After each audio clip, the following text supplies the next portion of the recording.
So that's what. And Ben, I know you're now you're on the Junkies a lot now, and I thought that's the trick. You play the Metallica coming in. I will say, Ben, you did look, and I haven't worked with Ben in a while. You know, Ben is my guy, Montgomery County Legends here now.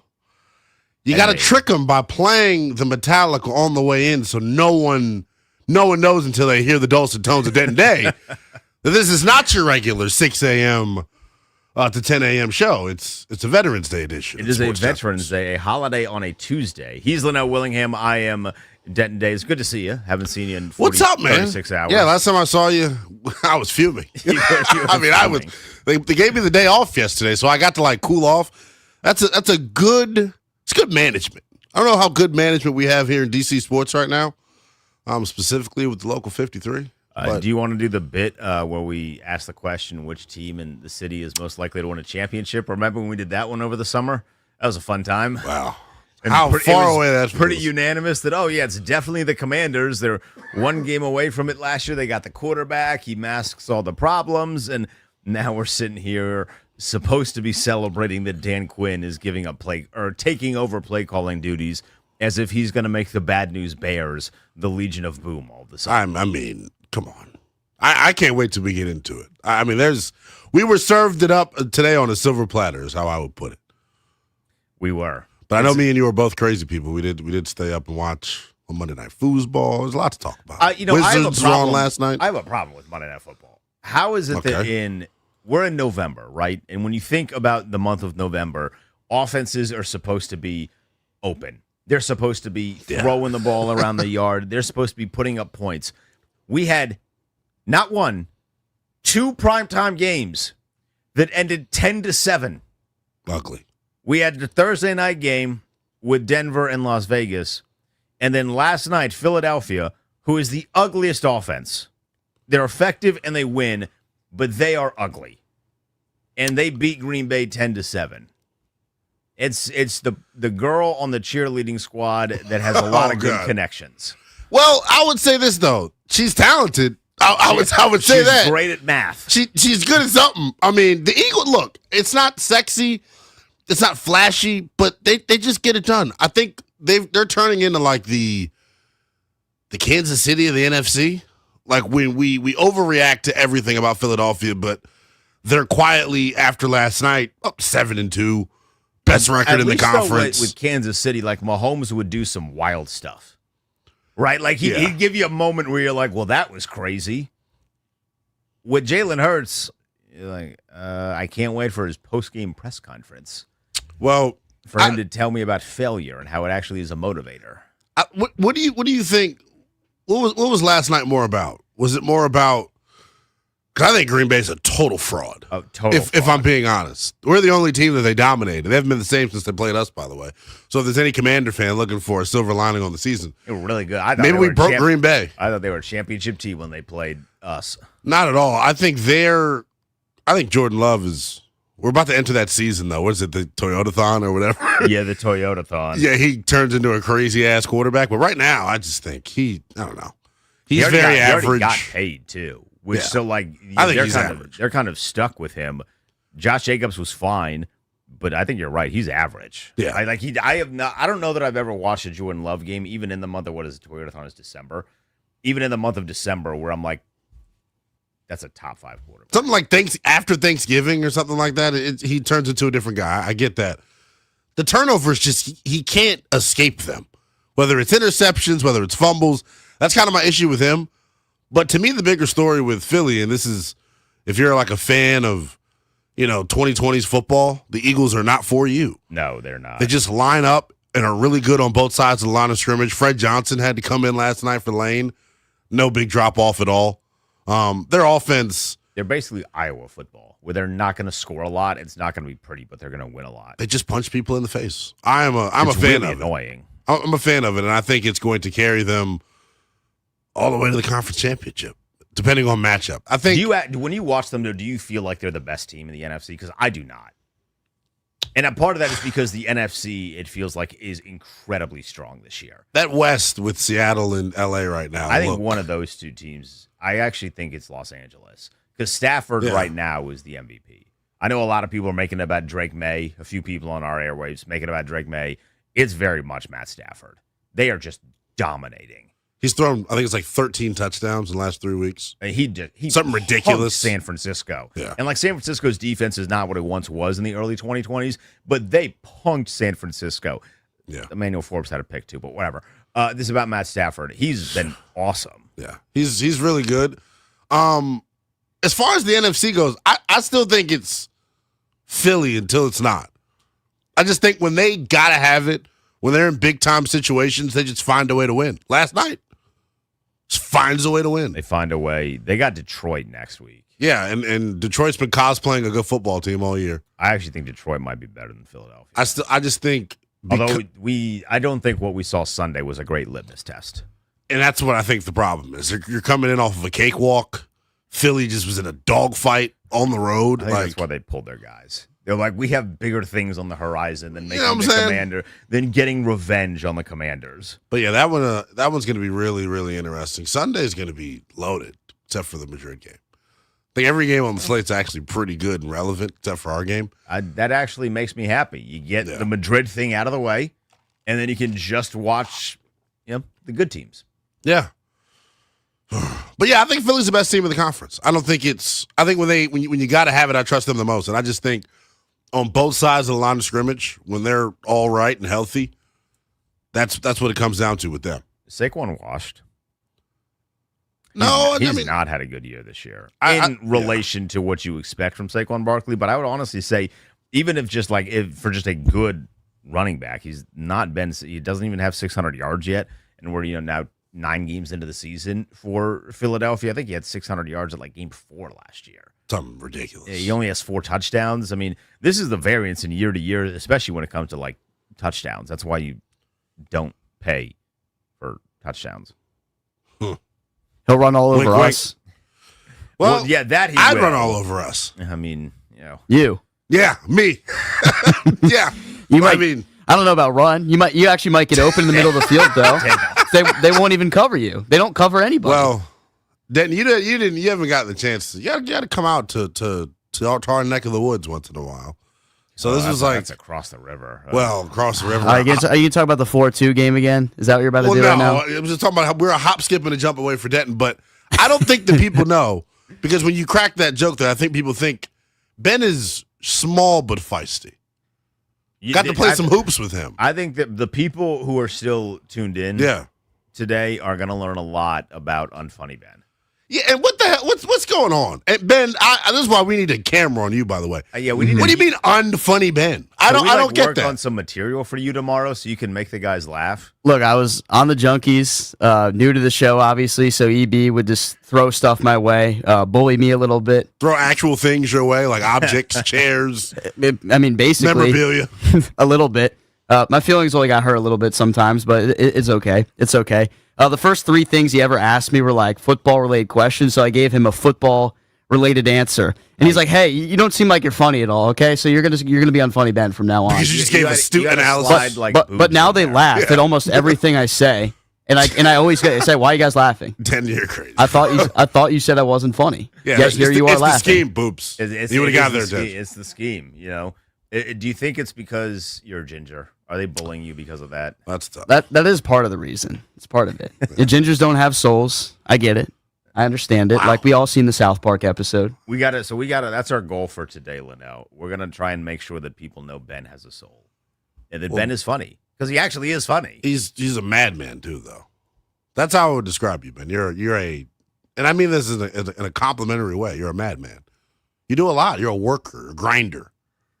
As Coach Gruden would say. Let's go, man. That's all I know. You know what I'm saying? That's why I'm here right now. Would you beat Jeff in a race?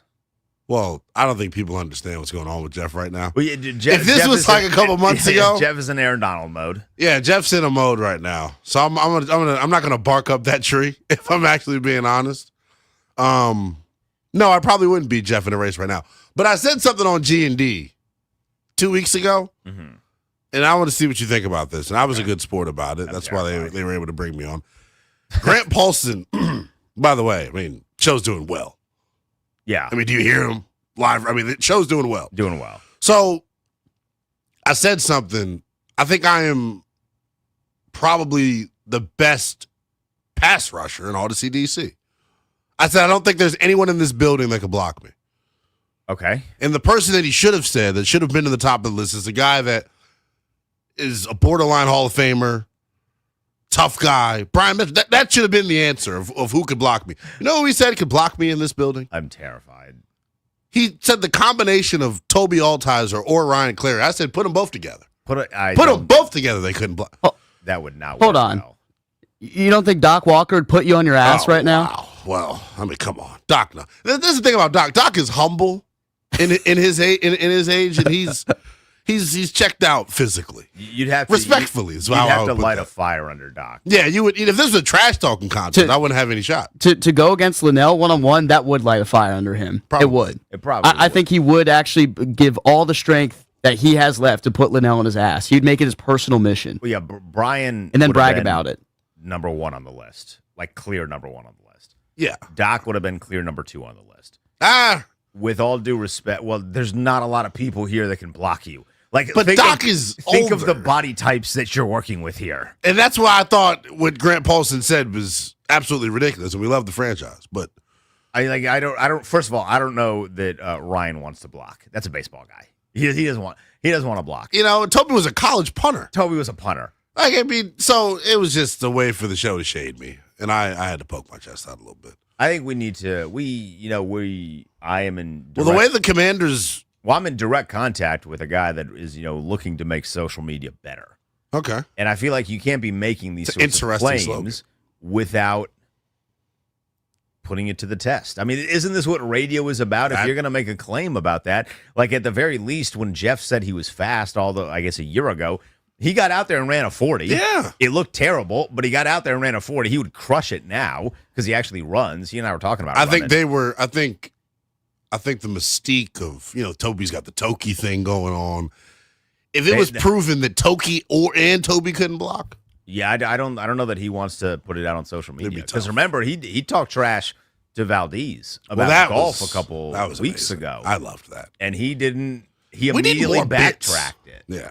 I was like, if you're going to talk that trash, you got to go out there. Got to live it. With Valdez. Wear it. And take it on the chin. Because, like Valdez would smoke him.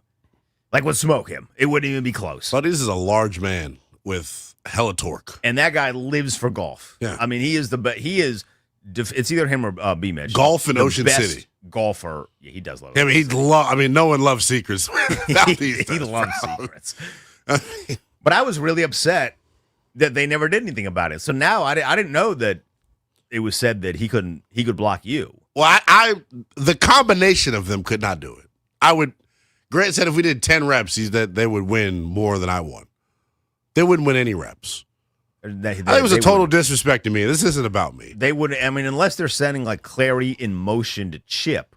It's not possible. And that's you line me up. I mean, it could be an inside bit. It could be an outside bit. They would have no shot. That would. Did you not hear what Ben said? No. I know we haven't. And this is why I was so eager for this opportunity this morning, because social media has been ablaze. It has been. With me over this since training camp. Yes. And there are a lot of people that I know tune into this show that only tune into this show. So to get to hear me talk trash, I know it's people are probably pulling over cars, closing apps, etc. I don't care though. They're butt bitter, as they'd say in this show, right? Butt bitter. Butt bitter. I like that. I would not like bitter ass, what I would say. It's probably not good. See, look, we're making Ben funny. Well, it's not a hard thing to do. It's not a hard thing He's not. I mean, the fact that that's how this all started. You're wearing that nickname of Unfunny Ben. I think it's the problem malpractice. Is once you get a nickname, it's really hard to get off of it. I mean, they call him Valdez. It's just a brand. For something that happened like years ago. Because I think it was because he like burned a lot of paper or something. But that was years ago. Hold on. His last name's not Valdez. It's not. Wait, hold on. Do you not listen? I swear to God. Do you not listen to Bish go, Matt Mars? That his last name is actually Valdez? It's Matthew Myers. So I log in after him a lot of the times. I log him out because we use that studio, the Nat studio. It does say Myers sometimes. All the times. It is never not said. No, sometimes it may have said Valdez. It is never said. His last Valdez name's not Valdez. That's a real thing. Yeah, that's a nickname. That stuff. Like that. I don't like. That's not his middle That's name. a badass last name. I mean that in like a good way. That's not like there's nothing about that is actually a part of his name. No birth certificate is not on a social security card. It's because when he does his rundowns, he prints them out, stories, and it takes a ton of paper. And they made fun of him. I think he like dropped it once. And there's a plethora of sheets of paper on the ground, and they called him. It was around the time where I don't know someone was being wasteful. Some billionaire was being wasteful. Crazy. That's America. And they called him Valdez, and now that nickname is stuck for years. So like Ben is going to have Unfunny Ben for a long seriously time. though, I'll be honest. The Unfunny Ben thing's got to die. And if anyone around here, and I'm gonna toot it for a second. If anybody around here knows about branding, I think it's your boy. Unfunny Ben is not something that will stick with a dog like Ben Strober. Lil Top is the first name to be introduced to him. I'll be honest. We branded him already. He has a name. He's Lil Top. I'm surprised you didn't open up with something from YoungBoy's latest album. This isn't your average 6 to 10 a.m. Monday through Friday show, man. It's not. It's Veterans Day. I honestly feel like they would. With some young OGs. I would think they would love calling him Lil Top. Yeah, well, they don't get. I think who on the show, Mike Marr doesn't count, would probably understand even who we were talking about when we said Lil Top. For the record, I barely understand, but just the name Lil Top is hilarious. We played some YoungBoy on the air one time. Cakes hates it. He already hated YoungBoy. He said, like, I don't even want to listen to it. EB insisted we played it. We played Time I'm On. That sounds like Bickle. and EB was like, wait a second. I think I kind of like it. Yeah, that sounds like Bickle. Yep. Yeah, I don't know if anyone else is listening to NBA YoungBoy on the show. He's got a real grab. Our boss might go to an NBA YoungBoy concert. He told me he went to a 21 Savage concert. Well, our boss isn't Savage, so yeah. So maybe he go to NBA. I would not put it past him to be an NBA YoungBoy. But I feel like they would just like calling him Lil Top because that is a hilarious name. And there's variations, so you can go Lil Top, you can go Top, you can go Top. Sometimes I put a couple O's in there. I would love nothing more than for Bish Bucks to refer to Ben as No, he calls me Mr. Benj. I mean, that's just. I'm sorry, Bish. That's like the most Bish thing ever. He's the only Mr. person. Benj. He's the only person that calls me Benji. Like he walks into the studio and doesn't even say. He just goes Benji, Benji, Benji, Benji, and then just walks away. Man, every day. Wow, unfunny Ben. That's tough. It'll die. We'll make it so. Ben's going to give us a Wizards take in about an hour and a half, so we hear some Wizards from Ben. Love that. Boy, they got train wrecked last night by themselves. Like, it wasn't even, they get to overtime. Self-inflicted wounds. And they put themselves in overtime with some self-inflicted wounds. So we'll get to that in about an hour. We'll continue with some NFL stuff when we get back. He's Leonard Willingham. I'm Denton Day. Sitting in for the Junkies on a Veterans Day on 106.7 The Fan and the Team 980.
It's the Sports Junkies. They are out today for Veterans Day. Denton Day and Linnell Willingham. We are in at the Denton Day at NELL_BTP. You just told me something crazy. So you went and got some breakfast prior to the show. Nice and early. Had a little bit of McDanks, right? Go to McDonald's.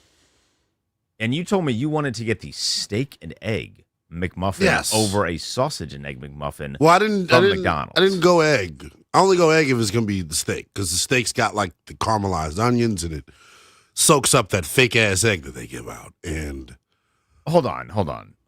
You're not going to be calling the McDonald's egg fake as you order their steak. That's actually crazy, I feel right? like that can't be done. That actually is crazy. I got to stand up for the big M.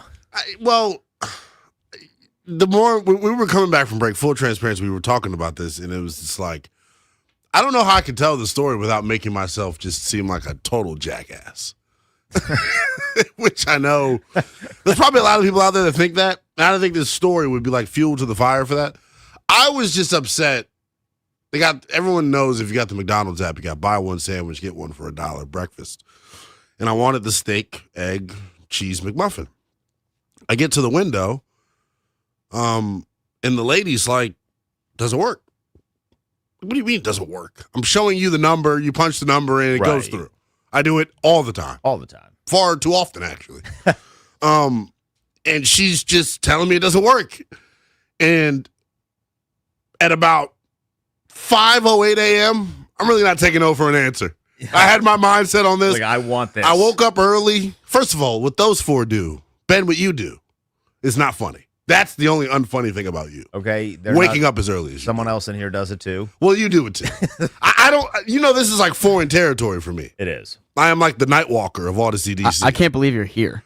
I honestly can't believe they scheduled you to do this show. We used to always get the 6 to 10 a.m. Linnell call. and I used to always be doing the Junkies, and then they realized that he's a night walker, so then they scheduled Toby, who's also a night walker. Then you get me. I just wake up. I have one alarm. You're the adult in the room. Is how I would put it. But no, it was frustrating that my coupons didn't work, so I had to settle for a regular sausage McMuffin. Cheese wasn't melted. Oh, see, you gotta get the egg and the cheese, and the heat of the egg will then also melt the cheese, because the sausage egg McMuffin might be the most perfect breakfast item that is readily available in Northern Virginia. I don't know. Because Bojangles breakfast clears McDonald's breakfast. Not even close. Not even close. Yes, I agree. I agree. I thought you were saying that. I was like, you're not about to tell me that I would do unconstitutional things for a Bo-Berry biscuit. I mean, I would destroy somebody. Yeah. Like, I'd overthrow a government, honestly. Yeah. Well, the fact that we don't have one in Northern Virginia is actually despicable.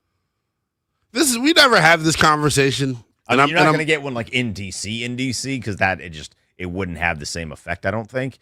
But outside, like somewhere in Maryland or in Northern Virginia, the fact that we do not have a Bojangles is terrible. You're going to get me to go down the rabbit hole that I don't want to. Virginia's just, it doesn't surprise me that you guys don't have Bojangles. Like, you ain't got no Bojangles in Maryland either. Well, we do. Yeah, we do. I think it's a PG County bit. I don't have it in Montgomery County, but I'm now going to be a PG County resident. There's one in Frederick now. So there we go. Frederick is. I could go to Frederick. My grandparents used to live there. I mean, some of the people you see at Frederick. Frederick is a very interesting town. I mean, it's nothing like you think it is anymore, probably, Linnell. It's basically a carbon copy of Montgomery County at this point. It's just a bunch of hipsters. It's the fastest growing county, like in the country at this point. Because it's dirt cheap. It's not cheap PG anymore. County, right? It's not Northern Virginia. Oh, Fredco's not cheap anymore. By the way, no, not at all.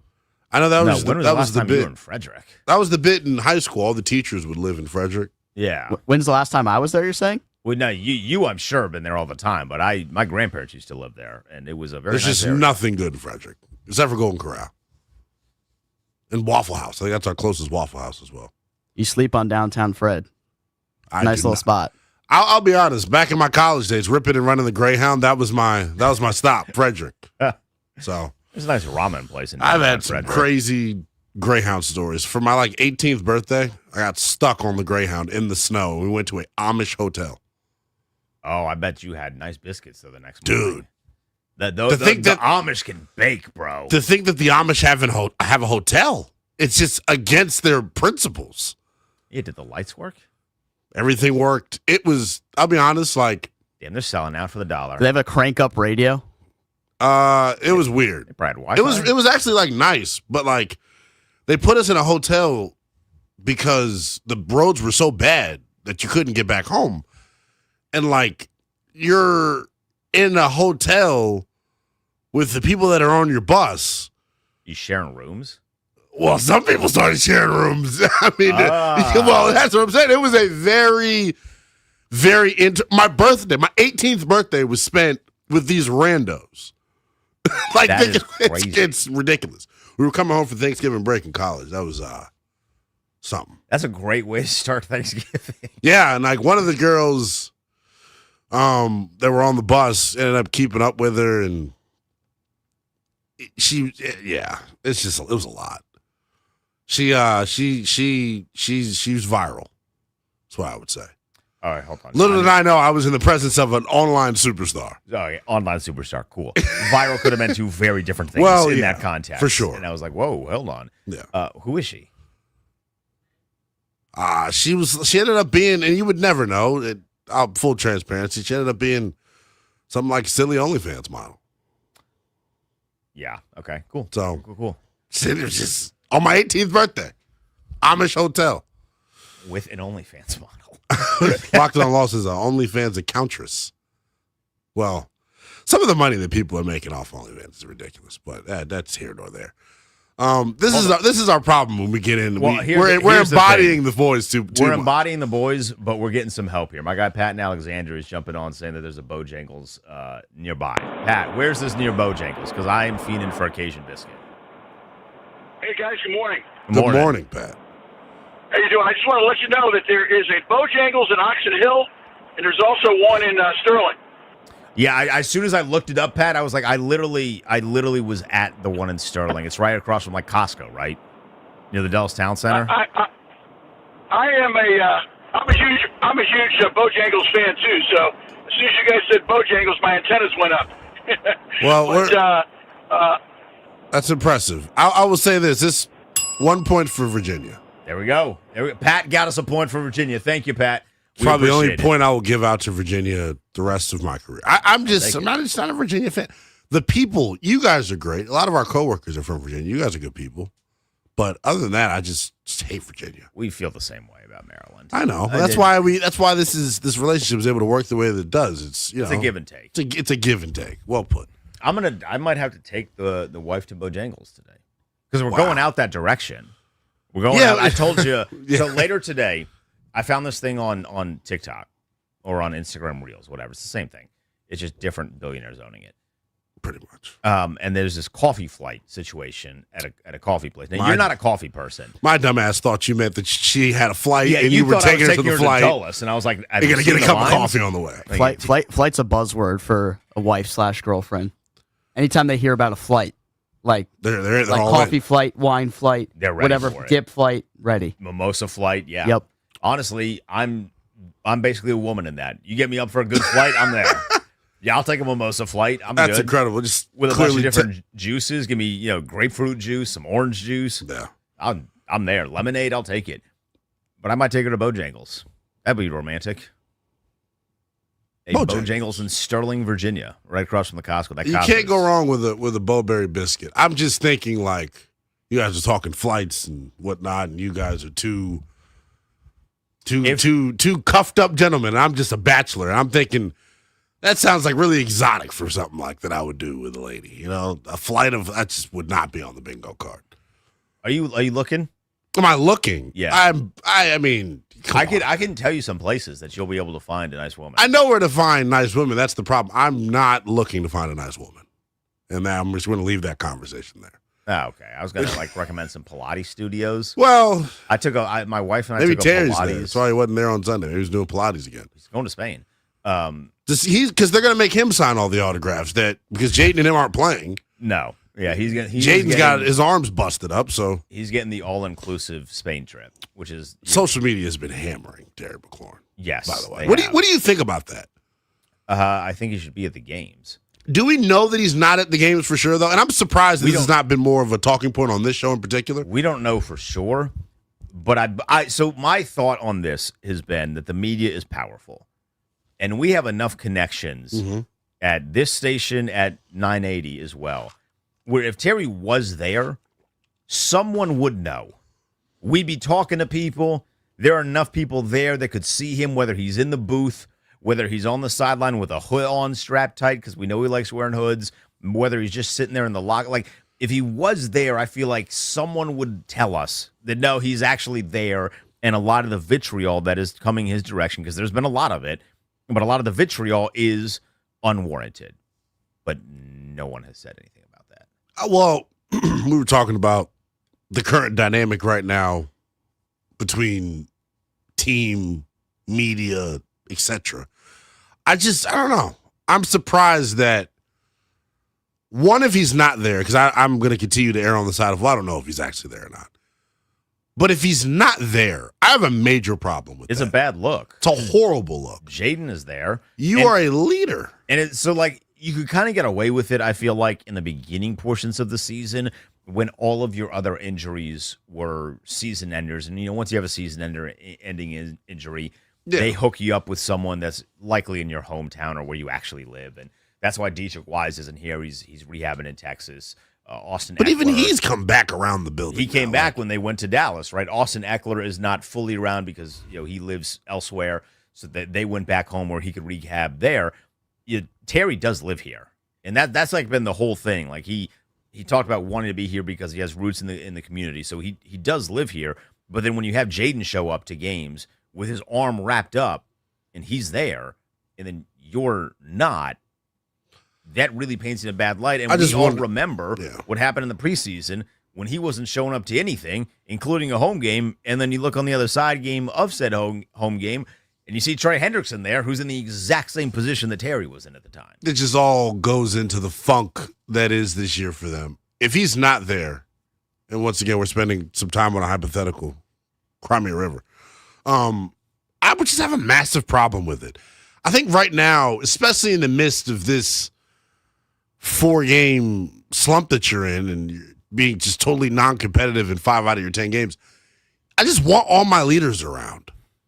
I want to know why he's not there. Like, is there a particular reason? Did something go so sideways in the negotiating process that even though you got your money, which is to the tune of this year, a lot, with the signing bonus and all those things, 40 plus or whatever it is, why would you still be holding that sort of grudge because you got your money? So we'll discuss this more. We want some of your phone calls, 800-636-1067, 800-636-1067. Do you have a problem if Terry McLaurin is actually not going to games for the Commanders? We take your calls next. He's Lynette Willingham. I'm Denton Day. It's 1067 The Fan, the Team 980.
It's a Tuesday edition of the Sports Junkies, Veterans Day, which means the junks are out. We still get Unfunny Ben on the program. He's producing on the ones and twos. He's Leno Willingham. I am Denton Day.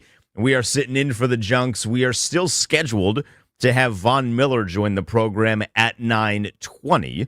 So excited about the possibility of getting to chat with the Commanders' defensive end. Now, they did travel to Spain last night, Linnell, so there's going to be a bit of a time change, maybe some jet lag, so we're hoping that Von Miller will still be able to join Get us. a leapy Von. Yeah, exactly. We're talking Terry McLaurin because Terry is traveling. A bunch of players are not, including one Duron Payne. More on that in 15 minutes. But Terry McLaurin is traveling. That relationship has gotten very odd because he was not there, as far as we know, on Sunday. And I don't know when the last time we saw Terry at a game that he was not playing in. It's been a while. But he's now traveling to Spain. He's getting the all-inclusive We gotta do some trip digging to Spain. Would that fix the relationship? Because the relationship trip to Spain. is fractured. Would an all-expenses-paid trip to Spain fix it? Because he's not playing. We know he's not playing. They've already ruled him out. Yeah, I mean, no. So he's literally just there, I guess, to sign autographs, as you had mentioned, and maybe drink some coffee, have some tapas. I don't know where the relationship is. I can't imagine it's in the best place right now. Just thinking about what happened this summer and then just some of the things we've heard through the grapevine about his return.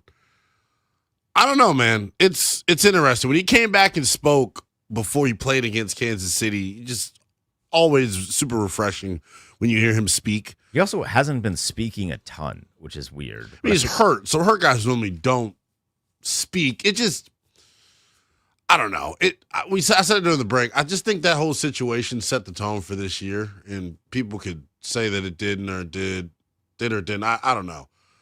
I just feel like, and we're going to talk about the Duron Payne thing coming up, but it's just another incident, another example, rather, of the culture, like, and I hate throwing that word around. Just things that I would have never thought about last year with this regime happening this year. Like a holdout. All the bad things. Like literally all massive the bad 4-game things. losing streak, the injury woes. I love Dan Quinn. I think he has handled himself at the podium as best as he could, but clearly he's seeing the job is different when the questions are a lot tougher and people are starting to be critical of a lot of the slogans and things that he uses. So, as they should be. Yeah, like, it is supposed to be more difficult when you're not winning. Yeah. Like that should, if it was the same, it would be a real problem. And you know, the media here is a good group. Yeah. Not nearly as damning as some other cities. Like they're not, I don't feel like anyone here is explicitly coming for the neck of coaches or players, which I think is more positive. I think there's some guys in Philadelphia and New York that are just trying to stir up headlines and dramas, which I don't think anyone in our media does that. But yeah, the questions are a lot more challenging because the season has been brutal. Like there's no other way to describe it. It's been a disaster. I don't even think it's not even about, to me, just losing. It's the way that they're losing. They're getting punked constantly. 5 out of your 10 games, you have looked like you did not belong in the same arena as the other team you were playing. And I just wonder, I wonder how ownership views all of this. I wonder what the real vibes are in that locker room. Because the one thing I will say, even if things have gone a little sour and sideways, and I was told it was a very somber locker room on Sunday, once again, as it should have been. Man. I just think even with this going the way that it does, even if there is bad stuff happening behind the walls, they've kind of turned it into Patriots East. So I just don't think any stuff like that would ever come out unless someone's got like some relationships with some guys on the roster, which I'm sure some folks on the beat have. I don't know, man. That's one thing I was talking about last week. Like, is this a locker room that stays together? And I didn't really worry about that because you got Tunsil and Vaughn and Ertz and Wagner, guys that have been through skids like this before. But, like, it's hard to keep a group together, especially when you're so built off of, like, your slogans and things like that and culture and brotherhood. Like, it still doesn't. It's hard to be brothers when dudes keep busting coverages and aren't doing their damn job. It still doesn't feel like they've lost the locker room. But I do wonder, like, would you rather have them be bad because the locker room is fractured, or bad because they just aren't good? I'd rather them be bad because they just aren't good. Because that to me is what it feels like. Because they are bad because they have a bunch of guys on defense that just are not very good. That's why, relative to expectations, and then you don't have the quarterback to mask it. Because Jaden masked so many problems last year. Yep. And now that he's there, like so many more than we even fully realized, to the point where he probably should have been MVP last year. Like, this team is a complete disaster without him. He should have been MVP last year. I think it's a very strong thing to say. I get where you're coming from, though. Like, his importance level, like, it can't be overstated, just what he means to the group.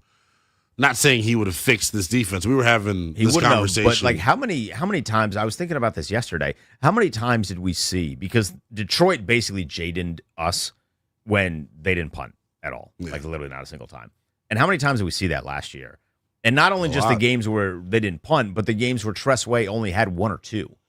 So you're putting long, sustained drives on the field. You're always coming away with some form of points. It doesn't matter if you get to fourth down, you're getting a fourth down, because they were historically good at that. When you don't have any of those things, and that defense is on the field for a lot, you see what we've seen, which is a lot of points. I just think the other thing to, like, even, and we talk about the defense being, not fundamentally sound. I think it's a team-wide thing. Like, outside of Coach Izzo's group, what they do on teams from a punt return, kick return, coverage standpoint, like, they're great. Offense just looks undisciplined at times. We're always seeing drive-killing penalties. Guys aren't executing, blowing blocks, not running routes to the right depth. Quarterback play inconsistent at times. I just think overall there's just a lack of attention to detail with this team, and it's hard for me to not go back to coaching with that. Right? That has to be on coaching. Because last year, even with the offense, they were a group that had very little margin for error, and they functioned at a really high level despite that. Right. We knew what their Achilles heel was, right? When they get behind the chains and things of that nature, like, they're going to be screwed. It's happened so much more this year. And I think that's the bigger overall issue. I think they wanted to play bend but don't break defense, but you can't do that when your offense can't sustain drives. They're 30th in time of possession. They were 7th last year. Yeah. Like, it's tough, man. They're just not that talented. It got to the point, been crushed by injuries. It got to the point for me where I'm proponent you go for every single fourth down, even if you're in your own territory, because at this rate, the defense can't stop anyone. You might as well give them a short field so they score as quick as possible. And then you're and right don't back milk on the field. 8 minutes of clock and then give up a touchdown. You can't have it happen. You don't have a good enough offense right now to keep up at that rate. I mean, they can't keep up, period, with this defense. That's a known fact. It doesn't even matter at this point. That we've come to this point, because I would have made that same argument last year that Ben just made, but just because Jaden was so good. I was like, go for it whenever, because you're going to trust your quarterback to make something crazy happen. And, I mean, I don't have the official numbers, but it was 87% of the time he made something crazy happen, and they were able to make it work. I would have gone for it all the time last year, to where now Ben's right, because, look, if we can just make this as quick and painless as possible, make it as quick and painless as possible. It's hard to put a finger on it and digest all of this. I mean, they have been totally, and I hate doing this, they've been ravaged by injury. You add Trey Amos now. You're down your top 2 corners, your top 3 defensive ends.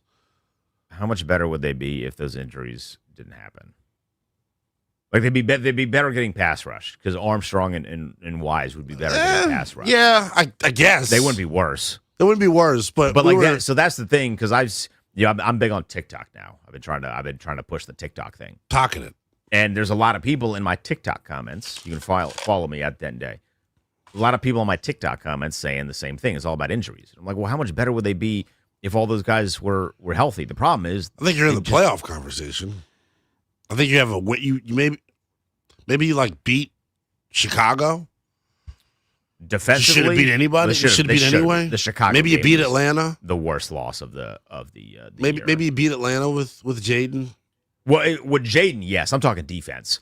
On defense, like, how much better are they if all those guys are healthy? The problem is they don't have a game record. Yeah. And it's really, really hard to be good in the NFL if you do not have a game record, because that means you're not sacking. But that's what goes back to the conversation of the grocery picker.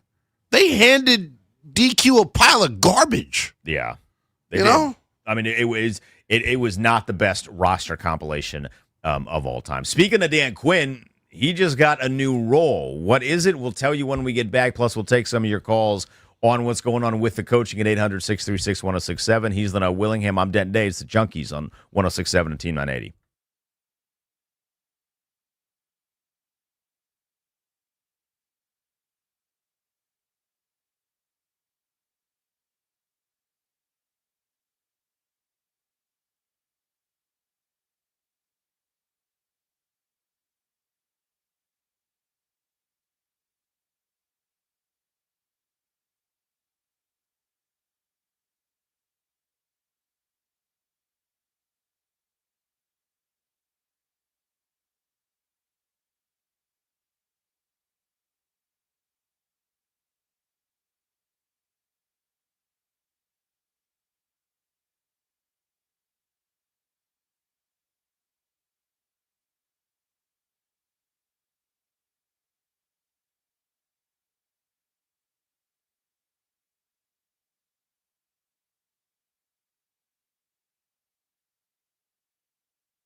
In a stretch of what's been as bad a football as we have seen in a while, head coach Dan Quinn making a big change Monday in Ashburn, saying he will take over duties as Commander's defensive coordinator. Hopeful that we'll see, kind of the execution, the consistency that we're searching for. And that's number one, top of the pile to get that part right. We've been digging for it. We haven't had it. We haven't found it. And so that type of consistency and execution, that's what I'm after. Defensive tackle Deron Payne had his appeal of the one-game suspension denied Monday, so he will not play Sunday. Rookie defensive back Trey Amos suffered a fractured fibula against Detroit. He's likely out for the season. Wide receiver Treylon Burks already ruled out for the Miami game with a finger injury. Monday Night Football, Philly got by Green Bay 10-7. NBA Wizards drop a heartbreaker in overtime in Detroit, 137-135. From the Crop Metcalf 5-Star Sports Desk, I'm Earl Forsey on The Fan.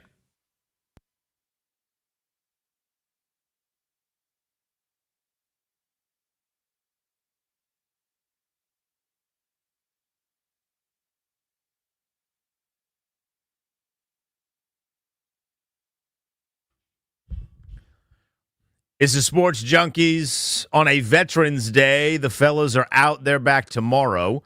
They get the nice day off. It's a weird Tuesday holiday. I'll take it, though. It makes it feel like the rest of the week is shorter. He's the No Willingham. I would not say that. I would not agree with that. It definitely not. feels like the rest of the week is just as packed as it is. Well, today feels like it's a fake day. Anytime you and I get to do radio, it doesn't feel like a job. We're not working, but we're off at 10. And the rest of the day is ours. So that is new. I'm not even up by 10 some days. What a nice luxury that is. Oh, I was joking.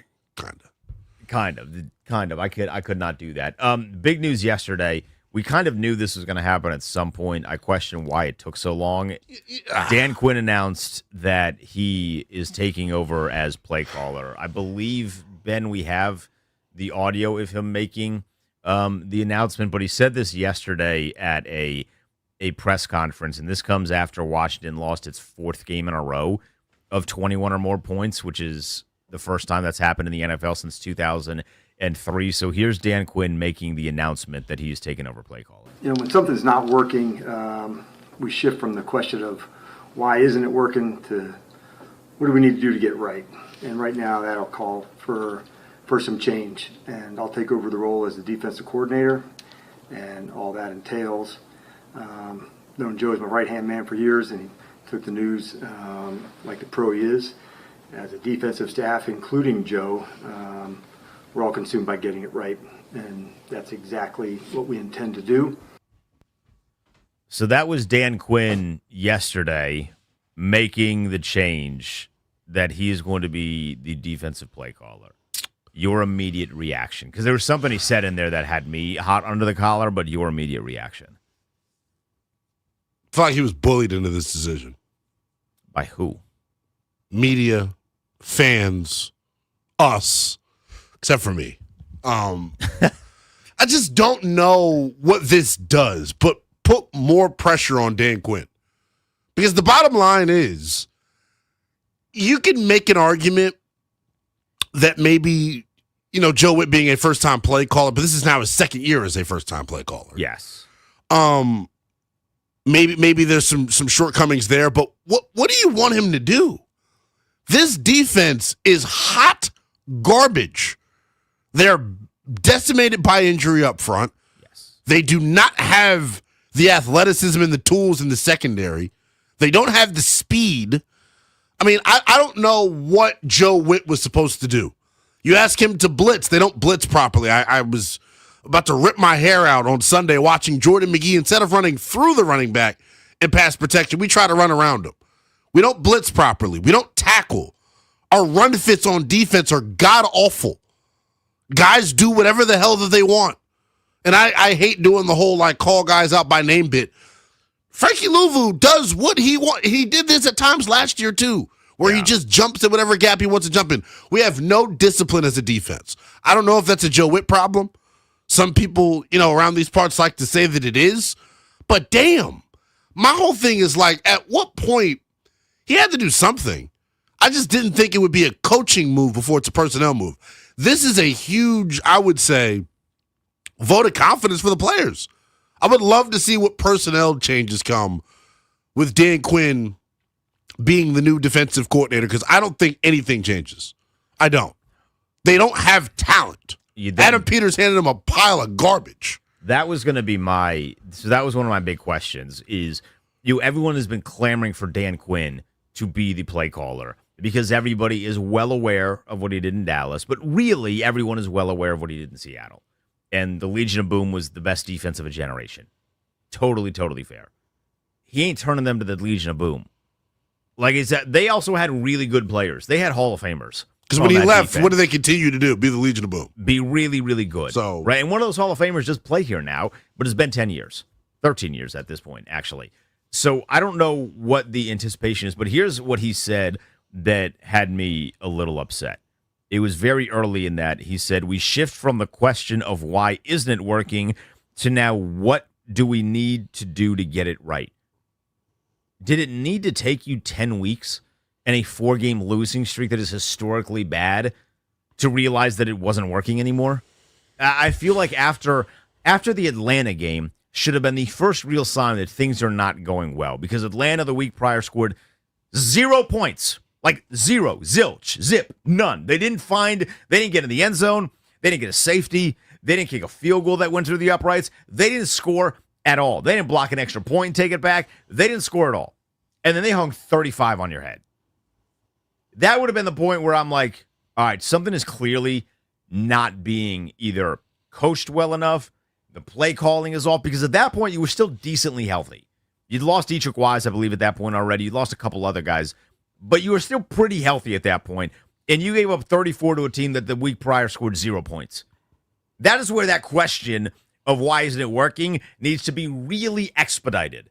And instead, they wait another 7 weeks with historically bad losing streaks. And now when the season is effectively over, you're not salvaging anything at this point. There's nothing you're going to do that's going to make the fan base think, oh, this is actually a championship caliber team. Like that ship is so far gone out of the harbor that you can't see it on the horizon. It's not showing up on no radar. Like it's gone. It's out of there. It's in another continent at this point. What is he going to do that's going to make a big shift other than the fact, like, people just don't want Joe Witt to be calling plays. And I get it. You just want somebody to point a finger at. This defense is just not good. They're not good. Point blank. And I want to figure out why it's not good. They doubled down on some things they probably shouldn't have in hindsight. The Marshawn Lattimore deal you could have got out of this offseason, but you gave up draft capital, so I guess you doubled down on it. You didn't do anything to really upgrade your front four. Javon Kinlaw, and this is my thing, and I think there's, with the fans, and I get into it with people on social media all the time, and I guess, I don't know if this kind of counts as what JP Finlay considers Ashburn syndrome, but like, we have this affinity with growing personal attachments to players, and we think they're better than what they are. And I think that goes for a lot of players on this Commanders defense. They don't have one blue chipper on defense. Not one. Not a single one. Not even a borderline blue chipper.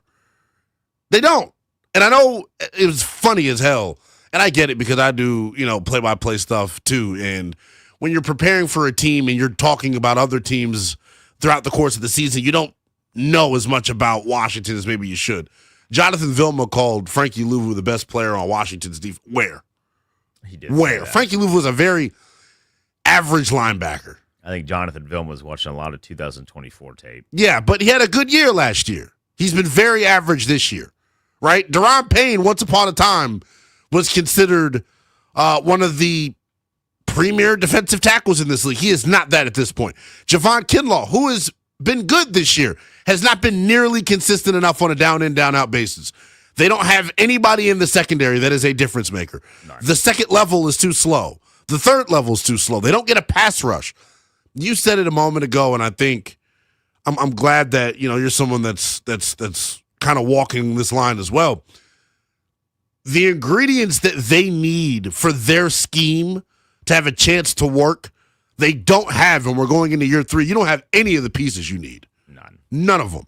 And that means you better spend a lot of money. And which is a premier, you talked about a game wrecker up front, whether it's a defensive tackle that's a game wrecker that's got to demand a double team every play, whether it's an edge rusher that demands a double team. I need an edge guy. I'm good on the defensive tackle, but we tried that with John Allen and Deron Payne. Just somebody. We tried that with now Deron Payne and Javon Kinlaw. When Deron was hurt, we tried it with just John Allen. When John Allen was hurt, we tried it with just Deron. And Deron's in a contract year this year, and he still wasn't playing well, which means it's over for that. I need a guy that is on the edge, that is a dominating force.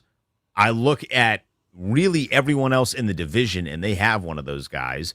I mean, well, maybe not Dallas, but they had one, and then they let him go. But Philadelphia has those guys.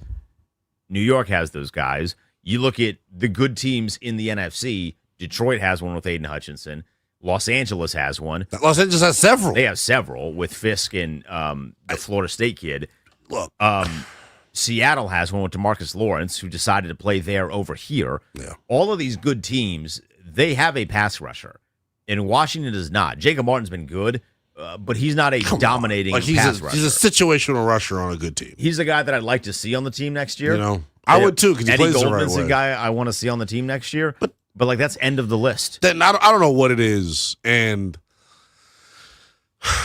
when people use the term carry water for folks, it comes off as negative. I just think that for whatever reason, and I guess it's because of what happened last year, there's been a reluctancy to be critical of the job that Adam Peters has done putting the roster together. And people say it's year 2, it's too early. I mean, if your roster's not good, your roster's not good. I don't care what year it is. There are a bunch of you have the resources to go try, and you with the resources you had available to you, you should have done a better job than what you've done.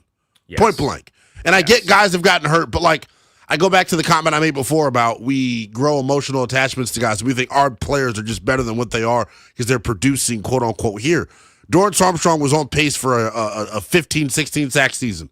In the games that he had sacks in, outside of the sacks, where's the impact down in, down out? He's a good player, not a great player, not an elite player. I think there's good, I think there's average, good, great, elite. He's good. And they're struggling for average right now. Exactly. That's my point. When you look at this group, and I even take the whole roster, where are the young building blocks? Where are the young building blocks moving forward, specifically on defense? That's why Dan Quinn, I love you, dude. I think he's a good man. I think he's a tremendous, I don't know how good of a leader he is at this point, because, you can't be, they're not coming out juiced up. No, the penalty's been killer, too, because where's the discipline? Both sides of the football. A lot of it is just silly stuff. You talk about young guys. I've been a fan of Jacob Martin. I've made that very, very clear. Yeah. I've liked what I've seen from Jacob Martin this year, and I want him on the team next year. But he's also going to turn 30 in December. So, he's not a young guy. He's just been here for a very small amount of time. That, it's a crazy thing to put into perspective. They really, outside of Jordan McGee and Ali Cahoe and Kane Moderno, who they don't even play one of those guys on a regular basis. Hell, they don't even play 2 of those guys on a regular basis. They just do not have a lot of young pieces that make you excited. And if the season is now effectively over the way that most of us feel like it is, mathematically they're still alive, which is why I keep using the word effectively. But with the season being over, you then shift into evaluation mode.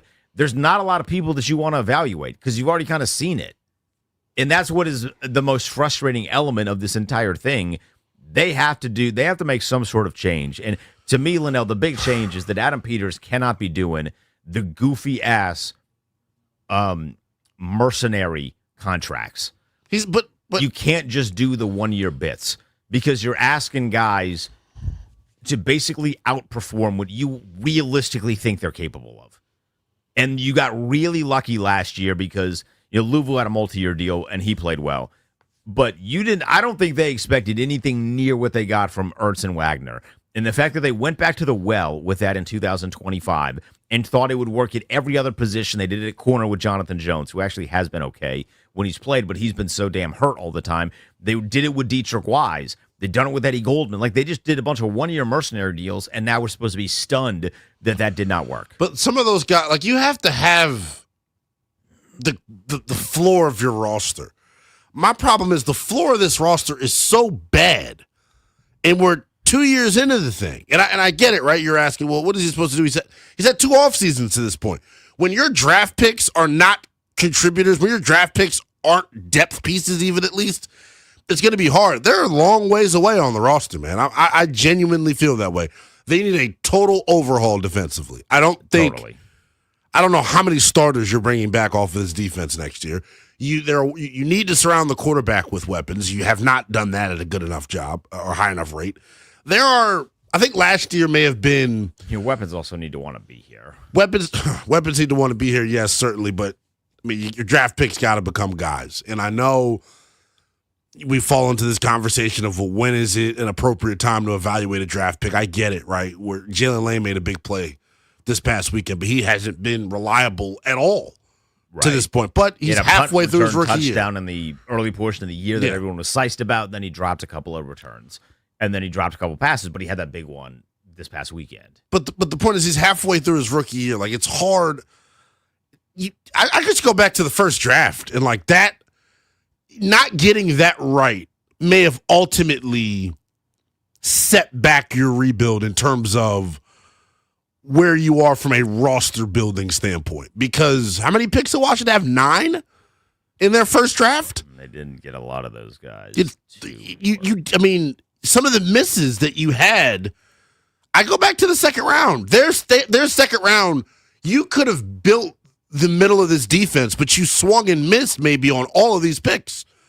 Jazon Newton, with the 4th pick of the round, was billed as a first-rounder.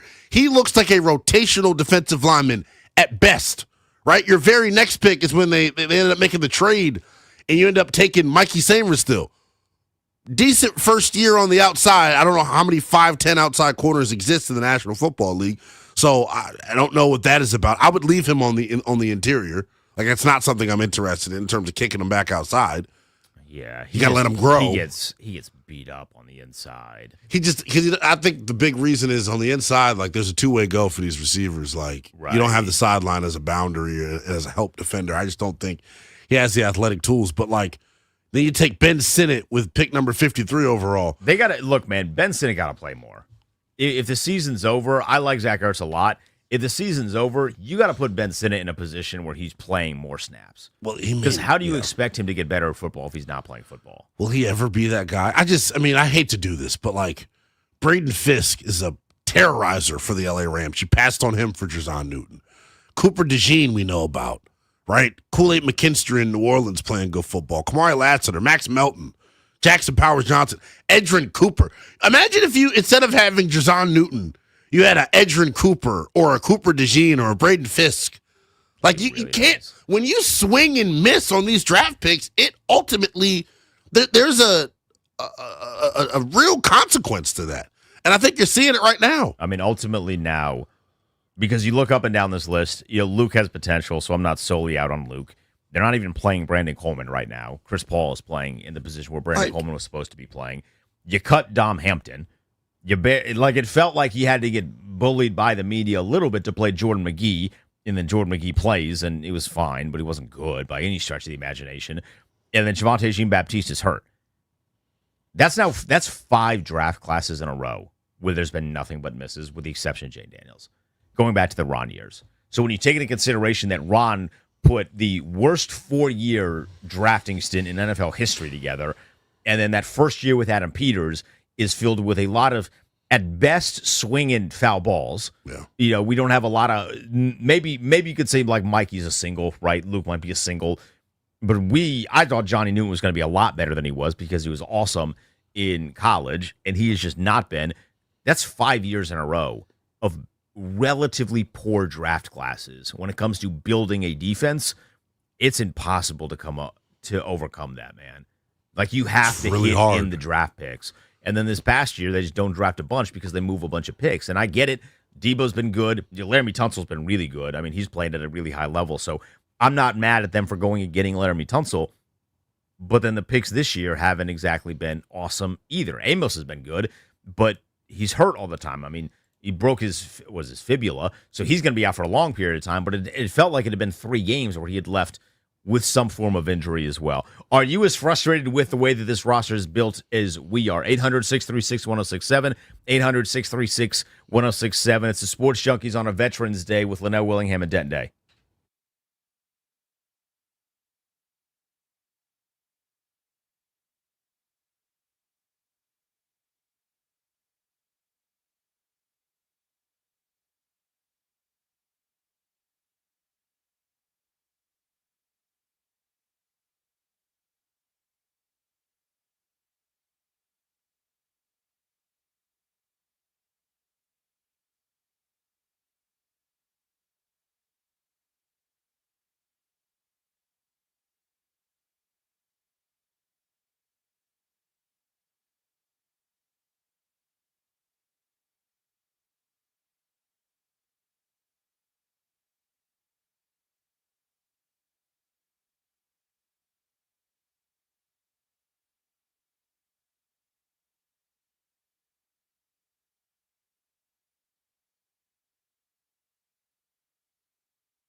Do you think this organization has been built well enough on defense? 800-636-1067, 800-636-1067.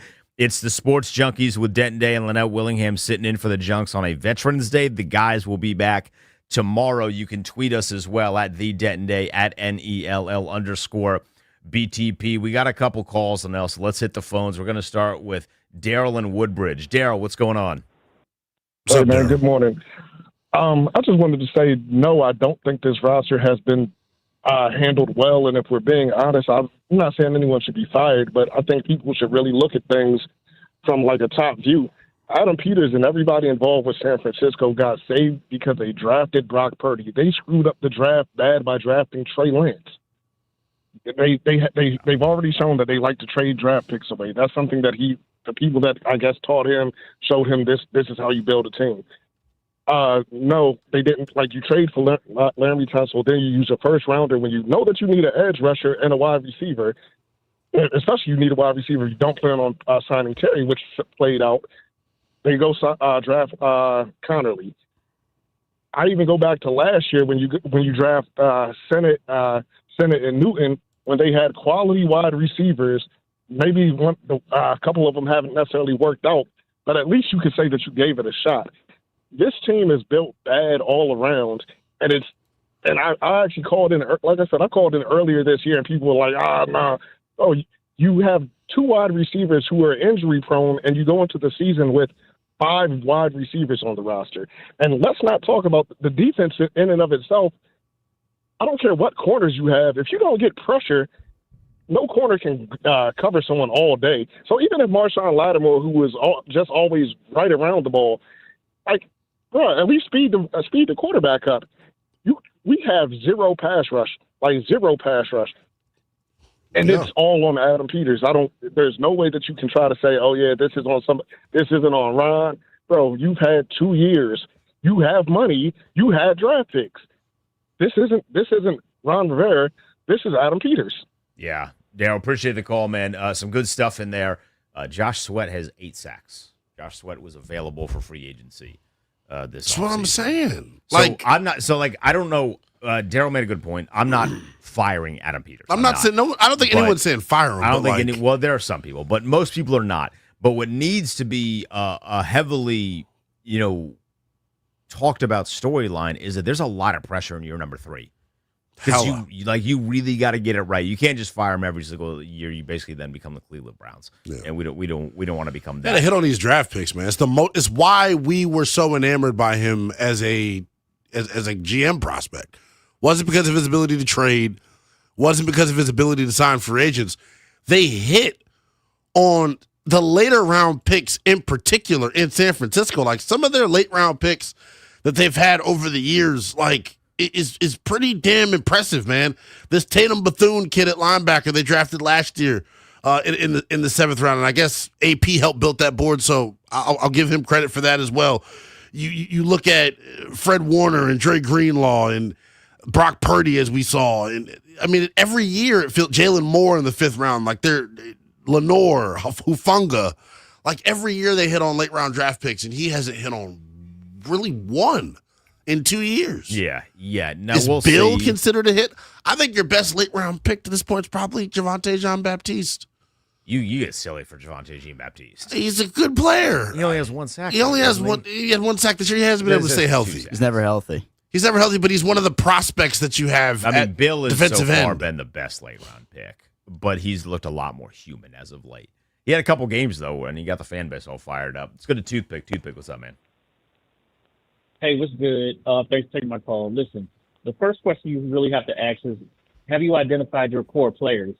And we all know that Cherry is one of those 4 players. You brought him here. Well, previous regimes brought him here to be a special teams player. He turned out to be a little bit more than that. Not only that, but it's like he is the pulse of the team, and you went and messed with that this year. So for me, you effed around and you found out with messing around with Terry. And this is how your season has gone. But you haven't identified any core players on your team. You haven't identified anybody that you're going to build around other than Jaden. And you tried to go out and protect him this year by, adding a Laramie Tunsil and a Josh Connolly. And I don't care what anyone says. Josh Finlay is going through the ring of fire right now, and we got to see how he's going to come out on the other side. Even if he turns out to just be a serviceable tackle at right tackle, that's a win. But you have to identify some core players. And as far as the defense goes, we don't have one of those at any level of the defense. Maybe Amos may turn out to be one of those core players, but at all three levels, you have to address it. And you still got to find a wide receiver on offense. And I don't know about Ben Sinnott just yet because of how varied on the depth chart he is. But, yeah, you got to identify some players that you want to build this team around. And you got to do that. That's the direction that we need to head in. And once you do that, you can set your course. But you got to make some hard choices here. Hey, thanks for taking my call, man. I'm anxious to hear what you guys are on. Yeah, Pig, appreciate it, man. They have no core players on defense. Maybe Amos, but Amos can't stay on the field. And once they started targeting him a little bit more, you saw, all right, like rookie cornerback. But again, he's young. Maybe he becomes something. But outside of that, they have no core players on defense. None. We were talking about it on Sunday. Damn core players. We need talented blue chippers. Point blank. You have 4 on your roster. Also, Jaden Daniels, sorry, go ahead. McLaurin, Tunsil, Cosme, maybe. I still say Cosme. He's still working back. But the fact that, so he mentioned Ben Sinnott. And he said, I don't know about Ben Sinnott. He's too deep on the depth chart. That kind of tells you how they feel about Ben Sinnott. Now, they love John Bates. They should love John Bates. But you got to, if Ben Sinnott was awesome, and you have no wide receivers right now, none, you would find ways to put him on the field. He's not that type of tight. I don't think he's that type of tight end. He doesn't seem. You can raz score me to death every time Ben Sinnott touches the football in space. Kansas City, like, holy cow! I mean, looked like he had cement in his cleats. There's not a lot of speed there. I don't think he's the best athlete in the world, but like, just that they're playing at that position in general, Denton. If you were going to pay John Bates $8 million or $7 million per to come back, and you have Ben Sinnott, why the hell did you bring back Zach Ertz? Why did you spend that money on Zach Ertz? Why don't you give your second-round rookie a chance to fill that role? Or this is my thing. I think he's more of John Bates than he is Zach Ertz. He's been his best trait to this point, Ben Sinnott, has been his ability to block. He's a good blocker. I guess they couldn't foresee his blocking development because somebody shouldn't have been brought back at tight end. You shouldn't have ran the whole room back with you. No, like they literally ran the whole room to even go in to yank off. I love a good yank off, but like I don't know that we needed him to come back. Chris is in Alexandria. Chris, you're on the Junkies with Denton Dale and Willingham. Yes, thank you very much. I listened attentively to Daryl's comments and very thoughtful and everything, which is very typical of the sports fans. Everyone wants to know what's going on in football. I do not have the extreme knowledge in detail of the comings and goings of the players. But I will say this: I will share this thought, but it comes from a different perspective. It's a religious perspective. I think like I said, I watched professional football, all kinds of sports my whole life. I've never seen such a climate of confusion and discord in sports as I see now. I think that what's happening in our society is spilled over into sports in big ways. The rash of injuries, unbelievable, not just in the Redskins, but almost all teams. Would you agree with that? Yeah, Chris, how does this relate to our defense? Well, I'm saying, be patient with me because I'll get off quickly because it's, like I said, this is my opinion. I want to share it. I'm not going to get into particular suggestions about the defense. My thought, my belief is that, in particular, Black Americans, especially Black athletes, are targeted in the realm of spiritualities. In other words, Satan is targeting America. I've had enough. All right, I've Chris, had enough. Thank you. That felt like a Facebook Wait, what are post. we doing? I appreciate it. Thank you for the insight. He's Leno Willingham. I'm Denton Day. Mutu, please help us. Good morning, guys. What's up, Mutu? Hey, let's not forget that this defense has been terrible before Dan Quinn, before Adams Peters, for years. The only reason we got as far as we did last year is Jaden and the offense shelter the defense. We damn near had to score over 30 points a game. That run defense was terrible. To make it worse this year, the guys are a year older.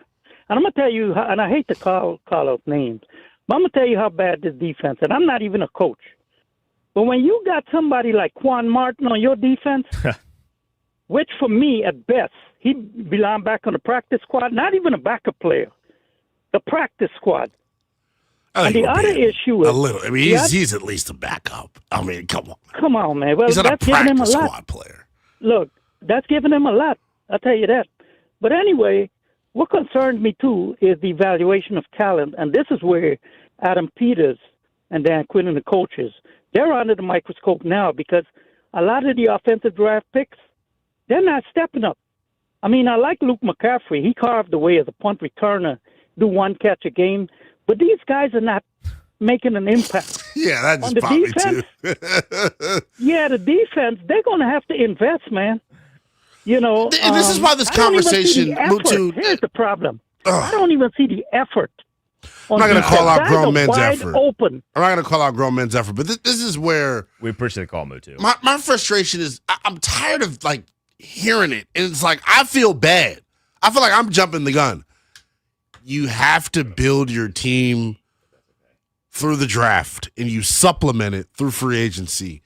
And right now, they've kind of done it the opposite way to start here. Right. Your impact players right now came to you by way of free agency or trade. Your draft picks are not doing a damn thing. You have 2 starting draft picks, 3. Jaden, Mikey. One catch fluke was crazy. Yeah, I know. All he did is that was so good. He one catch a game, and that's all we need from him. He was top 100 on, pick, people. He was on par though to be a legitimate All-Pro kick returner. I will die on that hill. Now That's fair. They stopped kicking to him. Like he was that good. But he did only have one catch. Top 100 pick. I think he's got to turn into something. He has to turn into something. Got to turn into a real wide receiver. And they hyped him up so much that offseason because he was waking up early with Jane Daniels. You got to be actually good at football. Just waking up early doesn't make you amazing at your job. Right now, it seems like he's a guy that can beat zone, can't beat man. Yeah, and that is a problem because teams are just playing man against just defense. All right, we'll take more of your phone calls. Frustrations are piling up. We want to hear from you. How do you fix what's going on here in D.C. with the roster build? He's Lynell Willingham. I'm Denton Day. We're sitting in for the Sports Junkies. Hit us up on the phones, 800-636-1067.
It's the Sports Junkies on 106.7 The Fan and the Team 980.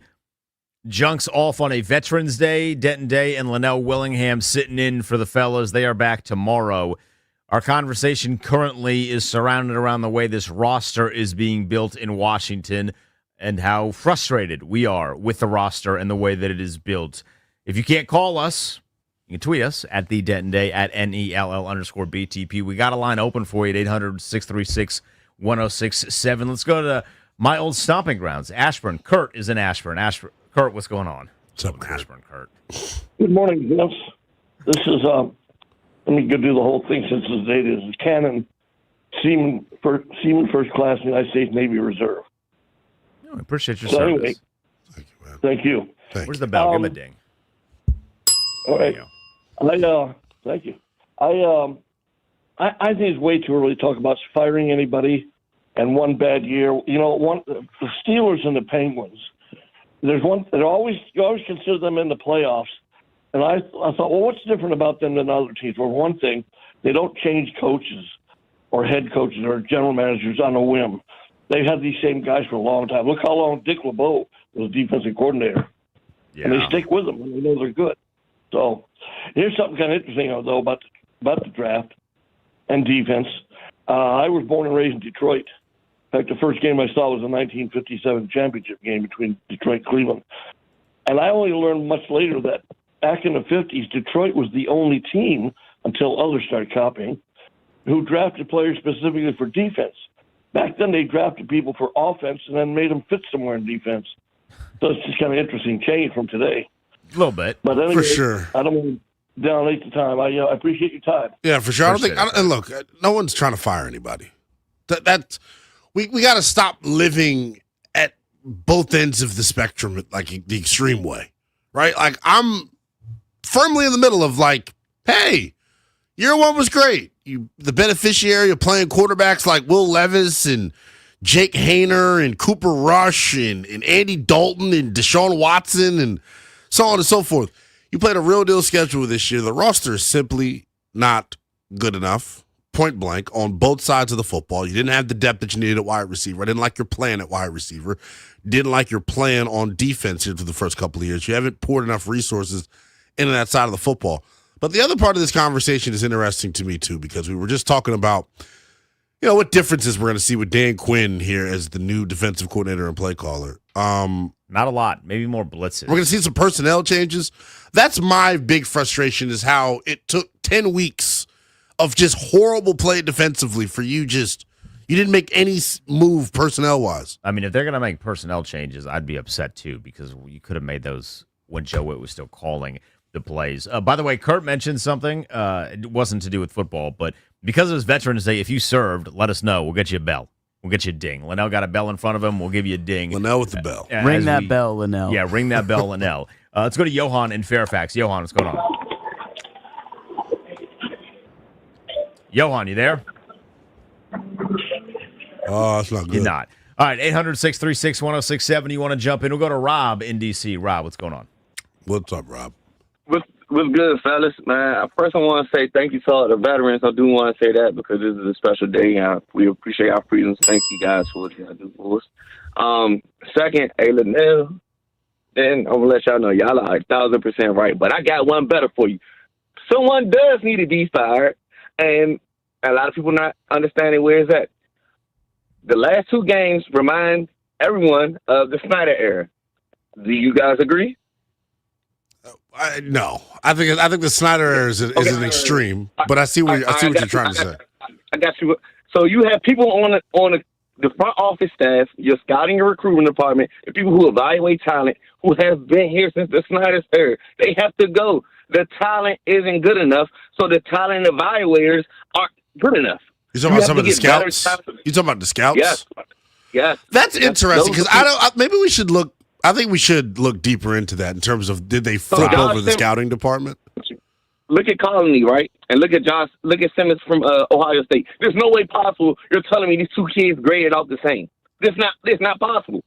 Colony is not a first-round graded guy. You look at, as a person, and I work for a sports group, as a person where you're grading people, like, when we seen him get drafted, we're like, wow, Emmanuel Forbes. It was crazy when they drafted Emmanuel Forbes in the first. They don't evaluate talent correctly. That's the issue, and that's it. It is just that you're not your grades aren't your draft grades aren't good enough. That's why your drafts are looking terrible for the last 10 to 12 years. Yeah, Rob, that's a great point. Appreciate it. I would love to know how. So yeah.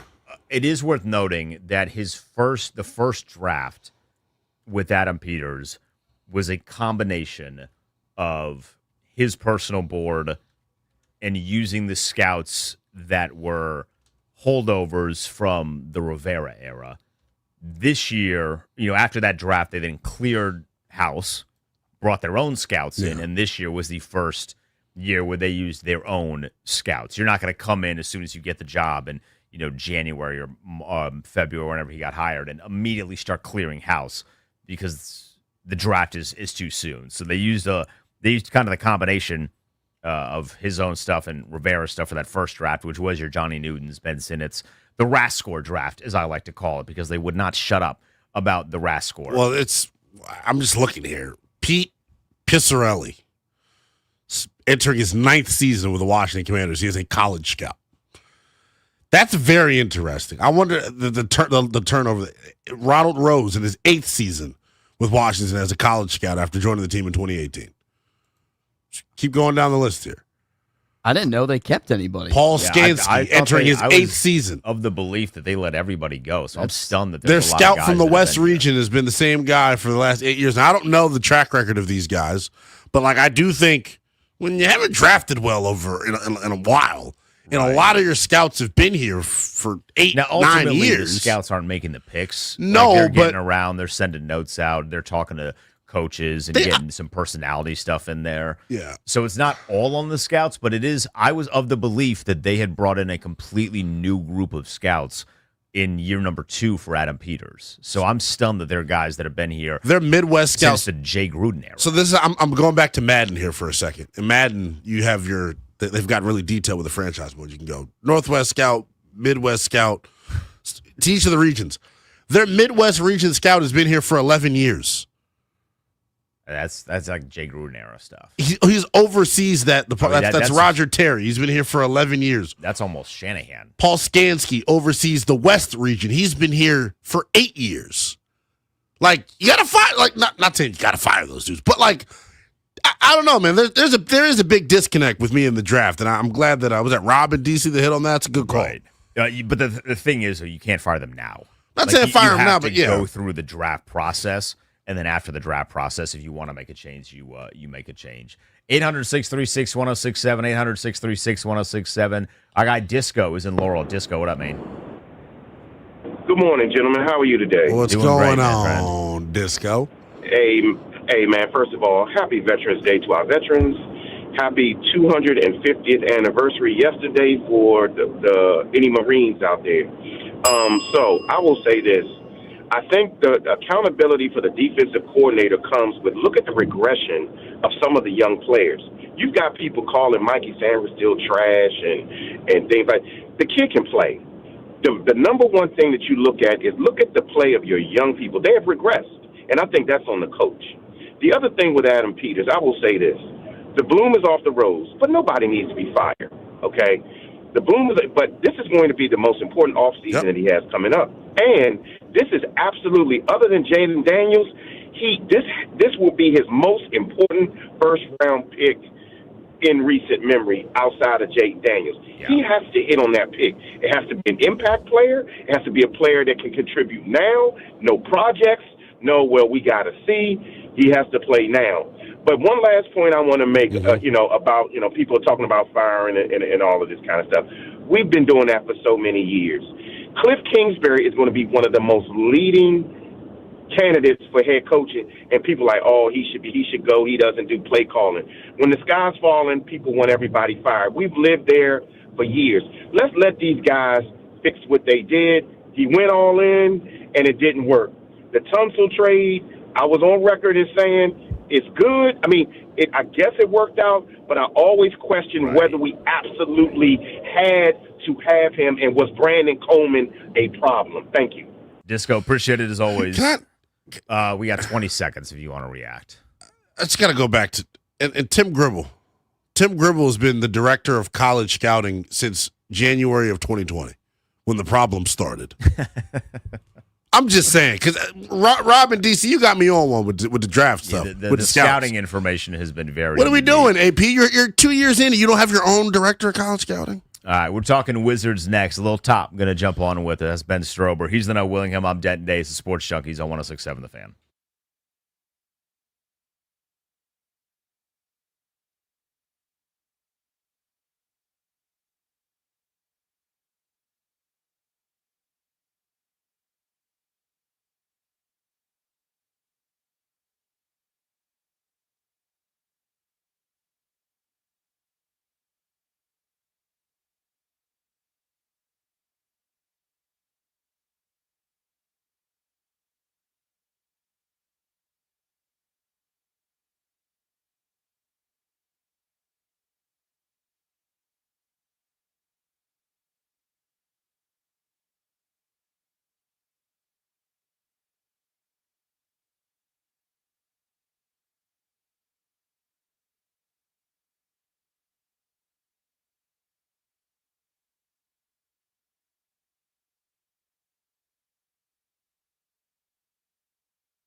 With the Commanders struggling in a 5-game skid, the last 4 by a combined 89 points, head coach Dan Quinn announced Monday he'll take over as defensive coordinator. When something's not working, we shift from the question of why isn't it working to what do we need to do to get right.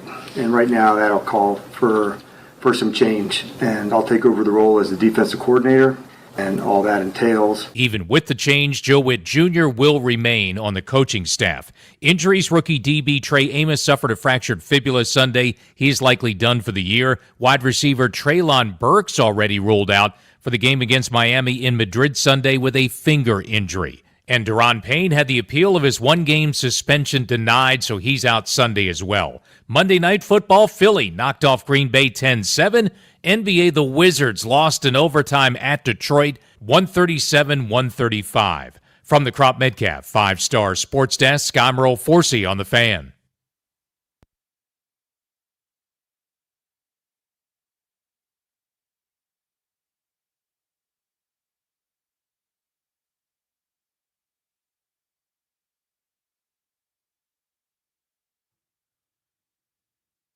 It's the Sports Junkies on a Veterans Day on 106.7 The Fan and the Team 980. Junks are out. Denton Day and Linnell Willingham sitting in for them today. They are going to be back tomorrow. We want to thank all the veterans out there who served. It's a special day.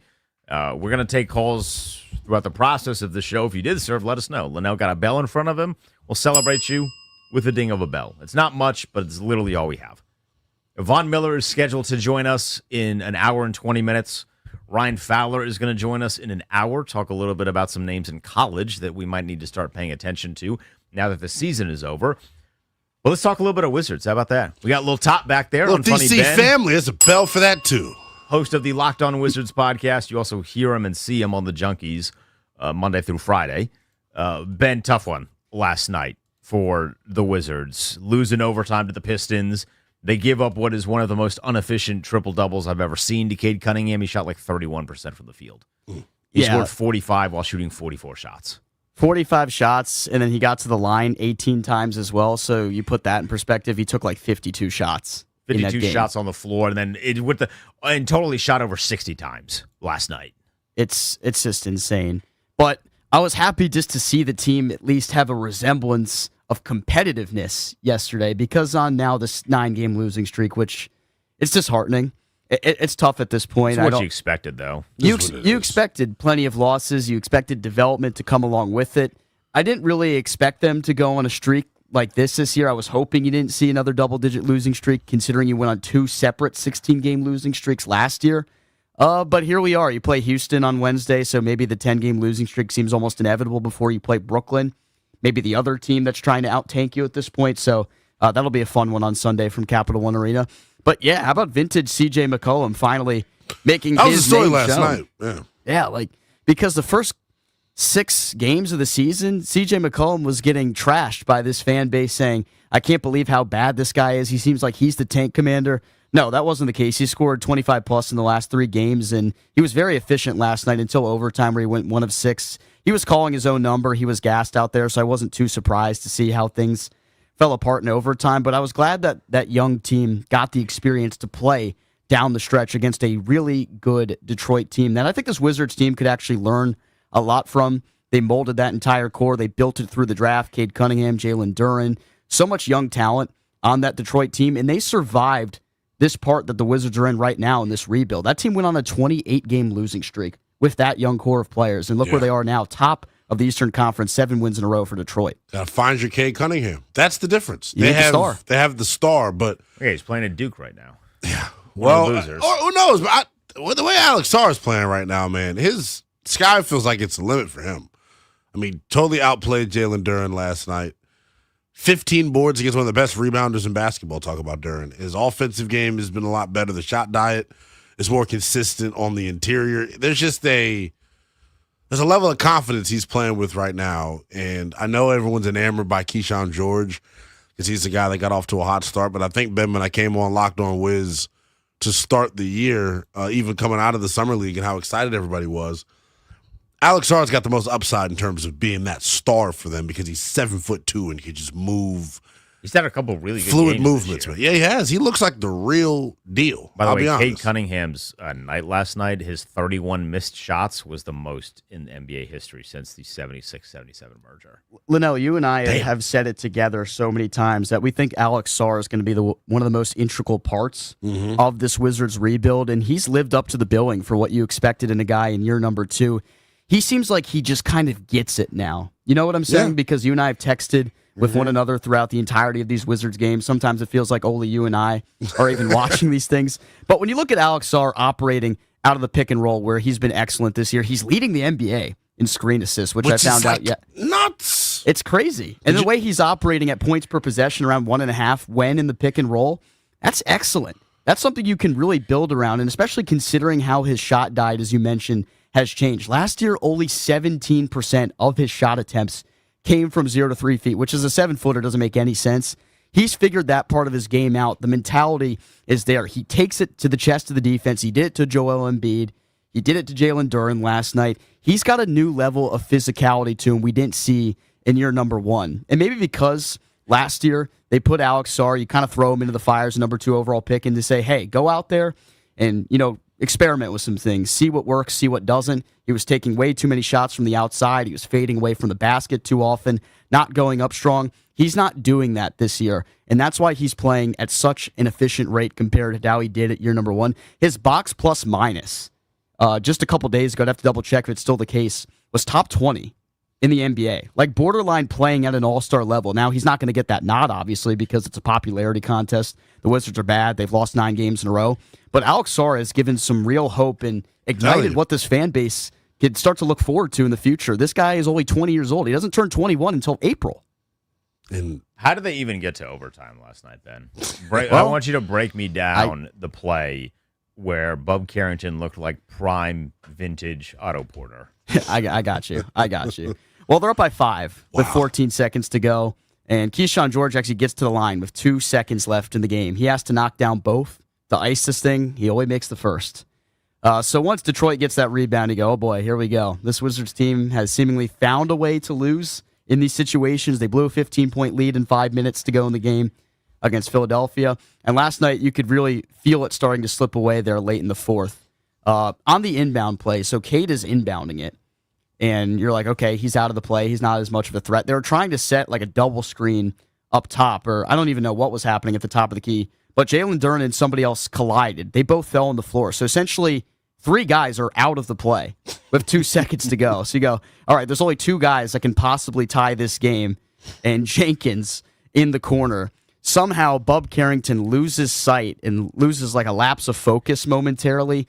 And he's not denying the ball. In that situation, when he's just standing there in the corner and it's a 3-point game with 2 seconds, basically only a catch-and-shoot opportunity is possible, you got to deny the basketball right there. Bub should never have let Jenkins catch that ball, let alone get a shot off, and he drills it, it goes to overtime, and, that's exactly where you knew as a Wizards fan that the game wasn't going to end up going in their favor in the end result after it gets to overtime. Ben came in here today. Linnell was like, you have to see this play. I was not watching the Wizards late last night. You got to see this play, and it looked exactly like Otto Porter when he got lost Bulls? on defense. Yeah, when he's just, oh no, it looked exactly like that. The difference was that Otto Porter's guy literally ran to the other side of the floor, and Bub's guy was 3 feet in front of him. I've heard some stories about Otto off the court. He got after it. Got after it. Yeah, he got after it. Did. Yeah. He got after it for I sure. met him in a Miami airport once. Wow. Yeah. Okay. He wasn't that interested to see me. He didn't know who I was. I was like, he's a boring guy for the most part. It seemed like on the court, but like I was just saying, off the court. Otto Porter people. But no, the Wizards are in a really good spot. So everyone locked on law is spamming fire Brian Keefe. I don't know what his contract details are. they're not firing him now. They're damn sure not firing him now. The plan is, and the plan was not to be very good. I just am like, I don't know how I can fire him. This is a guy that's overseeing the development of Russell Westbrook, Harden, Durant, and I'm seeing our young guys make tremendous strides. So it's like, this is a bad time to ask this question. When are they going to trade the old dudes and let the young guys play? Like, McCollum went crazy last night, so I realize it's not in good taste to be asking this now. February. But it feels like he has to be gone by February, right? That's what this time of the year for. You're auditioning him. And the better he plays. Yeah, who's going to give up a first-round pick for C.J. McCollum? It's going to be a salary dump situation as well. The Wizards traded Jordan Poole and Sadiq Bey and took on C.J. McCollum's contract because they wanted to have expiring deals this upcoming year instead of Poole and Bey, who were on the 2-year deals at that time. The Wizards are going to have $100 million in cap space free up, and you go, oh boy, we're going to sign a big-time free. No, that's not the plan. That's not what the Wizards are going to do this offseason, but essentially they're going to be able to take on some more bad contracts that come in. I don't even know. I haven't gone as far of like looking around the NBA to see what's going to be available in terms of who might get dumped to the Wizards, but you're going to be able to acquire assets through that. I will say this. This may be the offseason that they spend the money. Are there going to be guys available? It feels like in the NBA, I don't know big-time players never hit the open. I think, and I'm not saying go out and get an all-star, but I'm saying get like a second, third tier type of guy to come in and be a big piece of your rotation. Maybe it's a center to play next to Alex Sarr if you don't want to leave him at the 5. It's going to be interesting to see what they do. I think this is their last year of being terrible. I do believe that. I firmly believe that. So here are some of the names that are going to be theoretically on the open market. I say theoretically because a bunch of these guys are going to get new contracts. LeBron. Interested? Yeah. No? Yeah. Go get LeBron. Trae Young, but Trae Young has a player option, and Trae Young's going to get a massive contract. Zach LaVine, but Zach LaVine has a player option. I don't know that I would want Zach LaVine, who at that point would be basically 31. Yeah. James Harden, I'm good. C.J. McCollum, we're trying to get rid of him. Chris Middleton, trying to get rid of him. Kristaps Porzingis, been there, done that. Isaiah Hartenstein, he's pretty good. That's a rebounding king. Wants a little bit more. He'd have to get a lot more money, though. He's getting 29. I think you make the argument here that the Wizards need to find another big to put alongside Sarr. Yeah. I think that's because Alex Sarr is developing. Yeah, he's playing at a 5 position right now because this Wizards team purposely has no depth at the center position. You get some good minutes from Marvin Bagley off the bench, and sometimes you get Tristan Vukcevic, who's on the 2-way contract that'll give you some production offensively, not a lot on the defensive side of the basketball, obviously. But the way Sarr has improved his game offensively while also, continuing what he started last year as a rim protector, he's had 2 or more blocks in the last 10 games, which is the most amongst players in the NBA right now. So he continues to defend the rim at an elite level. He doesn't quite have the size that I feel like you would need to really defend some of these top-tier centers in the NBA just from his a body length, standpoint. though, bro. The length is great. He's only going to get stronger. But that's why I feel like you see him play really well at the 4 because, Linnell, you and I were texting about it last night, his ability to switch. Will Dawkins said he was one of the best switch defenders in the entire NBA last year, and there was a couple examples last night where he got the switch. Cade Cunningham in the corner. Sarr sticks with him the entire way. He's got the length to do it. He's got the speed, the athleticism, and then he swats it at the rim. Like, that's the kind of versatility Alex Sarr provides on the defensive side of the basketball. So if you have a real, true paint beast that you put alongside of him, I think it's going to mesh really well together. He's got that paint beast has got to also be able to switch. Because I think right now, if you're the Wizards, what your ideal lineup, I think, is going to end up being, I don't think our point guard is here yet. Yep. But like point guard, Trey Johnson at the 2, then Bilal, Keyshawn, and Sarr as your 3, 4, 5. You can switch 3 through 5, damn near. There are certain nights, obviously, where Bilal will get punished by the center, but like Bilal's turning into a defensive anchor, more known as a wing guy, but like is going to develop the strength to where he can switch on to bigs too. Mm-hmm. Like that's what I'm intrigued by. So I think I want to leave him at the 5 for that reason. But if you do get another 5 in there, he's got to be able to switch. I'm more talking long term, probably big picture. And Bilal, I'm concerned that he can't stay healthy right now. Well, that's another thing. That's brutal. Can't count on Bilal's with Locked On Law. This type in the chat. I mean, he's already missed 7 games this year. Kind of interested you in Ja Morant? Well, I put that on Twitter just to fish a little bit. Check the pulse of the DMV. You just wanted to rage bait on Twitter? People were very upset. I just don't think he fits what they're trying to do culturally, probably. How Gilbert Arenas come in here and mentor him? Hey, this way you shouldn't mess with guns. Linnell, let's talk Cam Whitmore.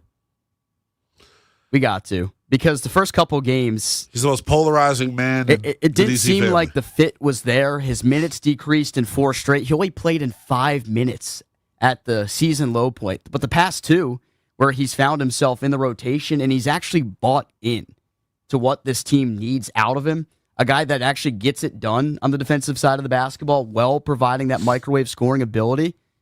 If he can do that consistently, he's going to have a role here. That's how I look at it. What would the role be? Is it like an off the bench? Is he your sixth man? I think so. And just come in and try to get buckets? Him and Trey can serve in that role right now until, I guess, McCollum departs at some point in the season and maybe Trey Johnson gets his opportunities as the starting two guard then. Trey's definitely got some work to do, but I've seen some nice flashes from him as well. It's going to be interesting, man. I saw we got to figure out here over the next several months, and I'm sure college basketball I love. DeBonsta's a monster. He's not the guy that I wanted, though, initially. DeBonsta's a monster? The monster. Yes, he is. Darren Peterson, dude, from Kansas is a mother lover. Like, they need a point guard. You are way more locked into college basketball than I am. It is still very much college football. That is why we're like the yin to each other's yang. Yeah. You are more locked in on college football than I am. Rankings come out tonight. We'll discuss it in probably a little over an hour. But college basketball, man, Boozer, DeBonsta, or Peterson. I think Darren Peterson's my guy. You know the reason I'm not locked in on college basketball? We'll continue this conversation. I'll tell you why. Well, Coming up next. There's one big reason, and it's impacting a lot more than just me. He's the Noah Willingham. I'm Denton Day. We're in on the Sports Junkies on 106.7 The Fan of the Team 980.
3 to the foe. How much Snoop Dogg they play on the Junkies, Ben? None. None. We're bringing new music to the Junkies listeners today. It's Denton Dalen at Willingham, Veterans Day on the Junkies. Von Miller scheduled to join us in a little under an hour, so we're hoping that he can. The team just traveled to Spain, so he should be in Spain if he does call in to us. Are you a subscriber to YouTube TV? No, not. So you have not been impacted by this ESPN. It's hilarious you even asked him that. The two, that is funny, I know. I want to be polite. These two billionaire corporations that are headbutting and just kicking us while we're down and making us pay for more things as a consumer. You're not in on that. No, my biggest thing that I've gotten from that is watching Pat McAfee tell his ESPN colleagues to shut up pretty much. That was, honestly, it was so embarrassing. Yeah. So when they started tweeting that link out, I have a history in investigative reporting in that I took one investigative journalism class in college. Makes you an expert. Pretty much. So I wanted to see what this link was. Yeah. Click the link. You know what the link was? What? It just listed YouTube TV's email and Twitter account. And it was basically like, here, you do it. Yeah. And I was like, wait a minute here. You are two billionaire companies sending your millionaire talents to tell us that it's actually our fault that your two billionaire overlords can't come to a deal and that I need to tweet at YouTube TV. You know what billionaires don't care about? Denton Day's Twitter account. Yeah. Or Denton Day's email. Clearly, they don't care about our time either. They're asking us to do that. I mean, they're asking us to do this, and what came out yesterday, so they didn't get a deal done again, shocker. You can now get a credit from YouTube TV for $20. But it gets worse. You have to go and apply for it. It's not like we're going to automatically give you the $20 credit. That's sad. You have to go into your settings or into your the application process and do it yourself. So it's not even like they're hooking everybody up. They are now falling on the ignorance that some people are just not going to know how to do it, so they're not going to have to give out their $20 credit. I don't even know if I can say this. That's why I don't have YouTube TV. I only have YouTube TV because my brother pays for it. Well, and shout out to your brother. I mooch off of him completely. I mean, that's what everyone should be doing. But I had to I texted him when this stuff went down, and I was like, "What are you going to do here?" That's actually a good bit. What are you going to do here? What you better do? And he was like, "Listen, man, they're pissing me off because YouTube TV raised the price to $90 a month, and now you don't have ESPN." But why would you just not get cable at that point? Exactly. Isn't that how much cable costs? You can get DirecTV Stream for $89.99 a month. With Red Zone and all that. I believe it has. Red Zone might be an add-on to that. But he pays for the add-on to Red Zone and YouTube TV too. So I'm like, I was like, what you about to do? And he's like, at the end of football season, because he does a Sunday ticket bit, he's like, I'm probably going to get rid of this. And I was like, yeah, you should. Let's save you some money. That is such a good bit, bro. What are you going to do about this? I was like, how are you going to handle this situation that's crazy, that we are both in right now? But I told him, I was like, you should probably look into Hulu. He's like, yeah, I was looking into Hulu. But then, so here's the thing. I'm not the only one that mooches off my brother for YouTube TV. There's my parents mooch off my brother. Oh my God. He has you can have 6 accounts on YouTube TV. He got all 6. You can have 6 accounts on YouTube TV, and I don't have someone's YouTube TV. You can have there? 6 accounts, but only 4 actively work at the same time. Oh, okay. But I constantly will be watching YouTube TV during the NFL, and I get kicked off because other people are watching. That pisses me off. Wait, so is it priority that they said? How does that work? I have no idea, but I'm at the bottom of the list. I get so super angry. I was like, why are you kicking me off of this thing that I don't pay for? I mean, that's what I was about to say. Jeez, dude. So I texted him, right? I was like, what you about to do? And he's like, I'm looking into Hulu. So I looked at Hulu just to see what the price was. How much he's going to pay? I was like, let me help you in this process. And then I read the fine print. And I was like, I read the fine print and it said you can only have 3 Hulu. You can only have 3 accounts on Hulu. I may have a trick here. And Ben. Well, what I realized is I was like, if you can only have 3, I was like, I'm going to have to pay. to make sure that I'm one of the three. I'm gonna admit something that's probably terrible. And I'm laughing because I'm surprised you haven't seen the email notification yet. Did it just get an email? I have been. This actually should get clipped off for social media, bro. Like I'm about to wild out here for a second. I'm terrified. So I've found a loophole in Hulu Live TV. What is your loophole? Max. Oh my God. Because Max has a hard name to spell. Hulu TV Live TV has this 3-day free trial where all you gotta do is basically just switch the email. So I know everyone's email here at Odyssey DC because it's Denton.day at Odyssey.com. So I've just been using everyone's email. I've just been stealing Hulu Live TV with you all's emails. I'm on like a 45-day run right now. You're about to use like Roger's email. Oh my gosh, dude. Daniel the Cookie Monster over here. Did you hear that bit yesterday? It's been pounding cookies on BMitch and Finlay. That's where Daniel is based off of There's Food. That's his bit. Yes, that was a fantastic segment yesterday. Damn it! Looking back and seeing Max, I have not used Max. Well, Max is apparently he's got a tough next. name. He's got a tough name to spell. God, it's gonna someone who doesn't listen to this on a regular basis is going to try and subscribe to Hulu TV thinking they're going to get a free trial, and it's going to say free trial expired. Yeah, and they're going to be like, "When did I use this?" This email has already been used for. Yeah. In reality, it's just you. Just me. Like you already have an account for this email. Anthony Haney's going to be like, "What? What is happening?" Anthony's got several emails that I've used. So he's got the Ant-Man Bison. He's got his Odyssey. He's got his prep email. Yeah, I've used yours. Does he know about this? That's what I'm saying. Like, if you go check your spam, I go check. I promise you, I've used yours. That was I can't believe like one time you text me, you said, "Hey, you're about to get like a code." Yeah, but I was just saying, hey, dude, you're about to get a code in your email. I need that number, please. Yeah. You know what's funny? I have not gotten an email. Oh, you know what? Spam gets automatically deleted every 30 days. That's tough. Yeah, because I've been doing this for a while. The first time I did it, what did I want to see? Isn't that such a hassle? First time I did it was scrambling home to watch the preseason opener for the Commanders. That was the first time. That's when I started. Isn't that such a hassle to constantly change every 3 days? No, I don't. I mean, it's not that I do it every 3 days. It's when I want to watch something. I'm weird. I spend a lot of time doom scrolling. I do that too. That's normal. But yeah, so Hulu Live TV also has the WWE bio series on there too for A&E because they have A&E. Right. So I was doing it for that. Hulu TV, if you get the package, it comes just admitted criminal activity. That's not a crime. What I'm doing, is it? I think in some way it's fraud. Fraud. What the hell? It's a very broad definition. I mean fraud. I mean locked on breaking the law. That's crazy. I mean you're like it's not like the nicest thing. It's certainly not a nice thing. It's not hurting anybody.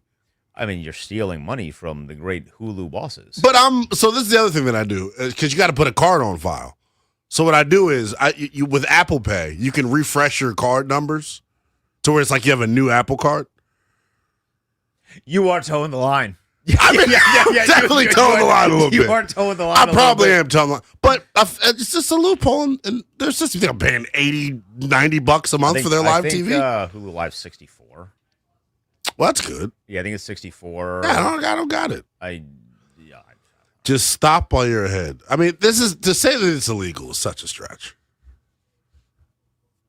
It's gonna suck if you walk outside and there's like a cop out there.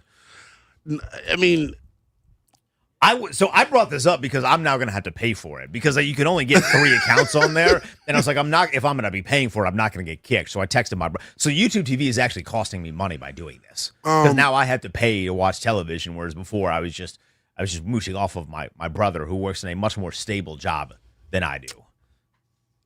You now have a new trick. Well, apparently I don't because I don't have enough emails. Probably not. I've used a lot of them. I'd have to use all these damn emails. You guys have got me like, I'm like afraid now. You know why I brought like this fraud? up, because Bob Iger got on the Manning cast yesterday. Bob Iger is the CEO of Disney. He was on the Manning cast in the midst of this back and forth dispute of YouTube TV and ESPN, and the Manning cast asked him about it 0 times. 0 times. Fubu is an interesting one.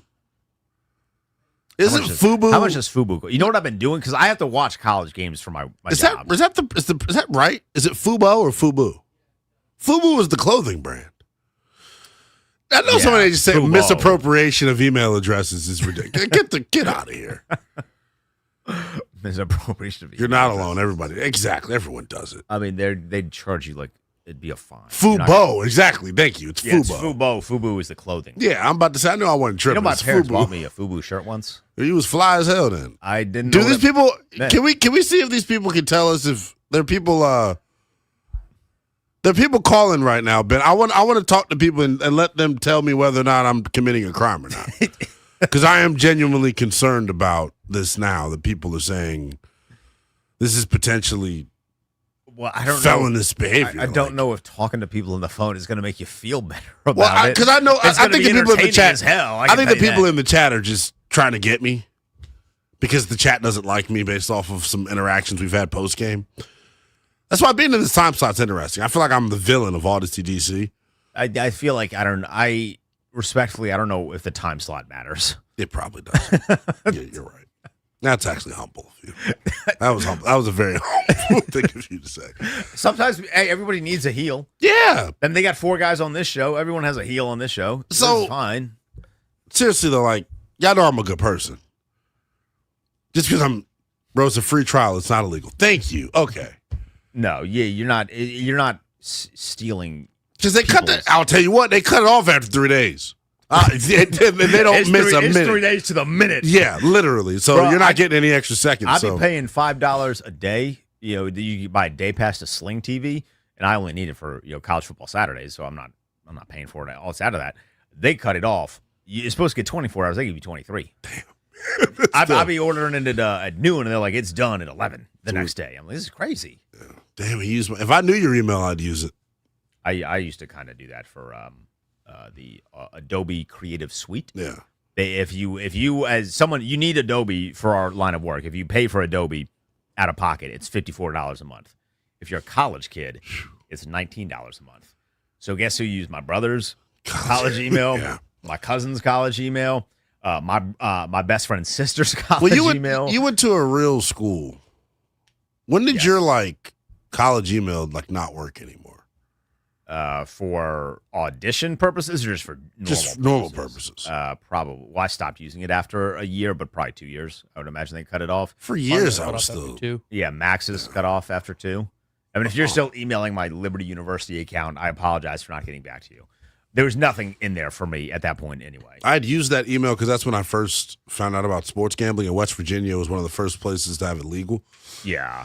So I set up all my sports gambling accounts through that, and when you forget your password and you got to reset it to an email that you can't get into, it's pretty tough. So it is very tough. There was a period in time where I had a bookie. You told me about that. Yeah. I thought you had a bookie just because it wasn't legal in Maryland yet. No, it's because you can get into an email. I mean, imagine having a bookie for $5 bets. I mean, that sounds like a complete joke. But that's what I used to do when it wasn't legal in Virginia. Just go to New Jersey. My boy lived in New Jersey, so we'd make some bets. Yeah. We made a hell of money on a Thaddeus Moss 2+ touchdowns in the national championship game. Wow. We took a 71-cent bet and made $50 off. That's ridiculous. It was insane. Damn. It was like 100 to 1. I was partying in a bar.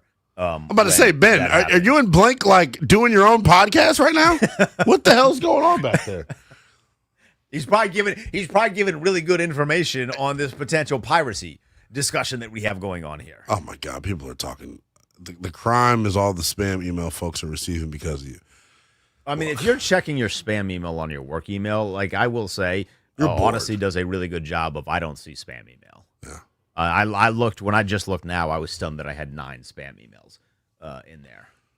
People are talking mock draft in the chat. Yeah, my anxiety is through the damn roof. Because Caleb Downs is your answer. If you're not in the top 3, you draft Caleb Downs. If you're in the top 3, you draft Ruben Bain. For all my mock draft heads in there, Ryan Fowler's going to join us in 20 minutes. He's great. Ryan, Hold on. We got Von Miller coming on. So you're telling me Blink just talked your ear off for 4 minutes to not come on the air? That's what happened, yeah. Yeah, he just. Oh, that's ridiculous, Blink. Well, what did he say? He was just telling me everything about him and who he is and why he's a big star. Wait, so he Blink? didn't even contribute to Linnell taking everybody's emails? Oh, he wasn't even listening, I don't think. What the hell was he just wanted to call in. Why did you entertain that for as long as Is you that did? Blink from Blink 182? We got to work on some stuff back here. We'll talk about it. Oh, no. Max, you're in early as hell today. You want to talk hockey? Oh, I know you want to talk hockey. Go to break. Yeah, I mean, well, no, I thought we still haven't. The clock thing has been the thing with us. And I know and I got 3 witnesses in here that just know about my habitual clock blowing. You have way more than 3 out there. Damn. I can't wait for Friday, Linnell. You and I in overtime, you're gonna kill the clock every single segment, and we're gonna have to catch up and have like a 2-minute segment at the end of the hour every single time. People have been be great. accusing him of committing crimes in the chat. Now they're saying I'm shortchanging the shows. Now shortchanging the shows. I'm just a total thief, according to people. That's Blink just stole literally a segment from Ben. Yeah. I mean, oh my goodness. Ben didn't even get to have a conversation with Max because Blink was trying to convince him that he was a star. Let's see if I can. I don't have the call screener software on this computer. Do those 2 people? I want to hear from one. Can we just hear from one person? I thought Blake was going to be the person. No, I gotta screen people. We'll take some of your touched. Take some of your calls. Linnell literally just kissed the microphone. We're doing great here. 800-636-1067. If you can give us some insight on what he did with the Hulu situation, please feel free to do so. Ryan Fowler's going to join us in 20 minutes. Von Miller's scheduled to join us at his regular time slot at 9:20. Despite the guys not being here, we're thinking that Von Miller's going to come on. That's going to be a really fun conversation that you don't want to miss. It's the Sports Junkies with Denton A. Linnell sitting in for the Junks on 106.7 and the Team 980.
This is Sports Junkies. Denton Day and Leno Willingham sitting in for the Junks on 106.7 The Fan and the Team 980. We are also live on YouTube. No Monumental today. That's another thing. We were talking about that YouTube TV debate and this YouTube TV debacle.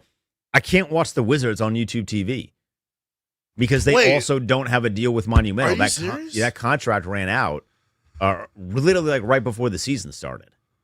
If I wanted to watch everything that I need to watch just for work-related purposes, like we're talking NFL, we're talking Wizards and Caps, we're talking Nationals and college football, I have to pay like $250. That's why I have several illegal pirating websites. I don't understand how they can't get deals done with these sorts of things. Yeah. Like, I mean, I get it because they want to profit, and it's not even that they want to be above. Like, they're so far above regardless. They just there's a level of above that they want to hit. Yeah, I hate billionaires for the most part, if that wasn't obvious. Yeah. Like Josh Harris is on my good list. You've been on one. I like 3 billionaires. I like Josh Harris, I like Tony Khan, I like Batman. The problem is one of those is fictional. So I like 2 billionaires. Who's the fictional one? Batman. Well, Batman's realer than... Well, fair enough. I got a Batman tattoo, though, so I got to like Batman. I admire your tattoo. When are you going to get some ink?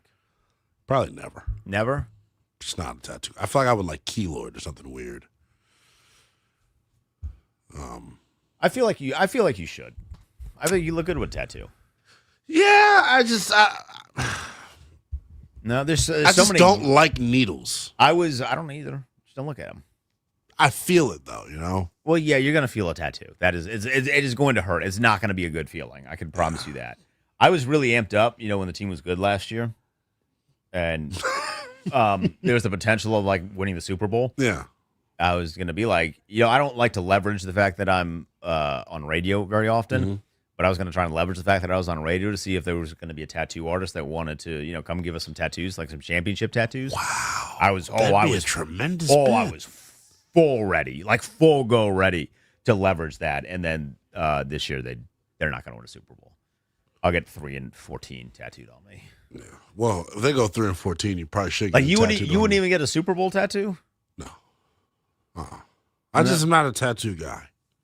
What are you more likely to do? Be a tattoo guy or a coffee guy? I'm trying to get Linnell to drink coffee. I wouldn't get him the coffee in here. Roger does a good job making the coffee. Roger's not here today, so that means that coffee in there's. We really are working with the stud. A day old. Huh? I mean, no Raj today either. No. If we were to have an IP mishap, we're screwed. We're just screwed. Just like completely screwed. Or do it all. Metal Chris isn't here. No, you'd have to call Tom. He'll be here in like an hour though. God damn it. What?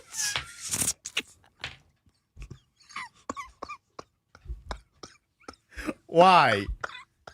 Why is? Oh my God! I'm about to lose it. I wonder if there's any insider baseball in the Jack. Because God, man, I love Metal Chris. How do I function without coffee? Because I'm wired. He is wired. Linnell is probably the most wired person that I've met that has done this profession for more than 2 years. Because coffee is such a cheat code.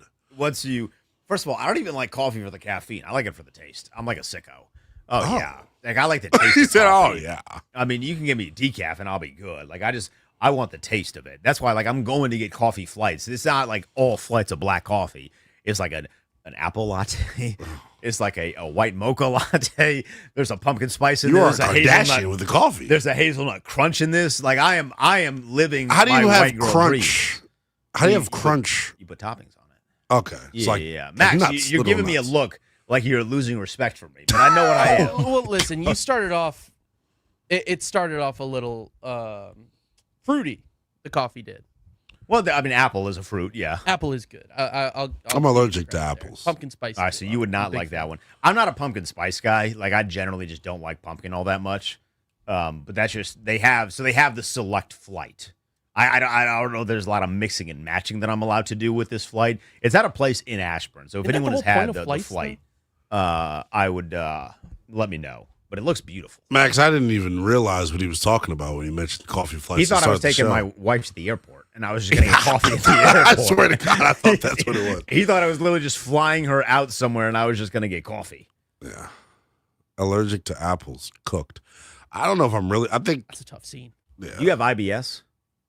Well, that was so random, but probably. Well, people that have IBS, apple triggers IBS. Oh, really? Well, no. Yeah. Or I get this weird itch on my lip.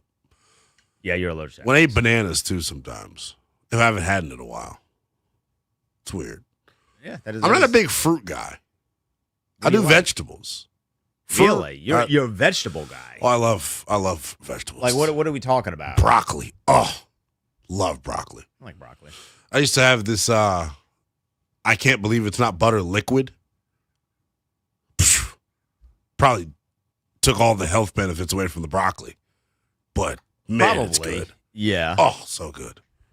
I once lost 26 pounds in 3 weeks as a 13-year-old Because of just eating vegetables and snack wraps. Yes, that was my weigh-in meal from a Did gummy you try village. the Popeye snack wrap situation? Oh my God! So this is why. First of all, I'm too broke to ever be door dashing, but I made the stupid decision to door dash. This is the same night the Commanders played the Bengals on that Monday night on preseason. I tried to DoorDash Popeyes, the wrap, in my apartment complex. It's kind of hard to get around. I missed so much meaningless football finding my driver. Was it worth it? No. They did not treat the wrap with any care. It was very lightly sauced. Oh, you got to go in person. Yeah. Well, Popeyes is mid. Yeah. I mean, it's better. It's better than KFC. You sleep. Oh, come on. Oh, come on. I think there's a sides war going on right now. That KFC mac and cheese. I'll tell you, buddy. Chick-fil-A mac and cheese has it all beat.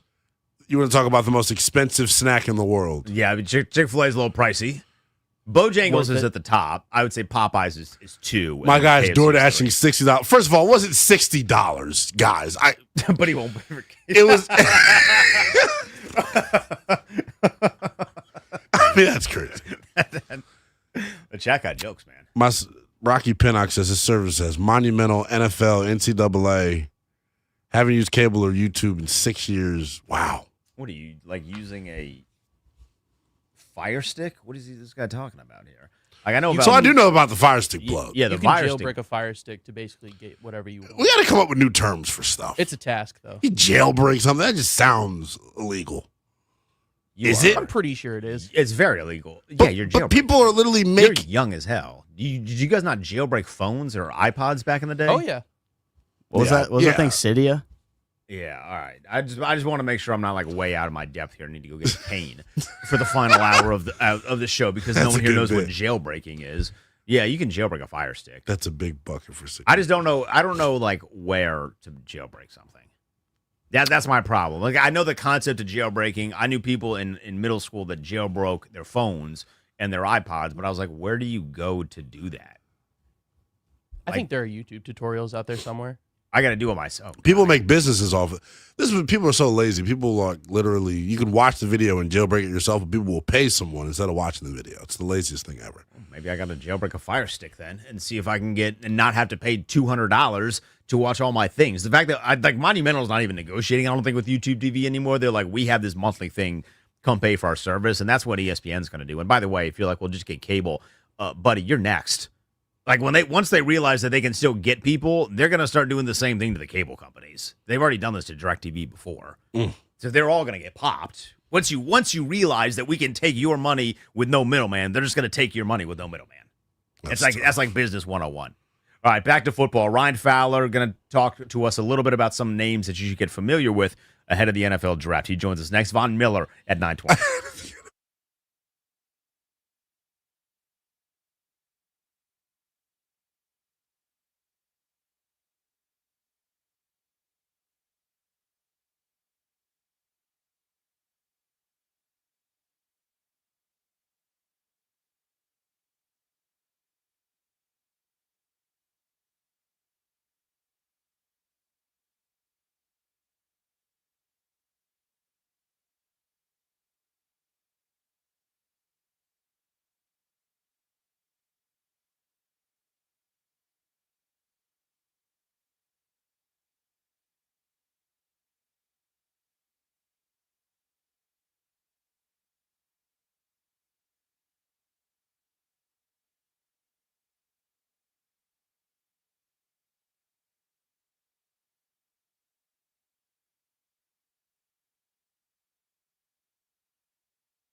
With the Commanders on a 5-game losing streak and the last month as bad as it gets, head coach Dan Quinn announced a big change Monday to try and fix the defense. I'll take over the role as the defensive coordinator. Known Joe as my right-hand man for years, and he took the news like the pro he is. As a defensive staff, including Joe, we're all consumed by getting it right, and that's exactly what we intend to do. Joe Witt Jr. will remain on the coaching staff. Commanders right now have the 3rd worst defense in the NFL. They'll be shorthanded again this week. Defensive tackle Daron Payne had the appeal of his 1-game suspension denied, so he'll miss Sunday's game against Miami. And rookie defensive back Trey Amos has a fractured fibula. He's likely done for the season. Low-scoring Monday Night Football last night. Philadelphia over Green Bay 10-7. NBA, the Wizards lose their 9th in a row, falling in overtime at Detroit 137-135. From the Crop Metcalf 5-Star Sports Desk, I'm Earl Forsey on The Fan.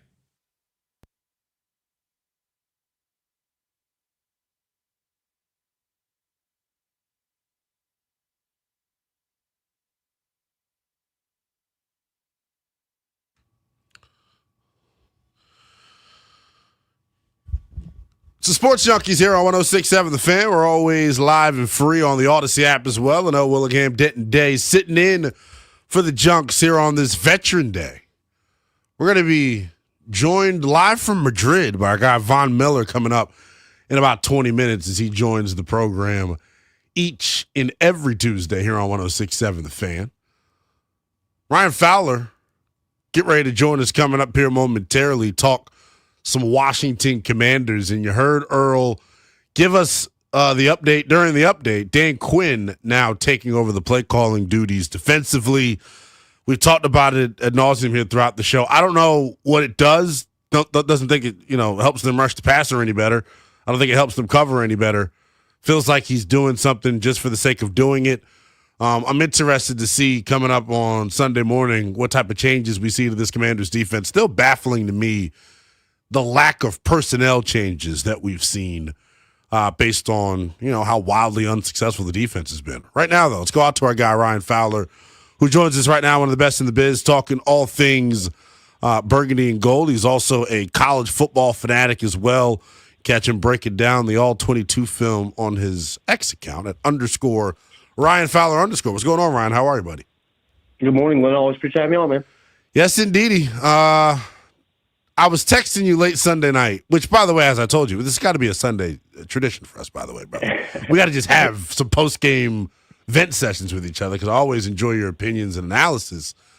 Just your immediate thoughts to what we heard yesterday afternoon from Dan Quinn taking over the play calling responsibilities from Joe Witt Jr., and how do you think it impacts his defense? Yeah, honestly, Linnell, I don't know how much it actually does. And, I think at the end of the day, this is a little bit of deja vu. Remember when they fired Del Rio, and that week that Ron Rivera took over play calling duties was against Miami as well. Yeah. So now you're having to face, Devon Achane, Jalen Waddle. You don't have the speed to match anybody in football.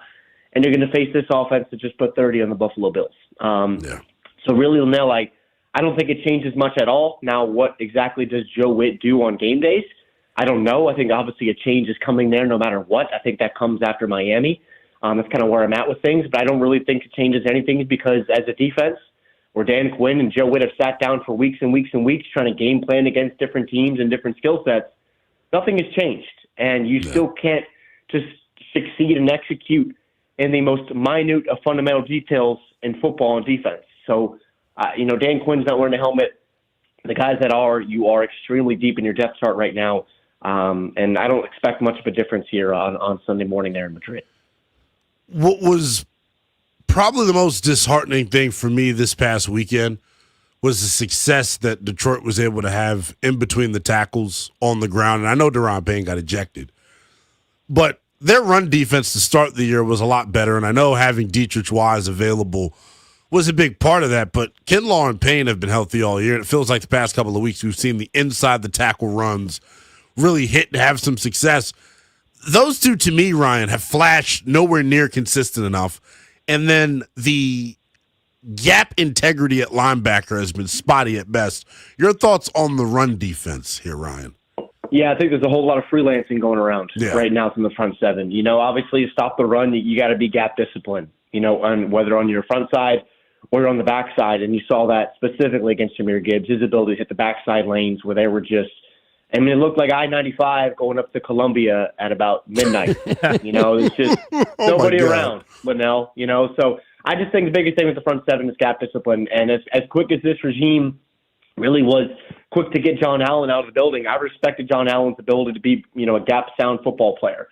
So I think right now when you're having a defense that's not working and you have players individually that, have some egos and some guys that want to make some plays on their own and say, you know what, I'm not going to stick to the structure of this defense. I'm going to try to make some plays by myself, whether I'm supposed to be in the B and I want to jump to the C or vice versa. There's just a whole lot of freelancing going on right now. And when you face offenses that can kind of mask that willingness to try to mix it up a little bit, if you will, on defense, and they don't have the athletes to match it, on top of the things we mentioned as far as lack of inability to make one-on-one tackles and all that type of stuff, it's not sound football. We don't have the athletes to match up, and it's just really all bad at all three levels. And if you can't stop the run, and the bottom line, the NFL, you're not going to have a successful defense.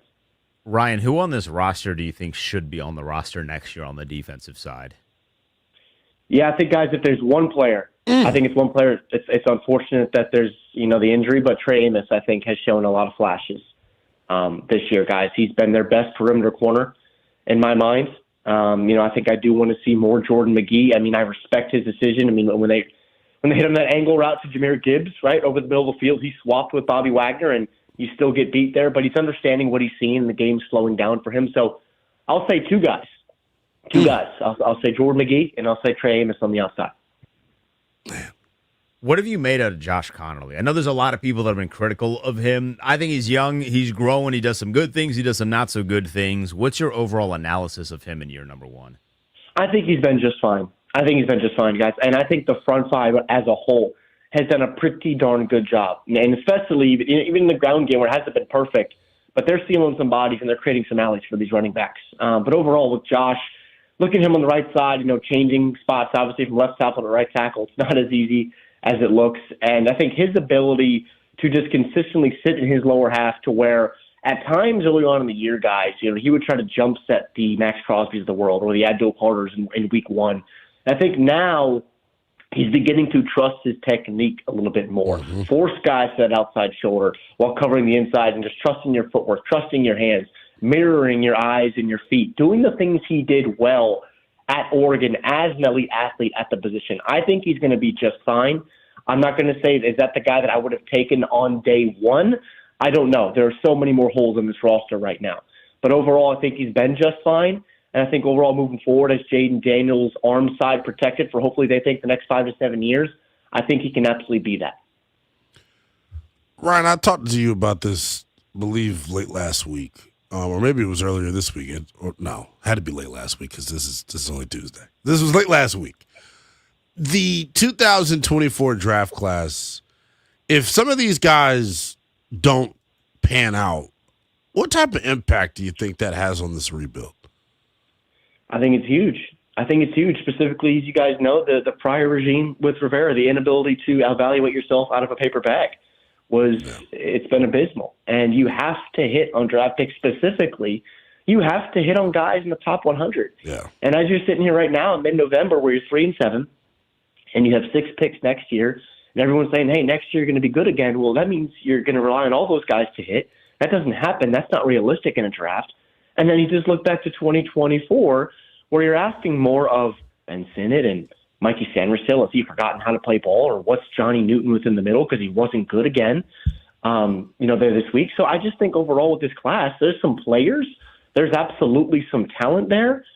But right now it's really one clear hit for me, and that starts with Jaden Daniels and some other guys that are ups and downs. So you got to hit on draft picks. You got to hit in the top 100. You got to develop players. And the more flux that you have specifically on the defensive side of the ball, changing scheme, that changes some touch of players that you want at all three levels as well. So it's extremely important. Ryan, who are some of the names that are going to be available in this year's class at defensive end and maybe it's secondary that we should be familiarizing ourselves with, understanding that they're now going to be picking very high in this year's draft? Yeah, as of right now, they're going to potentially have their shot at really the cream of the crop, if you will, at edge. Now, it's going to start with Ruben Bain from Miami, really been one of the best overall players in all of college football.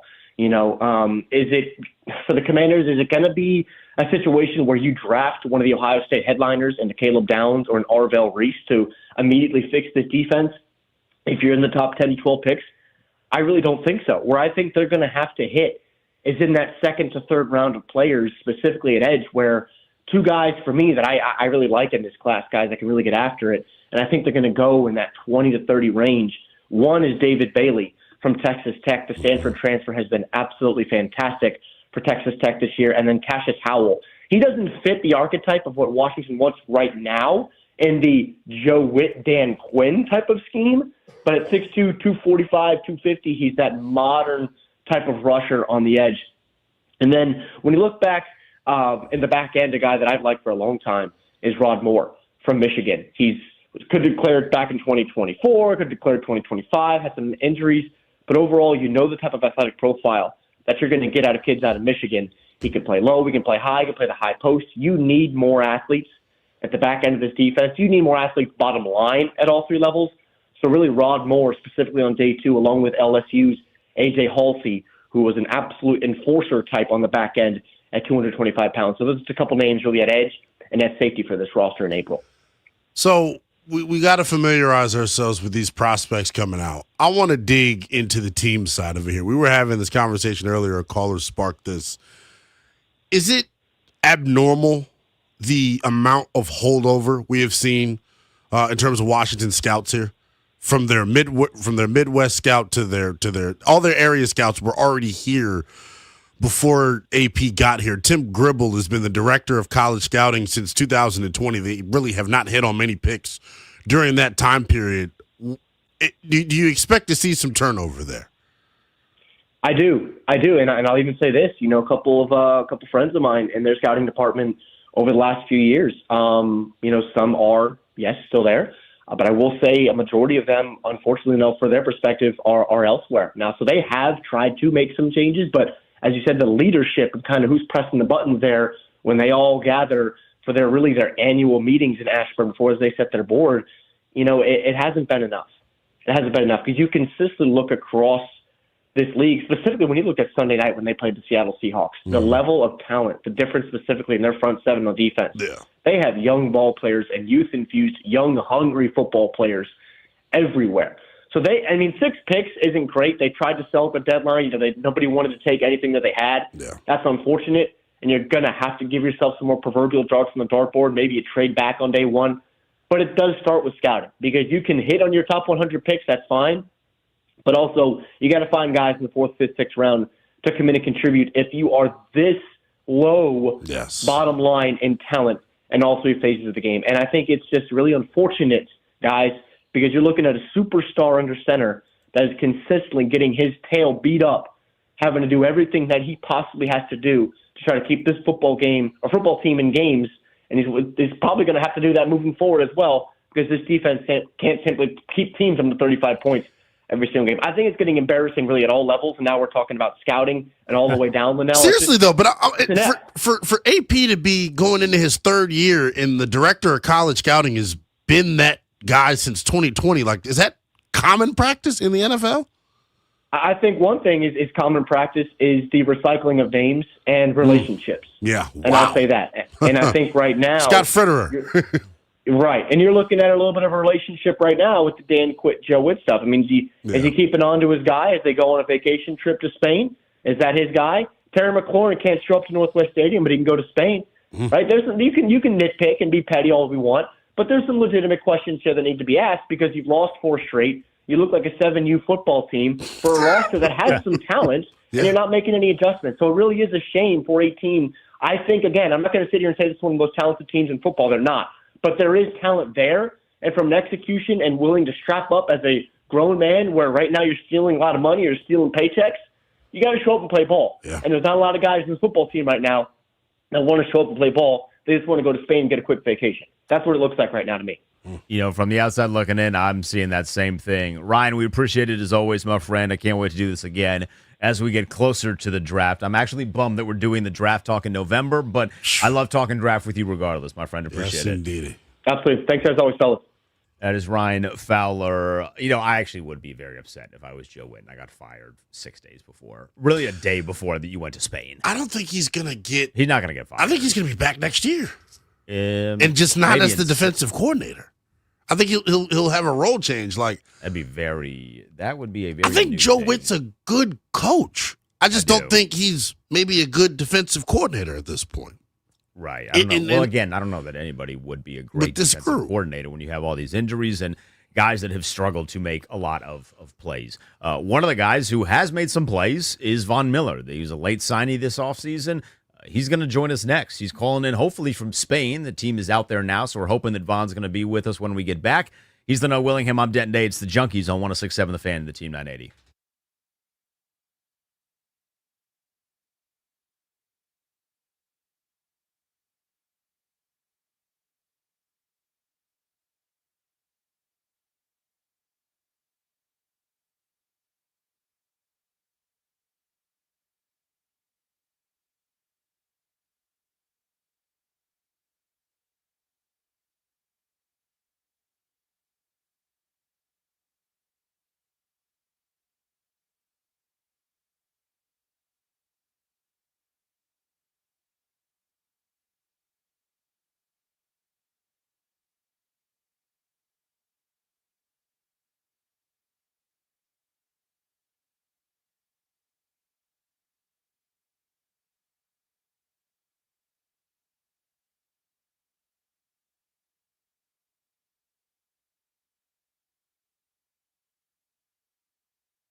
It's the Sports Junkies on 106.7 The Fan and the Team 980. The Junks are out for this Veterans Day. We want to thank all the veterans that are out there listening. So they will be back tomorrow. It's Denton Day and Linnell Willingham sitting in for the guys here. And we are joined now by Von Miller, defensive end for the Washington Commanders. He has a podcast as well that you can find. It's called the Free Range Podcast.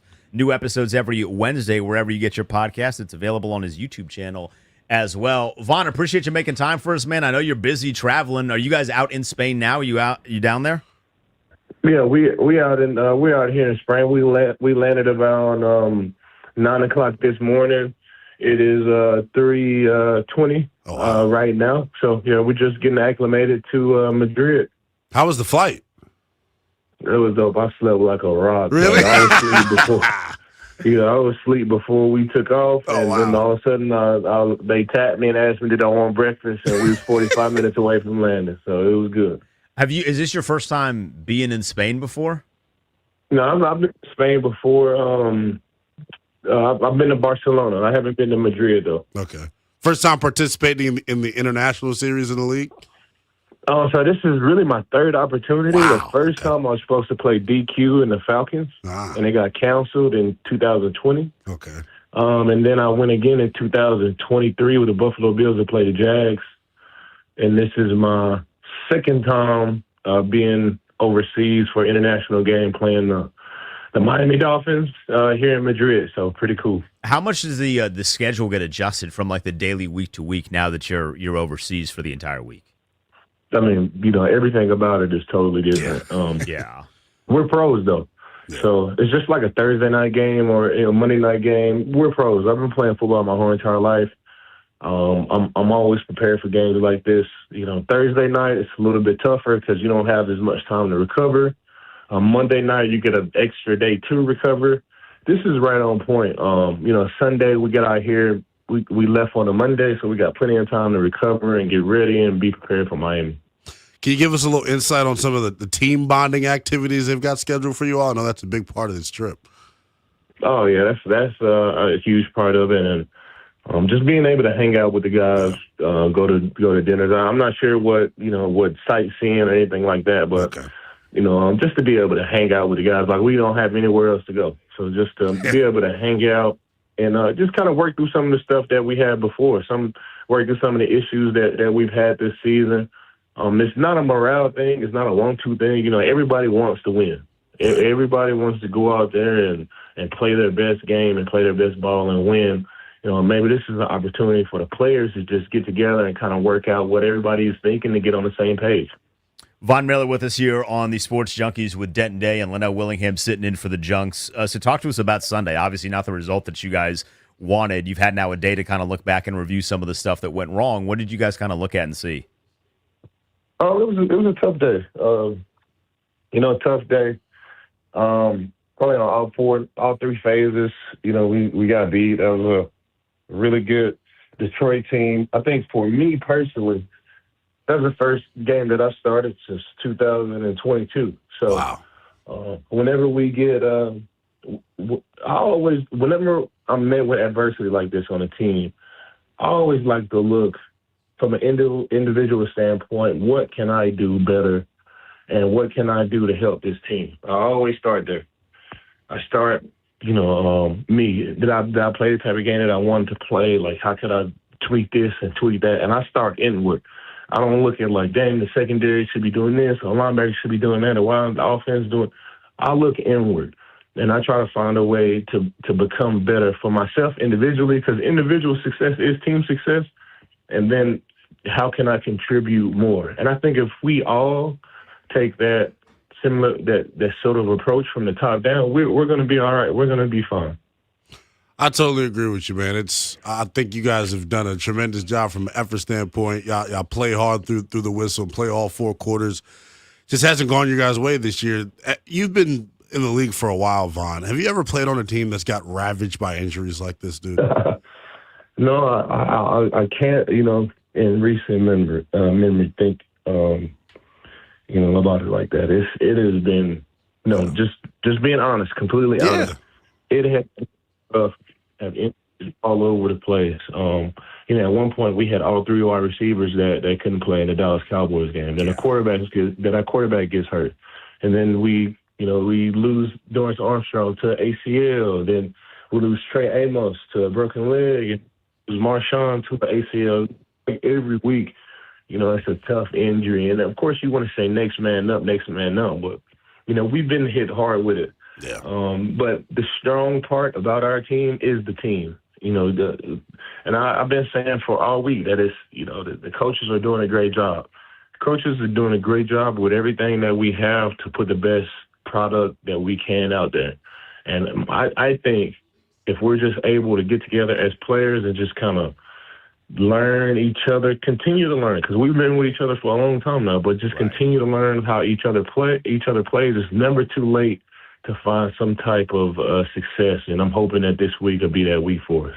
So you've mentioned morale a couple of times. Is morale in the locker room still high? And if it is, how do you keep it despite all of the kind of the negative things that we've mentioned that have happened this year? I mean, I'm a comedian. I'm a comedian. It doesn't matter how serious the situation is, I try to find a beauty in it. No matter how much success that we have, I'm still going to make light of it. It's, of course, we're pro athletes and we're tied to the outcome.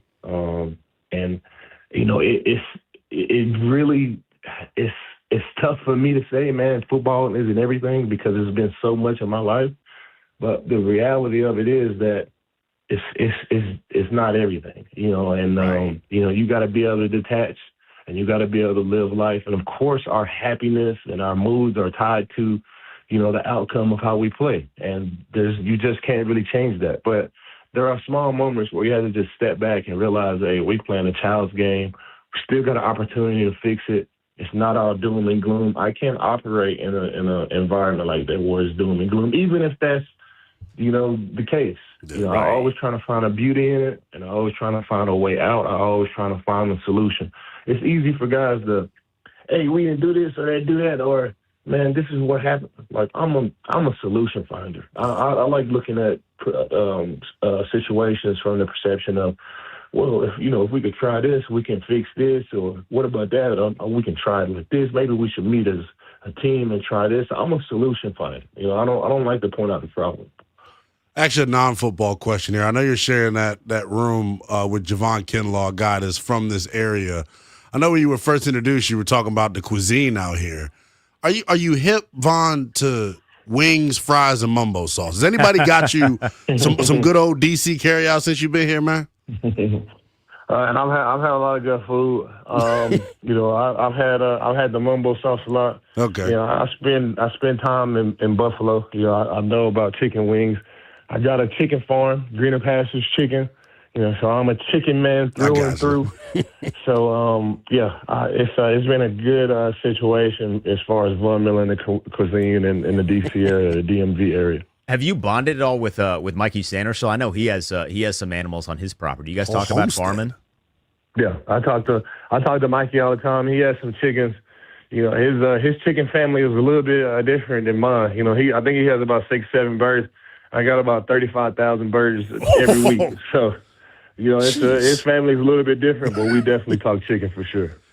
For sure, man. Obviously, the big news that came yesterday from Coach Quinn that he was going to take over the defensive play calling. How did he address that with you all as a team yesterday? Yeah, like I said, man, we're trying to find solutions, man. Coach Witt, and from my opinion and my perspective, he's been doing a great job, man. Whether he's upstairs or downstairs, it's the players that really, bring, the scheme to life. And there is no magic call. Like, there's no magic call. I play with all type of defensive coordinators. I play with all type of guys. There is no magic call. It's always going to be holes.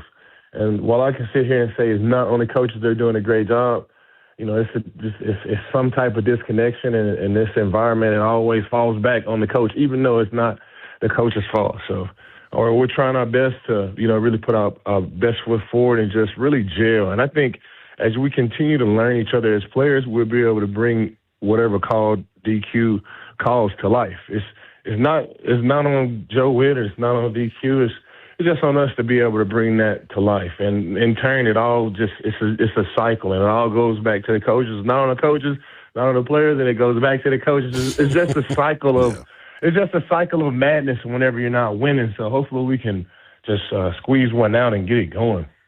Von Miller with us here on the Junkies with Denton Dale and Willingham sitting in for the Junks. Unfortunately, Von, you guys are not going to have Daron Payne in Spain.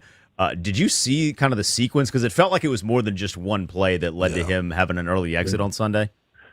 Yeah, I did not. I mean, I haven't seen the clip. Well, man, I know Daron Payne, and he just don't play that type of disrespect. If you keep it all football, all the little side stuff, as much as hindsight, you say he shouldn't have done it, but he's a tough guy, man. He's a Bash brother, man.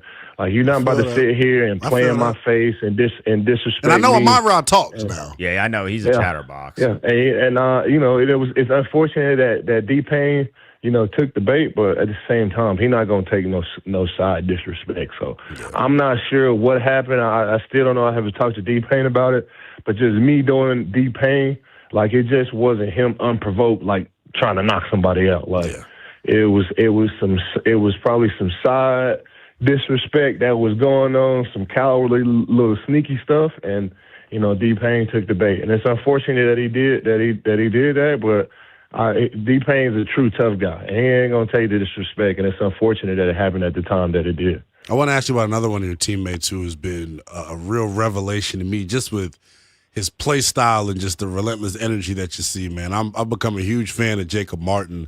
He plays with his hair on fire, does it all the right way, a commander through and through. Yeah. How impressed have you been with him? And I know you've seen him before. Had you played with him in Denver, I believe. Yeah, that's my guy, man. I've been knowing him a long time, man. And you know how you can you see your doppelganger sometimes.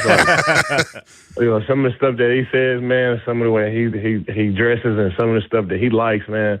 I see myself in him in so many different ways, man. That's my dog, man. That's my brother. It's been a bright spot, to have a guy like that around. Of course, we're not getting the outcome that we need, but as far as handling the present events that we're in and the preparation up to the event, if we can just control those two elements of it, the solution, the outcome will really start happening for us. And no matter what those stages are that we're in, with Jacob Martin, man, he's a rock star, man, and he plays like it too. And it's refreshing to be around, guys like that and still have guys playing like that around you. So, Von, speaking of you, I believe the number is 4, right? 4 sacks from getting into the top 10. How much is that fueling you for this final stretch of the year? Man, I haven't had a sack in 3 weeks. I haven't had a sack in 3 weeks. Thirsty for it. I feel like. I was 4 sacks away from being in the top 10, 3 weeks ago. 8 sacks away from being number 6, and that's really where I want to get to. I want to get to 141 with Michael Strahan, and because we got some young guys coming up. These young guys across the league, I'm not man, looking back, but you got like Myles Garrett and all of these guys. If I can get to number 6, man, then I would be in the top 10 a long time. So even if those guys pass me at 6, I'll drop to 7 and 8 and 9, and I'll be able to stay in the top 10 for a long time. So that's where I'm really trying to get to. And I know at the beginning of the season I said I wanted to get to DeMarcus at 9, but I think 6 is that number. And I think I proved to myself, too, that, I can still play, and, hopefully I can, still be on the books next year and have another shot. I was going to say, the body's still feeling good. Next year, too. Man, DQ, man, and the guys, they've done a great job of keeping me healthy, man. I feel good. I really do. I feel good, man. For it to be week 11, week 11, 15 years in the league, 36 years old. I'll be 37 this offseason, man. Like, I'm feeling good, man. Von Miller with us here on the Junkies with Denton Dale and Willingham sitting in. He also has his podcast. It's called the Free Range Podcast. And, Von, I was listening to your episode last week, and you mentioned conspiracy theories. I'm a bit of a conspiracy theory guy. Would you ever ride in a Waymo? These like self-driving cars that are popping around the city. Would you ever pop in one of those? I have seen them, but fortunately, the way my life is set up, man, like I don't have to do it, man. But I think it's a great idea. I think it's a great business idea, and you start mixing in some of the AI and stuff that we got going on, man. Like it's another way to reduce human labor and still get the transportation around. So I think it's cool. Vaughn, I heard you say on your podcast, man, you were interested in, getting into the other side of the football once you hang up the cleats, talking about being like a front office guy and getting into some personnel stuff. What did you think of the trade deadline, man? All the moves across the league. Yeah. I think some guys were gatekeeping. Some guys were definitely gatekeeping. And that's understandable. I heard the Bills was trying to, get Waddle from Adam Scheffler. Obviously the Dolphins are going to gatekeep that and, not help the Bills get better. And I heard the Bills are trying to get Quentin Williams too. The Jets gatekeeped him and, send him to the Cowboys. You don't want to keep him in the division, though. I get that. Yeah, the Bills, they trying to, I've been with the Bills, so they won the division 5 years in a row, and they're going for 6. So I don't think those teams wanted to help out. But I think, the Sauce Gardner trade, initially, I felt like the Jets had won that trade because they got 2 first-round picks for Sauce Gardner. But at the same time, Sauce Gardner is Sauce, and he's the Sauce that we've all seen throughout these years, and he's playing at a high level. That could be that void that was missing for the Colts.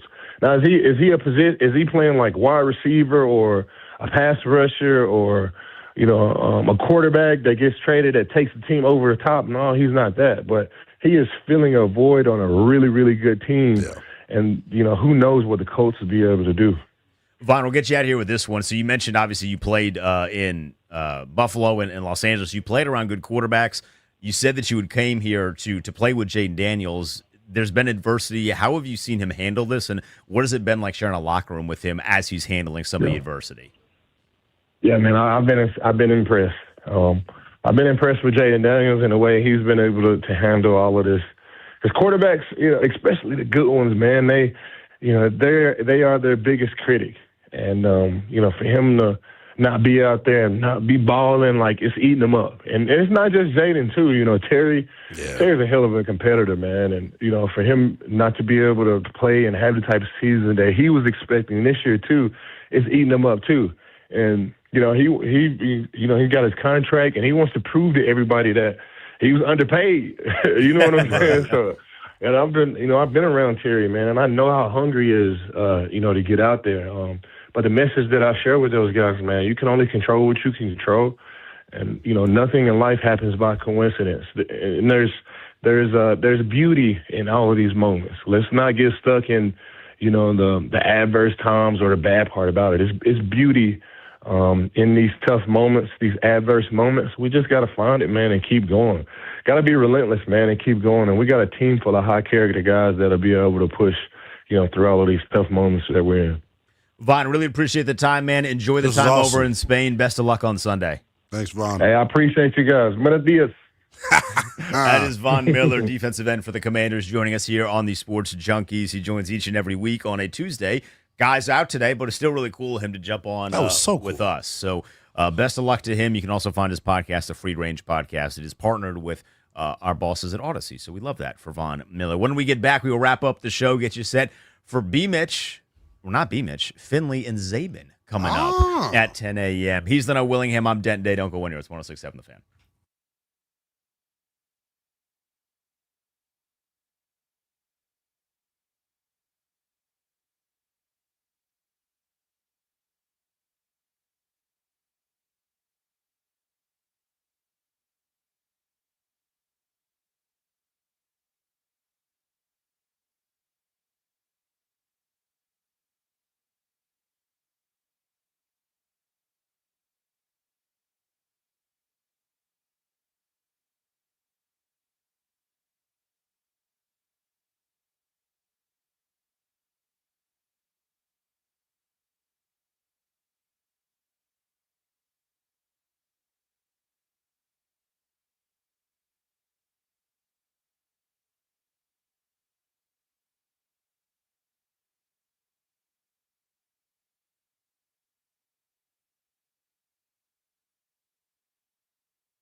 Is the Sports Junkies 106.7 The Fan and the Team 980. He is Leno Willingham. I am Denton Day. At the top of the hour, you get Finlay and Zabin today. Zabe has made an appearance in studio. This is the first time I've seen him in years. He did not remember meeting me. That's fine. But this is the first time I've seen him in years. But he's in studio today, which means he'll be on camera today. This was like a full circle moment for me. When I first started here, I produced a couple Saturday shows for Zabe, and he called me the L Train.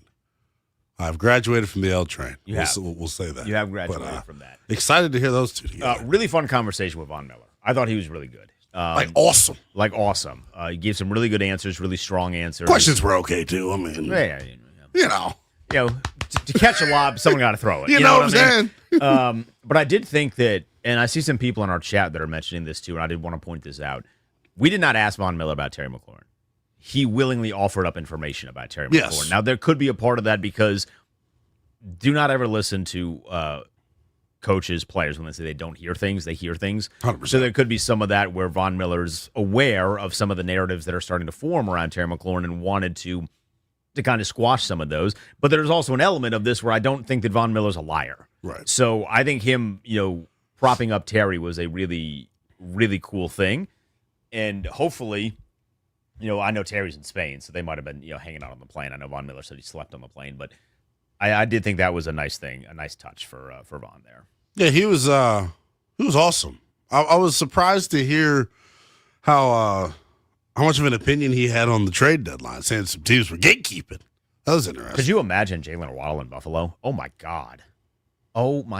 Like Josh Allen, Stephon Diggs was obviously awesome. But Jalen Waddle is clearly the second best wide receiver that he would have ever played with. Would you say he fits in the category? I'd say NFL players, there's two types. There's the ones that watch football nonstop like him and the ones that don't watch any football because they're too focused on playing. Like Von is obviously watching film all the time, getting ready to make himself better, but he watches every game. That's a veteran. He's upset. He's just obsessed with football. I mean, once you're in the league enough, I feel like you're okay with watching some other guys. Yeah. And enjoying some other guys, where I feel like when you're young, it's film, and all these different things. But God, Jalen Waddle in Buffalo would be crazy. It's the deep threat that they don't have. It's a crazy landscape right now in the NFL. I think this weekend is going to be just slobber knockers all over the place in all four windows. I think of football, well, unless you're not all four windows, but because Washington's window doesn't count.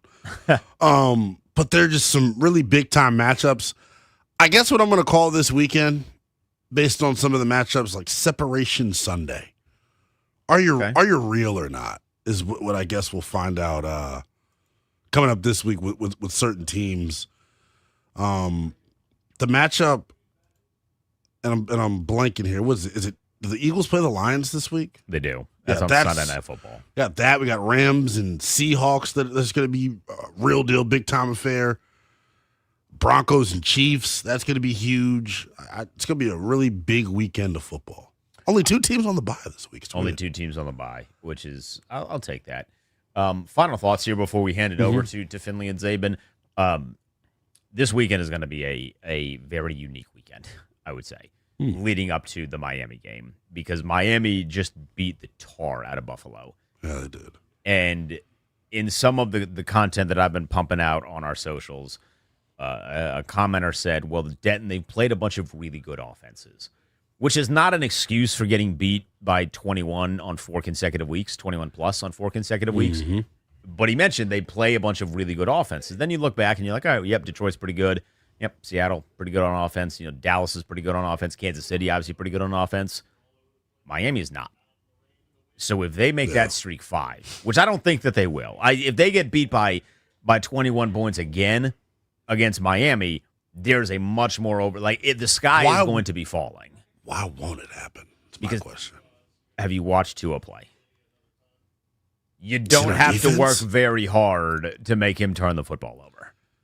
We just aren't even in the picture again. We're back at that bit where we're just too far away from receivers for my liking.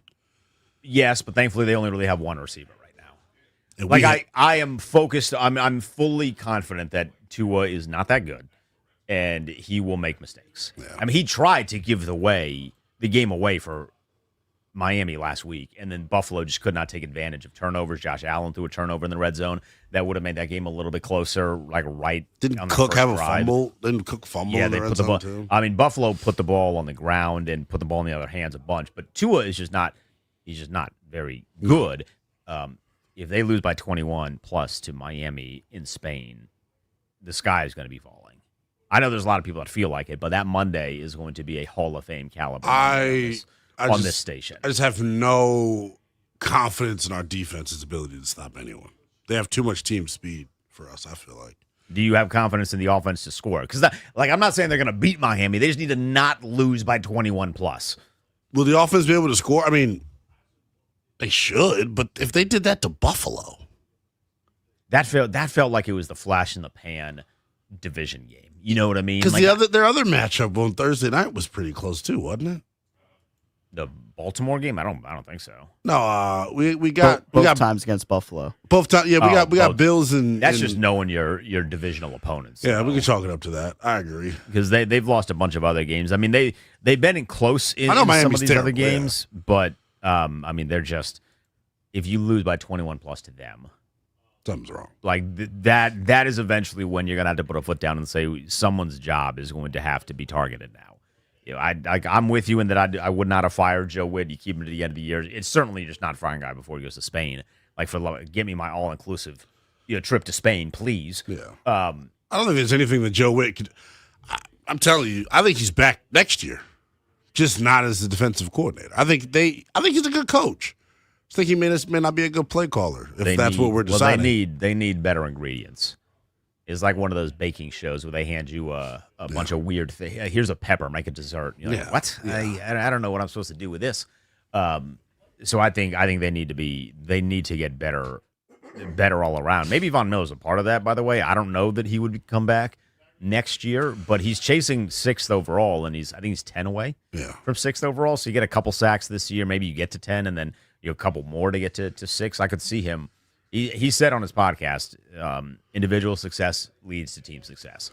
I think it's kind of a bar. I mean, don't tell little league coaches that, but that is kind of a bar. So that'll be something to watch as we continue to move forward as we get closer and closer to Sunday. Linnell and I will be, in the coverage of that Sunday matchup, so look forward to that. If you're listening on 106.7 The Fan, you're going to get Finlay and Zabin. If you're listening on the Team 980, Kevin Sheehan is back in the saddle. So you will hear Kevin coming up at 10 a.m. That's it for us. The Junks are back tomorrow. Big thanks to our guy, Lil Top, a.k.a. Unfunny Ben, for Linnell Willingham. I've been Denton Day. Enjoy the rest of your Veterans Day. We'll see you around.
Start with the Commanders news as they head to Spain for the international game. Big change made. Head coach Dan Quinn taking over as defensive coordinator, heading into what he feels is a very important week. We got to dig in, man. Like I said, we got to put everything we can into this game and where we're at. And there's the bye after that, but I'm not looking too far down the line. Like, how much better can we get this week, man? That's it. It's cool to have everybody going together. That's going to be an awesome environment. But as far as like big picture stuff, I'm pretty locked in on the present one now. I'll have a little more space to do that during the bye. The latest news, defensive tackle Daron Payne had the appeal of his one-game suspension denied, so he will not play. Also, rookie DB Trey Amos suffered a fractured fibula Sunday in the loss to Detroit. He's likely done for the season. Monday night, Philly over Green Bay 10-7. Eagles' third straight win, Packers' second straight loss. NBA Wizards lose in overtime in Detroit, 137-135. 9 straight losses for the Wiz. They're now 1-10.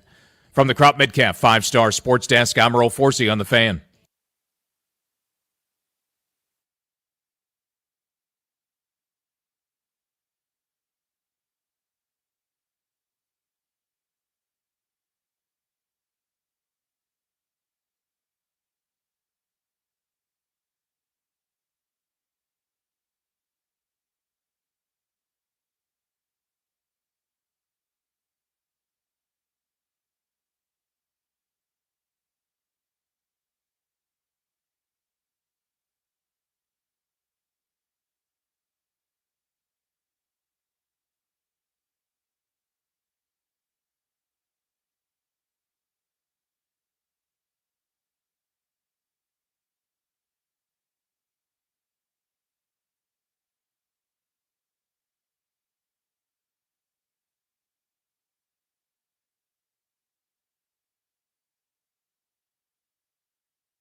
Almost there.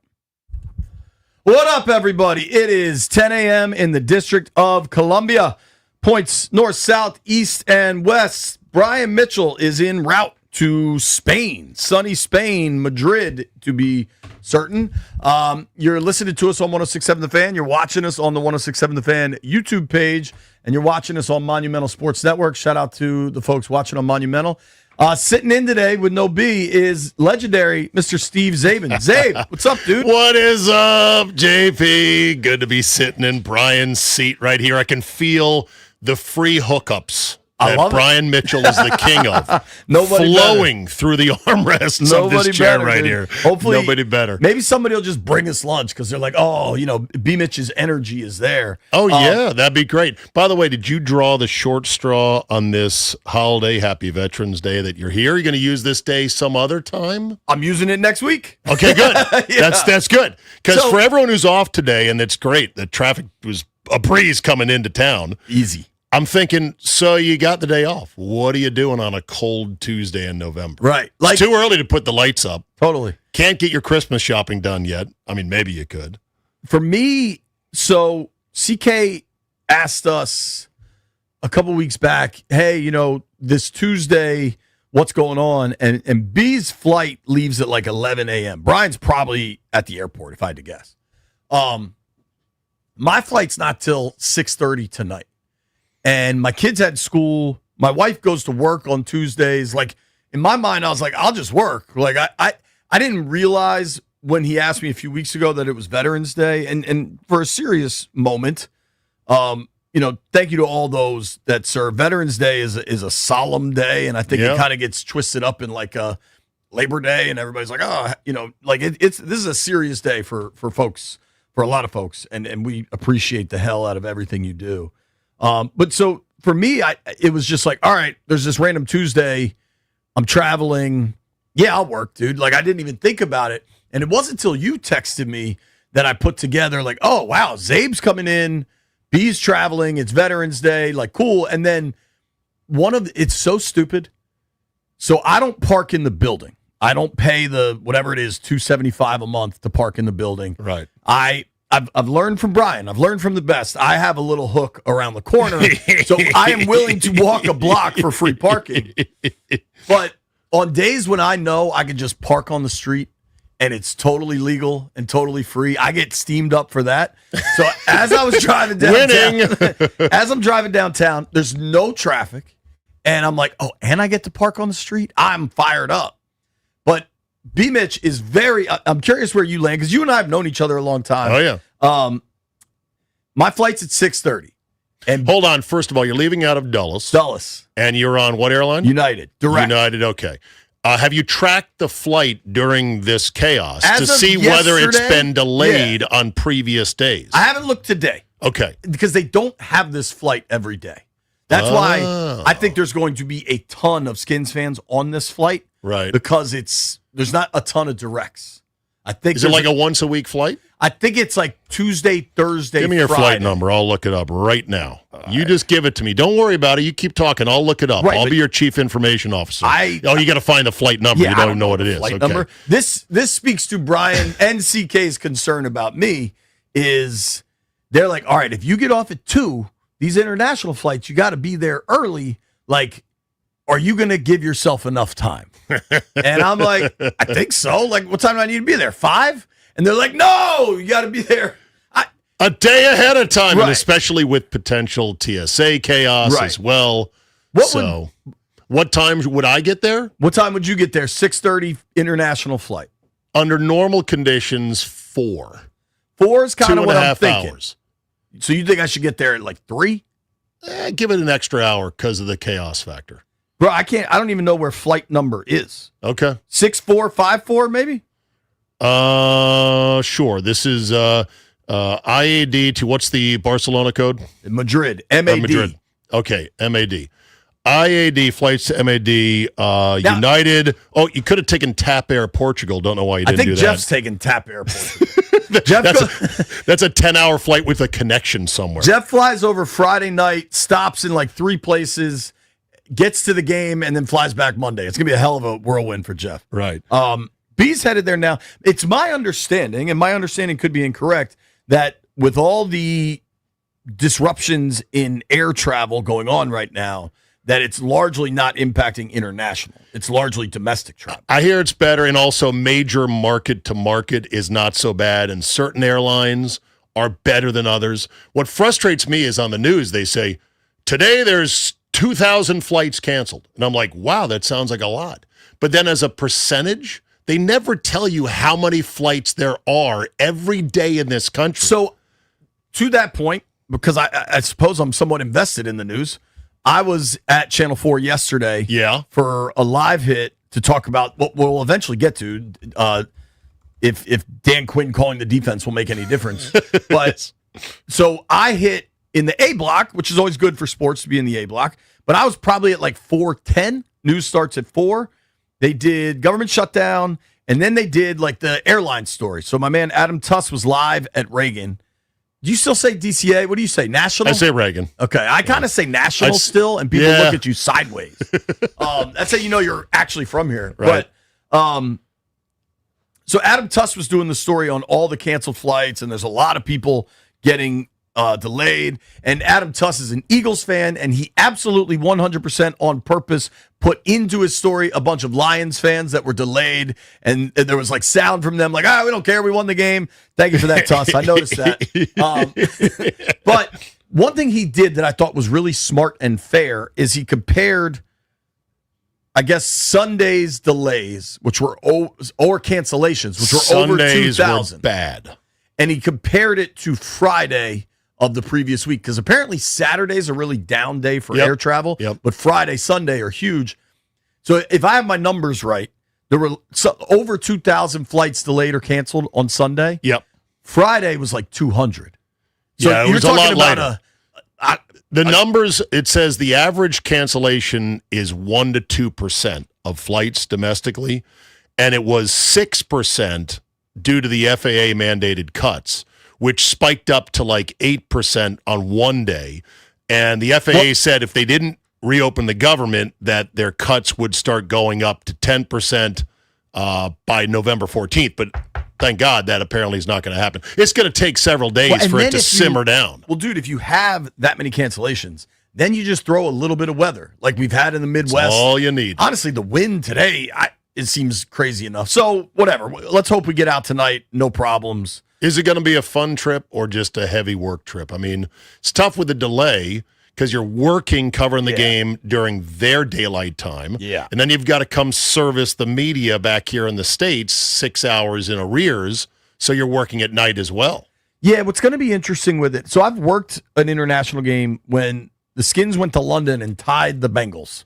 I had the joy of working that game.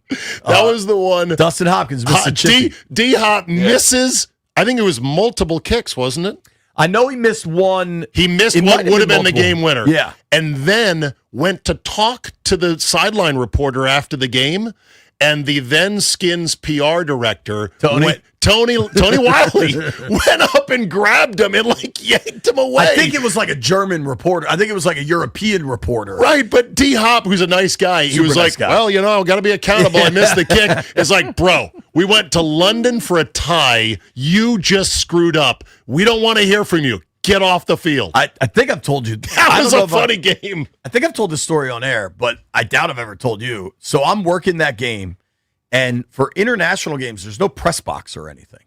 Really? You sit in the stands. Really? And they build out, at least the London game, but it's my understanding this is all of them.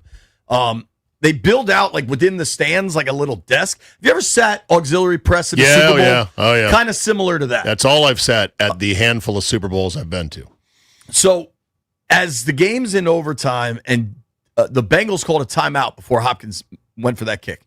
So there's no press elevator. You just kind of are in gen pop, for lack of a better word. And where we were at Wembley was on the opposite side of where I needed to be. So I come down to the gate and there's a big British bloke, security guard, and I'm like, hey man, the game's about to end. I got to get over there. Can I come down now? He's like, there's 4 minutes left on the clock. I was like, right, I understand that, but when he makes this kick, the game's over. That's how it works. He's like, 4 minutes left on the clock. And I'm like, I really got to be over there. I'm live in 3 minutes. He did not understand the ale theory that I have pioneered. Always leave early. I'm a big fan of that. Yes, exactly. But so I'm like, I got to be able to get over there. And he's like, 4 minutes on the clock. And at this point, I realize, me and this dude aren't going to make any headway here. And so I sit down very passive-aggressively, very pouty, and I'm just kind of staring at him. And he's staring right back. Sure enough, Hop lines up, misses the kick. The game continues, and he just points at the clock. He was proven correct in that instance. And I was like, damn it.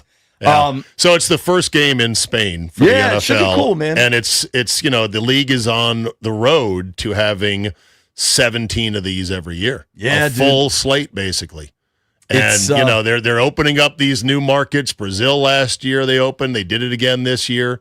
Germany's going to get a heavier slate. I think it was the first game in Berlin. I think they've done Frankfurt and Munich. They have. They just did Berlin last week. Yeah. I think they could. This was the first year for Ireland. Yep. They've done London a ton. I think they could do Scotland. I would personally want it to be Glasgow, but they'd probably go to rich-ass Edinburgh. I think it's coming. You can't stop about it. It's coming. 18-game schedule's coming. 100%. The stretching of the taffy to get to President's Day weekend for the Super Bowl is 100%. coming. It's a league that wants to acquire ground and hold ground on the calendar, and it's been doing it very successfully. Yeah, and dude, this past Sunday, that Colts-Falcons game, I love the phrase coffee golf. I feel like I've heard it most from the Fried Egg Boys, but I feel like that's kind of just a ubiquitous term when in America we're watching European golf early in the morning, particularly the British Open. But, if you're a golf nerd, you'll tune in for some DP World Tour stuff, whatever. That was the first, coffee football I kind of enjoyed because it helped that the Commanders game was a 4:30. Yeah. So I didn't have to, wake up and hustle to get to Northwest Stadium. I was kind of up with the kids Sunday morning and had the game on, and then that game ended up being good. Did you not so usually many of those games watch? Are terrible. Did you not usually watch any of the international games in the morning? You didn't do coffee football Not up if until a lot of times I'm working. Right. Okay. It's a Sunday, so you've got to gear up for what you're doing. And dude, a Sunday 1:00, I'm at the stadium by 10. Yeah. And I'm watching for who's warming up, what injured guy might be, getting a good workout in. Like, I know this is a couch dweller. I used to get so steamed up, as you would say, for those early games because it was like bonus football. Sure. Like bonus morning sex. And so you're all steamed up. Like, this is extra football before the real football starts. But that was when it was a once a year kind of a thing. And then it became twice a year. And now we've got 5 this year, I want to say. Maybe 6. Let's count them. 3 in England, right? 1 in Dublin, 1 in Germany, Brazil. 1 in Spain, 1 in Brazil. 7, I believe. So now that Germany, they're all the Spain. time, Yeah. me and some of the guys on the old group chat are saying, I don't get as excited. Many times I forget the game is on. Do you remember the first London game, which we're probably going 10 years back, maybe more than that? And No, they it's got to be 20. And they had all the regular season. I'll look it up. They had all the pomp and circumstance, and every bump to and from break was playing Piccadilly Circus music. You know what I mean? Like, they really tried to lean into what that was, All right, I and gotta now it's hear just it. like a game. You want to guess? Guess the I year. wanna say, First London game. 14. No, 2007. Wow. October 28, 2007, Wembley, Giants and Dolphins. Giants won the game 13-10, and it was a game that, according to Google, became known for its challenging field conditions. Yes, that was when they would put NFL teams on their soccer pitches that were designed for dainty little 165-pound strikers prancing around, not 300-pound mastodons leaning into each other and grinding and leveraging themselves for 60 minutes. And the field got torn to hell. Yeah. That Brazil, the first Brazil game was last year, right? This was the second Brazil game. Yes, this it was. year? This was the second Brazil game. The first Brazil game last year was a mess. It was not good, and the trip was bad. I know Packer players and team personnel said, we went there, we stayed in the hotel. There were armed guards outside the hotel because, Brazil's a dangerous place. And it was not in Rio. It was in the capital of Brazil, which is a massive city. But also, it's not for just going out like a tourist. La, la, la, la, la. What are we doing? Now we're going to have some geography nerds mad at us. It was in Sao Paulo. Yes. I believe the capital of Brazil, though, is Brasilia. It might be. Okay. Sao Paulo's the largest city. Yeah. Which is completely irrelevant to the conversation. Do you know the size of Sao Paulo? Dude, we think New York and L.A. are big. I bet Sao Paulo's 6 million people or something. It's 12 million. Oh, my God. 12 million people. That's like Beijing or something, right? Yeah, that's bonkers. What is the greater DMV? Not the 7, I want to say, when you really stretch it out to the edge of Baltimore and deep into Virginia. I think it's 7. And I think we're 5 counting what is called the DMA, defined market area. What is so bizarre in that DMA is that whenever, and you and I, over the years working in media, probably looked at numbers and ratings and stuff. Mm-hmm. Have you ever noticed it's so bizarre how they list it as Washington, D.C. / Hagerstown? I don't know why, at least for television. Why would they put Bama ass Hagerstown? No offense. I don't know. Shout out to Hagerstown. Hagerstown's now going to weigh in. All right, so there's a number of things I do want to get to today. I'm excited to work with you. I tweeted out a photo of me and you, and a lot of people were excited. And then we did. Some were not. Yeah, I guess you're catching some heat these days. So listen, I'm here to catch the heat. I understand the feeling of fans who feel that I abandoned ship at the darkest hour. I get it, but it's complicated, okay, JP, because the name has not sat well with me. I'm one of those people that still isn't over the grieving of the loss of my boyhood team name, logo, traditions, and everything else. I imagine you liked the look at least Sunday against the Seahawks. I loved it. As I said on Twitter, I go, seeing these old 80s era uniforms run around out there. And that's what they kind of did. They just ran around in random areas. But they certainly didn't run near defenders. No, they didn't. I said it felt like you got the warmest, nicest hug from your long-lost friend. But then when you looked into your friend's eyes, the helmet with the new logo, they were cold and dead. You said to yourself, oh, my God. On that eventually. Yeah. And you'll feel a lot better. Really? I believe they will. Is that a JP hunch or is that JP inside intel? That's not a report. Right. I believe they will continue to lean in on the spear. I think These guys took over, everything was done, and then you have so much success that first year with Jaden. And kids, my anecdotal evidence is when I'm with my children.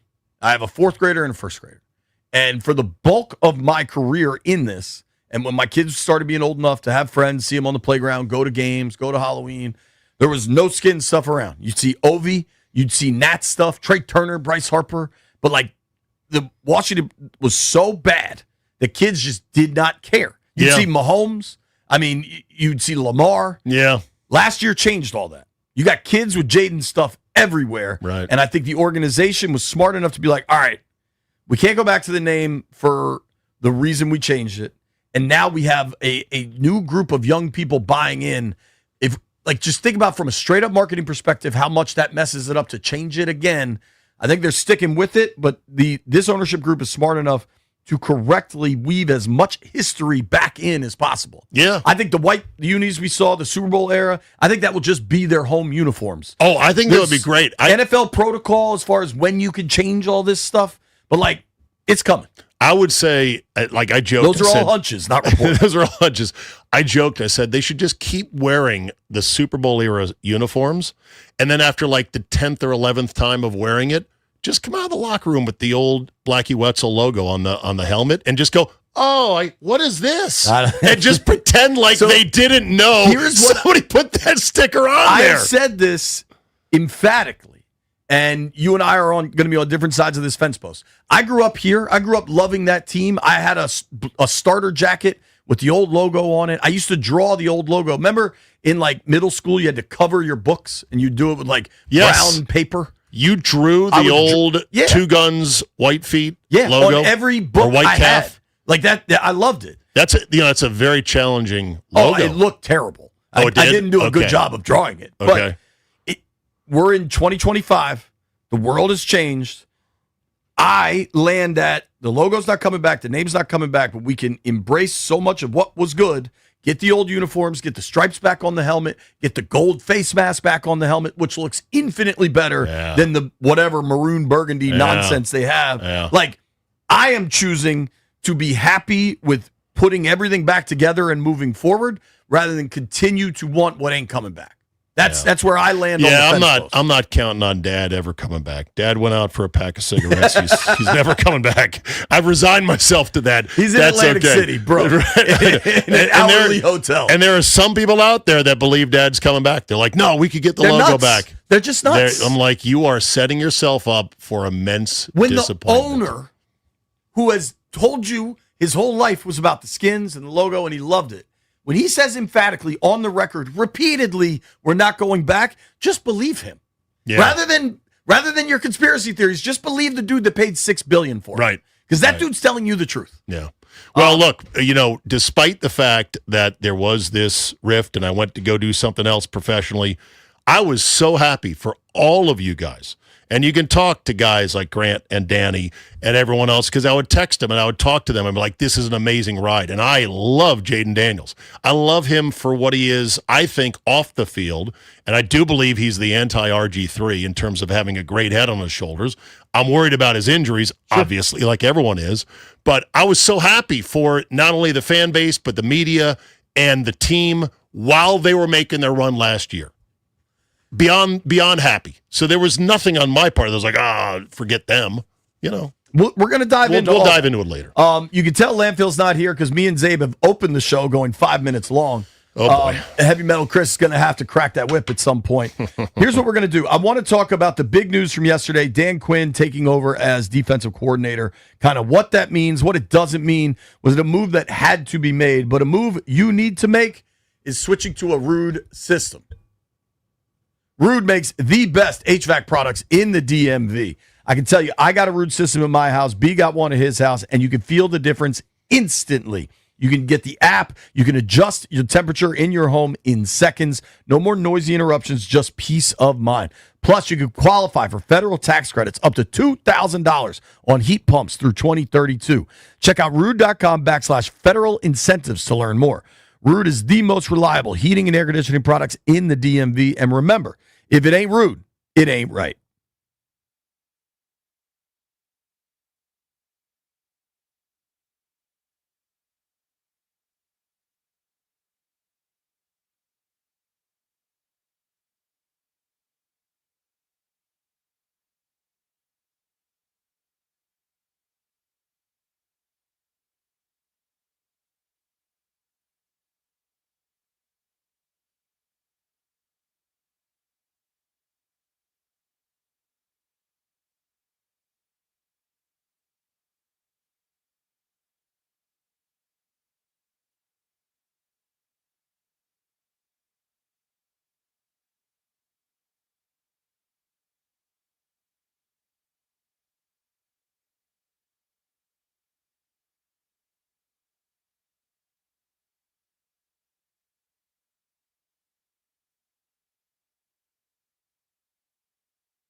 This sports update is brought to you by Melwood. Something had to change. We'll see if it makes a difference. Head coach Dan Quinn announcing yesterday he'll take over duties now as defensive coordinator. Hopeful that we'll see, kind of the execution, the consistency that we're searching for. And that's a number one top of the pile to get that part right. We've been digging for it. We haven't had it. We haven't found it. And so that type of consistency and execution, that's what I'm after. While Joe Witt Jr. was demoted, he will remain on the coaching staff. Of course, 9:30 a.m. Sunday, football in Madrid against Miami. Monday night, Philly got by Green Bay 10-7 at Lambeau last night. Wizards lost in overtime in Detroit, 137-135. Capitals back on the ice tonight.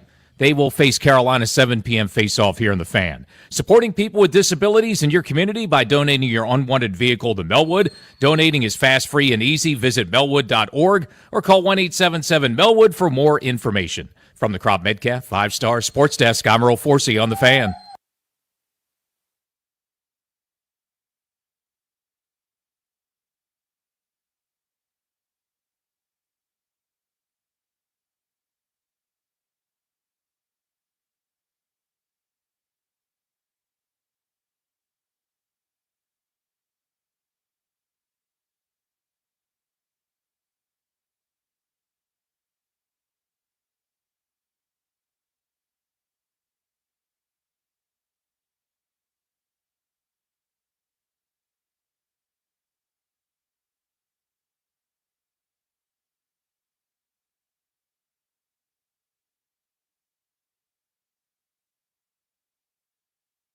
BMitch and Finlay, 106.7 The Fan.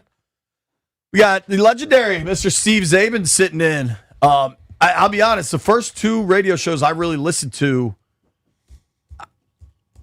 Junks, you and Andy, and then Tony, as I was like becoming a man. You know what I mean? Like it's funny sitting with you now, and you and I have known each other a long time. How old are you now? 44. Okay. Yeah. I'm 58.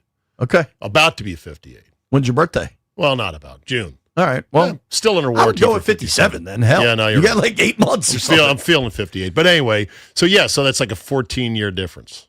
Big news yesterday out of Ashburn. And honestly, I'm not even sure how big of news it is, frankly. The Commanders are riding a historically bad stretch of defense. They've lost 4 straight by 3 touchdowns or more. Like just really disastrous performances. And last week they went to like, I don't know how long the word desperate playbook is, but if it has 4 pages, they went to page 3 yesterday and last week, and that was to move Joe Witt from the booth down to the field. And the results were the same. So they skipped to the last page of this thing. Joe Witt, no longer defensive coordinator. Dan Quinn going to take over as defensive coordinator. He'll call the defenses. Joe Witt back up to the booth. I am not entirely sure this is going to make any difference. Last I checked, Joe Witt didn't miss any tackles. Dan Quinn didn't miss any tackles. It's the right move. They have no other option. This is true desperation stuff. I think if there's a knock on Dan Quinn, it's he's loyal to a fault. I think you could have argued you should have done this 2-3 weeks ago. But here we are. Week 11, they've made a D coordinator change, but nobody's actually fired. Zabe, will it make any difference? No, it will not make any difference. And it was a way for Quinn to stay loyal to his guy, and I appreciate that, to try to give another week for things to settle down. Hopefully they somehow scratch out a win, although I don't know how. They got 6 defensive starters now that are out for this game. Payne lost his appeal, so this deservedly. I love Duran. I've known him since he was drafted. Right, but you socked a dude in the middle of the field. Like whatever happened before, we can't find video of that. And I've reached out to people in lots of places, like, yo, if there's video of Amon-Ra St. Brown punching him, let me have it. And nobody has it. Period. I'd be willing to bet that it was just Amon-Ra St. Brown being an elite chirper, which he's known around the league. He's an elite chirper. He carries grudges. Right. And so you got goaded by him when you shouldn't have been. Now I get it. You're frustrated. They're carving you up like a Thanksgiving turkey. So I get that he was frustrated, but you got to be better than that. So with 6 defensive starters out, and Daniel's not even going, McLaurin's not going, the news with Amos and Burks, Just more pain on top of it. How do they get a win? Don't know. But if they're defensively better, then you can triage not having to fire Joe Witt, which any head coach doesn't want to throw his own guys overboard. Sure.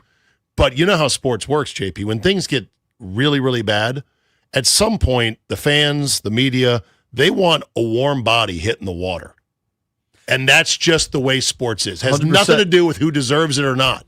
So I think this buys a week. Will it work? No. It won't work, just like the moving him to the sideline didn't work. Just like players-only meetings don't work. Right. There's a long list of things in the NFL that sound like a good idea that don't actually work. I mean, it's a very old saying that like my high school football coach would say. It's not X's and O's, it's Jimmy's and Joe's. Like, they just don't have the horses defensively. No. And last year, defensively, the offense was so good and went on these crazy long drives, and the defense was much better at getting big plays when they needed them, right? And they didn't turn it over, so you get a turnover or two and things skew your direction.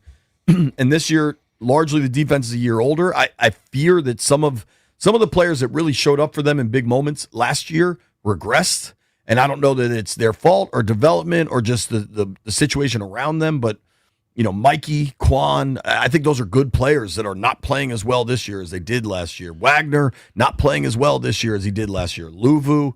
And then you combine that. I think injuries regardless hurt, but when you get a cluster of injuries, I like that term. I believe DQ or Joe Witt even said it, like the cluster of injuries at the DN position has really just kneecapped their pass rush. Yep. And when you get no pass rush and you've got questionable play on the back end, it's just a recipe for what we've seen. Yeah. And you're dead. No one in this league can cover for more than 3.5 seconds. So with no pass rush and you're getting dropbacks that are lasting 4+ seconds, you're dead. Someone's going to be open. Totally. So to me, this is more about appeasement, acknowledgement, giving some level of accountability to fans who are furious. We're doing something. And I wonder what, if any, role ownership had in this. Dude, if you're Josh Harris and you're sitting in your box and you got Donald Trump sitting next to you and you're just getting gashed. That can't be good. And the week before, you're on Sunday Night Football and Seahawks receivers are 15 yards clear running into the end zone. Like, and it's happening Monday Night Football. You're out in Kansas City, and the second half of that thing, it was a name your score situation for KC. It's been name your score for the last 4 games, or if you want to be generous, 3.5 games. Right. Dallas could have done anything they wanted. Eventually, they called the dogs off. Right. Seattle could have done anything they wanted. Detroit could have done anything they wanted. That first half of Kansas City, they deserve credit for. But defensively, it has been an absolute train wreck, and I don't know that Joe Witt is putting them in the best positions to succeed. I've taken great issue with the refusal to change things up and try to generate pressure because you're not getting it with your front 4 or even 5. But like, we're at wit's end defensively because it was shocking. And I think everyone was saying this respectively on social media, on shows, whatever, that it looked like the Lions at times were operating against air. Totally. That it's the kind of Some thing of you the holes you saw in the run game. There was that one hole for Gibbs that was so wide. You're like, what happened? Did the computer glitch here? Right. Did your controller become unplugged? Right. How is this even a thing? So I think that if it's bad again in Spain, and I think there's every reason to believe it probably will, because the Dolphins, even without Tyreek Hill, have speed and weapons and guys that can threaten Waddle you. and Achane. Hell yeah. Achane can run the ball. Yeah. All right, we're going to keep diving into this Dan Quinn thing. What does it mean for Sunday? Quick break. Sam Cosmi will join us from Spain at 11 a.m.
Zabe, are you a metal guy?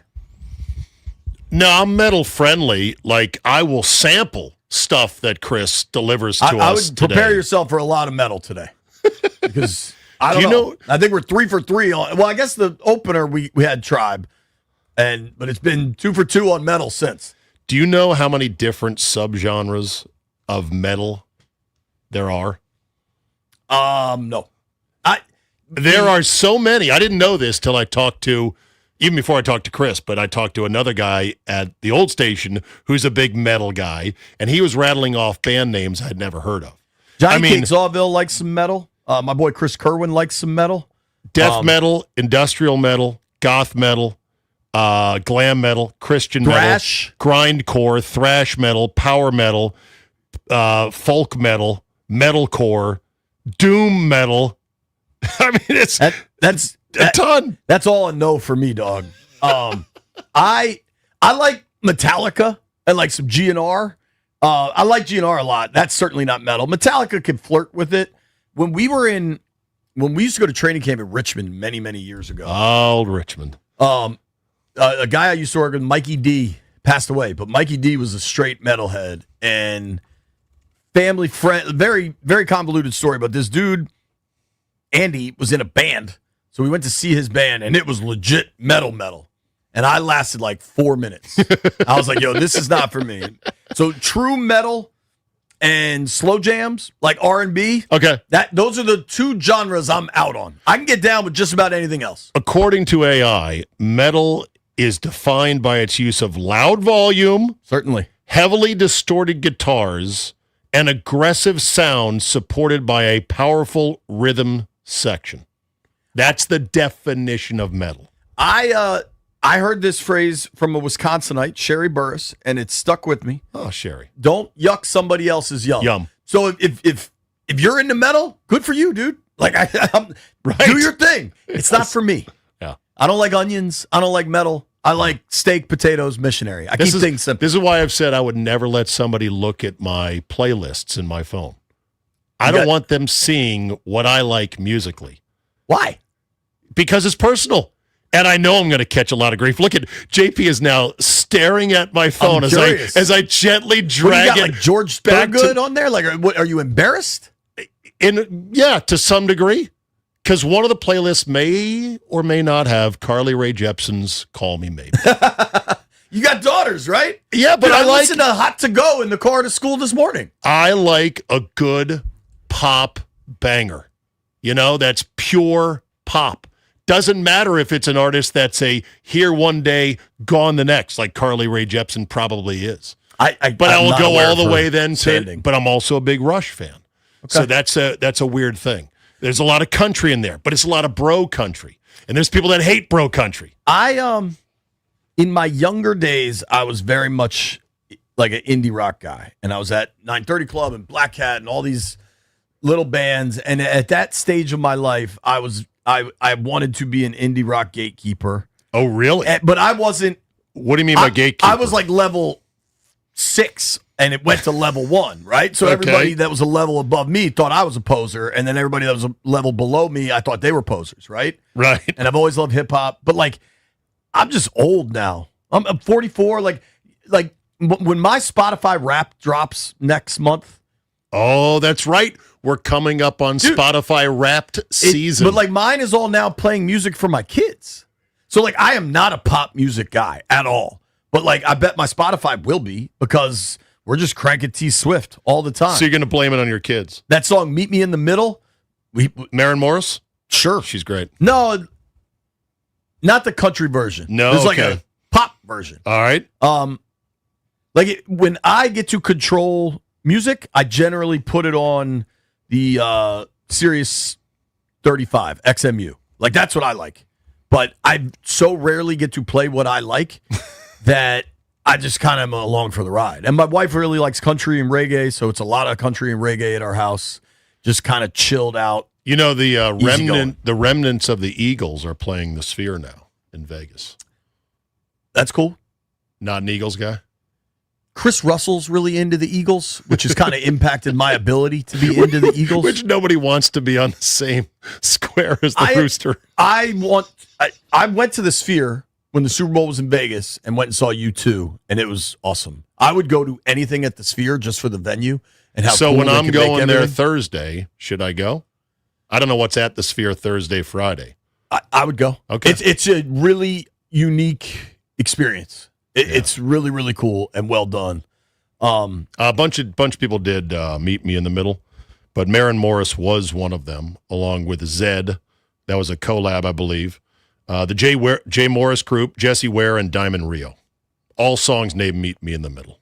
Don't know which one you're talking about. I doubt the one I'm talking about is called Meet Me in the Middle. Okay. I was singing it on the podcast and right here on the radio show during the Terry holdout. White Brian, maybe you know this because Lord knows heavy metal. Can't you find it and play it? It goes like, baby, why can't you just meet me in the middle? That's Maren Morris's version. Okay, then that's the song. Yeah. All It's a banger. It's a great. Isn't she country? Probably to a certain degree, but it's a very poppy country flavor that she's doing. Glad we got to the bottom of that. Yeah. By the way, the one thing is I have really dived back into getting the full scope of the opinions of the fan base and everything else. I have been shocked and a bit dismayed at the degree of McLaurin hate. I agree with that. Came out of his holdout. And I just said to myself, and that people are convinced he's hurt because of it.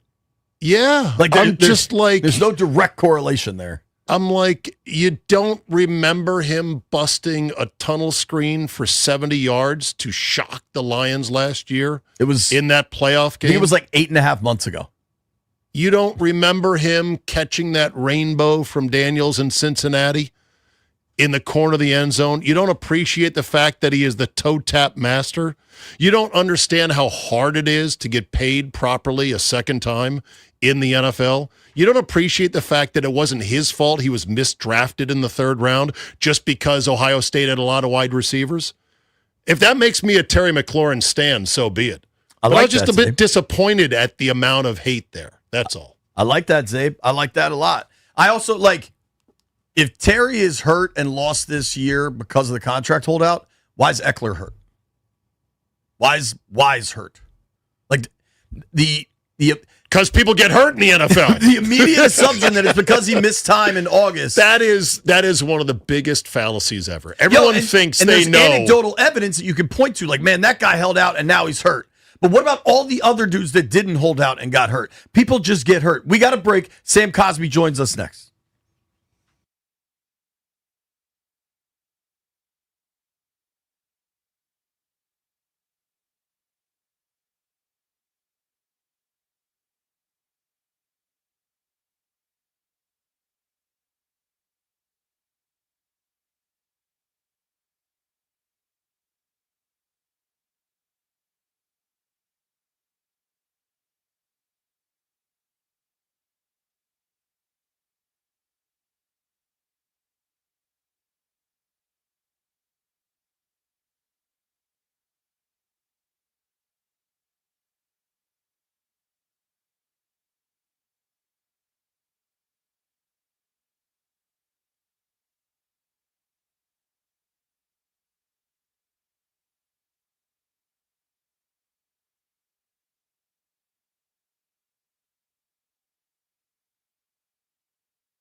We're presented by Fairfax City, where innovation meets community and every business has home field advantage. So the Commanders on the road overseas in Spain this week. So let's dip into the high school Spanish. Algun cambio, some change for the Commanders as defensive coordinator Joe Witt Jr. was demoted Monday by head coach Dan Quinn. I'll take over the role as the defensive coordinator. Known Joe as my right-hand man for years, and he took the news like the pro he is. As a defensive staff, including Joe, we're all consumed by getting it right, and that's exactly what we intend to do. Gracias to Senora Brick at Springbrook High School. Sam Cosme in Spain coming up next with Steve and JP Finlay here on The Fan. Wizards lost last night in overtime in Detroit, 137-135, 9 losses in a row for them.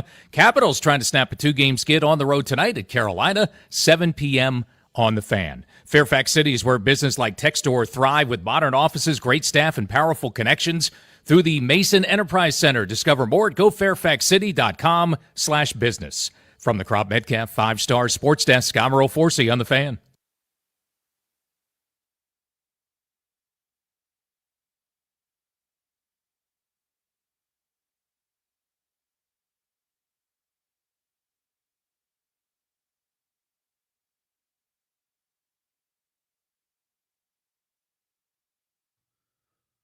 All right, folks, it's 11 a.m. You're listening to BMitch and Finlay. We got the wonderful Mr. Steve Zabin sitting in for B. B's on his way to Spain.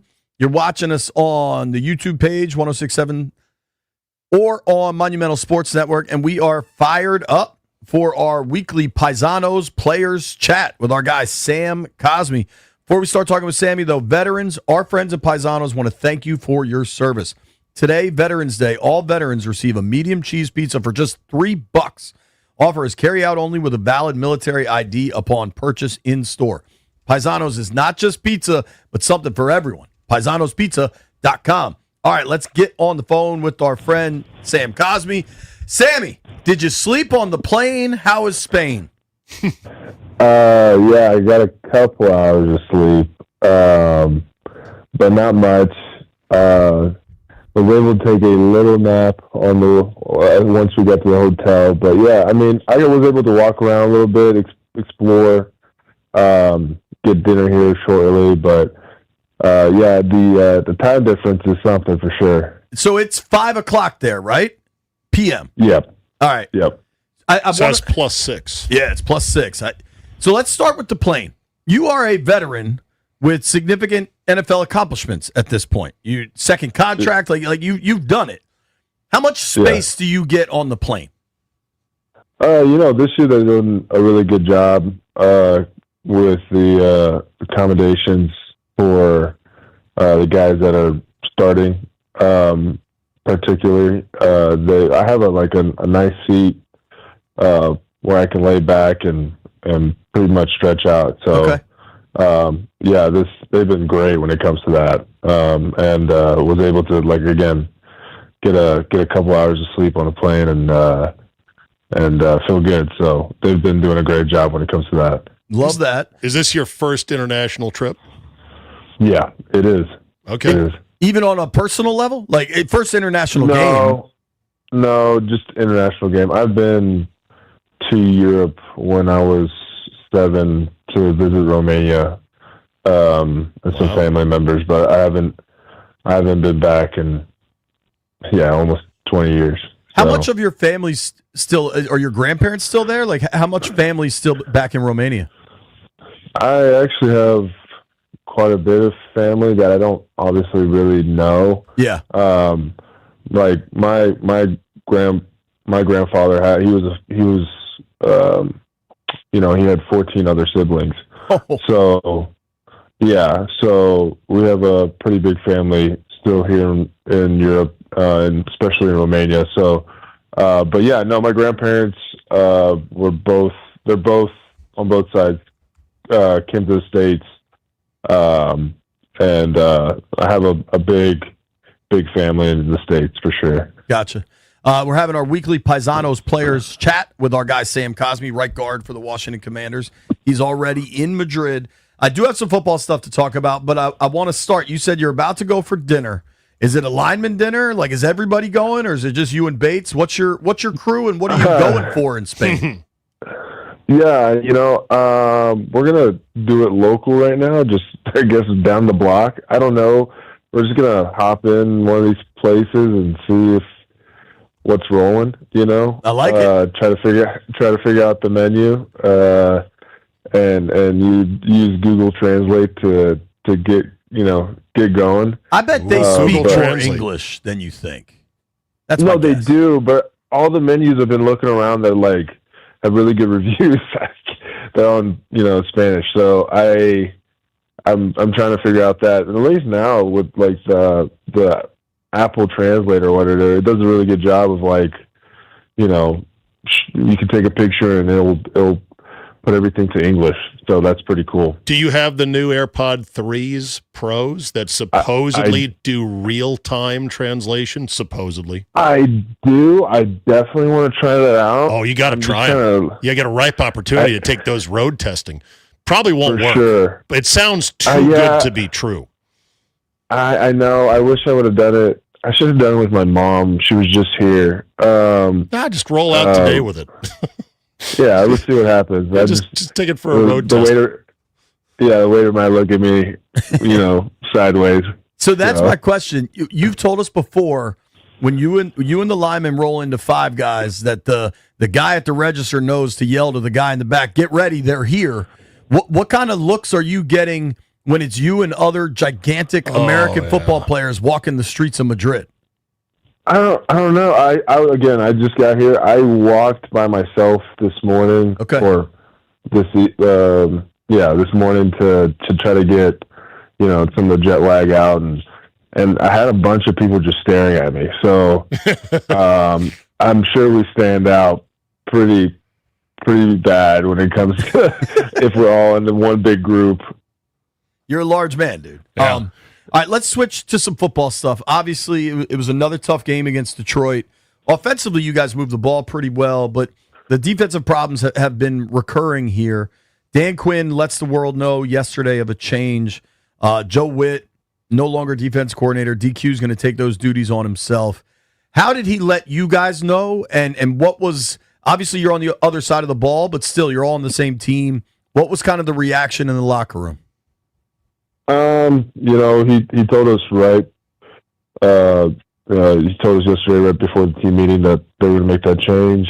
In the locker room, I haven't really. The vibes have been still try to keep it positive for the most part. So, from a defensive standpoint, I really don't know how the guys view that yet, and what's going on that standpoint. But we. From an offense standpoint, we just, we're kind of figuring out, hey, this is last game we had some success in certain areas, and we're just going to clean those things up and keep rolling with that. I mean, you have to look at each other and realize nobody's coming to save us. It's us. And it's a long swim to get to week 18 against the Eagles. Has there been that gravity amongst the fellas in the locker room going, hey, we got to figure this out? Yeah, for sure. The only, like you said, the only people that are pull us out of this is us. Like I said, I think it was I'm not trying to compare seasons, but I've been a part of a season that was rocky, that 2023 season. And the way I view this in these moments is just bring guys closer, try to bring guys closer and keep positivity. But for me individually, like I said, I'd always have to think, just be part of the solution, not the problem, and do my job and just try to be as positive as possible. And just, if anybody needs help along the way, just try to carry them with you. So that's just my outlook on that. And, I hope, and I know the guys, everybody here is working their tails off. To be honest, I just don't know what's going on that side of the ball. Yeah. Well, at least you're not pointing fingers. That's where teams really disintegrate. It got ugly in Cincinnati 2 weeks ago with the defense and the offense. Can you Sam, translate this Mariota quote? I don't think we are who we think we are.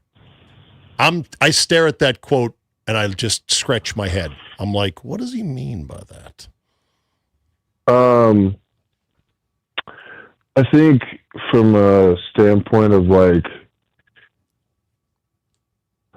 I would say we're still so united in the locker room. Like you said, there's no like division in the locker room. We're just not being able to put things together, if that makes sense, from a disconnect aspect of things. And I think, hopefully, with, just keep working at it. And I can speak from an offensive standpoint, it just, I felt like last game we were able to start figuring out some things. Hey, this is what we're doing good at. This is what, we need to start like moving towards. And a big thing for us in the whole year is just being able to start fast. And we're still struggling with that, I feel like. And I think if we're able to figure out, and I think we are, being able to like, hey, this is how we need to start fast. And these are the measures we need to take to do that. Having our weekly Paisanos players chat with Sam Cosme, right guard for the Washington Commanders. Cosme joining us via the Rude guest hotline. Rude makes the most reliable HVAC products in the DMV, and we appreciate Sammy making time for us while he's in Spain. Riding this 5-game losing streak, and I've covered you since your rookie year. I know there's been some ups. I know you've been through some downs too. I was in the post game the other night, and I could feel the hurt and the frustration. How do you guys turn that around this week and get a win in Spain? It's obviously a weird situation, but one thing a lot of guys mentioned was it's just you guys there this week, and you get all this time together. And obviously that worked for you last year on that Arizona trip. How do you guys turn this thing around? Just being able to be with each other, just really keying in. I think the biggest thing for this week is just keying in on the details, especially from ID standpoint to getting our hats on hats, just the responsibilities and assignments and fundamentals, just getting back to the fundamentals of football. So on all phases. And I think that will be very important to get us back on track and get a win, versus Miami. Yeah. All right, you want to talk some Longhorn football? I know you do. Back from the dead. The demise of the Texas Longhorns greatly exaggerated after a stumbling start to the year. Mm-hmm. Yeah. What was the question? No, just like how much does that? I don't know how much you are watching on Saturdays. I know you got kids and you're running around. Like how much time do you devote to keeping up with Texas? I keep up with it pretty regularly. I try to throw on the game, and especially like dealing with the little one in the background and just keeping up with school and everything like that. I think we have a really good defense. I think offensively we struggled early on. I think now we're kind of, getting the ball rolling a little bit more. I think Arch is getting a little bit more comfortable.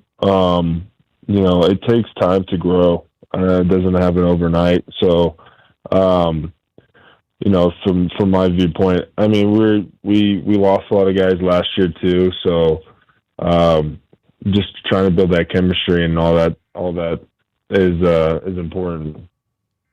Uh-oh. Little technical difficulties talking to Spain here. This is the EBS test. Yeah. Do we just plow through this for Monumental? Yep, sure and do. YouTube? Okay, so we did it. I don't know what we do. I'm guessing we... Normally, when there's an EBS test, you're like, go have a smoke. Yeah, You'll be back in 3 minutes. One thing we're going to do is let Sam go, and I'll shoot him a text and say thank you very much. Sam, are you still there? Yeah, I'm here. I just got an alert. Yeah, right, yeah. We all did, buddy. We all did. Okay. Sorry about that, dude. They decided to test the emergency broadcast system right there. Well, it worked. Well, was that exciting?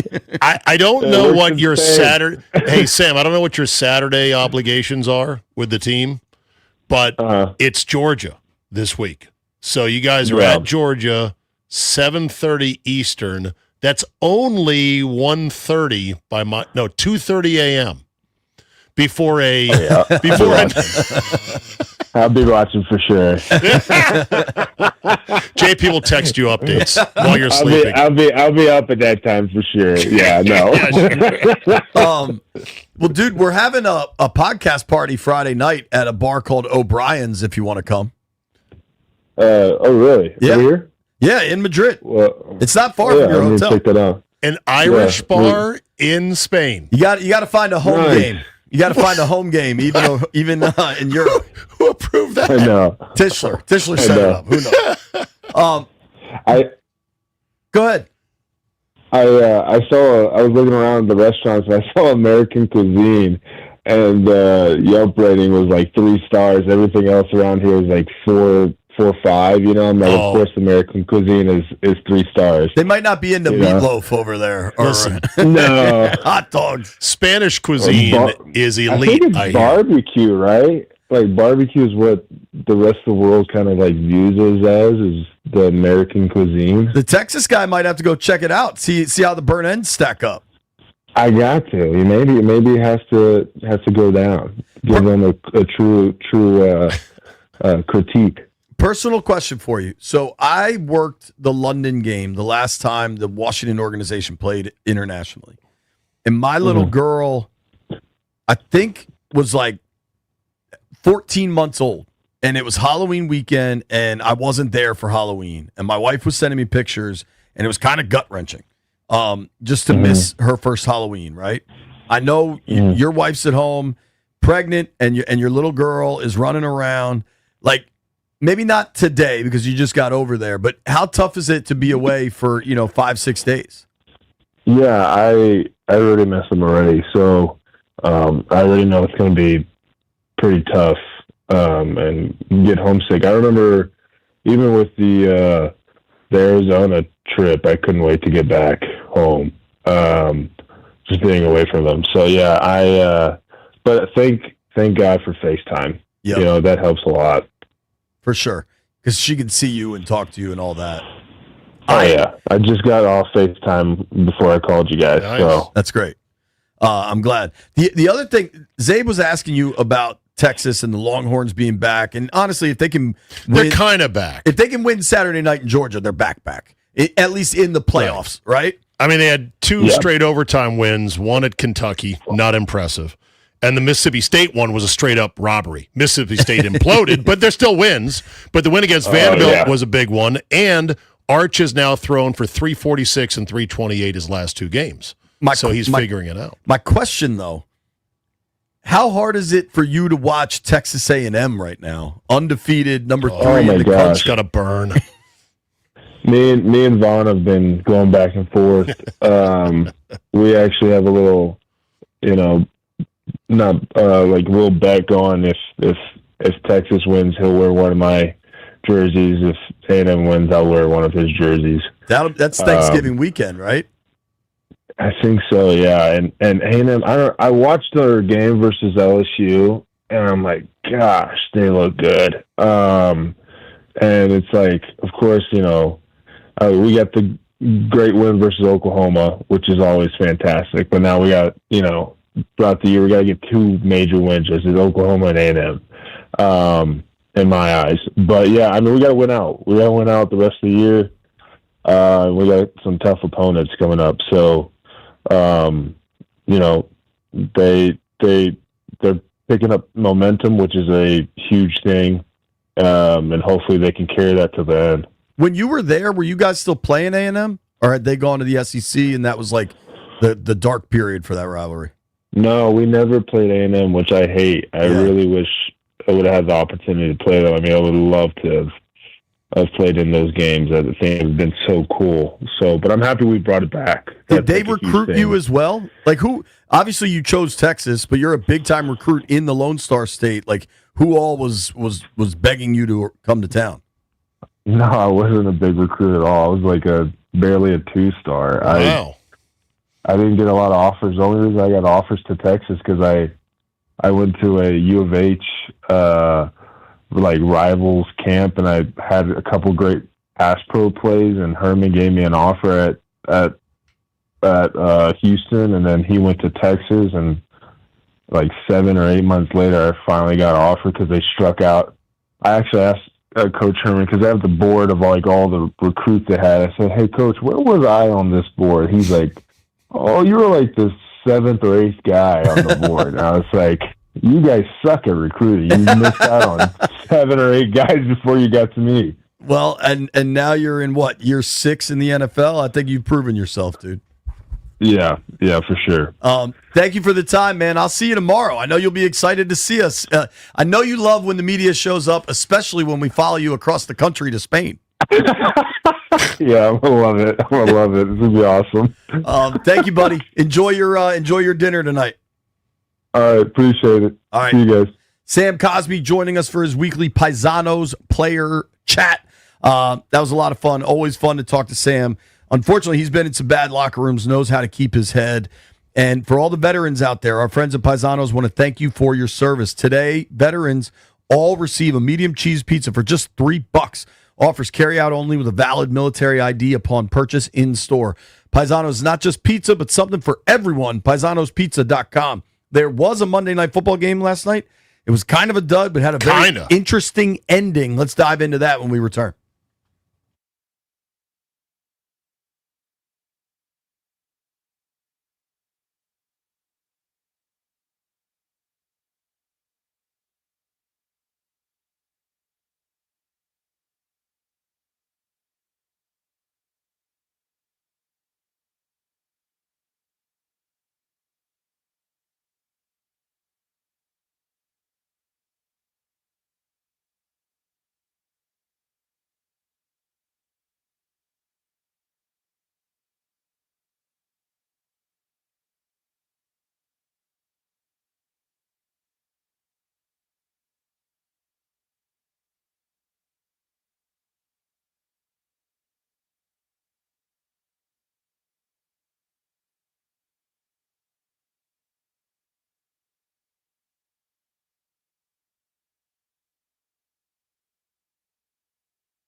Brought to you by Baldino's Lock and Key, your hometown security team. Visit baldinos.com. Commanders visiting Spain this week. The Madrid game Sunday morning against Miami. 5-game losing streak. They're going to be even more shorthanded on defense.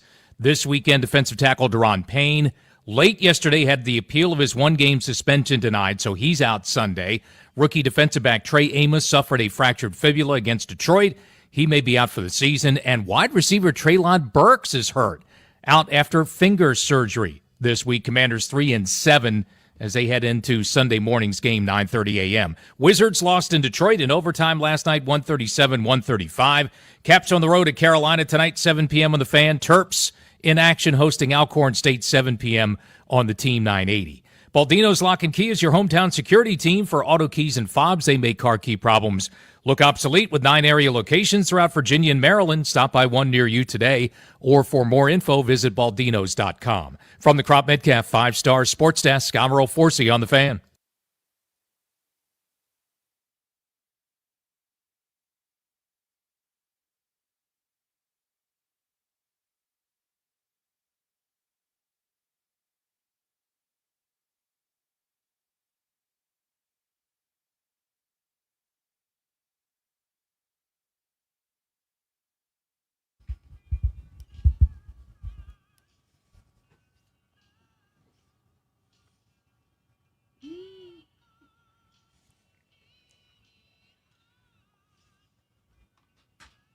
BMitch and Finlay, 106.7 The Fan. Watching us live on Monumental Sports Network. We got Steve Zabin sitting in for BMitch. BMitch is in transit to Europe right now. B and I will be doing the show tomorrow together in Madrid. Should be very interesting. It's gonna be cool because I'm gonna go to Commanders practice in the morning. Then we'll be live on air here at 10 a.m. but 4 p.m. Madrid time. See how Brian's doing. Brian's going flamenco dancing at some point. Oh, yeah, nice. Yeah.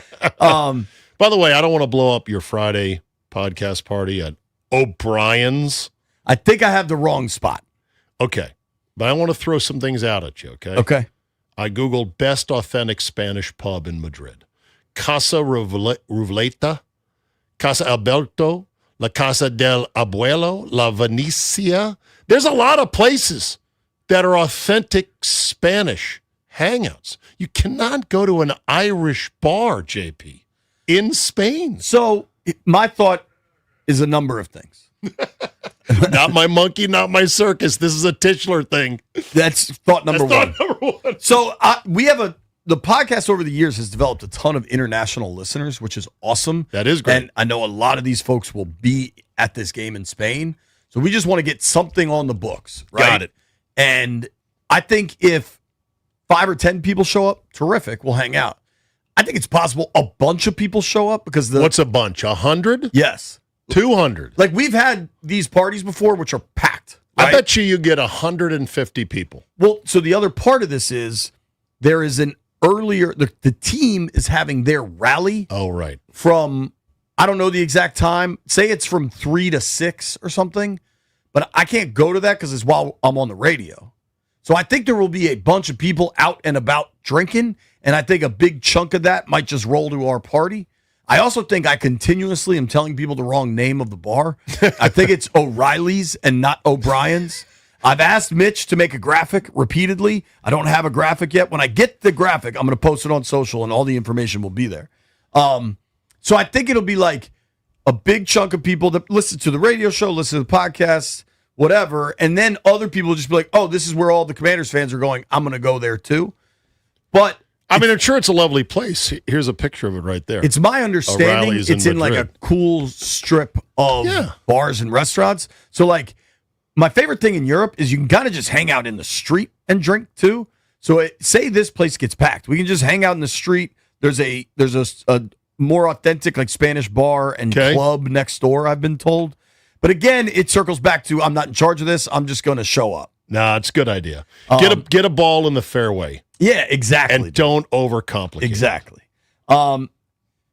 Speaking of don't overcomplicate it, did you watch Monday Night Football last night? So it should have been a good game. Yes, because I'm unemployed, I had plenty of time to watch it to the very end. And I had a curious interest in the Packers, obviously, but it was a terrible game. Boring, miserable. It was like two Zero sumo flow wrestlers. to that game. No flow. There's no highlights. Two good defenses, obviously, grinding on each other. But the second half had something, and the end of the game had something, if you went to bed, that left me and many other people gobsmacked. Nick Sirianni is a great coach, and he's won a Super Bowl. Okay? 2, right? 1. Lost 1-1-1. That's right. Lost 1-1-1. Probably should have won 2. Anyway, he's a great coach, and he fits that city's pugnacious personality to a T. But he's a moron. And I think Eagle fans will tell you he is at times a complete and utter moron. So here's your situation, right? You just stopped the Packers on 4th and short, 4th and 2, I want to say, because you knew the play that LaFleur was calling. They were calling it out. Inside zone. They stuffed Jacobs for like 3-yard loss, and he fumbled, and it was a disaster. Great. Well, the Packers have 2 timeouts left, and there's like a minute 30 to go. So they do the whole conservative run, then let the clock wind down to 30. Well, they're at the plus 35, JP. It's a little too long on a cold night to try to kick a field goal. And it's quite short to be punting. But it was 4th and 8, which is not a very good convertible down. No. The numbers on 4th and 8 are pretty poor, I'd imagine.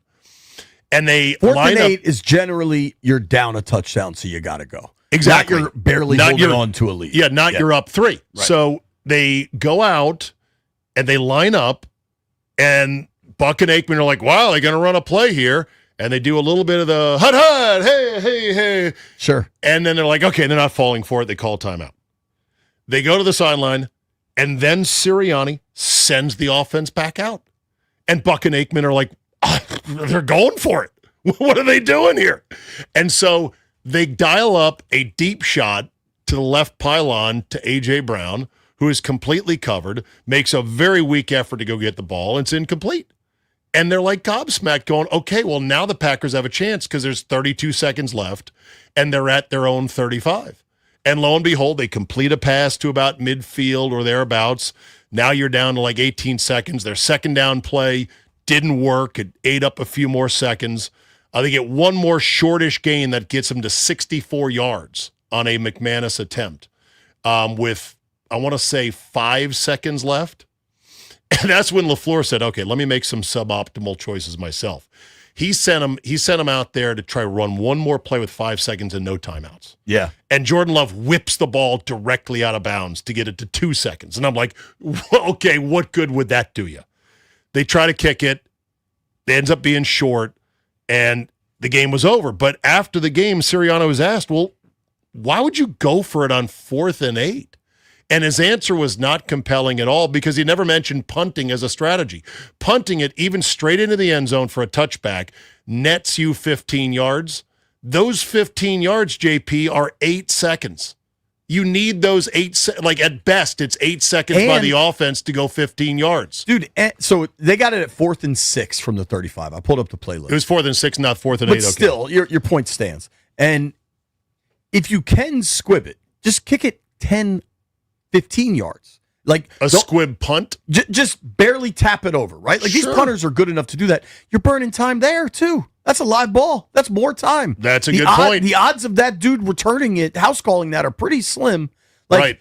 Play straight cover. It was a monumentally dumb decision that almost bit him in the ass. My thing with both those teams, they're I think you could argue, especially with all the injuries in Detroit, Philly and Green Bay are the 2 most talented rosters in the NFC.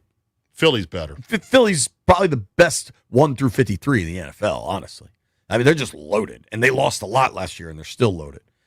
Sirianni, to me, is extremely volatile, extremely emotional. Yeah. And at times that serves them well, but I think losing Kellen Moore, like when they have gotten to Super Bowls, they've had coordinators that get grabbed the next year. Sure. Right?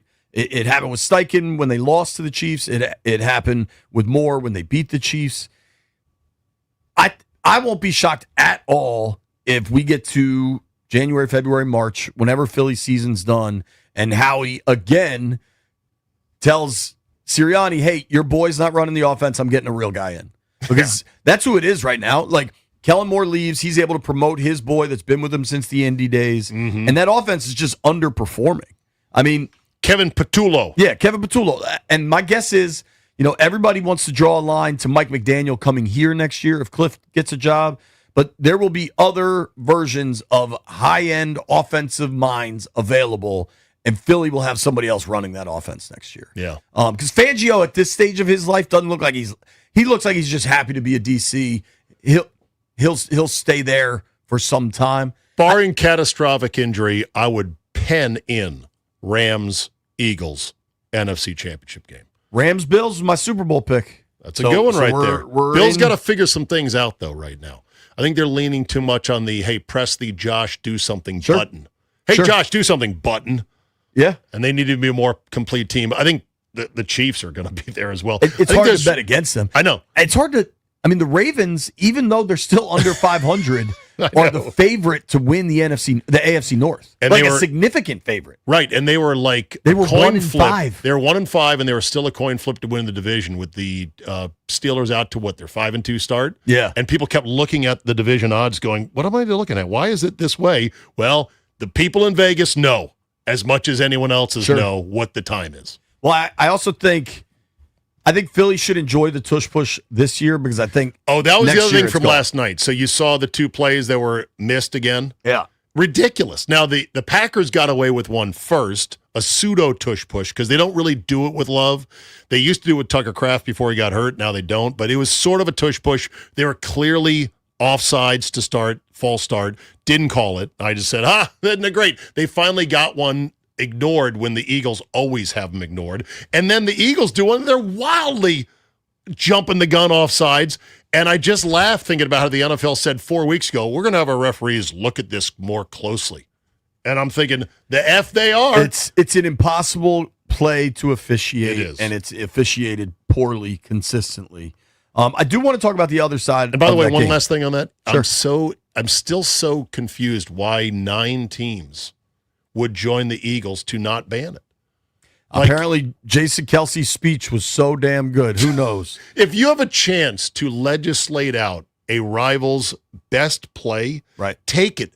Don't feel like, this is unfair or it's not honorable to do so. The vote is right there. I think it's also billionaires that are buddies, and a couple of guys didn't want to screw Lori. And oh, really? Oh, totally. Is Lori well liked? Yes. Here's what I knew. Here's what I do know.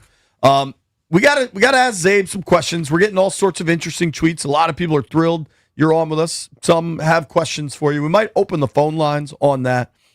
We also got to talk about this numbskull who tried to jump on the field during Sunday night's game against Detroit. Nobody go anywhere. It's BMitch and Finlay.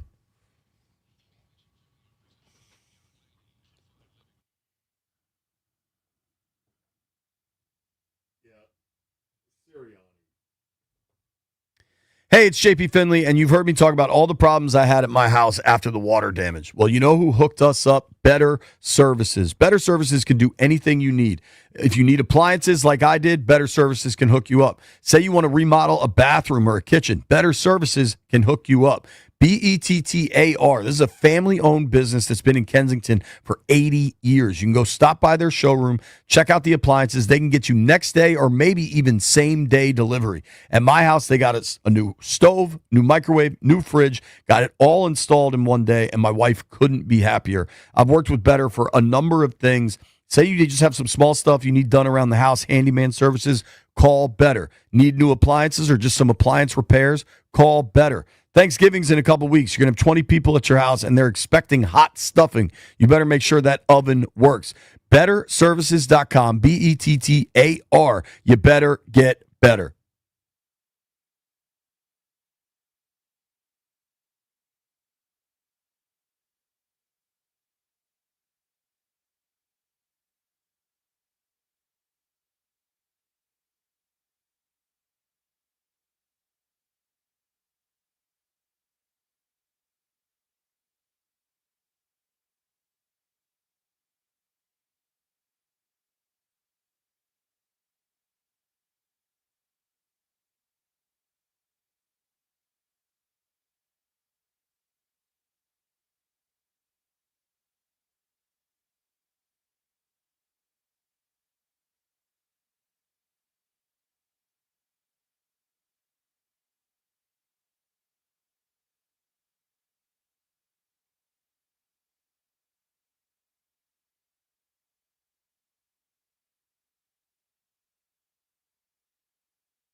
turning my own mic on to get this music off.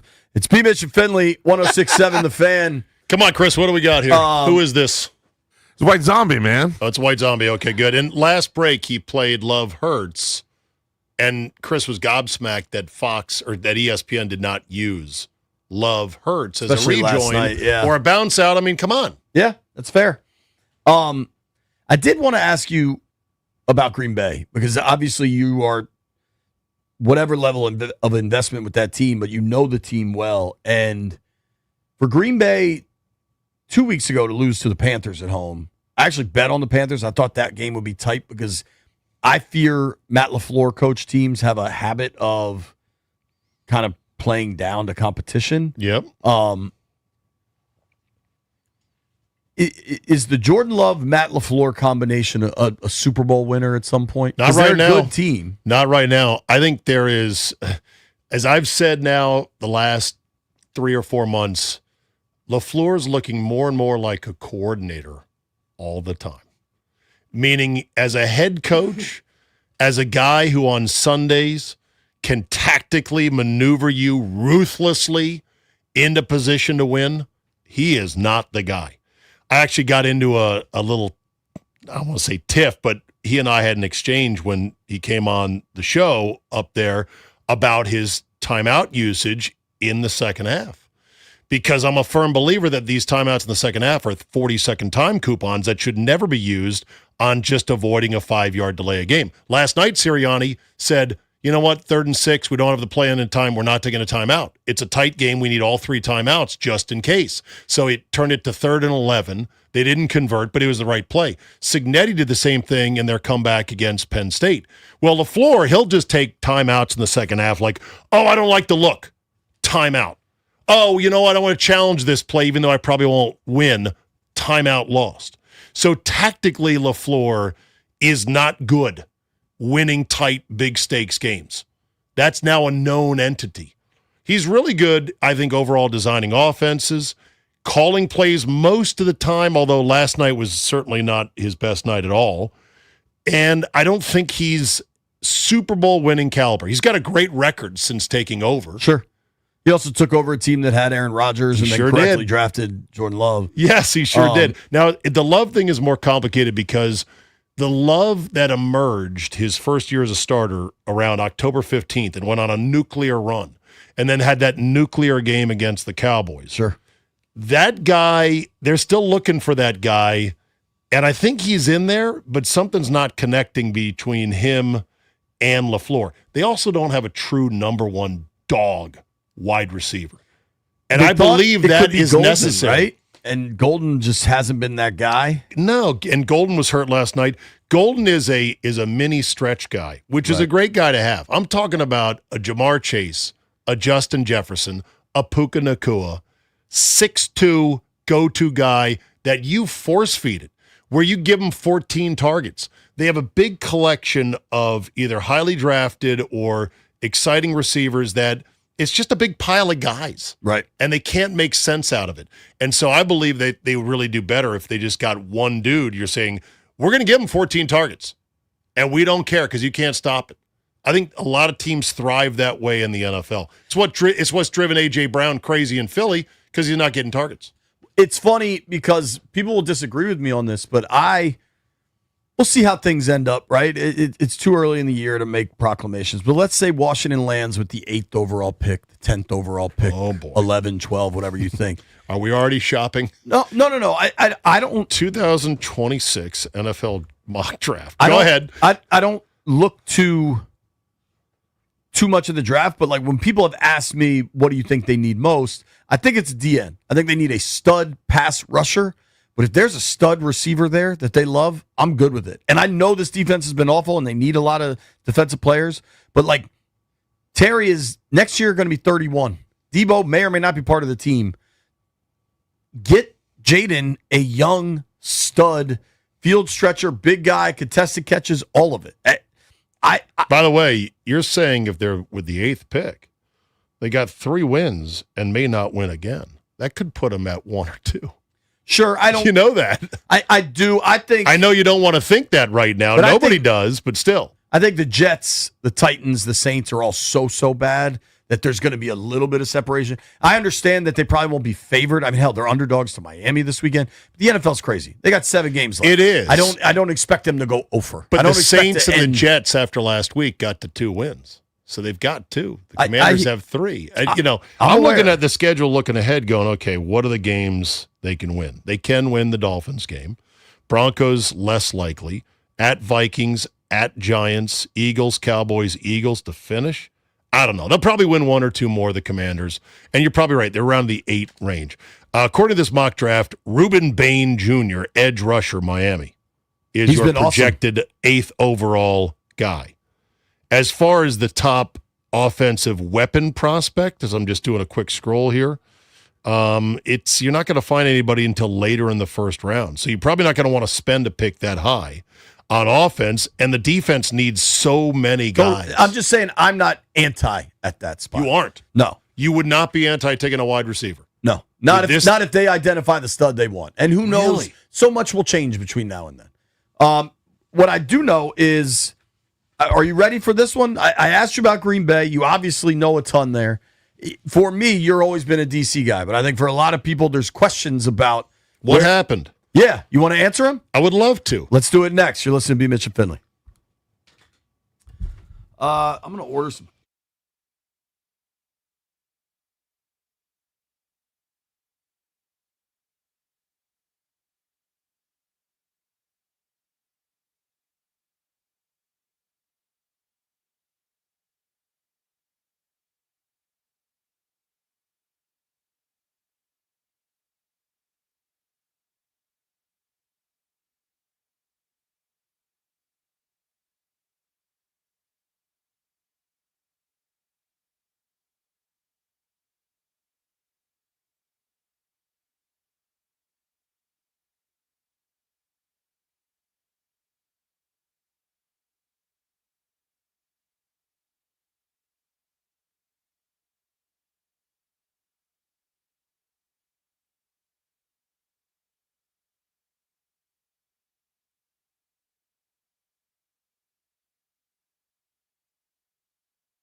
Brought to you by Prince George's Community College. Commanders already in Madrid now for Sunday's international game against the Miami Dolphins.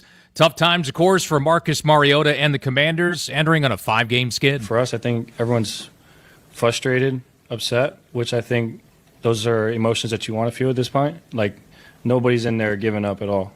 But at the same time, like, we have to figure this out. We got to get it right. Dan Quinn trying to figure it out. He'll take over duties as defensive coordinator, the third worst defense now in the NFL. The Dolphins a 2.5-point favorite. Monday Night Football, Philly nipped Green Bay 10-7 last night at Lambeau. Wizards lost their 9th in a row at overtime in Detroit last night. Capitals trying to snap a 2-game skid. They're on the road at Carolina. Caps and Canes, 7 p.m. face-off here on The Fan. At Prince George's Community College, expert faculty and state-of-the-art facilities give you a top-tier education at a fraction of the cost. Spring registration is open now. Save time, save money, and start at PGCC today. From the Crop Metcalf 5-Star Sports Desk, I'm Earl Forsey on The Fan.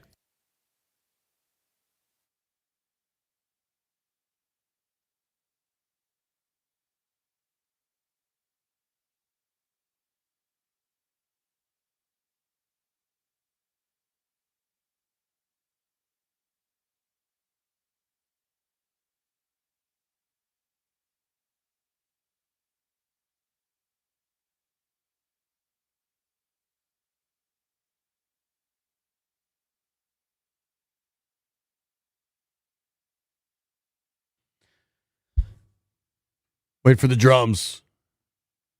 Song everybody can get behind right here. It is high noon in the District of Columbia. It means it's 6 p.m. in Madrid, Spain, where the Washington Commanders arrived last night / this morning.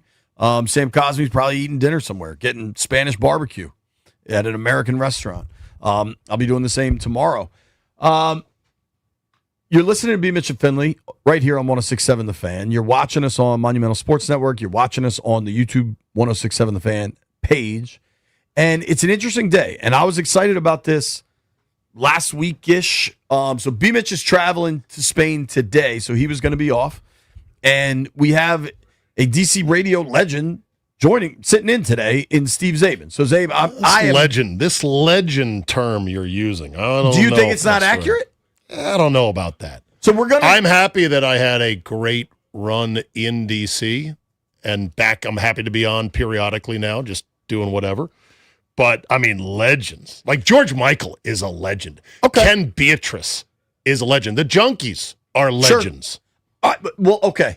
We Andy and I were a fixture. Fixture maybe is a better word. If you choose to be so humble, we'll go with fixture. Well, because in the early aughts, when Andy and I started, 2002, 980 was the only sports station in town. Right. This signal was a music station that had, I believe... Wasn't Don and Mike and Howard Stern on this? Yes.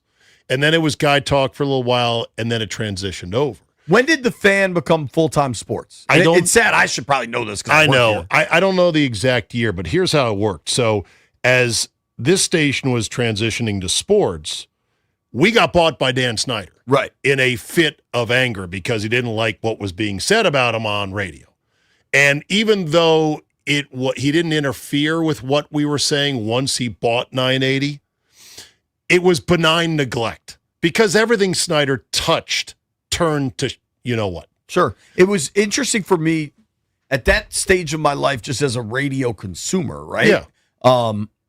Because 980 was it. Like I remember being in college and driving around in Mike Farley's Honda Civic.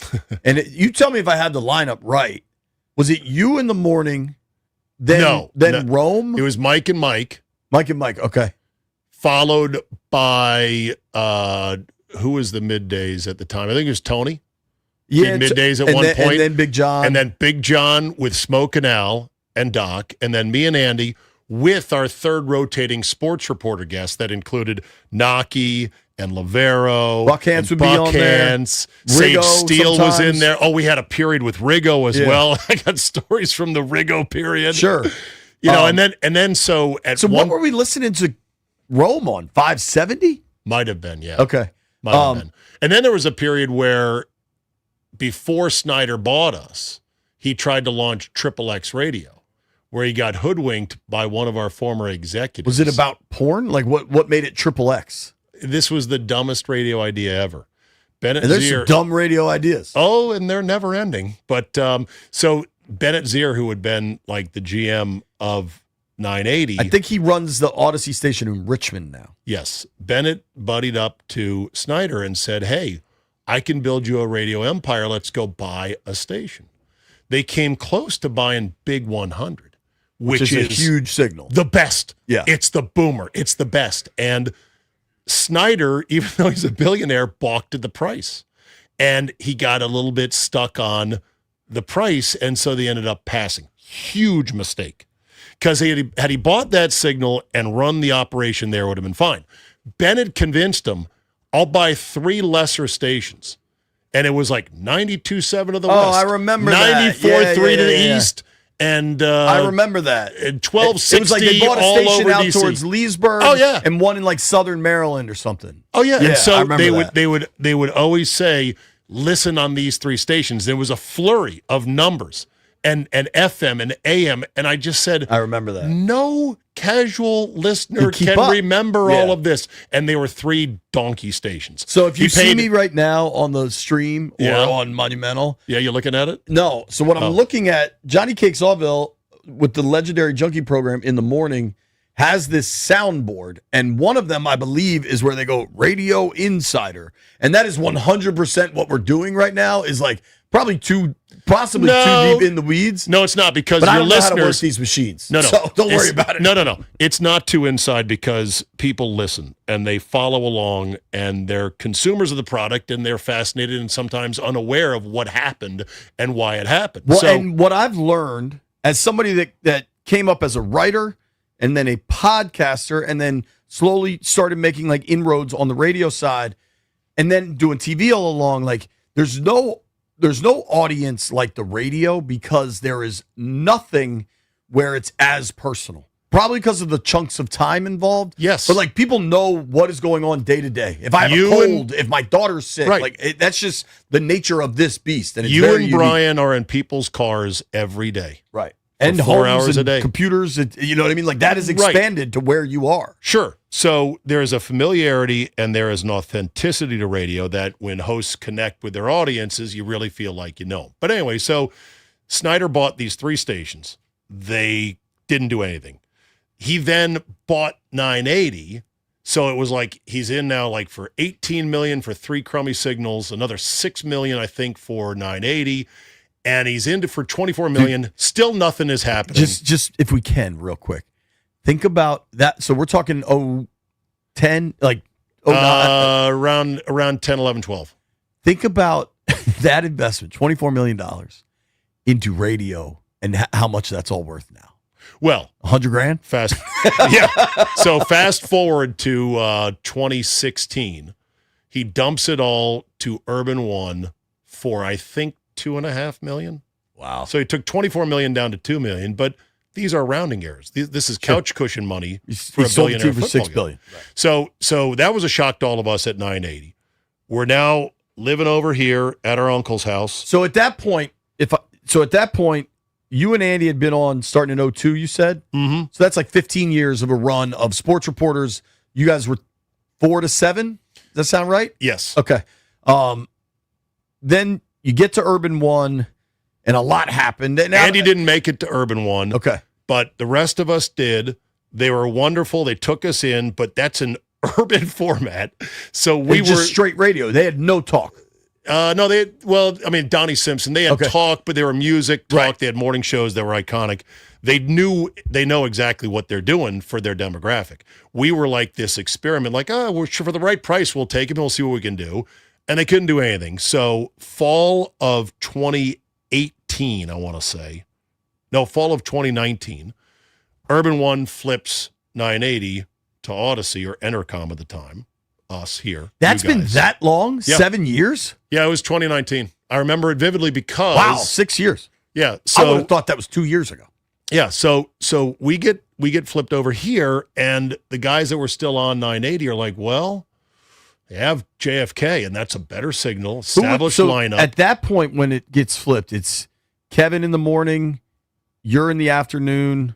Me, Scott, and Solly were doing afternoons, but Scott didn't make the jump. He Yeah. didn't make the cut. So now we're talking. It was B in middays and Reese Waters, maybe? I don't know. I'd have to remember exactly. It was a very unfun time, to be sure. Nah, Medhurst was always on this side. Medhurst was always on the fan. Yeah. So anyway, now it's just me and Solly, and we are over here with this company who doesn't quite know what they're doing with 980. And I was working a lot. I had been working a lot doing national shows and other stuff. And this little 45-minute-a-day hit I did on a station in Milwaukee. So, pause. Because I remember, at that point, I was kind of working here at the fan. Not full-time or anything, but I had a little side gig. And I remember I was like, what on earth are 106.7 The Fan and 980 going to do under the same roof? It's kind of worked out over time. Like, it's worked its way out. But I remember, like, I would only see it on your Twitter in the mornings or whenever it was. And I was always like, why on earth is Zabe on in Milwaukee? Okay, so here's how that happened. Like the impetus of it. So here's how that happened. So I'd been on in Milwaukee for 24 years with the number one morning show, Bob and Brian, on a big FM station, just doing a sports hit. Because that wasn't a sports show, correct? No, Yeah. there are two morning DJs. And it had become so popular and it was going so well that iHeart wanted to start an FM sports station in Milwaukee, and they tried to get Bob and Brian to go, and they couldn't. They got close, but they couldn't. Then they did some market research, and they found out, they're like, oh, we could go get Zabe. So they're like, we'll give you a morning show. We'll support you. Let's build a great FM sports show or sports station. A sports station kind of like what JFK is, where it is a sports station, but it's accessible to the casual fan. You know what I mean? Yeah. And I'm like, that sounds great. That's an exciting opportunity. I had some familiarity with Wisconsin. I was not going to move my whole family. We still live in Virginia. But I said, I'll be up there as much as it needs to be to try to make this go. And so it was kind of like, I liken it to, people didn't understand it. Like, why would you go from D.C., Market 7, to Milwaukee, Market 53? And I said, it's like a baseball player getting a deal to go play in Japan. Because this team in Japan said, we want to win a championship in the Japanese league. And I'm like, all right, it's baseball. The culture is different, but let's give it a shot. You know, it's a good contract. Let's go ahead and pursue it. And it was going great. And it was like you were going, just because of how disjointed everything had been, to the big contender in Japan. Right? Exactly, Yeah. right. Like the Giants. Shinobu Swallows or Sure. something like that. Right. So so at that point, as we turned the corner into 2020, without Scott Lynn, who had been my trusted wingman for all these years. And those who don't know him, Scott Lynn is just salt of the earth. Absolute great dude. The best guy ever. So so because he didn't make it, it was just me and Solly, and I love Solly, but it was a crippled operation. And I was exhausted, and I said, you know what? I'm going to let this expire in early 2020, and I'm going to focus on doing this Milwaukee gig. And I did it for 7 years, and it was going great. We had climbed up in the mornings with very limited resources to 2 or 3 in the target demographic. But, you know, it was an expensive format. It's a lot of bodies. It's more expensive than music. And the people that put it together, JP, one guy retired, another gal got fired. And so therefore they made the decision, iHeart, you know what? We're going to do something else. So literally, as I was thinking I was going to keep going there for another couple of years, they were like, yeah, we're not going to do that. And we're flipping the station to music. So I was told, we're not renewing your contract on Tuesday. It was Hot AC B93 FM on Monday. Wow. Yeah. Wow. and those are the kind of things that can and do happen in radio. They're not common, but it was a meteor strike. Bro, I remember as a listener at this point, much younger in my life, when HFS with the Junks and just a powerhouse switched to El Zol. Yes. And I was floored. I think everybody was floored. And I at least come into this eyes wide open, like 106.7 The Fan is a powerhouse in this city. But if we show up February 10th and it's and it's top 40, like, all right, that's the crazy world radio is, right?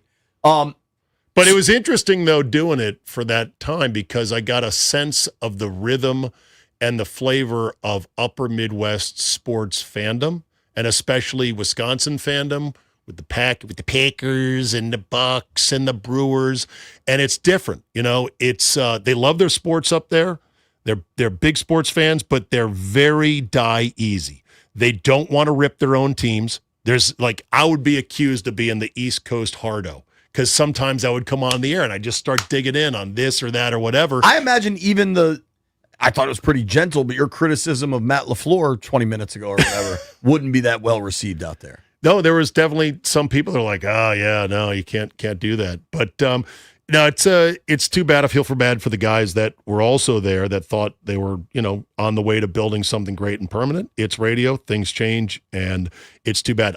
Great experiences along the way, though, including seeing the Bucks win a championship, because that really energized the city. And the Brewers this year were an incredible story. Yeah. You have no idea the love affair that Milwaukee, Wisconsin has with the Brewers. It is true agape love.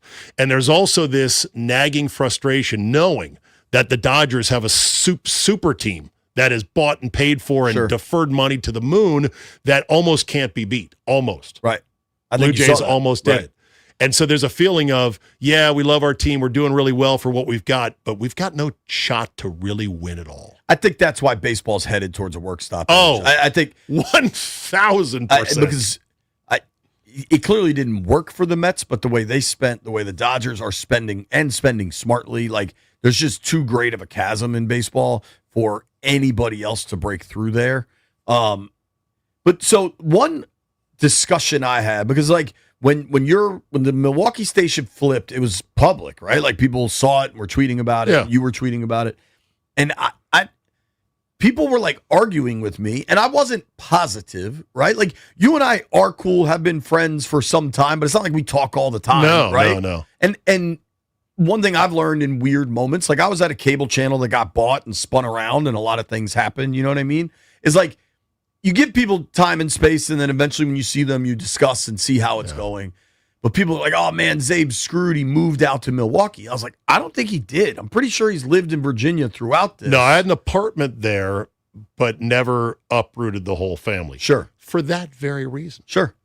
Because especially with older kids. I mean, well, yeah, with kids. And if push had really come to shove, and by the way, it didn't affect things because I was traveling there, 50% of the time during football season. I had a place there. I was integrated into the community. I was going places, doing things, remotes. Right. Nobody could tell when I was actually at home in Virginia or in Milwaukee.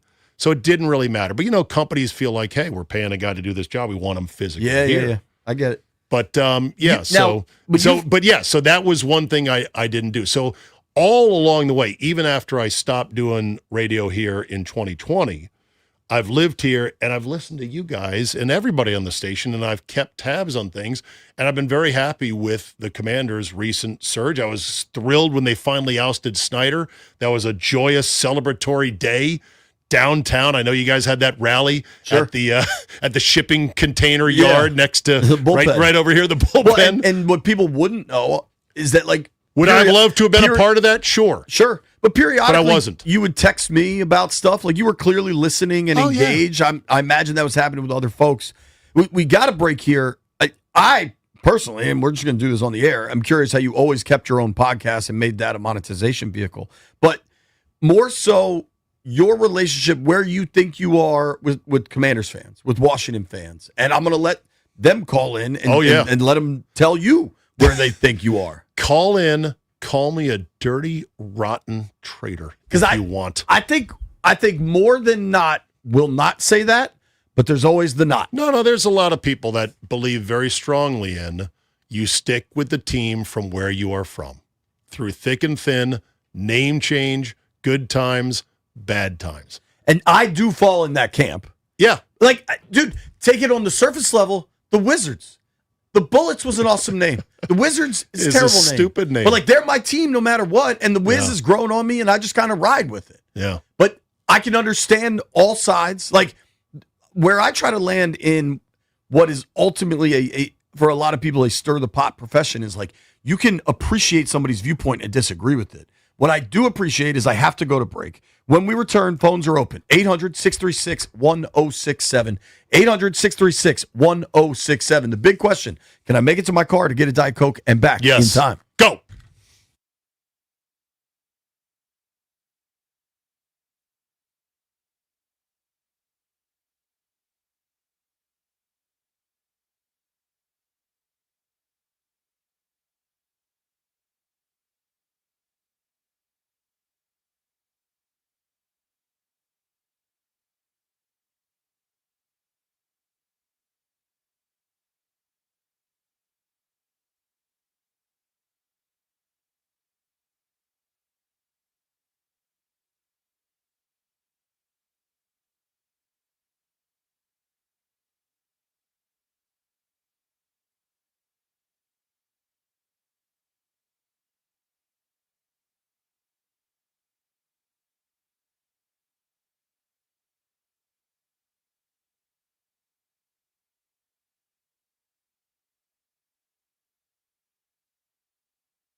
Brought to you by Reynolds and Power Home Team Keller Williams Realty. So Dan Quinn taking over a decimated defense as the Commanders get set to play Sunday morning in Madrid against Miami. That defense even more shorthanded. Defensive tackle Deron Payne had the appeal of his one-game suspension denied, so he's out Sunday.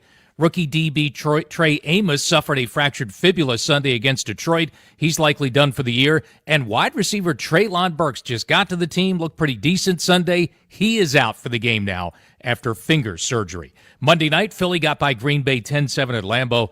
Eagles lead by 3.5 games already in the NFC East. Hockey Caps on the road tonight at Carolina, 7 p.m. on the Fan. College basketball, Terps hosting Alcorn State, 7 p.m. on the Team 980.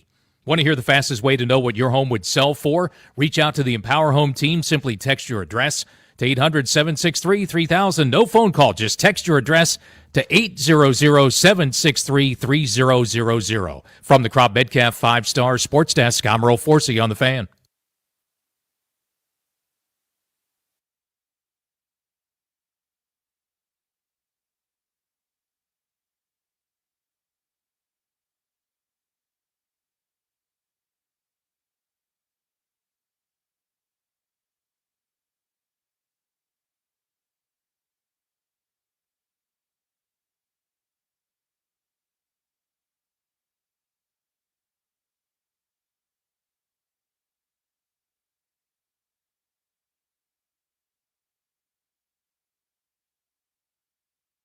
Out of here.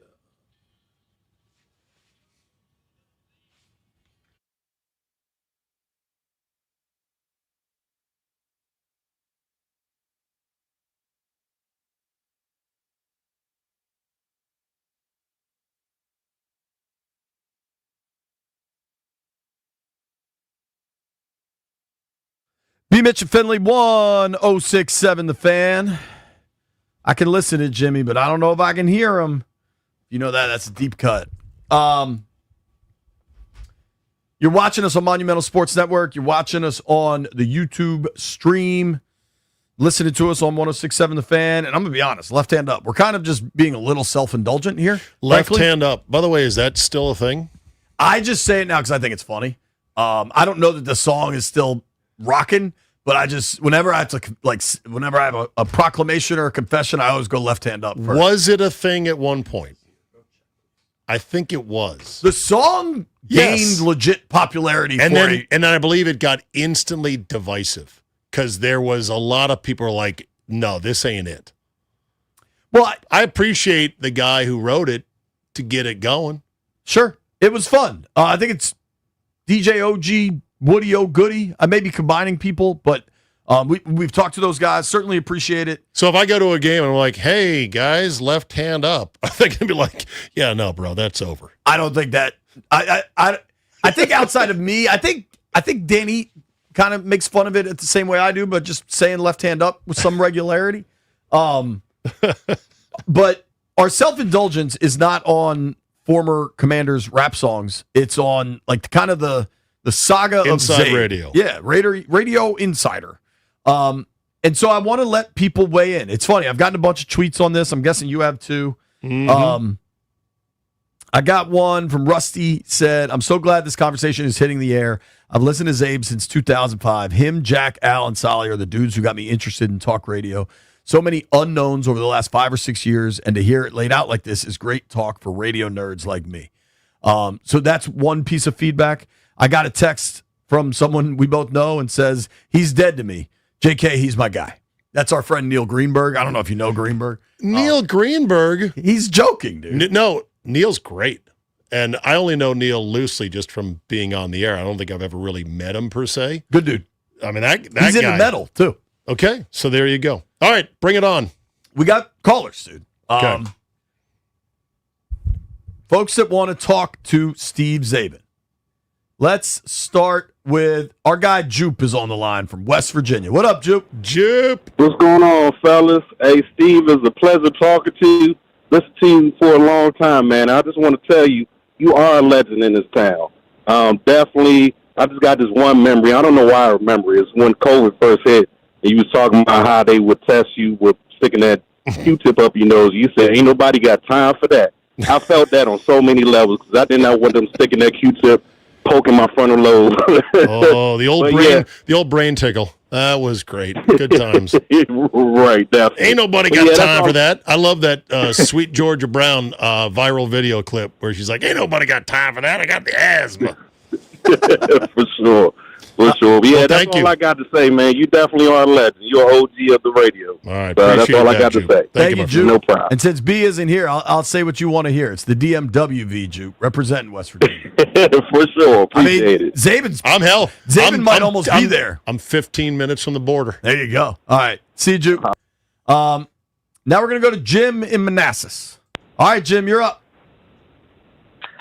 Well, look who the cat dragged back in. Steve Davis, sir, how are you? Look who's back with his tail between his legs, with his hat in hand. Oh, yeah. Hi, yes, buddy. sir. How we doing? Hey, I'm 25 years old. Obviously, I haven't had much to care for prior to last year. 2012, of course, the Skins season, RG3, was what brought me in the fold. Oh, yeah. First time listening to Skins radio was 2013. We're playing the Raiders on the West Coast. And I found 980, yes, on the crappy 94.3 signal, but I found it nonetheless. And, man, those mid-2010s were really great for my formative years as a Commanders fan and a DC sports fan. I mean, Sheen in the morning, Scott Jackson, Doug, BMitch in the afternoons, you and Galdi and Cooley in the evenings. I mean, what a time, man. Oh, yeah, the Cooley years were so. I have so many Cooley stories. What was that show when it was you, Galdi, and Cooley? What was that show called? The Drive. The Drive. There you go. Whatever. But yeah, Cooley, so funny. Can I give you a Cooley story real quick? Sure.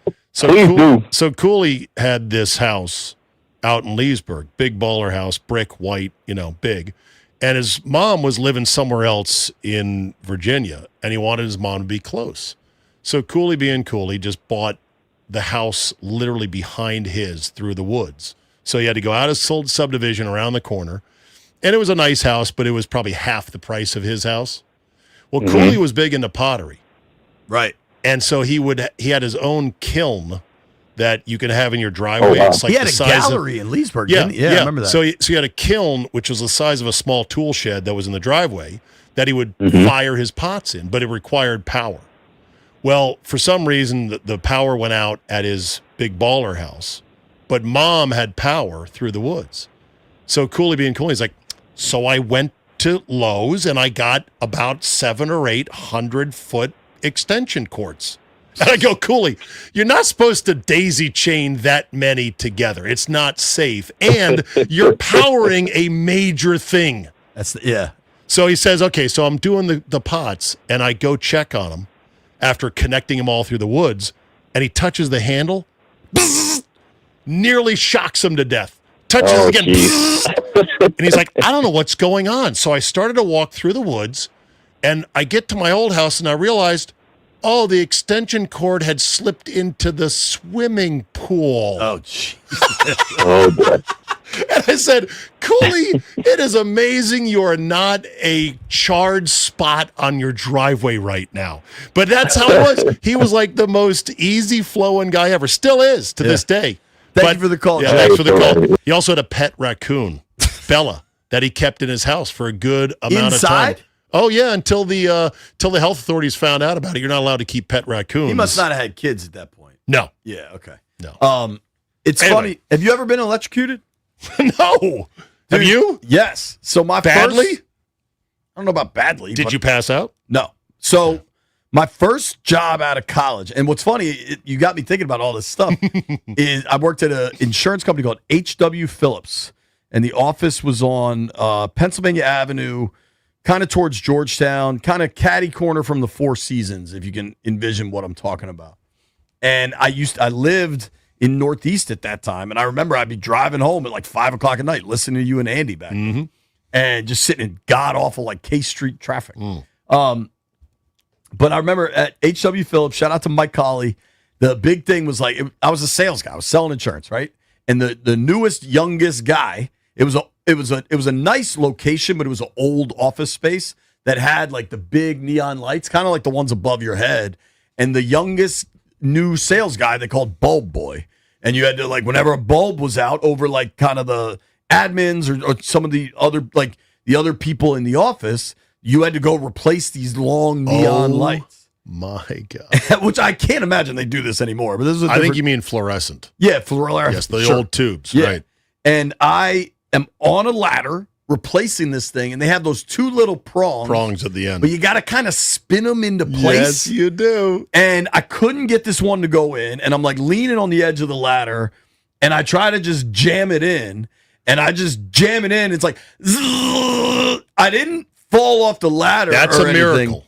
But I think what saved me is that I had both hands on the light. So I think the current like went through me rather than like just shock me. Like I felt the current, but never like felt you the power completed the of it. circuit. Okay. Yes. And did your arm go numb? Oh yeah. Like one arm, both arms. Definitely. I'm trying to remember. We're talking 20 years ago. So it was numb all the way up to your shoulder, maybe? But for like 5 minutes or something. It wasn't like That's still enough, though, to scare the living you-know-what out of you. I think I got it in, too, which is more like I didn't drop it. I didn't fall off the ladder, but it was eye-opening to me, especially as my life would evolve and eventually I'm dead broke buying my first house, debating trying the electric work myself. Like, do not mess with electricity, dude. That is a powerful agent. Do not mess with it. Well, Hire a I'm professional. glad you're here. Yeah, me too, dude. Me too. What a world. All right. At 1 o'clock, we're going to get back to business. We're going to talk some football. We're going to let the callers continue to chime in.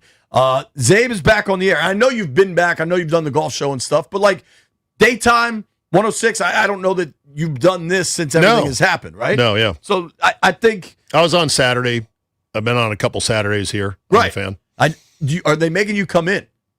I came in the first time, but because it's Saturday. Why not? Yeah, that's true. Today was the easiest ride in you're going to get for the week. Oh yeah, oh yeah. All right, you want to say hi to Zabe? You want to curse out Zabe? You want to say thank you to Zabe? Whatever you want to do. Got like 10 more minutes of phone calls. Barstool Nate's going to join us at 1 o'clock. Nobody go anywhere.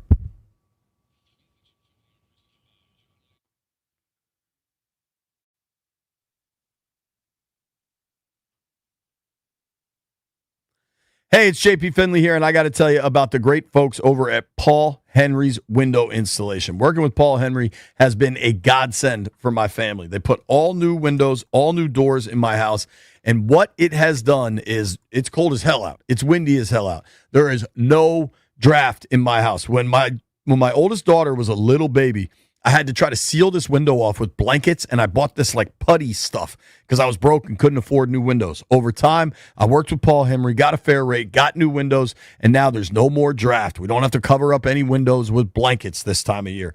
Working with Paul Henry can change things for your family just like it did for mine, and you're working with a family-owned company. Paul's son, Brian, did all the work at my house, does great work, and there's not many companies you work with where they get the job done ahead of schedule and for less money than you expect. If you're looking for something, whether it is home improvement, new windows, new doors, whatever you need, Paul can do it. Check them out at paulhenryswindows.com. Paul Henry's Windows, your clear home improvement choice.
All right, Chris, this song has me interested. It's got Zabe putting his left hand up. Well, isn't this the left hand up song?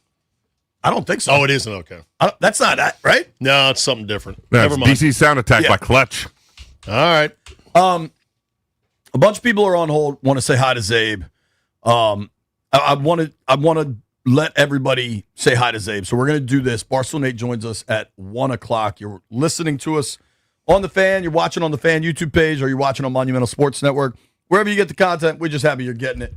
Let's see. Eric in Silver Spring. Eric, what up? Hey, buddy. Hey, buddy. How you doing? Good. Is this gentleman?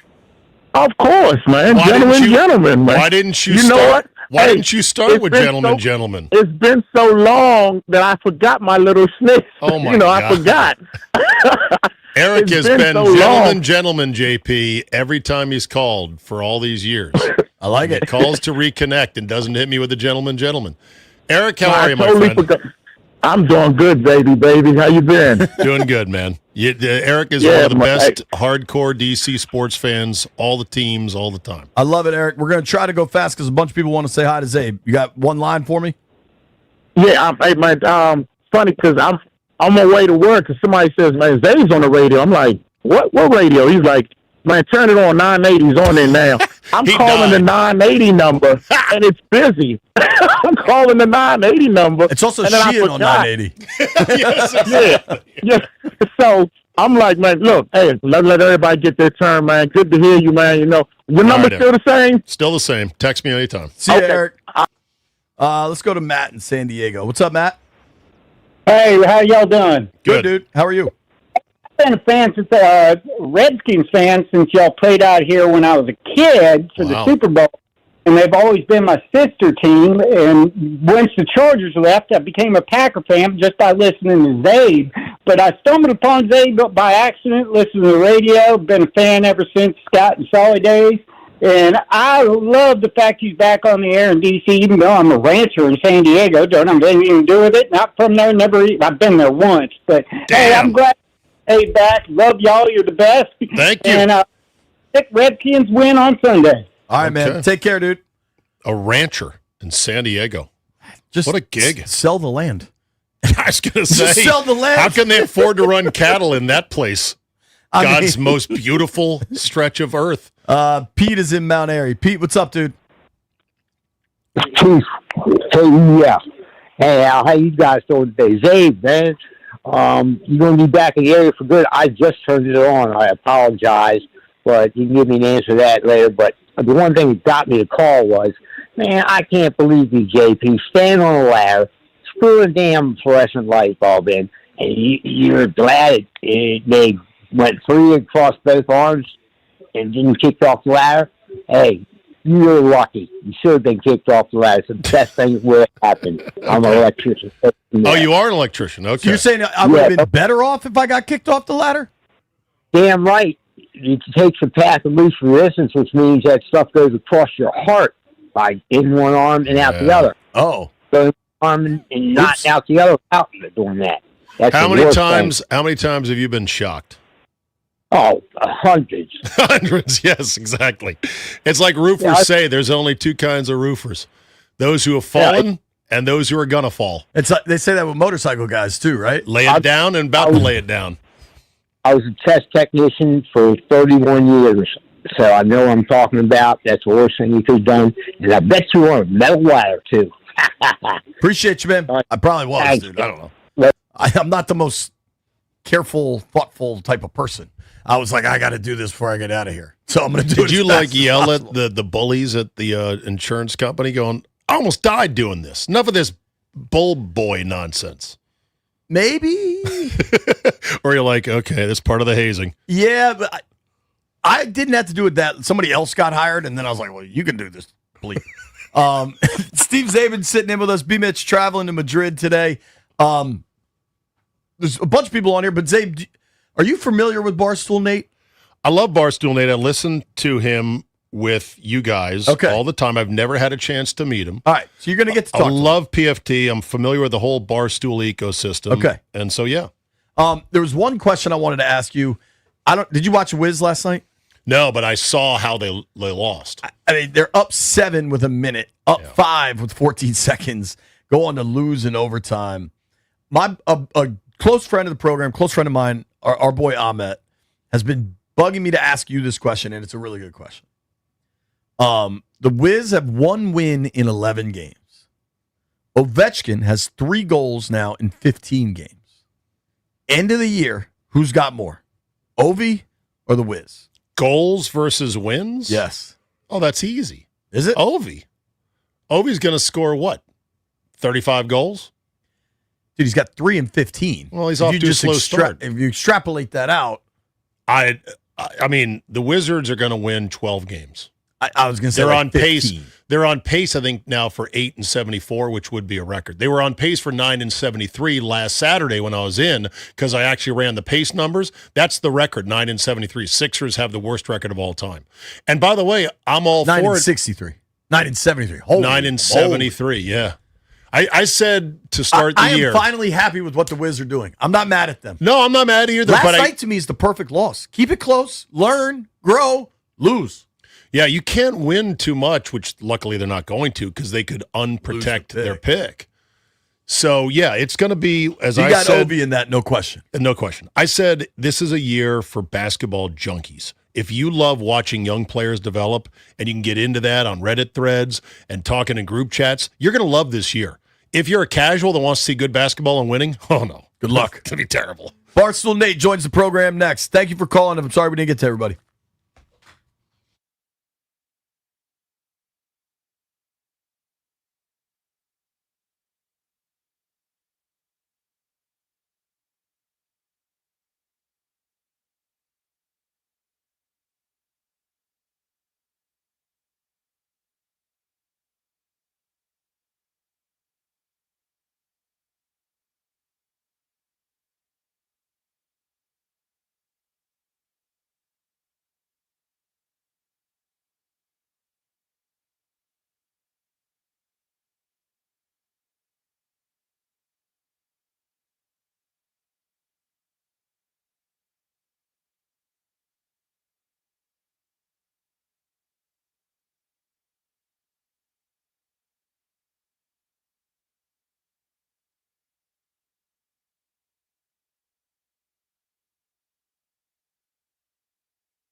We are brought to you by Baldino's Lock and Key, your hometown security team. Visit baldinos.com. Commanders already in Spain for Sunday morning's game in Madrid against the Miami Dolphins. Some injury notes for the team. More decimation on defense. Rookie defensive back Trey Amos, fractured fibula, will not play, likely out for the season. Also, defensive tackle Deron Payne had the appeal of his one-game suspension denied last night, so he is out for Sunday's game as well. Monday Night Football, Philly over Green Bay. Boy, wasn't much of a game last night. Not much offense. 10-7. Eagles win it their third straight. Former Washington linebacker Jamin Davis promoted from the Raiders practice squad today to their active roster in Vegas. Hockey Caps on the road tonight at Carolina, 7 p.m. on the Fan. College basketball Terps and Alcorn State, 7 p.m. over on the Team 980. Baldino's Lock and Key is your hometown security team for auto keys and fobs. They make car key problems look obsolete with 9 area locations throughout Virginia and Maryland. Stop by one near you today, or for more info, visit baldinos.com. From the Crop Metcalf 5-Star Sports Desk, I'm Earl Forsey on the Fan.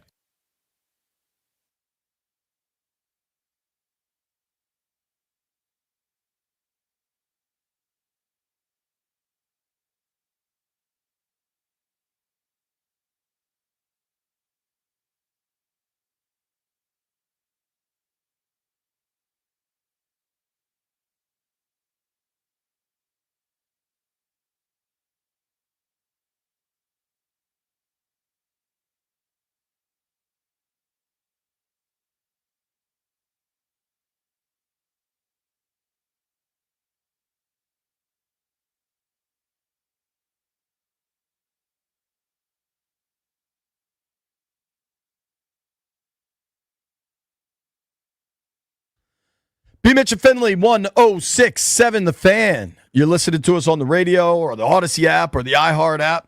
You're watching us on the 106.7 The Fan YouTube page or on Monumental Sports Network. Sitting in for BMitch. BMitch on his way to Spain. Probably, it might be somewhere over the Atlantic by this point. Sitting in for Brian Mitchell is none other than Steve Zabin. Awesome to have Zabe here. A lot of folks have been really excited to hear from Zabe on the airwaves again. And we're excited to go to the Rude Guest Hotline. Rude makes the most reliable heating and air conditioning products in the DMV. And welcome in our friend, Mr. Barstool Nate. Nate Diggity Dog, what's up, buddy? Hey, guys. And hey, Zabe, you're a big-time legend. It's great to talk to you. Hey, Nate, it's nice to meet you, my friend. When are they going to get you on the Sports Advisors with Stu and Big Cat? Oh, I don't know if I can handle Stu. That man is out of his mind. But I told JP during the break, I go, that is my absolute every week gotta watch it thing on Friday night. It's hilarious. It's the best produced show in the history of recorded film. It's incredible stuff. Yeah, it's good stuff. Well, Nate, I've been watching Internet Invitational. Have you been watching that at all? Of course. And if people don't know what we're talking about, yeah, we did a weeds now, but ginormous golf YouTube series with over $1 million in prizes with ginormous golf influencers, and it's on the YouTube channel. And it's doing millions of views, and it's fantastic stuff. I'm glad you're enjoying that, JP. That dude, Luke Kwan, is a douche. I have not heard good things about him. I have not met him. Yeah, so I reserve judgment. All right, let's get down to business. Dan Quinn yesterday announces the only kind of move he had left in he's going to take over the defensive coordinator duties. Joe Witt, no longer D coordinator. Joe Witt back up to the booth. Certainly a move you've been calling for a while. I think you wanted him fired outright. That didn't happen. Sure, yeah. DQ had no other choice, man. You can't have 4 historic losses and not make a move. What was your reaction when you heard it? Yeah, obviously it had to be done. I think it was a week late. I think Dan Quinn, his hands were tied, right? Like, as you just said, you cannot have 4 historic losses. You cannot give up historic amounts of yards and historic amounts of points and still look the fans in the eyes who spend money and say this is the best for our organization and franchise and team. You just can't do it. We weren't born yesterday. We're not dumb. You can't give up over 1,800 yards and over 150 points in 4 games and sit at the podium and say, hey, we're still figuring stuff out in week 11. It just, at some point, something's got to give. I've been calling for Witt's job for a few weeks now. I think, and some people get mad at me. They talk about the human aspect of it. This man has a family. You're calling for his job. look, it's very tough. I understand that. I do think that, coordinators and coaches get fired across all sports all the time for not being, just not being the right person for the position. I don't think Joe Witt is the right person for this job. It doesn't mean I don't like him as a human or as a person. Just as a fan of this franchise, of this team who I want to see succeed, I think the only move was to drop Joe Witt, send him back up into the booth, and to move on from him. I don't know how anybody who watches football week in and week out could argue that. It's just what Sam Darnold did to us, what Mahomes did to us in the second half, and then what the Lions did to us. It was embarrassing. It was like watching adults play against children. So you have to make a move, and I'm glad they did it. Yeah, Jim Zorn had a family too. It's just the way it is. Okay? Yeah, let's not get carried away with that. The Giants just fired their head coach. Oh, absolutely. Absolutely. You get to November, it was... a warm body's got to hit the water at some point when things are this bad. So Nate's post on Barstool is, after giving up 1,805 yards and 154 points the last 4 games, and Nate said, oh, that's the old hyperbole there. And then I was like, oh, wait a minute. That actually checks out. Yeah. Those are staggering numbers, and they're staggering if you didn't see a single highlight from any of the games. Once you see the highlights of these opponents basically running against air, it gets even more stunning that there hasn't been a move. I have a take that I stand by. I think if Detroit wanted to, if it was truly their game plan to have Goff throw for 800 yards or have Jahmyr Gibbs run for 300 to 400 yards, they could have done it. We could not stop anything in any situation whatsoever. The number of times on the broadcast they just said, and that's another first down for the Lions, blew my brain up. They had 10 first downs in the first quarter, dude. The first drive out of the second half was 5 straight first downs. Right. So my stance in this historically bad defensive stretch over the last month, 3 or 4 of them are name your score games. Dallas, Seattle, and Detroit could have gone north of 50 if they wanted to. They all kind of called the dogs off. And Andy Reid, early in that fourth quarter, kind of called the dogs off. Because DQ has punted in situations that make it clear Washington is kind of accepting defeat, and I think the opposing coaches have kind of rolled with that. Is there, though, Nate, have you heard somebody, Nate, say, here's the changes, specific football changes I'd make on defense to at least tourniquet the bleeding? Well, here's the issue with the whole Joe Witt thing is he's still involved in, the week-to-week game planning. And my assumption, and correct me if I'm wrong, guys, is Dan Quinn, as the head coach, has also been involved in the week-to-week game planning, and they have not been able to figure it out. I don't think, and correct me if I'm wrong, that just moving Witt, off of the play call is going to make that big of a difference at this point in the season, a lot due to injuries, but a lot due to just the regression we've seen guys like Mikey have, and the fact that just they're so lost out on the field, they're not playing with any sort of confidence. Guys like Bobby Wagner, who, we all respect the hell out of his career, they don't have it anymore. Like, we are dealing with a ginormous personnel issue, and we know that. But the coaching up to this point, and we're on November 11th, the coaching has been not there, has not put these guys in situations to succeed. And I'm hesitant to say that simply turning the play calling over to Dan Quinn is a fix. It's like that's what I wanted to ask. There's no way it's a fix. What level of impact do you think it makes? I think it's a pound of flesh for those that need it, and I don't know that it dramatically changes much for Sunday against Jalen Waddle. And I hate saying this. It's this season's done, right? We're 3-7. Everybody's hurt, and we don't have a defensive coordinator. We don't have a quarterback with an arm that works. It's just a lot has gone wrong this season. Everything that can go wrong has gone wrong.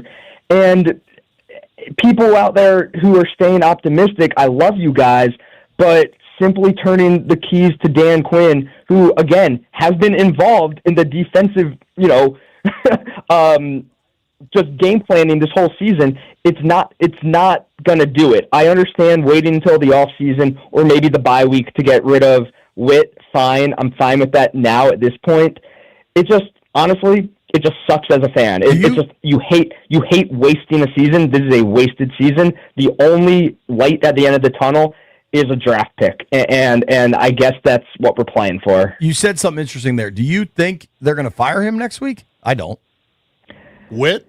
Yeah. Depends on how bad it is in Spain. But no, at this point, he's not the guy. Like, right. If you fire him next week, it's the most hollow gesture ever. DQ has taken over. Closing the barn door after the horse is out is what you're saying? Yeah, I don't think Witt's getting fired. Okay. DQ is an incredibly loyal guy. I mean, he was super hesitant to make any move, right? And it was only after a historic stretch of ineptitude that they did it, and they didn't can him. So I don't think that. Maybe you get to the offseason when there's often coaching staff changes. He's not coming back next year. So if he's not coming back next year, you would think so. That there's no chance, because the polite way to move on is in the offseason. But he's going to get paid either way. Like, it's a tough business, but man, give him his paycheck. Let him enjoy the holidays. Maybe something clicks. Maybe the new guy calls more saw 3 seam or 3 double buzz. I'm reading some Madden defenses here. Maybe throw in some cover 2 sink. I'd hate to turn my focus to Dan Quinn, but I know he's losing a lot of fans. I know I was furious with him after the Kansas City game. I was furious that he didn't get rid of Witt after the Seattle debacle. And I think a lot of people are losing faith in Dan Quinn. I'm getting a lot of, this is what happened in Atlanta. He's loyal to a fault. He can't, he's a player's coach to a fault. And maybe he's just not the guy for the job. I like Dan Quinn a lot. I asked this question yesterday, dude. Whatever amount of goodwill and capital Dan Quinn gained from last year, say it's 100 units of goodwill and capital, right? Whatever total you want to go with.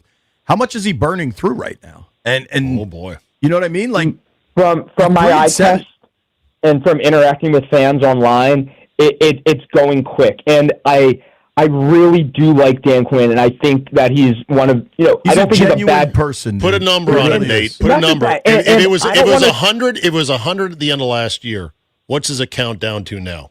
We're at about, he's a C-. He's like at a 74. I think that I so don't a significant blame him. chunk of the stock has eroded. Well, and I think the injuries have made such a huge impact that it's not a tremendous year to draw a straight evaluation from. The injuries have been so significant. I'm giving Dan Quinn and Adam Peters more time. You guys know that I am the biggest Ron Rivera hater, and I still don't think people talk enough. Can I buy you lunch just so we can go through chapter and verse what a Todd he was? People need to realize this team and roster and the depth is bad, because when you whiff on 4 straight drafts, those 4 drafts should be impacting the games now, and we don't have any of those guys. Those guys are playing in Vegas and L.A. and here and there. They're not on our team anymore. Where are you at, though, that Forbes is making plays, though?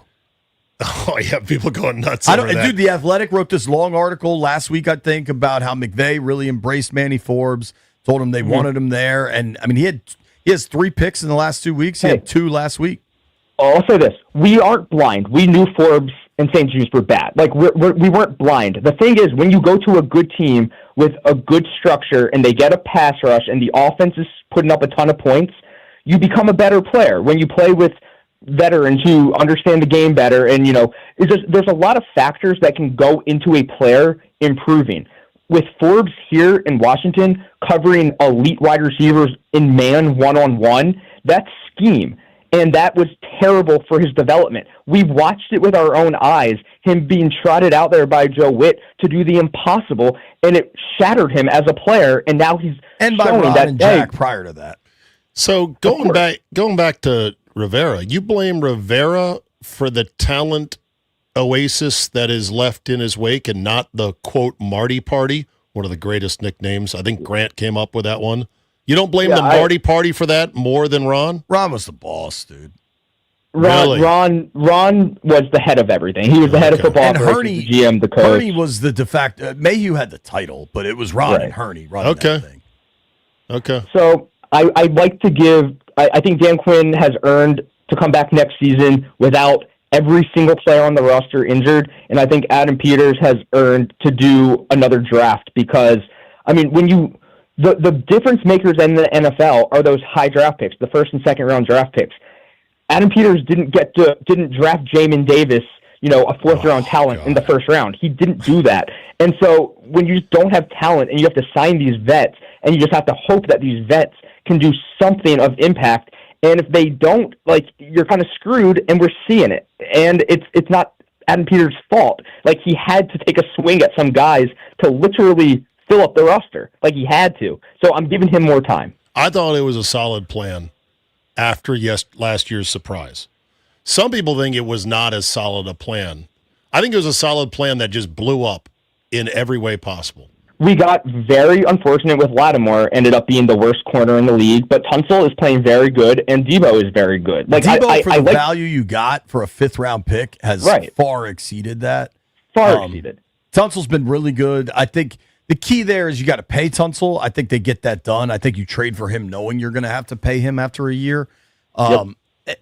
My biggest thing with the offseason, and I think everyone kind of got sucked up in it, was they deviated from their initial plan, which was long-term, build it the right way, hit on draft picks, because they're like, all right, maybe we got a chance to chase this thing. And I don't even mind them scratching that itch. When you get a hit of that dopamine of going to the NFC title game and being one of 4 left to go to a Super Bowl, that's a hard drug to turn down. You know what I mean? We would have rioted if during last season, when all we could do was win, Jaden could do no wrong, everybody was healthy, and we didn't make a single move at the deadline, we would have rioted. What's Adam Peters doing? Why isn't he trying to win? We're good enough to win now. He swung and missed, especially on Lattimore. And that wasn't a rental. We had him again for this season. He swung and missed. It happens.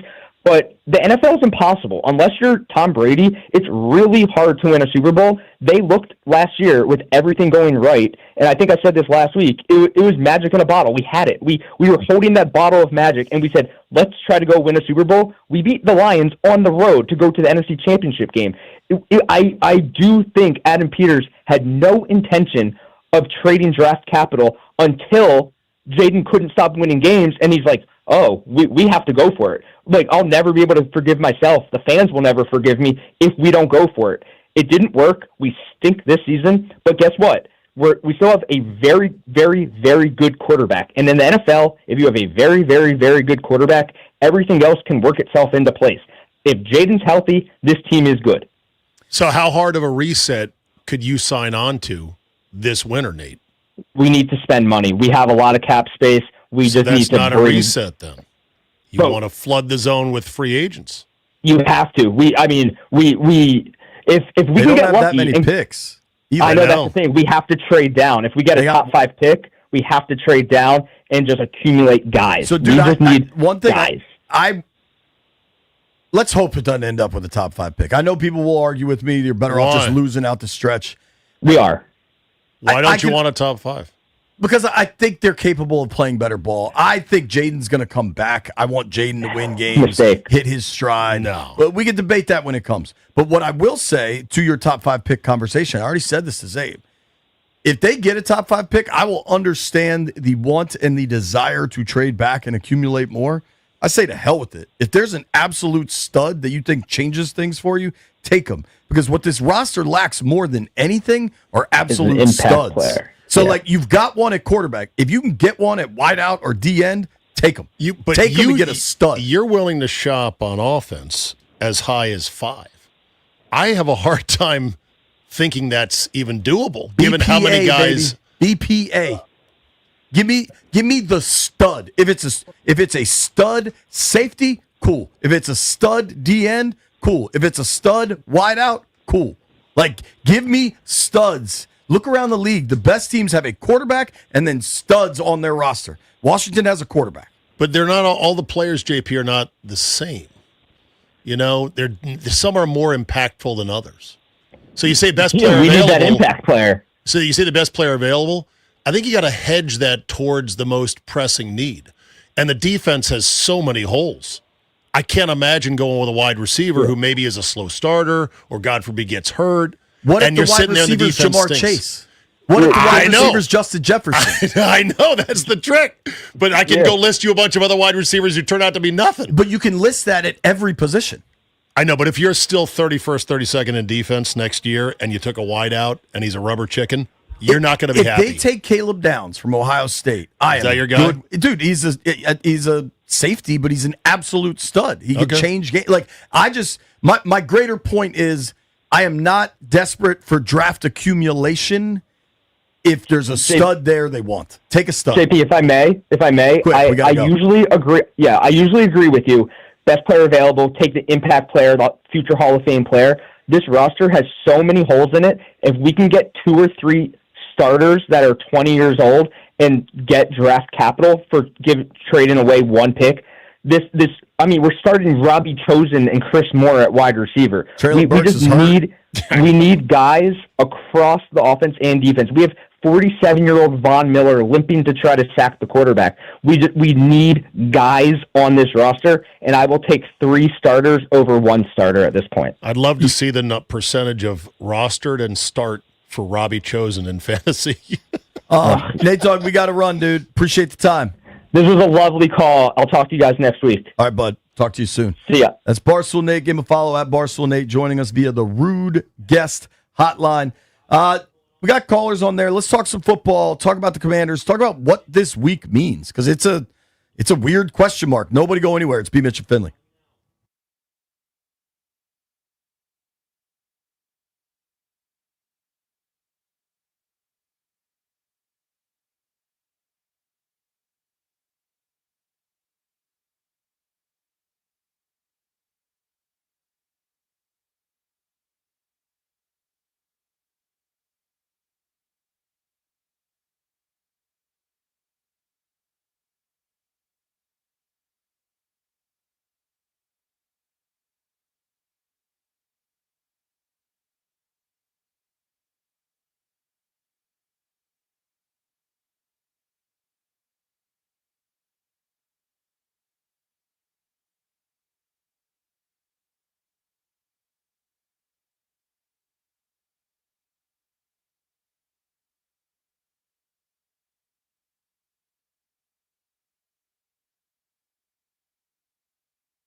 We'll see if a change of scenery makes a difference this week. Commanders already in Spain for the international game. Dan Quinn taking over the defense for what he considers a very important game Sunday morning in Madrid. We got to dig in, man. Like I said, we got to put everything we can into this game and where we're at. There's the bye after that, but I'm not looking too far down the line. Like, how much better can we get this week, man? That's it. It's cool to have everybody going together. That's going to be an awesome environment. But as far as like big picture stuff, I'm pretty locked in on the present one now. I'll have a little more space to do that during the bye. Yeah, more missing pieces on that defense, though. Defensive tackle Deron Payne had the appeal of his one-game suspension denied, so he will not play, and rookie defensive back Trey Amos likely out for the year with a fractured fibula.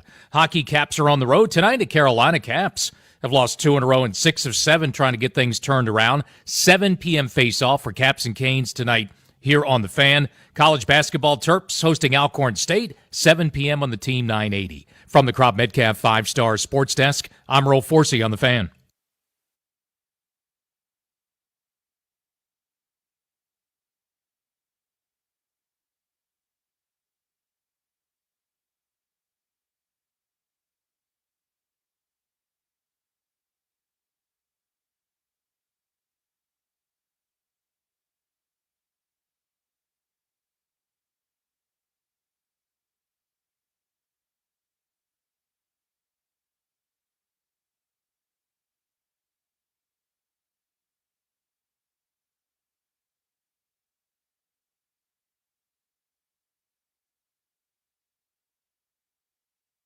BMitch and Finlay, 1067 The Fan.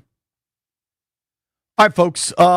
Check out my Twitter account. We finally found video of Amon St. Brown swinging on Deron Payne before Deron Payne punched back. Yeah. Okay. So that tells the other side of the story. There is a ref right there. Certainly seems like Javon Kinlaw was telling the truth. The question right now, though, as you know, that doesn't really matter.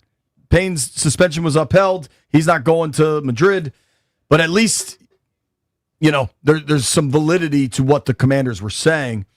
What I want to ask right now, and I want to open the phones, and I want to start with you, Zabe. Dan Quinn is now taking over defensive coordinator duties, calling the D, right? What, if any, impact does that make, and what does Sunday need to look like for that to be a success? Well, if they win, that's great. And if they hold the Dolphins to under 400 yards, it's a very low bar right there, isn't it? Yeah. Then, yeah, it could possibly work.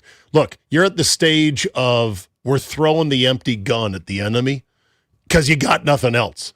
It probably won't work, but maybe there's something. Maybe there's a tweak. Maybe there's moving one guy to a slightly different role on the defense that actually helps make a positive impact. I'm not smart enough football-wise just sitting on the couch picking out Cheetos for my belly button to know what that would be, but they're the ones who are the football men, so maybe there's something there. It can't hurt. It's low cost, no cost, really, and you save Joe Witt's job at least for another week.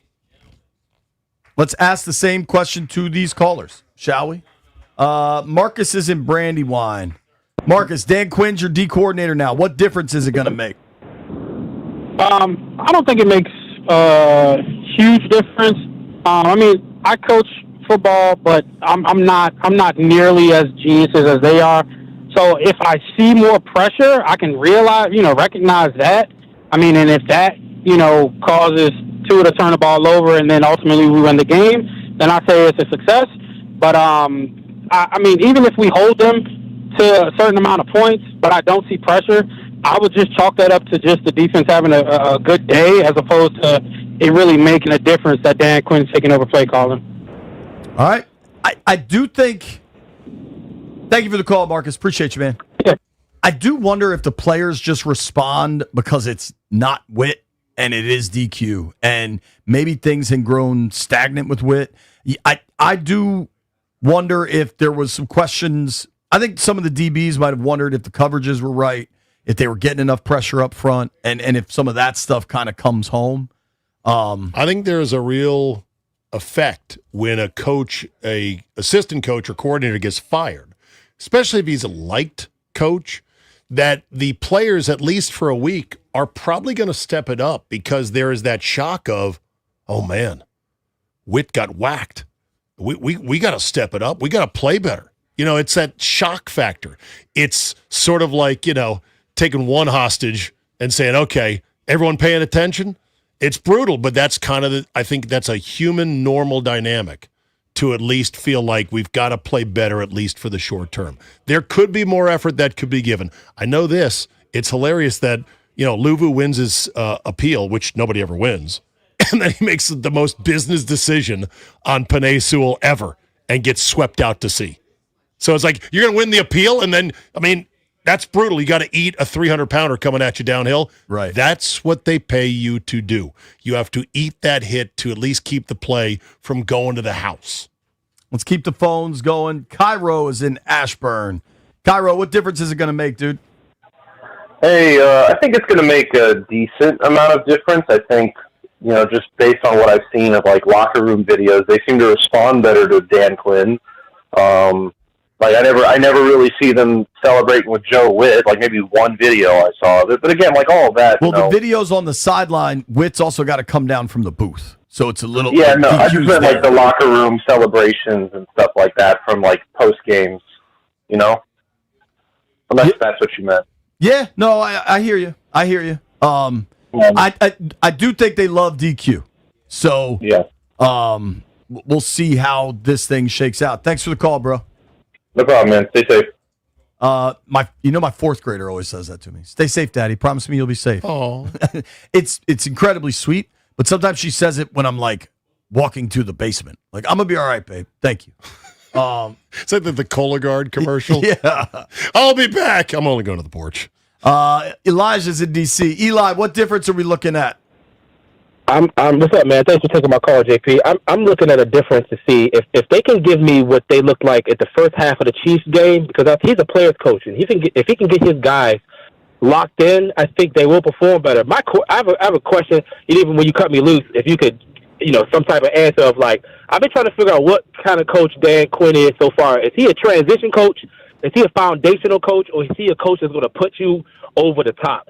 And I think fans need to kind of think about that a little bit. Is he the guy that's going to put us over the top? Is he going to get us together so we have a chance? Because certain coaches are better when you're together, and certain coaches are better at putting pieces together. So I'm trying to figure out, even in Atlanta, we have to compare the rosters. I've been looking at he had Julio. He had some guys in place. So I'm trying to figure out, when we're evaluating Dan Quinn, look at the roster. What are we actually asking? What can he actually do physically with the squad that he has? And what kind of coach is he? So maybe he's a put you over the edge coach. But for me right now, he's a transition and a foundational coach. I think having a new GM, all of these things, I think he was the best guy for that. However, at what point will we entertain the idea, maybe not now, that is he going to be the guy that's going to put us over the edge? That's all I got to say. It's an interesting question. I don't think we're going to find that out for a little while. I don't think DQ is in any sort of jeopardy of losing his gig or anything. No. I think Harris is a patient dude that wants things built the right way for the long haul. Thanks for the call, Eli. Now, dude, if you finish a year by losing 12 in a row, changes everything. I don't think that will happen. The NFL's a crazy league. If you truly bottom out and go 3-14, I don't know, but I don't think that happens. You sure? It's hard to be sure of anything. Do you think they'll finish the year losing 12 in a row? I think there's a genuine risk of that. I know it's the NFL teams luck into wins, and some of the teams that are still coming up have problems of their own, like the Giants. I'm just looking at how depleted this team is. I'm just looking at how non-functional the defense is. This is an open, severed leg that is bleeding out right now. That's a fair the point. likes of which I can't ever remember. So I hope it doesn't happen, but at most you're going to win 2 more.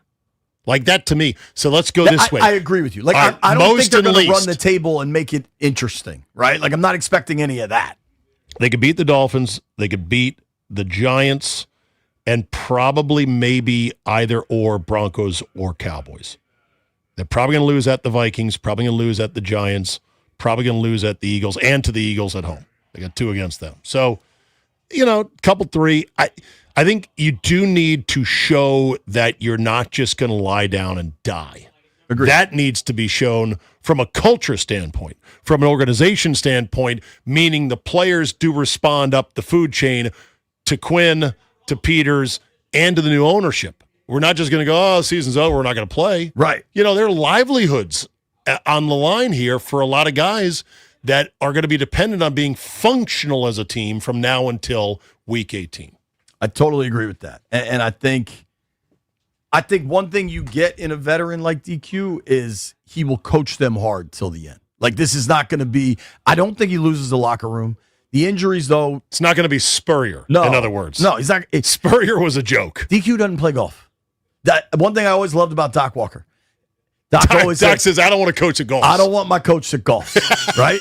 And I remember years back asking, when I used to get a weekly interview with McVay, asking Sean if he golfs. He's like, nah, man, that's for Jay. I'm just too competitive. I'd rather just be grinding. And I don't knock guys that golf, because you know who golf? Bill Belichick. Like, there are super successful guys that like golf, but I think a lot of Dan Quinn is not going to start checking out. Yeah. Period. It's just not how he's wired. All right, don't take any more calls. Lock them up. I'm going to try to get through everybody that's here. Jay is in D.C. Jay, what do you got? Big difference? Hell no, ain't no big difference. First of all, hey, Zay, how you doing, man? Welcome back, man. I hope you find the spot, man. It's good. I heard you a couple weeks ago. Didn't get a chance to call and say what's up. But anyway, welcome back to the area. Good to talk to you. To answer the question, I like the way you put it, Zay, man. We throwing the empty gun right at this point, but I'm gonna take you one step further. We don't even have a gun. We throwing bullets right now. We just picking them up and throwing handfuls of bullets. The gun fell in the water. We have a pocket full of 22 caliber bullets. We're just throwing them. It may be BBs. So I think with Dan, we got the same players, so I don't think it's gonna be too much of a difference. It's pretty much like having a frozen drink and you add some ice cubes to it. It's not going to get too much colder, so it's not going to be too much of a difference. At this point, the season's over. Will we lose out? Yes, we will lose out. We will lose out the first of these games. I don't have us winning any games. The only difference that Dan Quinn can make, the biggest difference will be the opponents we play. Will the defense that we run now be effective against their offense? That's it. Because I don't see how we're going to change anything. The players still be the same unless Dan Quinn is going to do something drastic. I say get the youngins out there. Let's see what we have on the roster now. Who are the youngins? The problem is, who that's are the youngins? Question.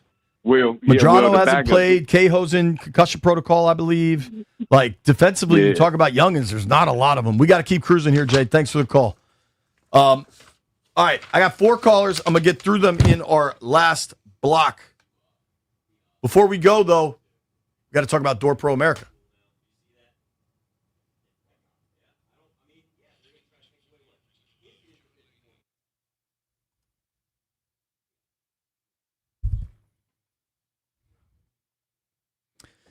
We've gotten a lot of work done at my house, much of it not by choice. We had major water damage. Eventually, we're back in our house. Things are good. One piece we did by choice, that was go with Door Pro America. We got a new garage door, and it changed everything. It's silent. It's beautiful. And with all the workers I had in and out over the last 2 months, I was able to open the garage door from my phone to let them in and out. It's one of the most convenient tools you'll ever have.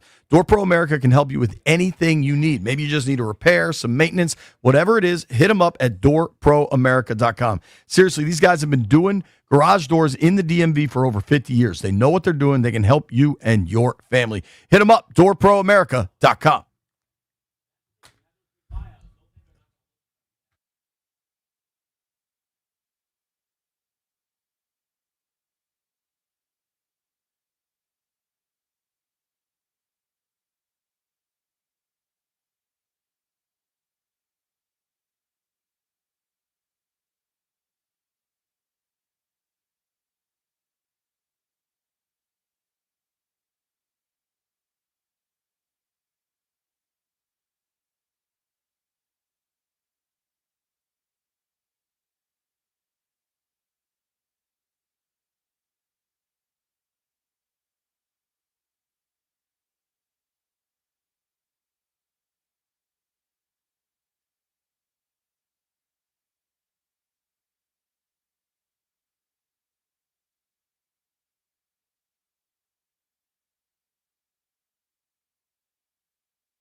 BMitch and Finlay, 106.7 The Fan. You're watching on Monumental Sports Network. You're watching on YouTube. Wherever you're watching, we appreciate you. We got Steve Zabin sitting in for the day. BMitch on his way to Spain. I'm about to head to Dulles to be on my way to Spain. The rain in Spain falls mainly on the plains. I love doing this with B. We're going to try it with Zabe. So video has emerged of Deron Payne actually getting punched by Amon-Ra St. Brown. This is a play or two prior to when Payne swung back and got ejected. There is a ref right there that sees it. They always see the second one. They always call the second one. It's let's a get a common phrase. Live reaction. Zabe sees Amon-Ra St. Brown throws the first punch. Okay, going to posts. JP Finlay NBCS is the Twitter account. Let me click on that right there. Okay, and oh yeah, it was a little rabbit punch. Yeah, no, I see that right there. Very sneaky. Should be called. Scrubbing it. Whoa. Oh, and he caught him too. Yeah. And the ref was right there, and he missed it. Boom. Yeah. I'm not. Oh, and I see who is that throwing the flag sign behind him?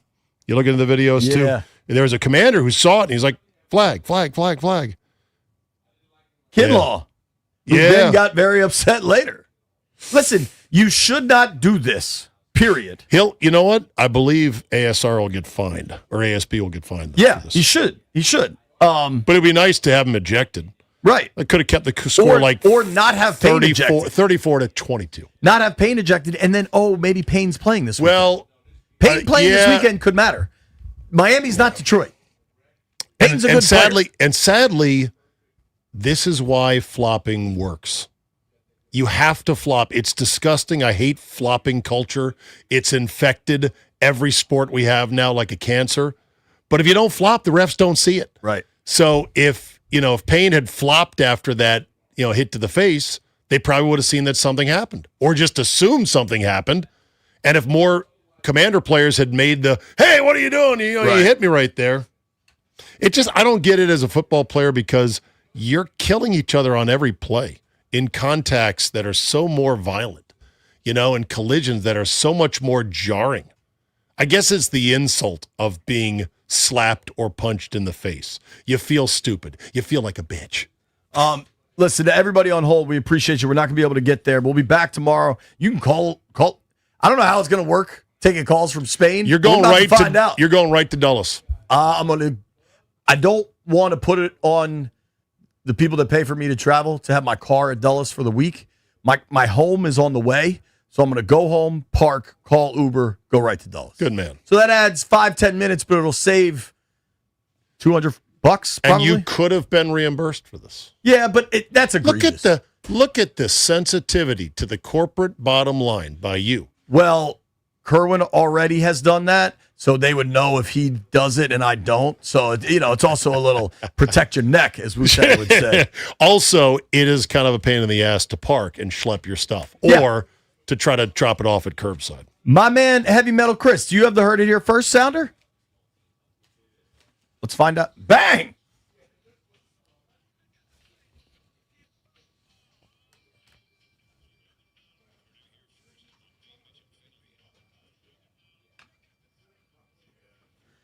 All right, Zabe, we end every show with making some bets. I won last night, White Brian, because I had A.J. Brown. How'd we do last night? You, me, and BMitch won. Okay.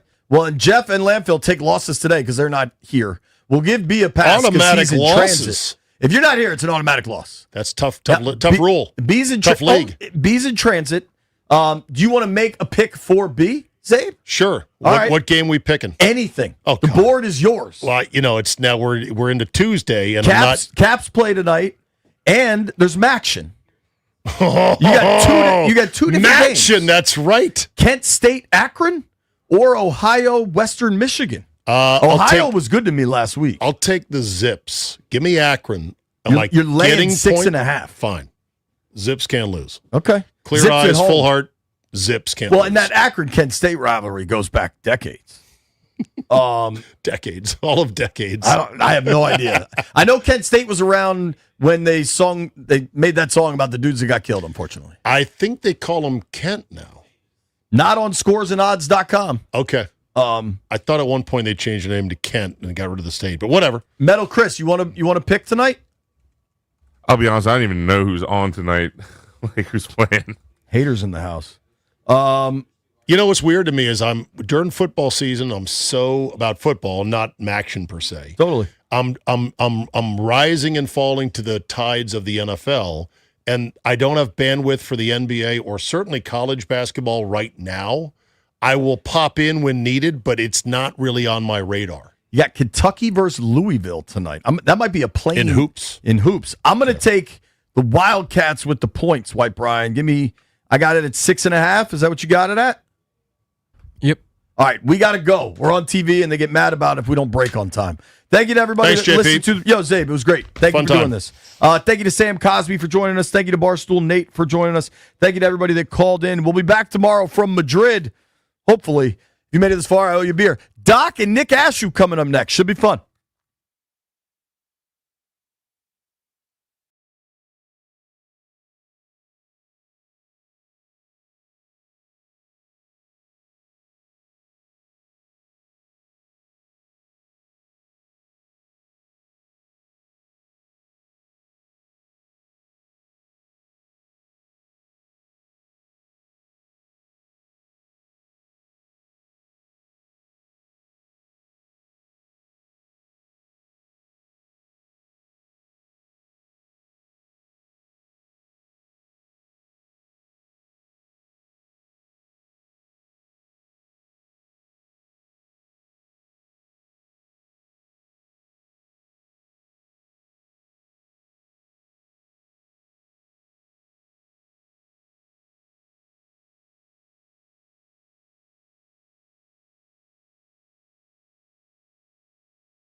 There's still got to be a part of the society. Yep. That does it one-on-one, like winner take all. Like in betting, what are you going to winner? Yeah. Loser. Yeah. Period. So because until that's completely deceased, I'm riding with that. This is a team right now in the Commanders where you look at everything that happened last year, and I've said this on other shows, but I haven't said this to you. So there's going to be a lot of things. Nothing else matters. Exactly. Yeah. This team last year was so far ahead of schedule, and you win 12 games in a year that was honestly last season was supposed to be this year in terms of the results you're seeing on the field and the lack of depth and all of the issues this team is going through. Injuries aside, this team just doesn't have the depth. That's like the whole concept of next man up works to a point, but when the next man up isn't prepared or nearly as qualified as the guy in front of him, it shows you the depth that a team has. This Commanders team from last year to this year is not the same, and I understand that. But what I do know is eventually this was going to happen. This was a gutted roster that was nothing but scraps for the most part. That Adam Peters in this front office had to come in and say, we got to fix this damn thing, and we got to make this work. And then they're looking around and going, oh, my God, we're winning way more games than we expected. So obviously you lean into it. The problem is now the football gods are catching up, and it's, oh, no. Now you're going to regress back to the mean. They got a lot of work to do the rest of this season. They got a lot of work to do this offseason. But anybody that thought that they were just going to continue on from what they did last year, and this is where it goes back to betting, right? Where, the Commanders Super Bowl odds, they were a top 5 team for a while, and, their win total was 9.5, and I thought that was a reasonable number. But what I will say, though, is that if anybody expected no bumps in the road with something that is literally gutted from the top down, from the top of ownership all the way down, you lost your mind. And here we are. And this is the result. Before the genius of like a CarMax, had you ever considered the damage to this franchise and its players? When you bought in, here's what you got. This was the worst. This car had been in it had been hit by a train, then by tow trucks, then by rigs. It was the worst body in the planet in the game. Yeah.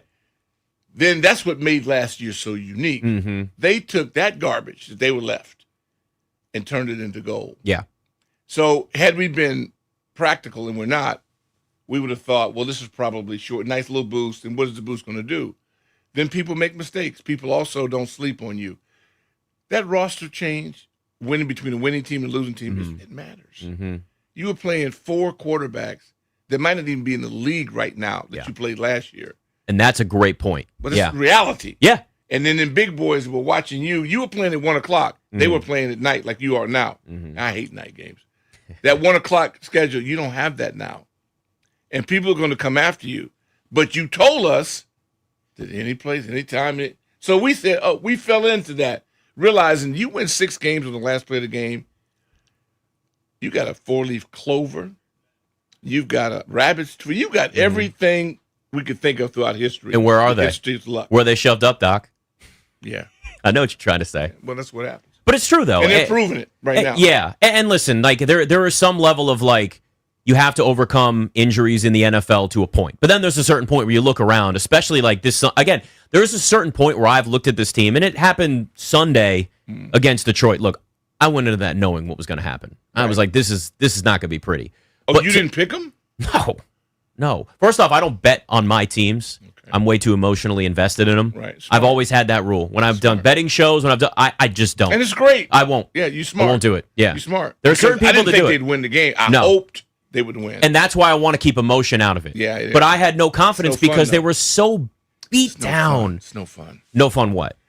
Keeping emotions out of it. Oh, well, that's why when it comes to that's why I keep the betting as a whole other thing, because I want to just enjoy or ride or die with the team, whatever. Like that's just, but the thing that makes this so frustrating this year now is you're starting to watch a team where it just feels like the question becomes what's left of the season. And Sunday was the first time that I went, this feels like the old era. And I know it's not. And I will scream from the mountaintops that this isn't the Dan Snyder era. Anybody that thinks it is you're losing your mind. But you get Dan Snyder like results. It.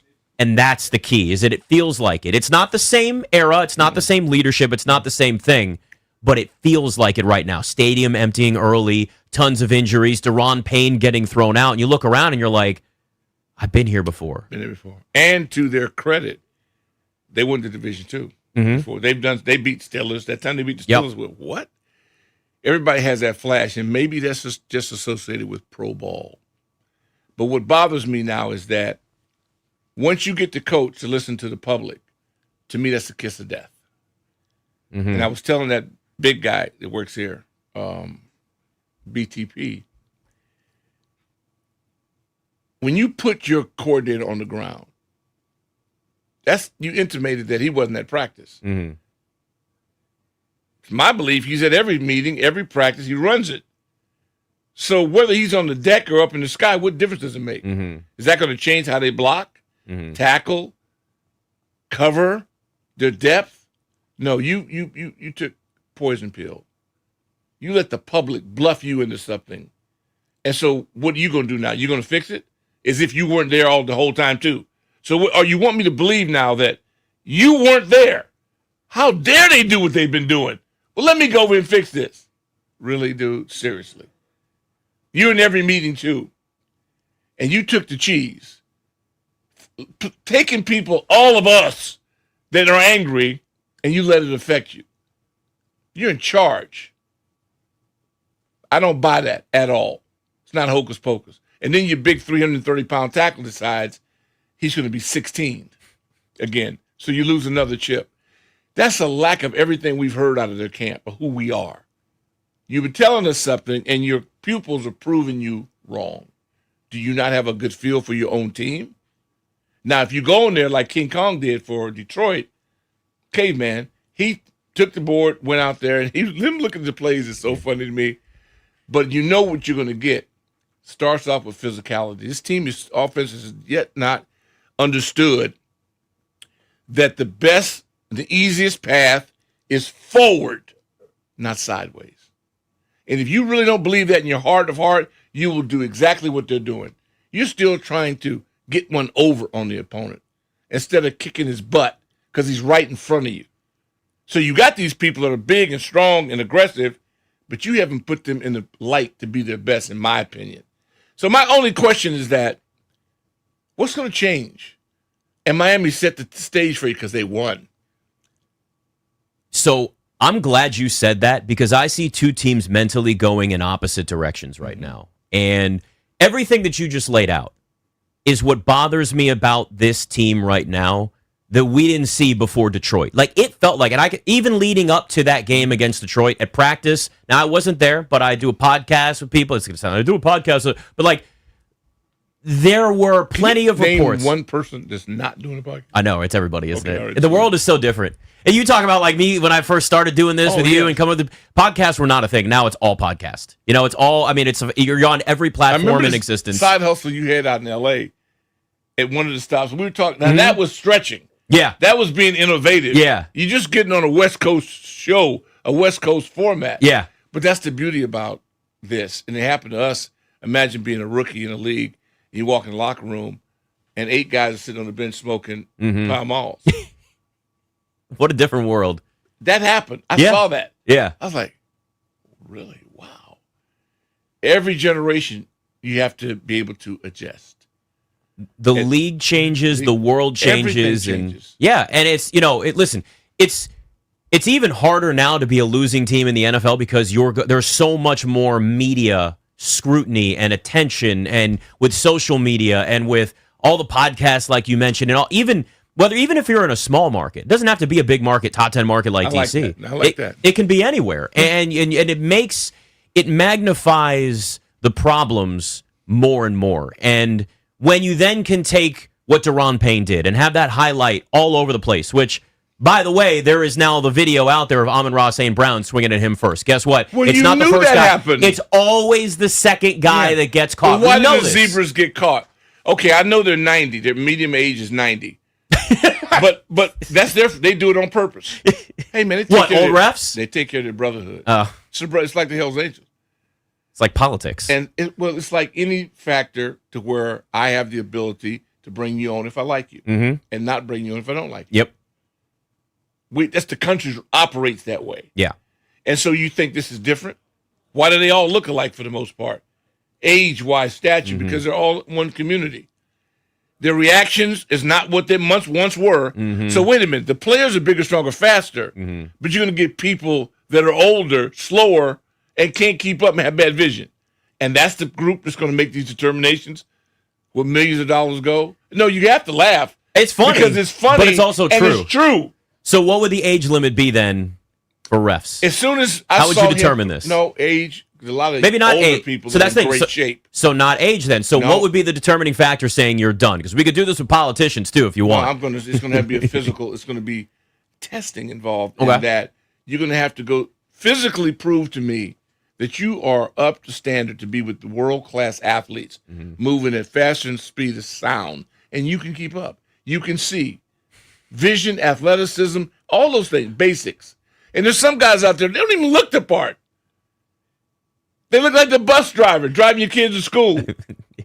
And a lot of times they are, and nothing against bus drivers. But when Payne swung at him, first thing in my mind, okay, you have all these video cameras, right? The whole world's on caught on tape. Yeah. Go find it and show it then. Are you saying they didn't have the technology to do it then? So you're saying that they effed up, just like the tush push. We saw the Eagle. They're offsides. You saw it. I could tell that from my. They're offside almost every time they Well, run why the tush isn't it push. fixed? Yeah, because nobody can catch it. It's an almost impossible play to be able to see in real time. Wait a minute. You can run it back. You can. Well, why don't they? Well, you got to have the rules of the challenges, Doc. Don't forget the challenges now. Okay, you got to I'm be able with to you. challenge within the rules. Okay. Well, see, it's all set up. I just love that one of your stipulations, which this just shows the state of all this, for a ref to be able to still be a ref in the NFL is to see. Yeah, you got to be able to see. Yeah, you got to be able to see. I know That's it good. sounds like it's a joke. I know, but it's true. I'm true. You just cannot put people in a position to fail and then act like it wasn't on purpose. Hey man, that's my guy Bill. We go all the way back. We operate on that. It's a barter system. When it comes to sports, we ought to try to draw a line, since it's about competition. Oh, excuse me, some of the last great champions in our society have cheated and allowed to keep the trophies. No rep against them, nothing. And now you say, "Oh, get gambling out of here." Why? They've been cheating. Now and this is the tip. Just the tip of the iceberg. Yeah, you might want to finish that sentence. Yeah. Iceberg. There you go. Just the tip of the iceberg. No, the gambling thing is a whole other conversation, but there's certainly room for that over the next 4.5 hours or so that you and I still have. Plenty of time here. We'll talk to Anthony Armstrong at 3:30 as well. Doc Walker, Nick Ashew in for Grant and Danny on the Fan. Hoorah.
Happy Veterans Day. The 3-7 Commanders landed in Madrid this morning, hobbling off the plane, and will be without quarterback Jaden Daniels and wide receiver Terry McLaurin yet again for Week 11. Second-round pick Trey Amos is most likely done for the season as well after fracturing his fibula, and Deron Payne's suspension was upheld after losing his appeal. He'll be out for Week 11 against the Dolphins.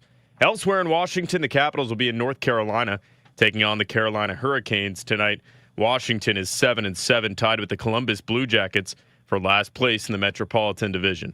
In the NBA, the Wizards lost a heartbreaker last night to the top team in the Eastern Conference. The Detroit Pistons came back from down 5 with 14 seconds left in regulation, winning 137-135 in overtime. The Wiz are 1-10. From the Crop Metcalf 5-Star Sports Desk, Kevin DiDomenico on the Fan.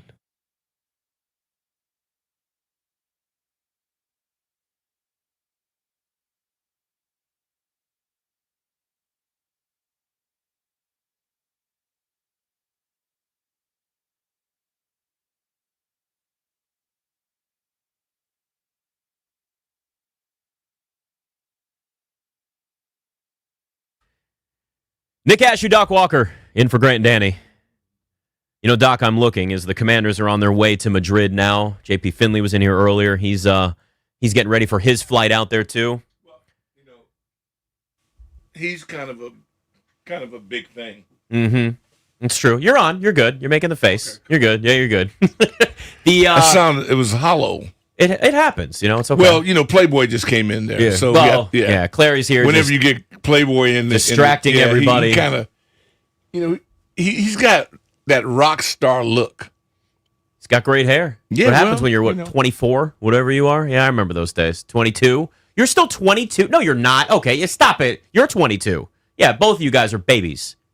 I was once in your shoes. Doc remembers. Doc remembers when I was a young man, just starting off. No, we won't do it today, but if we ever get this lucky again, then we'll get into Ashew Classics. Ashew Classics, huh? Yeah, Ashew Classics, man. I was telling them how when I first started off in this industry and I was doing updates on the previous 980, you would sit and stare at me and throw down dollar bills if I didn't mess up a sentence. Exactly. And I never did. I stayed focused, and you helped me get laser sharp. I just went through training with you. See, you know? These guys don't get it. Yeah.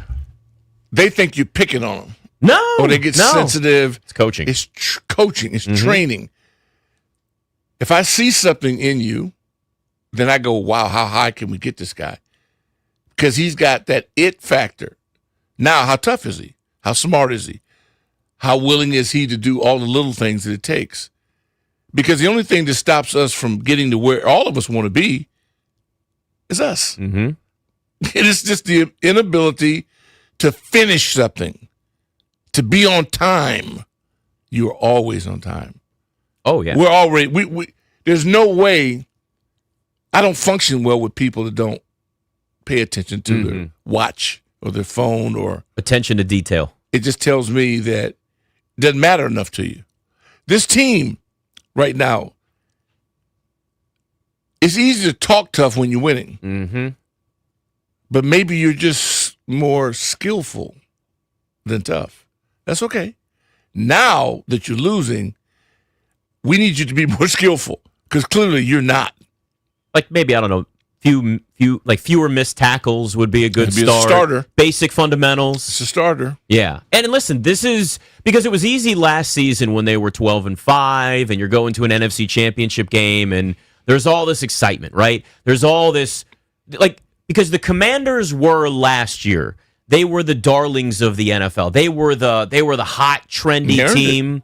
Everybody loved them. They earned it. It was a fun story, and they did earn it. They earned it. But the question then becomes, and I said this, what's going to happen when they face adversity? Because at some point, the expectations change. The expectations changed heading into this year. Oh, they faced some adversity last year. They did. In South Philadelphia. But here's the difference. The difference with the adversity last year versus the adversity this year, they're expected to win more and continue, whether fair or not. They're expected to win and continue what they did last season. Last year, they were a team that people thought might win 5 or 6 games at most. And it would have been, okay, you won on the last play of 6 games. Yeah. Oh, again. So they faced adversity. When Doc, we said we know who you are, we really didn't and don't. it's not, because again, it's not that they won their games last year the way that they did. You still have to have, as you would say, intestinal fortitude to be able to win those games, have those clutch situations. It doesn't take away from that. But the difference is the adversity now is ramped up, the expectations were ramped up, and the results are the opposite of what you're getting from last season. And that's the problem with this, is that people now, and I understand, listen, I've been a fan of this team my whole life. I've seen mostly losing seasons.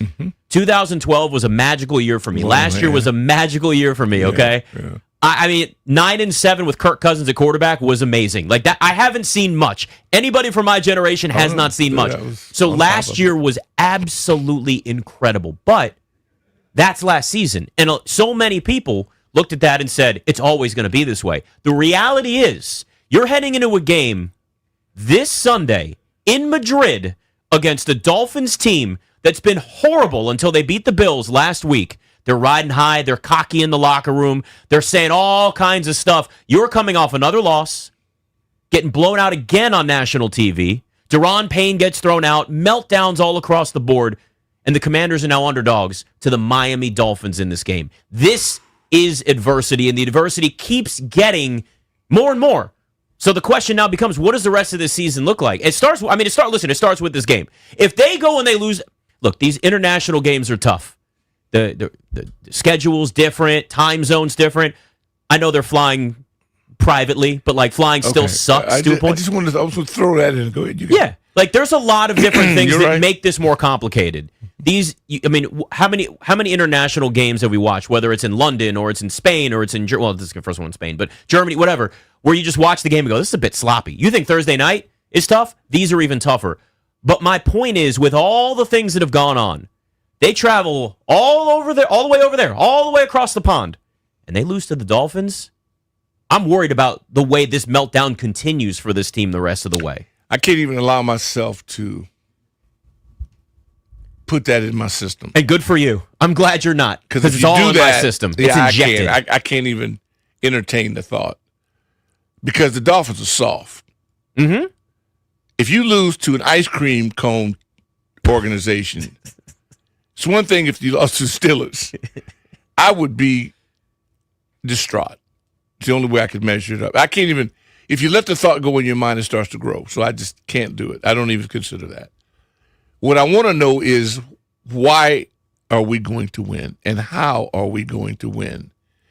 And since DQ put the organization on blast that he can fix it defensively himself. See, that's what happens when you replace somebody, you take it on. I want to know, what players are you changing? Mm-hmm. Because do they have anybody left, though, to change? Well, I don't know. Apparently, he had to have You might have to come out of retirement. Yeah. They have people there that haven't played that are on the team, and they're young and in shape. Mm-hmm. Would it be killing anybody for them to play? I would just like to see some new faces. Here's one thing I'm convinced of. The people that he puts out there on a regular basis aren't very good. Yes, this in is games. True. On yes, game this day. is true. Great interviewers, got great history. There's a lot of things I really like about them. But the least favorite thing about them is that they don't play well on Sundays or game day. So if that's the best you have, that tells me then you have nothing in the cupboard. I can see a guy having a bad game or a bad quarter. Why is he still in the game the whole game? You're telling me that he's better than the guy behind him. Well, then why is the guy behind him on the team? Why don't you just go out to one of the penal institutions and go out and offer one of the convicts a walk-on? Give me somebody that's willing to go out there and do something or out of the ordinary. I just have no patience for us carrying people that don't play in the game and having people that aren't athletic, have no sideline-to-sideline speed, and they're in the game every play. I can't explain it.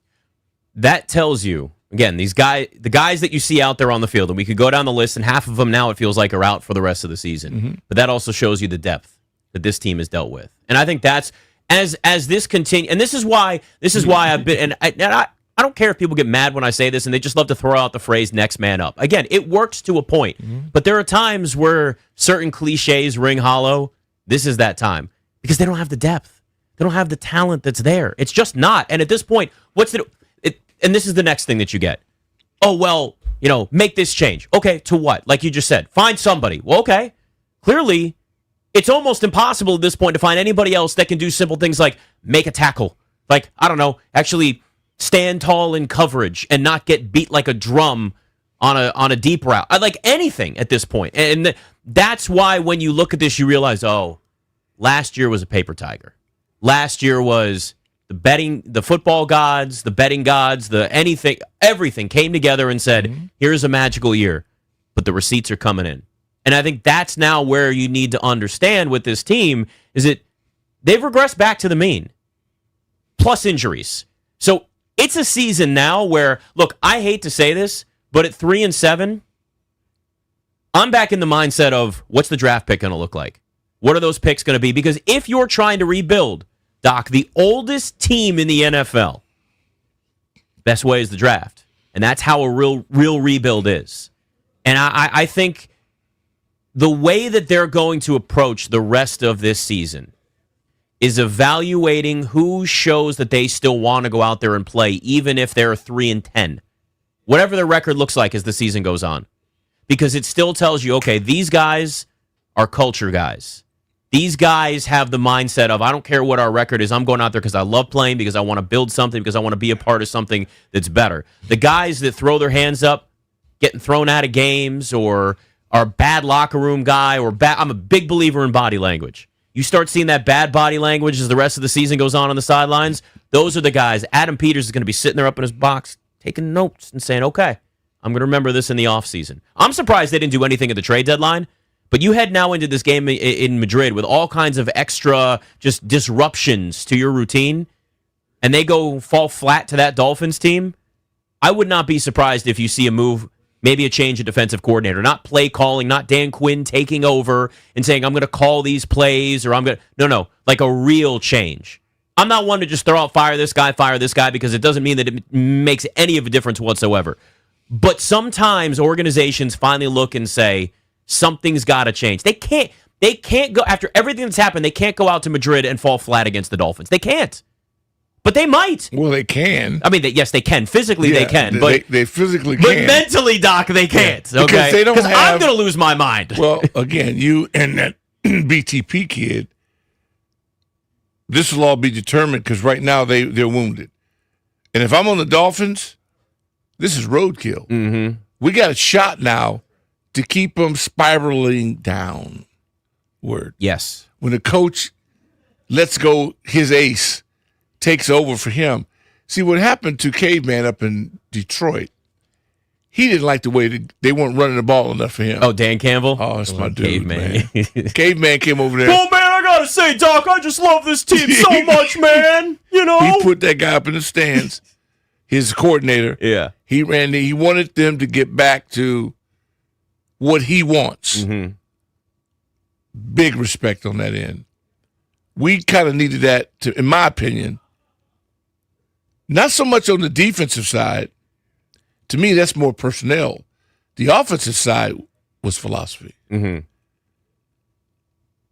They don't seem to recognize that. Right. So you're going to still keep sprinting left, sprinting right, in shotgun. You don't get it. It's the line of scrimmage, and you have the personnel for it. Mm-hmm. But you won't do it. So you hard hit it. So I go, okay, let's see what. And the Dolphins now, it's a perfect way for them to trampoline forward because the Dolphins not going to be able to stand up and take that punishment in the box. They've never been a tough team. That's what I'm saying. So if this offensive staff goes out and tries to throw it 99 times in this game, I'm done with them because they're going to be done with themselves. Mm-hmm. They're done at that point. If they do what's right, stuff gets interesting because I still know as long as I have my 4 games closing out the season against my brothers, my cousins, my nephews, I can control my destiny. I got to win out. Eventually, we're going to say, we got to win 6 in a row. Right. They've done it before. Can they do it again? Do they have that gene within them? or are they that paper lion? We've seen these runs before. We watched them. They were 3-6, bye a week, RG3, win 7 straight. Never seen one without Terry McLaurin. Yeah, that's true. So this is my thing. Is like it's easy to, if this team were to miraculously get healthy, there's still limits to that because you got a ton of guys that are out for the season. Like the Ravens are in a spot where the Ravens could win out the rest of the way. It's a much easier schedule. Their division's winnable, and they're getting healthier. That's how you have these wild comebacks for teams. Start off 2-4, 2-5, and 5% of teams, whatever specific you want to put for whatever that team is. They're in a spot where it's more about just playing out with who you've got. There's not a lot of guys to come back. That's part of the problem with this too. So a lot of it is going to be, okay, what do some of the young guys you actually have on this roster look like? Like, we're Ben Sinnott. Like, just get him out there. Give him more snaps. Give him more targets. Give him more opportunities. I know Zach Ertz is somebody that you count on even with the dumb penalties that we've seen this year. Mm-hmm. But in reality, like, you've got to start seeing what some of these young guys bring to the table because a lot of them are still, there's a lot of carryover, not a lot, there's some carryovers from the previous regime. And you got to know, like, this is now the point where you say, because it's, like you said, it's easy. It's easy for everybody to be happy when you're winning, but that's not happening now. So this is a chance for this organization. You've got to see who wants to be here.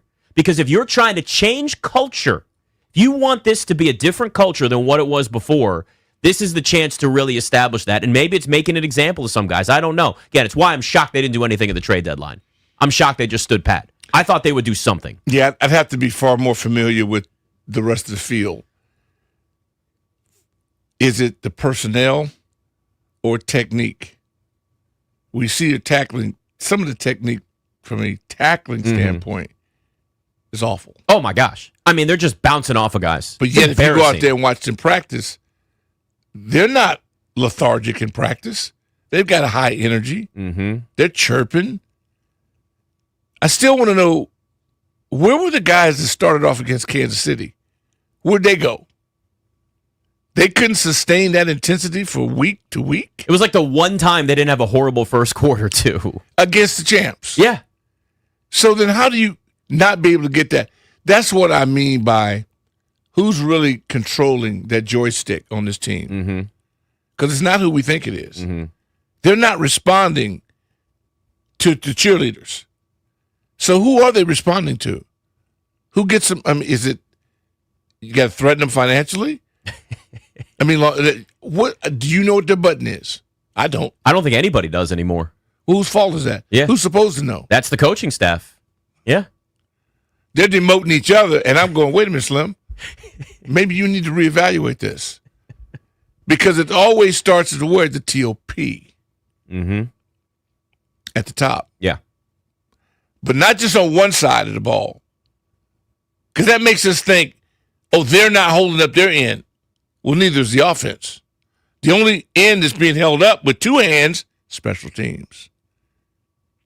You got a lot of these young warriors on teams, but you don't put them in the game. They're lacking what feels like a lot of heart, and it just feels like Detroit was really the moment where you said, okay, the meltdown feels like it's starting. 800-636-1067. Emotionally, right now, where are you with this team? Heading into Madrid and for the rest of the season, because it all is kind of coming to a head right now at this point, this pivotal moment in the season. 800-636-1067. Doc Walker, Nick Ashew on the Fan.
Nick Ashew, Doc Walker, in for Grant and Danny. Monumental showing a classic Wizards game right now, Doc. It's unbelievable. Just seeing, I remember as a kid going to watch Jordan as a Wizard, man. It's fun. I wasn't a kid, but I felt like a kid. Yeah. He's one of those rare guys, like Coach Thompson. Mm-hmm. These guys, they hit this, it's an iconic level. And they can never really be like one of the boys. Yeah. But Mike was the closest, Thompson, just one of the guys. Right. But yes, Mike. Yeah. And then watching him here, it made you think, we had some playoff runs, Le Boulay. There was some excitement, that Chicago series. Tyronn Lue is out there, and it's just, Richard Hamilton. Yeah, I watched the other night, and we seem like we're tanking my whole life, but I see something in this group that it could finally be the beginning of something that's substantial. So I'm glad you said that. We got a short segment here, so we got a lot of calls. We're going to wait. We'll take those calls at the top of next hour, so hang on. We'll get back to the Commanders, but we've got like a minute and a half here, so there's no point in trying to squeeze it in. Mm-hmm. Where this Wizards team is right now is what the Commanders need to do, where it's flood it with whatever guy you want to evaluate, play a numbers game, a dartboard. Throw a bunch of darts at the dartboard and see what sticks. Because that's what the Wizards are doing. That's where the Commanders are going to have to be the rest of the way, where it's if it's a bunch of young guys out there, at least if you're losing and you're evaluating something, there's more of a purpose there than just losing to lose. There's more to it. And the Wizards, they ain't going to win a lot of games this year, but they at least have some young talent that could be a part of this future. And they have an alien. They do have an alien. Because in the NBA, without one, Alex Sarr I think he's going to be. The difference year, from last year to this year. I couldn't go thumbs up. Nope. He was too soft last year. Right now, oh yeah, he was like cotton candy. Alex Sarr's confidence from playing with Team France over the summer to now, too, he's grown so much. Whoever was coaching over there, hope they're here too. Because it's a different dude, man. I like what I see. I like Bub. They have players now that I can project Koulibaly being there when they're good. And OKC helps open all that up. Let me tell you something, too. Bub Carrington is one of my favorite people. When I was at Media Day and we just sat and talked, we were talking about video games and all. He's just the coolest kid ever. He's awesome. All right, 800-636-1067. Your confidence level. Where are you emotionally right now with the Commanders as they're heading out to Madrid? Doc Walker, Nick Ashew on the Fan.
And this sports update is sponsored by Door Pro America Garage Door Service. Go with the pros at Door Pro America. It's Veterans Day in the nation's capital, and the 3-7 Commanders landed in Madrid this morning without quarterback Jaden Daniels, who did not travel with the team. Meanwhile, wide receiver Terry McLaurin did, but is out for Week 11 against the Dolphins, marking 7 of the last 8 games without the star wide receiver for Washington. Elsewhere in Washington, the Capitals play the Carolina Hurricanes on the road tonight. Caps are 7-7, tied with the Columbus Blue Jackets for last place in the Metropolitan Division. In the NBA, the Wizards lost a heartbreaker last night to the top team in the Eastern Conference. The Pistons came back from down 5 with 14 seconds left in regulation, winning 137-135 in overtime. The Wiz are 1-10. Go with the pros at Door Pro America. From spring repair or replacement or a brand new garage door to boost your home's curb appeal. Call 877-DOOR-PRO today and ask how you can save $60 on a repair or $150 on a new garage door. Visit doorproamerica.com. From the Crop Metcalf 5-Star Sports Desk, Kevin DiDomenico on the Fan.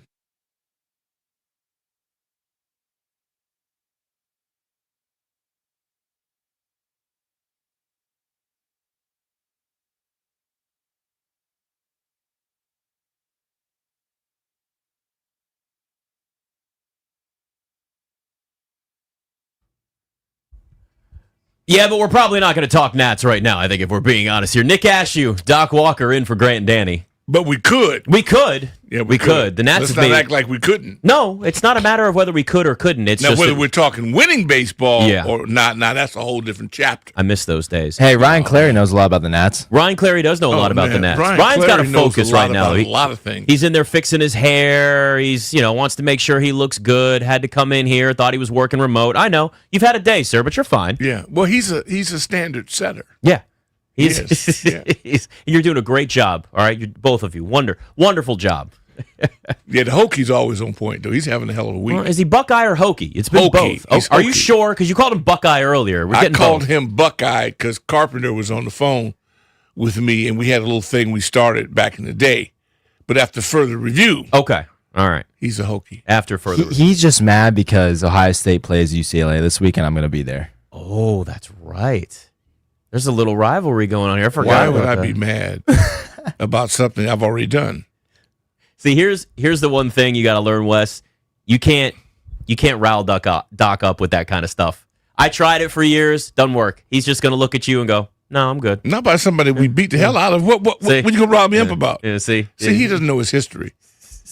That's the thing about I know young the national people. championship last year. Oh, Yeah, well, we beat the hell out you when you were on your way to another one. Where's that stack up at? I wasn't alive, so it doesn't matter. you weren't alive for a lot of life. Yeah. You still might not be alive. Yeah. All right, Doc Walker and Nick Ashew in for Grant Dandy. 800-636-1067. Commanders on their way to Madrid.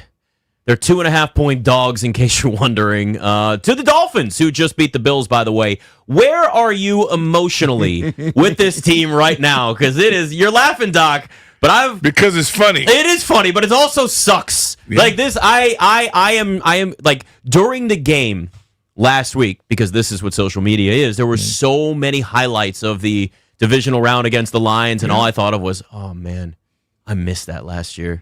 I missed that feeling, that fun. It is night and day different right now. But man,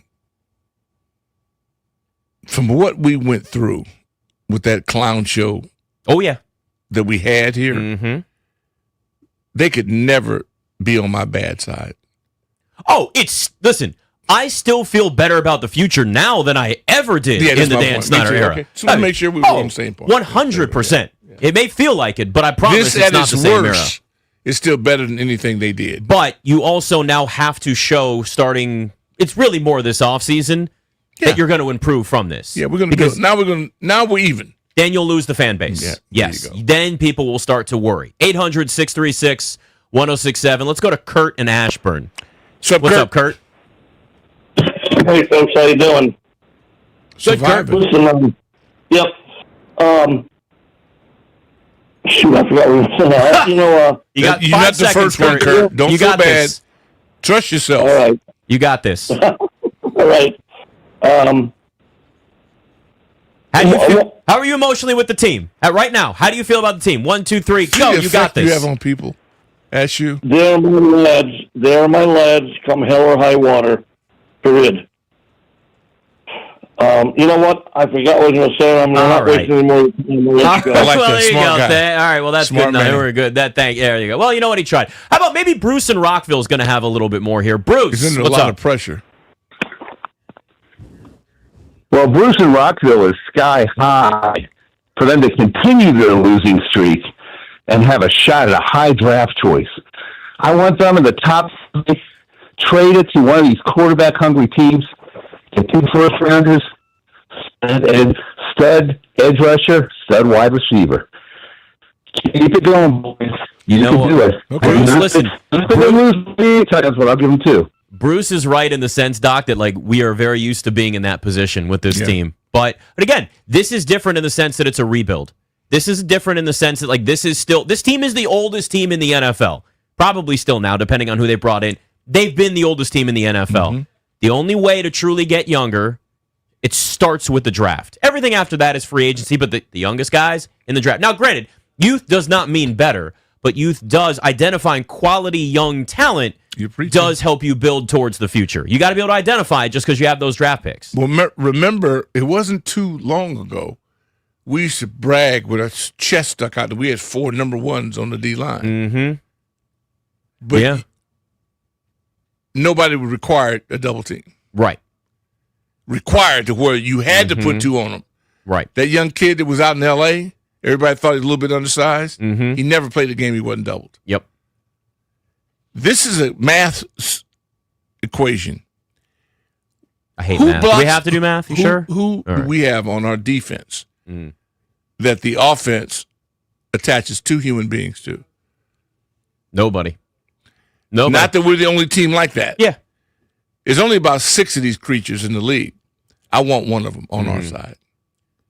The hard part is, well, again, we're a long time from this, but when you're talking draft, 1, it's where they are. 2, it's are they going to go best talent available or are they going to go best talent available at biggest need, right? Because they need a pass rush. They could use they could use help all across the board at linebacker. You'll never know because they need so much. There's so much now, They need right? so much. That's You the never thing. know. There's so much. They still need help on the offensive line, though. They've gotten some young guys there they need to develop. So there's a lot. This team is not 1 or 2 players away from being a contender. But I'm not going to doubt Adam Peters and the plan until they show me that we should. Yep. Because they already showed us in year 1 that you can build a team out of scraps and win 12 games. And I think that's what gets forgotten a lot with this. It doesn't take away from the crap that we've seen this year. It doesn't take away from the issues defensively or the offense being set behind because you didn't have Terry McLaurin out there at all, and then he's been hurt and Jaden's been hurt, and go down the long laundry list of all of these things. The list of issues that this team has had is like an Egyptian scroll that you just unravel and it rolls all the way down in front of the feet of Adam Peters. He's got a lot he's got to work on. But this is now going to be him first really earning his money. This is really it this offseason now. Well, it starts now, but it heads into the offseason. I agree, but are you saying that you wouldn't trade at all? Oh, not a chance. I want everything that happened last year. Me too. Every chance that too. I get. Me too. 10 times out of 10, So I'm we're on the taking same that page. last year. Because there are no guarantees in it. I just don't think it's a 32-team pool. Because how many of these creatures are there on defense? I think we all agree. Very few. We need one on defense. Well, how many are they now? These aliens? 7, 8 out of 32. Right. I watched one last night with the Stellas. And you keep your eye on them. They're unbelievable. They require a spy, a chip, 2 people. That levels the playing field. That's an advantage that most people don't have. Those that have one, Cleveland has one, Pittsburgh, the Lions. That's why our kids, I thought, did a pretty good job against their guy because he didn't wreck the game. Yeah. So that's good for us in a way that he didn't wreck the game. But he's always a threat. Somebody like always an a Aiden threat. Hutchinson. I mean, hell, look at Jalen Phillips last night and what he was able to do for the Eagles, and they just got him. Like, this is, and again, the other thing you have to keep in mind if you're watching, it's not just building a team, it's building a team that can also compete year after year with the Eagles and Howie Roseman, who ain't afraid to make moves. He is not afraid to be aggressive. You got another problem, too. As bad as the owner is for the Dallas Cowboys, their offensive talent is elite. It is, and we saw it. Now, I want you to know, Doc, we may not have a lot of great defensive players, but we got ourselves some wide receivers out here. They're elite. Yeah, we do. And so you're paying your quarterback $60 million. Mm-hmm. So really, why don't we just look at it and go, well, that's how it should be? Yeah. But we don't. Yeah. We don't. But they're not to be played with offensively. Oh, my God. So everybody's But remember, got George something. Pickens is going to need a new deal. They're going to pay him. We know how that goes. Oh, Jerry has We to know now. how. Well, does he, though? Yeah, he does, because this thing is blowing up. If they failed again, this is 30 years straight. But Jera doesn't care. You know that. No, but this one's personal. George Pickens, you're saying, re-signing him? No. You know, they got Micah. Because Micah's personal. You said with Micah. Okay. Jerry's going to be judged by Micah from now on. This is the way it's going to be. True. First one to the Super Bowl wins. Yeah. This can't be settled anywhere other than the Super Bowl. Whoever gets to go. Well, because at least in the past, all the other issues with contracts were finally settled. Right. Everybody else. I mean, CeeDee Lamb, it happened to Dak He takes care twice, of and it them, happened to Ezekiel Elliott. Pays them all. Yeah, but this was the first time where we went, oh, he was serious. Well, he wasn't listening to Micah. No. Micah's been saying this for a couple years. Yeah. Yeah. He's a different dude. Yeah. And then they went out and they were like, we need help on defense. Oh, you do? Huh. No. You need somebody that can disrupt an offensive line and get after the quarterback, like you said. They had it. They had it. And it makes the second guy's job easier, which they had that too. Mm-hmm. They have 3 guys in the league right now that rush the passer. Yeah. But if you want to see this thing done, it's boring. But if you love ball, Seattle Seahawks. Take no fanfare. No. It's never that way. Structurally built. Yeah. By a guy who's done it 3 times now. Stable organization following the Harbaugh's blueprint. deal. They have a plan. Mm-hmm. You don't just get them, you get the manual that comes with it. And Here's there's what's been done in 3 the past. teams in the league that are better than you are because they follow this plan and it's methodical. Yeah. That's why when everybody's saying, who you want? No, it's what I want. I want a system, not a person. Right. I want a system, not a person, unless the person can bring their system. And clearly, most can't do it. They can't duplicate it because it requires these key components at certain player positions. Most people can't generate it. But when your offensive lineman is your dream, guess what? There's more chances to get that guy than it is the quarterback. So if you got one, bingo. I'm telling you, what I learned about this year is that don't be influenced by talk. Let track record lead you to where you should go. Mm-hmm. It's why building culture is so important for this team, and that doesn't So happen we hear that overnight. all the time. But what culture are we building? Yeah, and it's not just the word culture. It's what how do you culture? define that Yeah, culture? what culture are well, we? here's what I'll tell you: everything that was done in the previous regime, do the opposite. That's their blueprint. Mm-hmm. So Adam Peters and Josh Harris and Magic Johnson, everybody else came in with their own blueprint, and it was just do the opposite of what was done before you. It's like politicians, right? You want to run against somebody and they're not doing well in whatever position is they're holding in office, you just say, I'll do the opposite of that guy. You're not happy with him, I'll do the opposite. Mm-hmm. You start with that, you're on the right track. But you have to have ching. Then you do actually have, yes. See, that doesn't work without cheddar. Well, that's true. So that's why I go, whenever you mention the word, and you mention politics, and you don't mention currency with it, That's true. My ears go completely out. It's pretty much everything. Because it's currency. not about policy. It's not about anything other than dollar bill. You control the revenue. You control the product. Then that's what we are following now. That's our new order of business. That's why I love sports even more so. We know the Commanders have a lot of money that they can spend this offseason. They got the cap space. They had a lot last year, too. And they're going to be willing to do it. Right, but they weren't willing to spend it like I think there'll be now more this offseason. All right, 800-636-1067. Let's go to Campbell in D.C. What's up, Campbell? Hey, guys, how you doing today? What's up, Key? So, Nick, I think you can appreciate this. You've been saying multiple times we're the oldest team. That reminds me of this baseball team in the city that was the oldest, and they won everything, and then the next year they fell apart. So you asked what level I'm on. I'm not a real pro football fan, so I'm at a 1 because I don't care, but I love my city. So they need they need lots of draft picks. And like you said, they should have traded some of them pieces away, got real young, and play the young guys like my Nationals. Play the young guys because you're not winning. You tried to go all out and beat the Eagles, and you went 1 for 3. So good luck with them in Madrid, but don't be surprised if it's 50-20.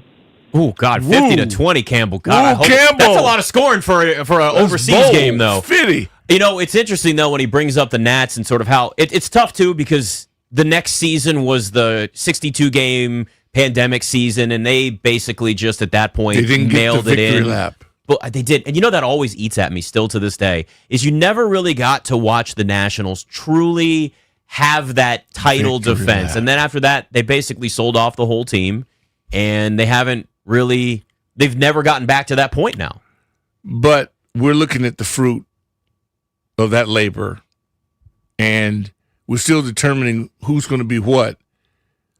But I go, well, wait, but who are you? And you should not have to apologize for being realtors or being property owners that are into commercial real estate. But if I could pick an owner, like you pick a parent, you want a parent who has part-time job and a side business or one that is to stay home. They both can love you to death, but one's there with more time. It's just different. I like the fact that they're not hiding what their interest is, but I prefer somebody that's willing to die behind the game, not their business. Does that make me a bad guy? I'm just telling you straight up. Right. They have spent a lot of money. Yeah. But they're paying too many people that don't play for them. Right. Well, listen, yeah, you can. It's the same thing with draft picks. Like we're talking about, you can have all the great draft picks you want, but if you can't identify the talent, it doesn't matter. Like, great example. Look at the Jets. How many top 3 picks at quarterback have the Jets had? Yeah. How many times have they gotten it right? You can pick high. Can't get it right. I mean, Sam Darnold looks like at least a good quality starter in the NFL if I'm selling him low. Now, he had to go through other systems, go to the 49ers, learn some, go to counter Kevin O'Connell in Minnesota. Yeah, he needed a coach. So it's not, but it's, so you can have all of these draft picks. You can have all this money to spend in free agency. But if you're not spending your money wisely, if you're not identifying talent that can translate from the college level to the pro level, it doesn't matter. You can have 15 first-round picks, which would be a record. But it doesn't matter if you can't identify that talent, although I would hope that with 15 agree. you could do it. I agree with what you're saying because the only thing you can buy an expensive car and all you got to do is drive it. Yep. But to build that car, you've got to have somebody who knows what the hell they're doing. Yes. And so that doesn't always match. Just because you have money doesn't mean you have brains. We know that. We know a lot of ignorant rich people. Oh yeah, yes, quite a bit. Okay, so what I'm saying is how do we get the combination to work? How do you get it to work here? Because right now I see there's a little bit of doubt surfacing in whether or not we can get what we have on this roster to actually be its best. Some of it is time for guys to develop, but some of it is also just you can sometimes see right away, right? Like you can just tell with some guys whether they've got it or they don't. And what worries me is that because we haven't seen certain young players getting much of an opportunity, like Ben Sinnott at this point, and his name gets thrown around a lot because I think we Top know that 100 pick. Yeah, he should be. We have not now touchdown last week. I get it. But you start to wonder, do they look at some of these players and just say, that ain't it. It ain't gonna work. You know, it's not always the case. But you've asked 2 questions. One, sure. They can't make it work. Doesn't mean the kid can't play. Right. Sometimes it's just the system, the organization could be matters. the system, or could be the organization. But I'm still telling you that by week 9, we're not supposed to be talking this way. I know. It's a lot different than week 9 of last year. You decided not to have your guy throw a pass in the preseason. Well, technically, we're in week 11 now. Yeah. The one thing they got screwed on was the Ravens scrimmage. That was agreed upon both sides. It was bad timing. But, boy, they suffer from that. Yeah. Because I think the Ravens hit more in practice than they do. And even if they didn't, we were young enough where we have to. We have too many people trying to learn what to do as a team. I think every chef, everybody goes over and second guesses something if it doesn't come out perfect. Well, if I could do it again, what would I do? My question to the boss is that if you could rewrite this season, so what do you wish you would have done? He won't say it, right? If you're smart, but I guarantee you he can fill a notebook up with it. So can he now combine that with next year's people? Because I think you need a new set of eyes. When you get to the point where you worry about if a guy's up in a booth or the sidelines, you need a consultant. Mm-hmm. You're telling me right now you don't know, because that never makes public with me, ever. Mm-hmm. You would, if you told me I'd tell you to go kiss my behind. You do what you do for a living. This is what I do. But he did it, and it didn't work. Phase one, maybe it works this week. But I know now that he doesn't know. He's hoping this turns around. Doesn't sound like a guy that has Tell the Truth Mondays and all these fictional titles to everything. Don't sound that confident now, does he? No, he doesn't. So I broke him. I don't expect my general to be broken.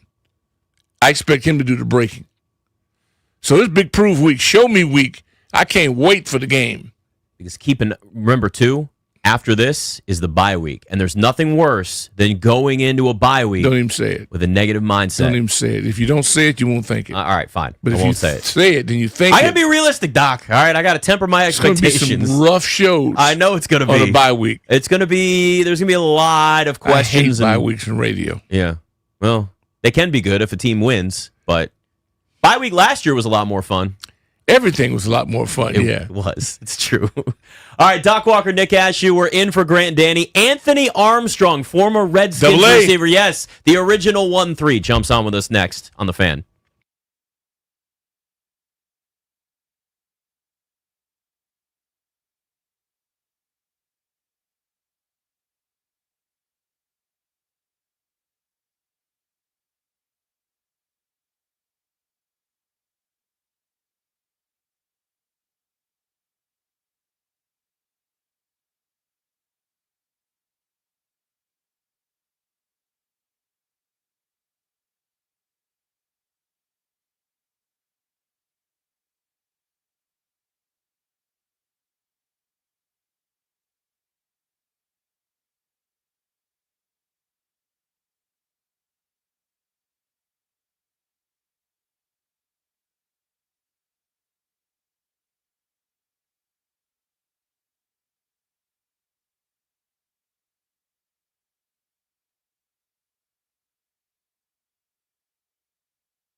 And it's brought to you by Paul Henry's Window Installation, your clear home improvement choice.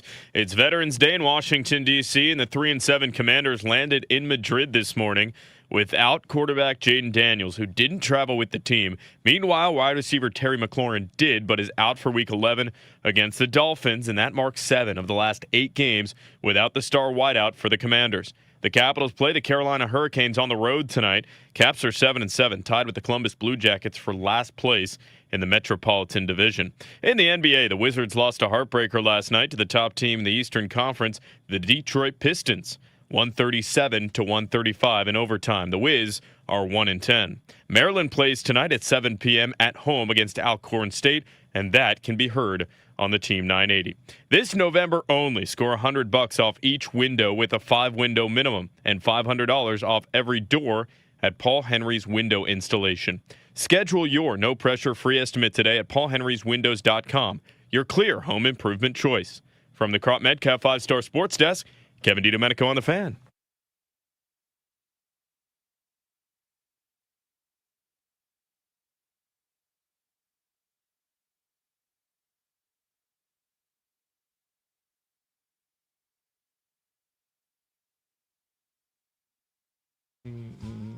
Nick Ashew, Doc Walker in for Grant Danny. Anthony Armstrong going to join us in about 15 minutes now, so we had to just swap that a little bit. No big deal. We'll talk to him. Doc, I haven't had a chance to talk to you about this yet. We've looked so much at the state of this team, this Commanders team, and where they are, and still got a lot of people. We can go to some more calls here since we're swapping Anthony Armstrong down a little bit. When it comes to Jaden Daniels, and there was a report before the Detroit loss, maybe only 3 weeks, and they bring him back. Mm-hmm. I am in the boat now. 3 different injuries this year. This team feels cursed to me.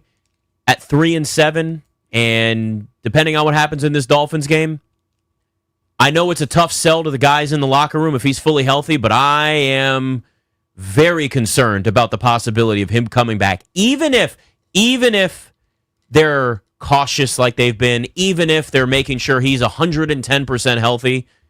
I'm worried about him coming back in a season where they're like 4-11 at that point, and it meaning absolutely nothing and something else happening. I understand. Mm-hmm. And I can tell you feel differently, don't you? Oh, of course. I know you do. And this is what I love. Yeah. No, no. You're insulting him. Yeah, that's fair. He's not going to like to hear it. No, it's because I care, Doc. Yeah, but he's not going to like to hear it. I guarantee. You know what I like about him? What? He wouldn't buy into that. I know he wouldn't. But most players don't. Most players, you have to almost protect them from themselves sometimes, right? Well, guys want to get on the field a lot sooner than they should. He's been his size his whole life. Oh, I know. Oh, it's not even about the size, though. The elbow has nothing to do with his size. No, but the elbow has to do with the offensive line. The whole idea of this is that you're not trusting yourself. Now, it's like why parents don't let their kids drive their Ferraris.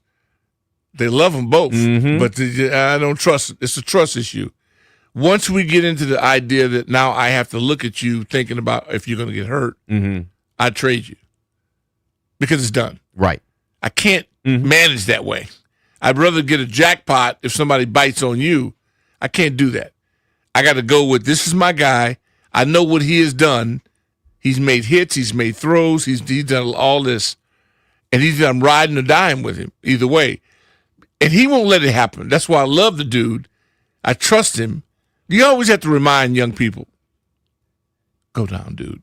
Seriously. Don't test your manhood every play. Like Jackson Dart. Perfect example. I mean, again, evaluated for 4 concussions this year. Yeah, Look, and I his get coach it. And is fired. Again, I said this knowing exactly what you were going to be on the polar opposite side of me, and I get that. The issue is that you start to look at a meaningless season at the very end and whether or not the risk outweighs the reward. Yeah. And I get there's always risk, but it's different when there's risk in a team that's competing for a playoff spot, not 4-11 or whatever hypothetical record you want to throw out there. I still think I can win games with Marcus, and so and that's the other thing. I'm not the just offense trashing at least can be similar with him. He's one of the best backups in the NFL. For this, he's perfect for this team. Right. But I'm going to lose confidence in myself if I don't win more with him. Mm-hmm. See, it only works if we win. Right. I can only take that, man, good effort, but we lost so many times. Mm-hmm. That's why most teams that lose for a long time, because they start praising themselves even in defeat. Mm-hmm. Can't let that seep in your brain. If we lose, everybody loses. And that's why the food would be served. Everything would be different.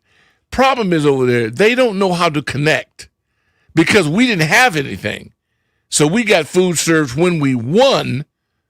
We became like, well, hell, I'm going to go bite this guy's nose off his face if it means we can win the game because we didn't get pampered unless we won. Everything was tied around, did you win? The barbecue guy, if we won. Miller people dropped off all that beer when we won. Everything's tied around. I don't believe in treating people the way they get treated that don't win. You have to cash in. I'm doing this because I can. I don't have to. You start taking me for granted. They take kindness for granted. I'm not saying you have to be perfect in execution, but I've questioned their effort. I'm questioning, were they ready to play? Oh, hell no. That's never supposed to happen. They have an issue. They got to get it solved. Do you honestly see, like, what would the upside be for playing him if they have like 4 wins and it's a month down the road? Depends on how he's playing. He can play better. Oh, absolutely. So I'm evaluating what I've seen of him so far this year.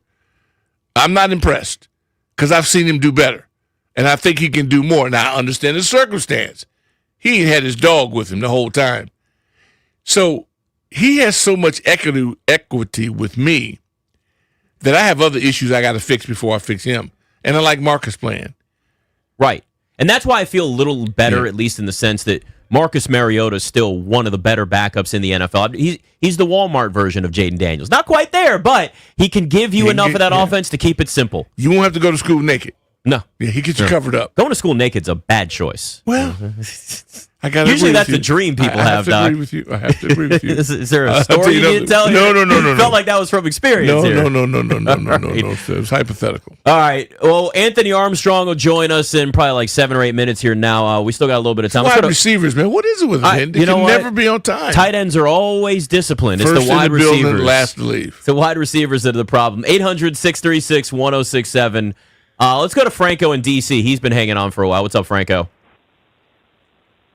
Franco? Wake up, Franco. Oh, Franco lost it. Missed his chance. All right, we'll go to Paulie then. What's up, Paulie? Hell to the W. Hell to the W, man. What's going on, Nick? There he is. God bless you. God bless you, my guy. What's going on, Doc? Hell to the W, man. Oh, man, you know what time it is. Hey, you asked the question of how I'm feeling. I feel good, man. I actually do. I actually feel good, man, because, look, we ain't dummies. We know the playoff scenario for this team is over with. But like I said yesterday to you, Doc, season's not over. No, it's not. And we do got some nice young exciting parts out there that needs to play. I look at this as an opportunity to change the whole demeanor of the season. Quinn's taking over as coordinator. So, get your guys out there. Let them fly around. We got to get better. You want a positive? You want a silver lining to all of this? Look at the offensive line. I think we had the same offensive lineup for the past 4 games? Yep. When Cosby coming back? Yeah. Yeah, with Cosby coming, so that line should get some continuity, should be getting better. And by the time Jaden is ready to play, that's something that you should have confidence in to play him. Terry should be back. I mean, we got to start building towards next season. And building towards next season is not going out here and getting drubbed by 30, 40 points every game. It's going out there competing and trying to win games. And if we lose the games, then so be it. And the draft pick falls where the draft pick falls. But I feel good about because now you're forced to do the things you should have been doing all along, like getting some of that youth and excitement on the field. Like putting people in the right positions to play. Like my man Mikey. Mikey struggled all year long for the most part of this season. Right? Last year, he played pretty well. Well, you know what? He was in a different position last year. He was on the outside. And I said to start the season, I didn't know how good Amos was going to be, but I said to start the season, me personally I'm not moving Mikey anywhere. This guy flourished last year on the outside. And we just stuck him on the inside, and he struggled. But now, because of injury, he's going to have to go back on the outside, and hopefully he can end his season on a high note. So I'm positive, man. I feel good about this team moving forward. I like the draft picks that we have. We just got to play them. You know, it's time to retire the players that's already retired. We got a bunch of retirees out on the field. So let's get them off the field. I mean, they ain't got to sit for the whole game, but they definitely players like Bobby Wagner shouldn't be playing 100% of the snaps. So let's get these guys out here. Let's end the season on a good note. And the draft pick will fall when the draft pick fall, man. I'm not rooting for top 10, top 3 pick and we get blown out for third. Nah, we build it for next year because one thing we do have, if we get a top high draft pick, one thing we're not going to draft is a quarterback. And that's the most important position in the league. You know, so we good there. So we just build it from there, man. Let's go, man. Fair to the W, man. Thank you, Paulie. And Paulie brings up a great point here, Doc. When you're settled at quarterback, despite the season that Jaden has had with the injuries and not looking like he did last year, I'm very confident they're still settled at quarterback. It's just a matter of growth and maturity and all the things that come with it. When you're settled at that position, it's so much easier to build everything else around there. It's not easy, but it's at least easier. Easier. You're it's right. at least easier. And listen, if this becomes, I get it. If some people don't want to root for a draft pick, fine. But the reality is, if you're playing a lot of young guys, there's a chance you're not winning many more games. But let's just say they have a top 5 pick. A lot of quarterbacks could be taken in that first round. A lot of teams looking for a quarterback. You trade down, get some more picks, start stocking up on young talent. That's a position you want to be in. I hadn't thought of it that way, but that makes sense. It would be a much better spot to be in. When you draft high and have your quarterback, you get more picks, you get more talent. That's how you start building, not just for the short term, but you start building for the long term. Because we need inside linebacker, outside linebacker, safety. I mean, needs. Yeah. A lot of needs. Doc Walker, Nick Ashew in for Grant and Danny. Anthony Armstrong joins us next on The Fan.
Nick Ashew, Doc Walker in for Grant and Danny on the Fan.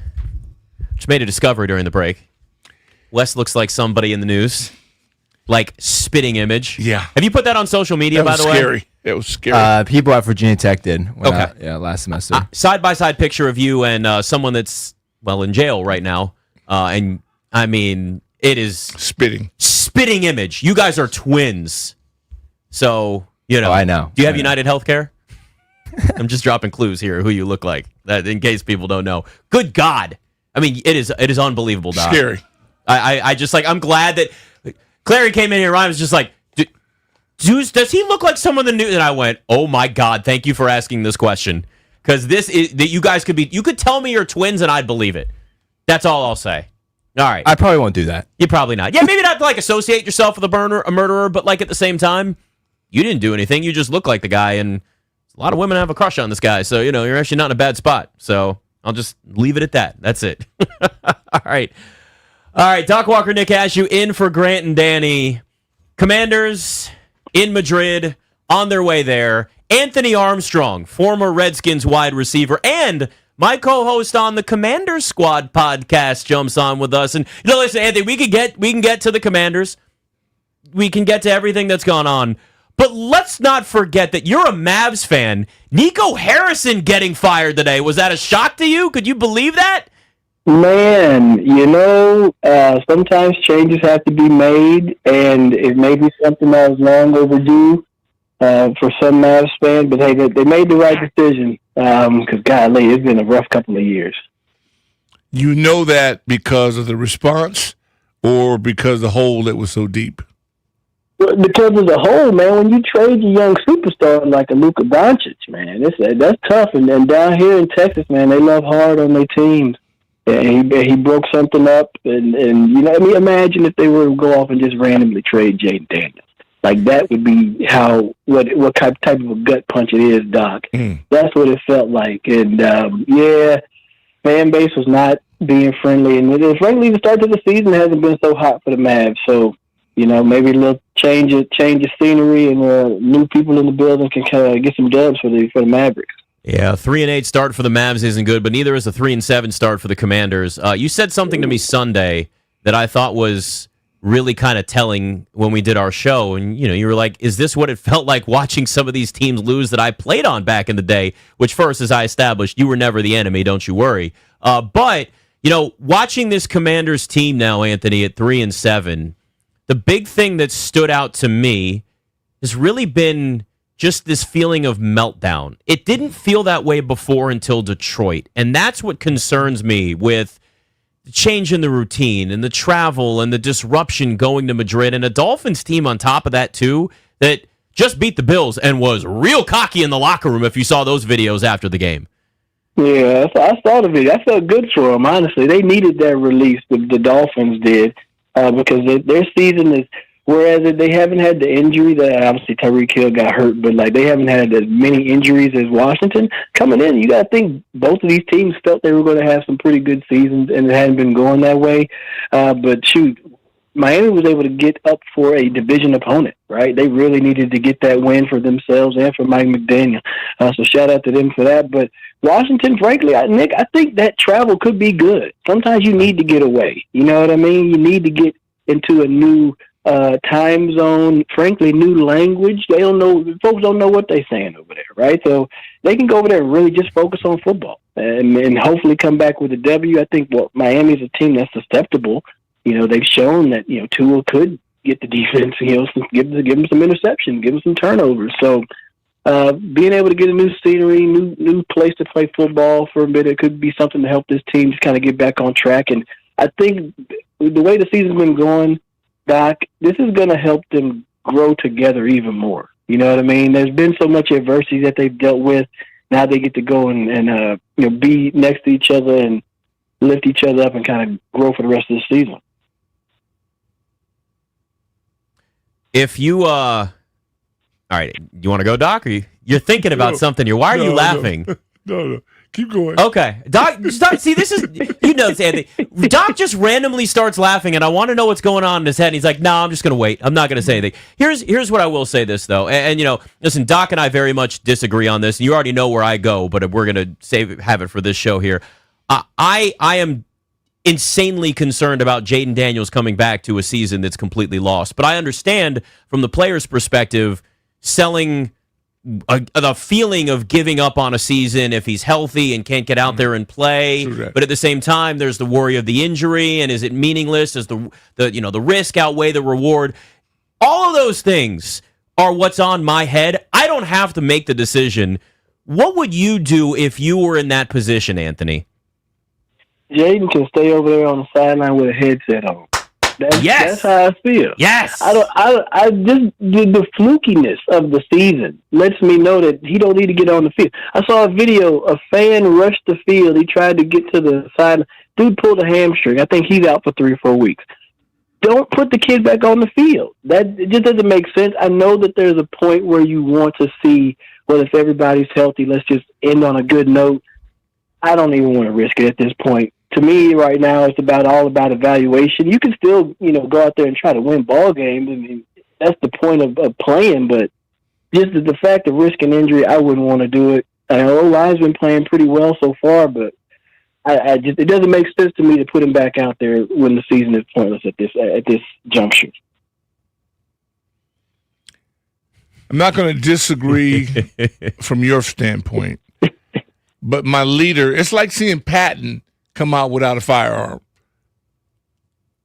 You can't be the dude if you're not in full metal jacket.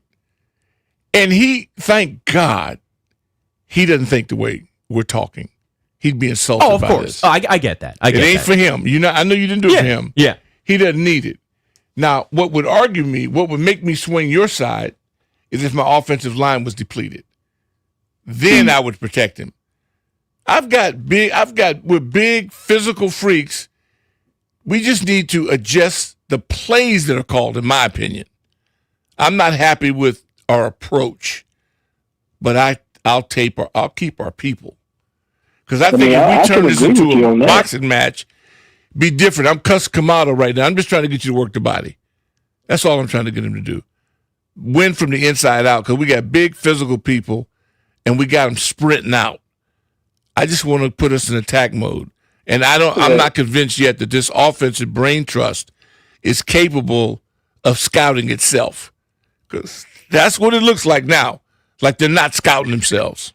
I can agree with what you say, and I know what you're getting behind, but that's even more of a reason, because if they haven't shown the ability to change their play calling tendencies, then there's even more of a reason to keep the guy on the sideline. Because frankly, it hasn't necessarily been that he's gotten hit in the pocket that's been injured. That's true. What I mean? That's true. It's been moving around. It's been, and frankly, we can then say, okay, throw the ball away or throw the ball to somebody a little bit sooner in a couple of spots.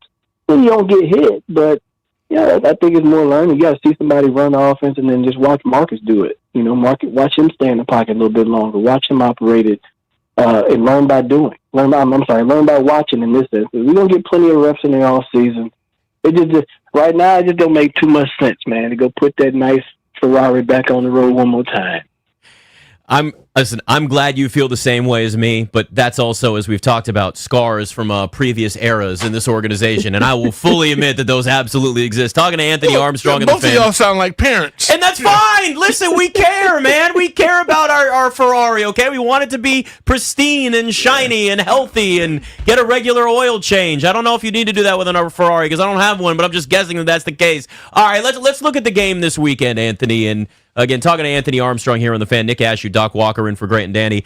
We know a lot of names are out. At this point, that's been the regular every single week with this team. But, you and I have certainly on Commander Squad on our podcast talked a lot about sort of the next guy to step up. And even with the lack of depth, there's always somebody. Just from an offensive perspective, obviously as a former wide receiver yourself, is there somebody that you look at now and say, like, this is their chance? Because half of that offense is out, especially when it comes to wide receivers. I mean, Traylon Burks has even got a broken finger now. Guy just got here, and he's already cursed with an injury. He's out. Man, I saw that, and I was like, where did you get hurt? Right. I mean, and this is not making shade. I hope he'll heal up and come back. And he was making an impact, so I really thought he was going to have a good finish to the season. But I love to see that Jalen Lane was able to get deep.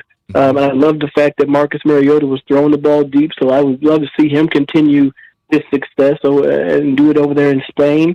You even saw John Bates catch a pass or two, and then even a Ben Sinnott get into the end zone. And one of our favorites, Chris Rodriguez. Yes. You know, it seems like he may be auditioning for somebody else, but he needs to be the lead dog. I think he's the physical tone that you need to bring and run the rock. I think that correr in Espanol, you need to run the ball. Run it, okay? That's what you do over there. Run the rock and don't have to get too cute with it. But on the offensive side, man, let me see some Jalen Lane. And frankly, if we're being real, anybody that's out here, this is your opportunity. Robbie Chosen, these guys were on the outskirts on the free agency list, and now they're getting to play. I was thinking at the beginning of the season, Jalen Lane probably was going to be the 4th or 5th receiver, and now he's getting all these starting reps. So this is your chance, my man. Make the most of it. Can't argue that. People have to be allowed to play to bring out the best of them. Some guys aren't practice. They're just practice. Practice does nothing for them. They're just doing this to get your approval. But the game brings out the best of them. You can't have 70,000 in practice. It's the biggest adrenaline rush a guy can get. That's why people transform themselves on game day. If they had 70,000 in practice, you might get the same thing, but you don't. It's that uniform. It's game day, man. And I just think we got to give our backs. And Rodriguez, I said it on X. I was like, I couldn't believe he was in the game. I never seen him really do anything wrong, but yet he seems like he's being punished all the time. So if they can live with it, I can live with it. Because it's going to cost them their jobs if they're wrong. Anthony, you said something. We got a couple minutes here. Auditioning for another team. Did you say that? Somebody just said that a second. Yeah, that was you. Okay, I was making sure. Yeah. And that actually, you know how I feel about it. That concerns me. What is it? Because, again, you're just saying this here, too. It's like people are surprised to see Chris Rodriguez on the field. And yet when he's out there, he generally performs well. He generally gives you what you're looking for. What is it? Why do you, and again, I know some of this is speculation unless you're talking to the team behind the scenes, but it's like, why don't we see more of Chris Rodriguez on the field? Man, I'm shrugging my shoulders over here, we're on camera, but I have no clue. Obviously not privy to being in the building, but I've always said that the stuff you see on game day is usually hours and hours of people doing this habitually. Mm-hmm. But he's performing well, so that makes you think he's doing the similar stuff in practice. He probably just isn't getting the opportunity. They're probably trying to push a different narrative and get somebody else going, but in my estimation, you need to go out here and try to get this W, man. Go for what's going to help you win right now, and that would be Chris Rodriguez. Just how he sets things up, even if you won't build a ball. And I want Bill to have success, but he's very much a good counterpunch. Right? We need that, as Doc said earlier, you need that body punch, and that's Chris Rodriguez. And then you go with the counter punch and a little razzle-dazzle with Bill. Doing it the other way around, you're getting a little bantamweight getting knocked out in the first round. Anthony Armstrong, the original 1-3. Good to talk to you, man. Thanks for coming on.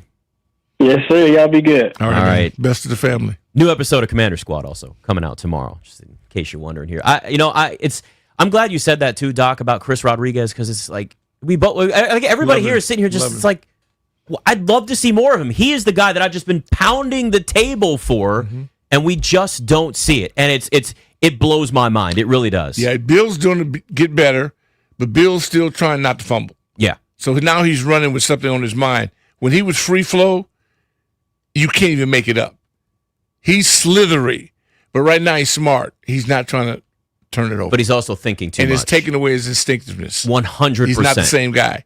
So while he works on that mentally, put the beast in there and let him go eat. I would love Yeah. to see more of that, especially when he's getting 5.4 yards a carry. All right, Doc Walker, Nick Ash, you in for Grant and Danny on the Fan.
Commanders got to Madrid today for Sunday's game against the Dolphins. The team traveled without quarterback Jaden Daniels.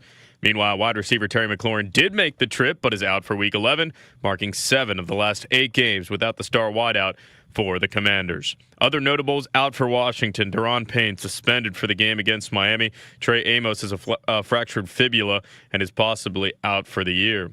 The Capitals play the Carolina Hurricanes on the road tonight. Caps are 7-7, tied with the Columbus Blue Jackets for last place in the Metropolitan Division. In the NBA, the Wizards lost a heartbreaker last night to the Detroit Pistons, the top team in the Eastern Conference, 137-135 in overtime. The Wiz are 1-10, last in the Eastern Conference. The Dallas Mavericks fired their GM Nico Harrison this morning. This comes 9 months after he traded their franchise player Luka Doncic to the Lakers. From the Crop Metcalf 5-Star Sports Desk, Kevin DiDomenico on The Fan.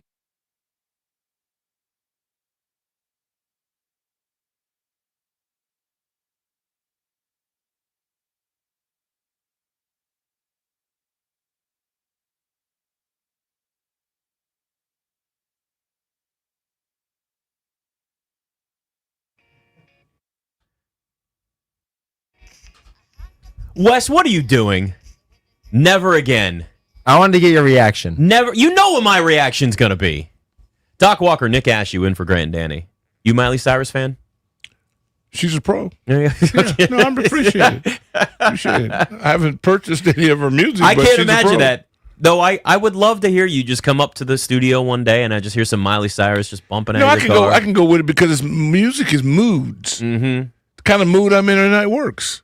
Are you still a Christmas music year-round kind of guy? I'll knew never not be that. You know, I was driving into the studio today, and, we're getting to that point. I thought, I wonder if Doc still loves Christmas music. Always. Yeah.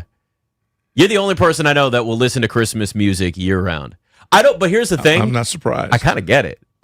If you have the ability to tranquilize yourself, that's all you're doing. You make yourself...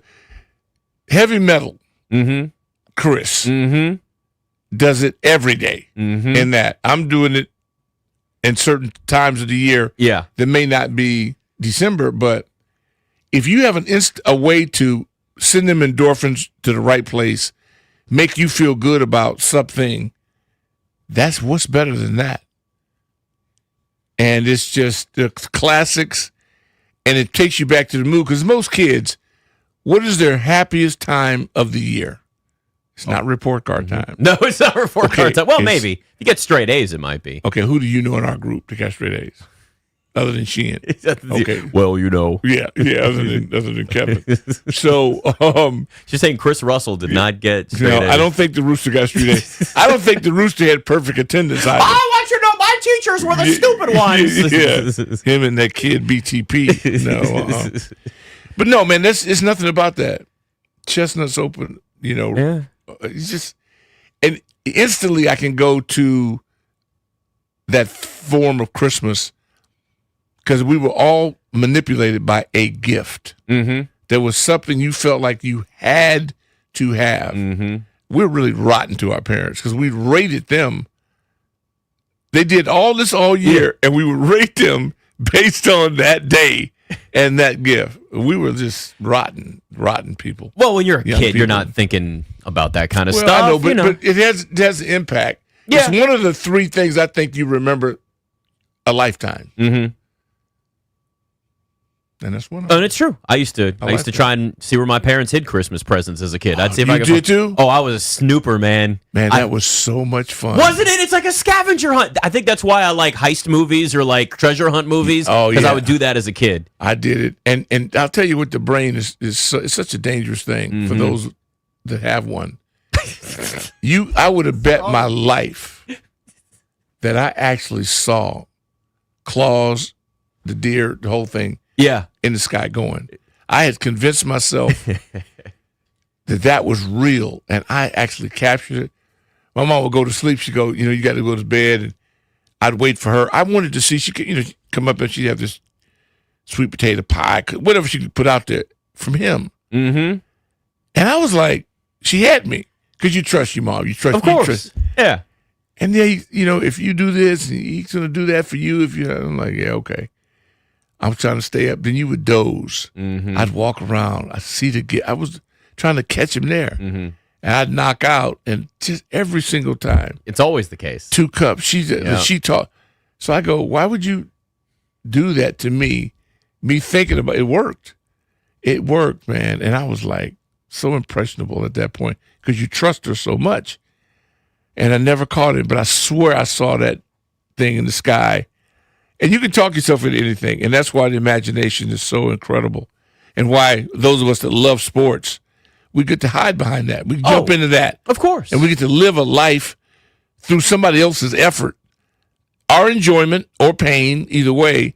That's why it's no good unless you're all in as a fan. Oh, there's no, and again, I you know me, I joked for years about putting teams in the friend zone here. That was always my bit in previous. But I meant it because we got let down, and this was pre-Capitals even breaking the DC sports curse. But there is a certain point where you just get so emotionally broken year after year. It's why I feel like this.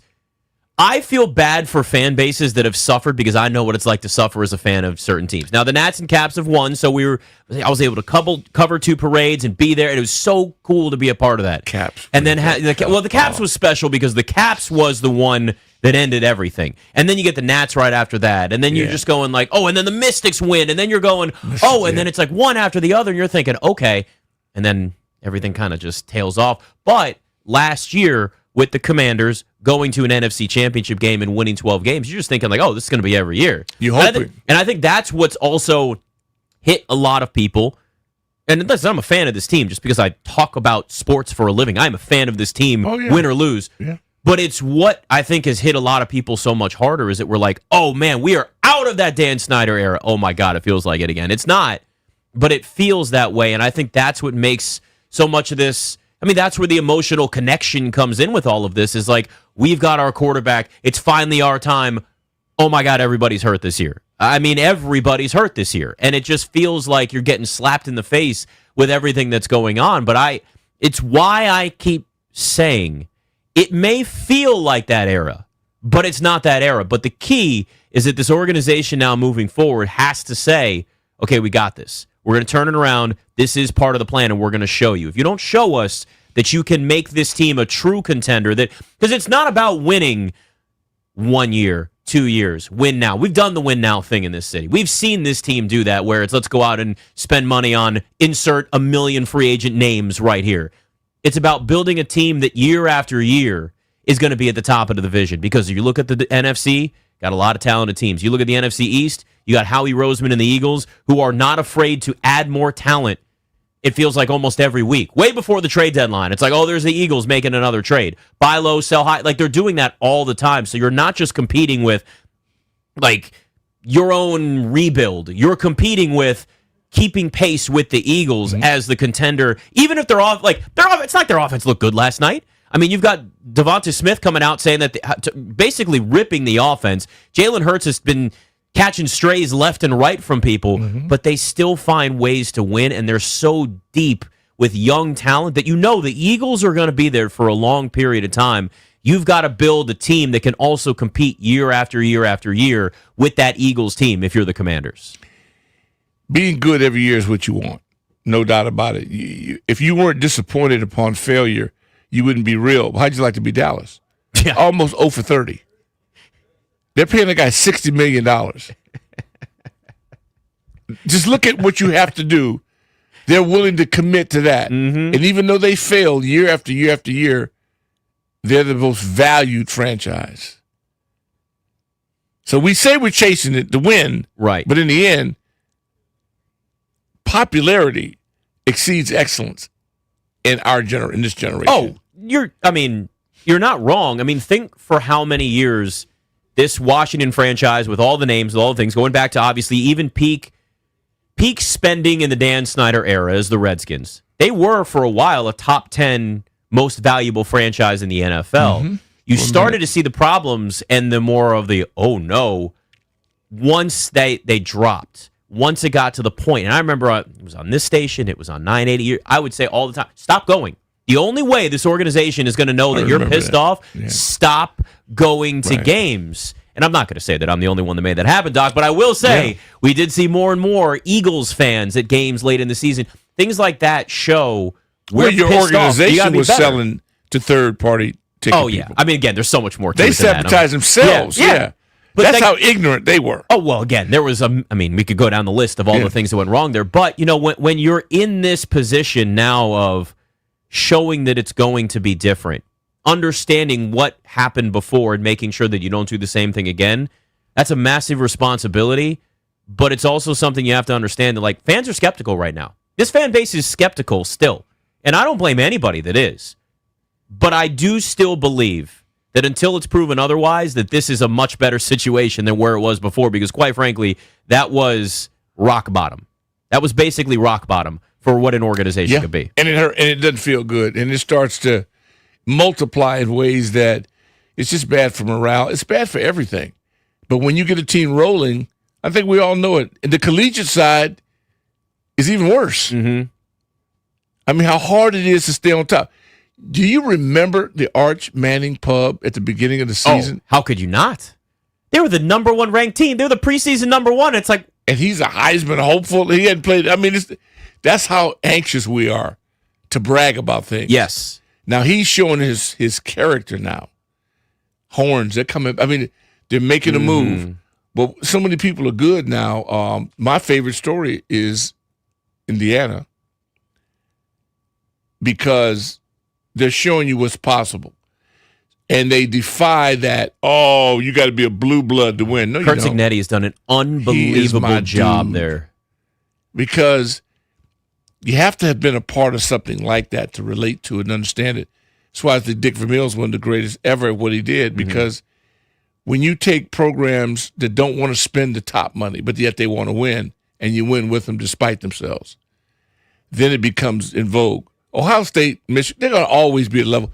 They put their money where their mouth is. The programs that talk it and then criticize their coach, but yet don't send him a check to the program. That's what most people do. Virginia was a story this year.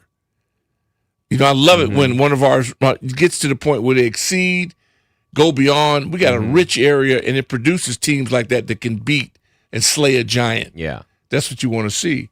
And, that's why seeing Georgetown and Maryland on the hardwood again brought back great memories. I can just hear Coach talking now and seeing because Gary was there. Yeah. Two badasses. That's what you want. Two mono programs, and that's what makes it fun. I hope they continue. I hope we're going back into that phase, but they were national teams. They weren't local teams. They were national teams that did this at a very high level.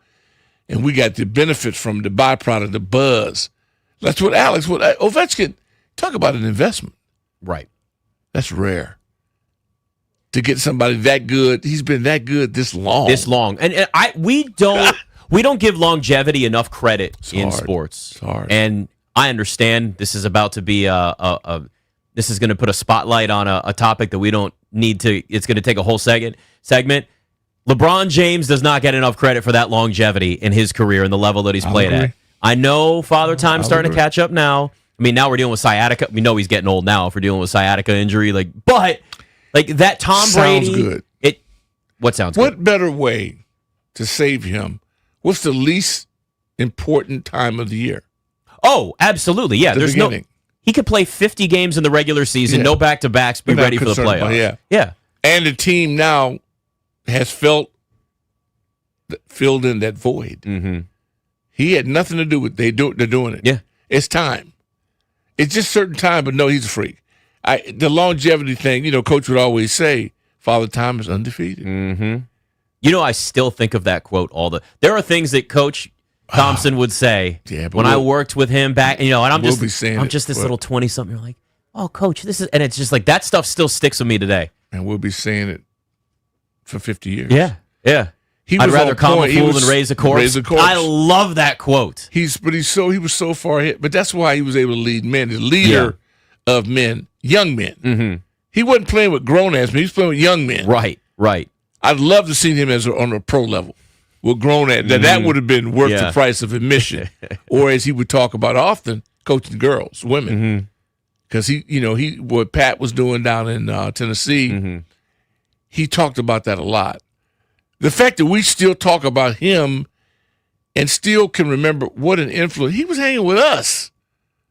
Seriously, yeah, and he didn't seem annoyed by it. He seemed like that's part of who he was and what he was on this earth to do. As much as he messed with us, he was dropping you seeds, and we're still talking about him. Oh, absolutely. That's the ripple effect. That's the benefit of it. I think it's important that and he felt so much joy from coaching. Yeah, and being around young people but still never lost that competitive edge. Oh no, never lost. No, that. never. No. I mean that was something, and I just remember those games and remember the championships, and there's still nothing that equals March Madness to me. Out of even the Super Bowl? I'll repeat it. I got ahead of myself. Okay. There's still nothing that measures March Madness to me. Okay. Super Bowl's outstanding. Yeah. But it's not inclusive. There's only 2 teams. There's 4 maybe that are really good in this. And it's not like the lower seeds don't ever win. They do. That's why we keep I'm sure these brainiacs will F it up. Every time they get involved, teams, they keep adding in the whole thing. But it's still going to be in a St. Mary's. What's equal to that for me? Nothing. God rest her soul. She just passed. Yeah. And they won. It shows you how people can be influenced and why most coaches aren't worth the oxygen in their lungs.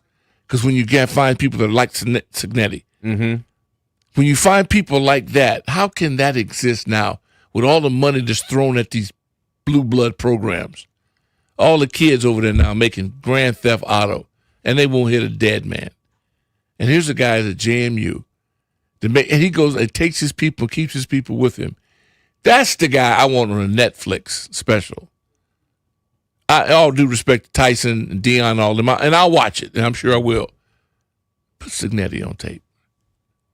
That's an example of great leadership because you've seen it carry over to multiple programs. Programs. And listen, that works at anything in life. And transferred 21, 22 of his troops up to where he went. Because he knew that they could compete at that level, and he also knew that you could get the most out of them even at that. And that's the key. And then that goes back to where the Commanders are now. The rest of the season has to be getting the most out of everybody that's actually out there and healthy because you got to know who you're keeping around, who you got to work with moving forward. All right, Doc Walker, Nick Ashew in for Grant and Danny on the Fan.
This update is brought to you by Downtown DC Holiday Market. The Commanders arrived in Madrid, Spain this morning ahead of their game overseas on Sunday. They traveled without quarterback Jaden Daniels. Meanwhile, wide receiver Terry McLaurin did make the trip, but is out for Week 11. That marks 7 of the last 8 games without the star wideout for the Commanders. Other notables out for Washington: Deron Payne suspended for a game against Miami.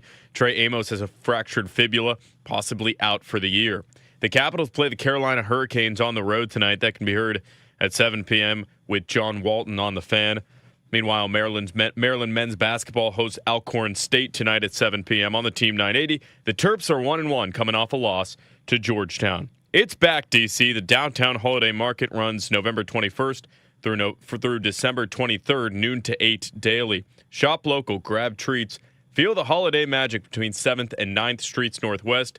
Visit downtowndcholiday.com. From the Crop Metcalf 5-Star Sports Desk, Kevin DiDomenico on the Fan.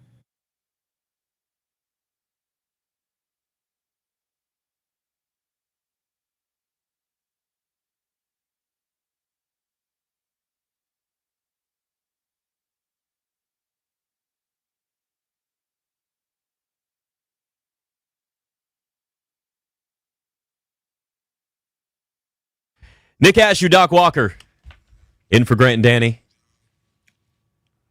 Man, Monumental was on over here. The Wizards game is done now with Jordan, and then they're just showing OV goals. I could just sit and watch this stuff all day, man. Yeah, because of great memories. Oh, the nostalgia. You and I were talking during the break about just like nostalgia in this town and all the, everything that certainly happened through all the different eras. We have lived, the one thing we can guarantee, whatever happens with Jaden Daniels, whatever happens with this Commanders era, all this, the Alex Ovechkin era in this city is one of the greatest for any sports fans, for any team, any group, period. That is the highest level of greatness, period, right there. And that will always be a part of this. And I think sometimes people, I don't want to say take it for granted, but I think because we talked about longevity, right? Guys that have just been able to play for so long, it gets taken for granted. For Alex Ovechkin to do what he does still at this age in a physical game like that, unbelievable. And he's still the most physical guy on the ice if he wants to be. He's still going to pop guys up. I mean, it's unbelievable. If Tom played for another team, yeah, you think he'd back down? Yeah. That's King Kong Godzilla. They just happen to be on the same team. Right. But Ovi, man, I always consider him a middle linebacker, fullback type. Yeah, that's true. But he's also a sprinter. See, when you add speed to any athlete, top end speed, that be you elite. That's the area that few people ever get to be in that zone. Because what separates and defines most of us is speed. People have elite speed and quickness. That it pops out, it just jumps out at you. That's why those pass rushers we talk about, they all have that. They all have that, and they're powerful, but it's about speed.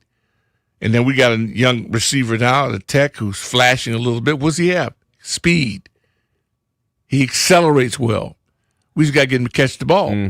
Great kick returner, though. Punt return. I mean, he he's a weapon. He's a weapon. It's like we talked about the Wizards. We just got to identify, do we have quick twitch players? Do we have enormous linemen that dominate people? That Cam Whitmore dunked the other night, I'll tell you what. Yeah, that was. So there's a lot of athletes. There's a lot of young athletes on that team. You got to start somewhere. And I think that's why I like what the Wizards are doing in the sense that it's just right. I can see something now, but you can't do this for 5 years. It has to be now. We're going to again.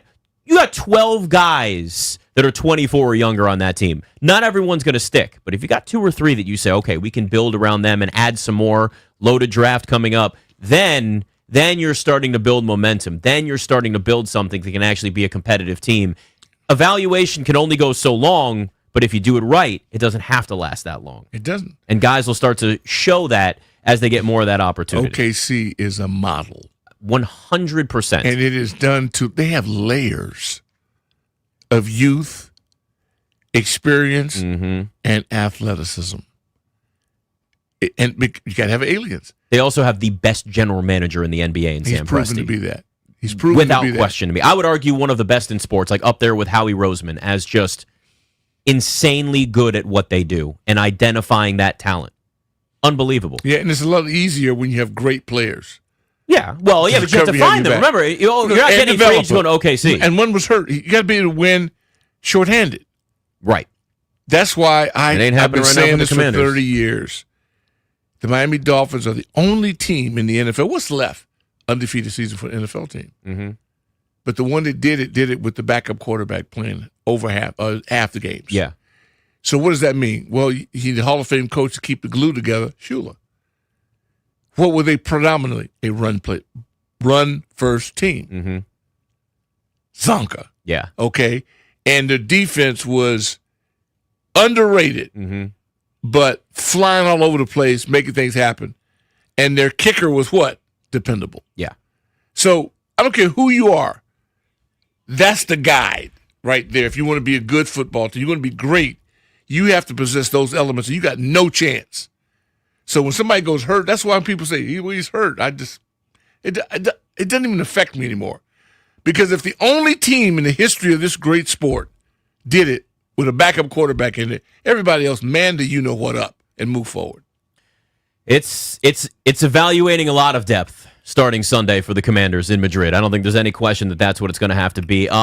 We saw Bill Belichick earlier up at the podium as they're showing Giants highlights right now, and as the Giants blew another lead, Doc. A team in the NFC East that thought they had their quarterback, but he can't avoid taking a hit if you're you're Jackson Dart. I'm watching these highlights right now. Brian Dable fired. So of course, Bill Belichick got the question today about the Giants. And of course, this headline, Belichick not thinking Giants. Well, of course he's going to say that. But this is where the backdoor negotiations could. So Can I give the question to his agent, not him? Ooh, that's what I'd like to know. That's what the question should go to, yeah. I just wonder, like in all honesty, if you're North Carolina, do you look and maybe go, if he wants to take another job, we'd be cool with that. Because the buyouts right now in college football are ridiculous. If you're North Carolina, do you sit and go, Bill, if you want to go back to the NFL, that's cool. Go ahead, go take the Giants job. Now, I'm not saying that that's the right choice, but I'm also not looking for the Giants or rooting for the Giants to do the right thing either. They can break even, if not even make a profit, of how many people know that UNC actually plays football now because of Belichick. Wes just got in my ear. He goes, "It's up to his girlfriend." I'm like, well, you're actually not wrong. That's probably true. Maybe, but I'll tell you what. For Tar Heel football, and I hate to say it because Mac Brown is a hell of a coach. Mm-hmm. And I covered them for 12 years. They had some great programs, great teams. Football, they don't take it like basketball. It's not their revenue producer. But they weren't slouches. And now people all over the world know about Carolina football. It's true. So if but at some point, you got to start winning games. Well, cut that payroll back, get the circus out, get another. You watch what happens. You could clean it up. Honestly, if I'm an NFL team, I'm not hiring Bill Belichick. At this point in his career, he's already established what his legacy is. After this, is he just trying to chase the all-time wins record? Is he just doing enough to be happy and still be in football, or does he actually want to win? Does he want to go? I know he wants to win, but is it the same desire that he had in his peak time with the Patriots? Maybe even more now. I think it'd be the opposite. Come on. Only reason because of what has been said about him over the last 5 years. Mm-hmm. You've been in this, whatever this thing is he's got going on with baby girl. Then you've got cheating associated with your name and around. You also have losing. And Tom Brady kept winning. Vrabel, and you've produced. But you can't change the narrative because he's never going like. At this point, Tom Brady's retired. Now the narrative has become, well, Tom Brady. It was Tom Brady, not Belichick. Right. I mean, yes, if he won a Super Bowl with the Giants, but let's be realistic here. It's probably not happening. Like if you're Belichick, you can at least say the job in college was the almost retirement job. I wanted to work with the kids. You go back to the NFL, you better win. Because that's only going to hurt your legacy. It's not going to help you. If he's got Dart and he doesn't bring over his old OC, then you got a chance. Dart is an interesting prospect. I mean, listen, he's fun. Jackson Dart is fun to watch. Yeah. But he's been evaluated for 4 concussions this year. 4. Yeah. You can't do that as a quarterback. That's why the coach is fired. Yeah. Well, he's not getting... There's only so much you can do to get your quarterback to slide. Ask RG3. I mean, great point. If I had a bell, I hit the ching, ching, ching bell right now. No. When you hit good points. It's good stuff. Just good stuff. All I know is this. Don't tell me that the thought didn't enter his mind. Oh, I'm sure it did. I'm sure it still is. Because UNC is playing better now. Mm-hmm. See, Bill's going to eventually win. I think if he stays, he's going to win. At North Carolina? Yeah. He's going to win far more than he ever loses.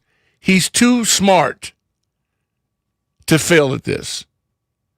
Because the people you're going up against are weak. Wes, you are a college football guy. You are immersed in that world. Can Bill Belichick win at North Carolina? Or should he go to the Giants? He's a Hokie. I know he's a Hokie. And also a Buckeye. Now, define winning. A program that... All right, how about this? College football playoff team. I think that now with NIL, I don't think he's able to adapt with that, and the ACC is wide open, like teams like Georgia Tech. I do not think he's going to win at North Carolina. I just don't see it. I don't see it. It just feels like a hollow job for him. Like, it just doesn't feel like something that's going to end with any success. Well, first of all, they've had success. What, North Carolina? North Carolina football has had success. It's not their basketball program. No, I'm talking about this year. I'm not talking about in the past. I know in the past, sure. Yeah, they've had great quarterbacks he's there. He's closing the gap.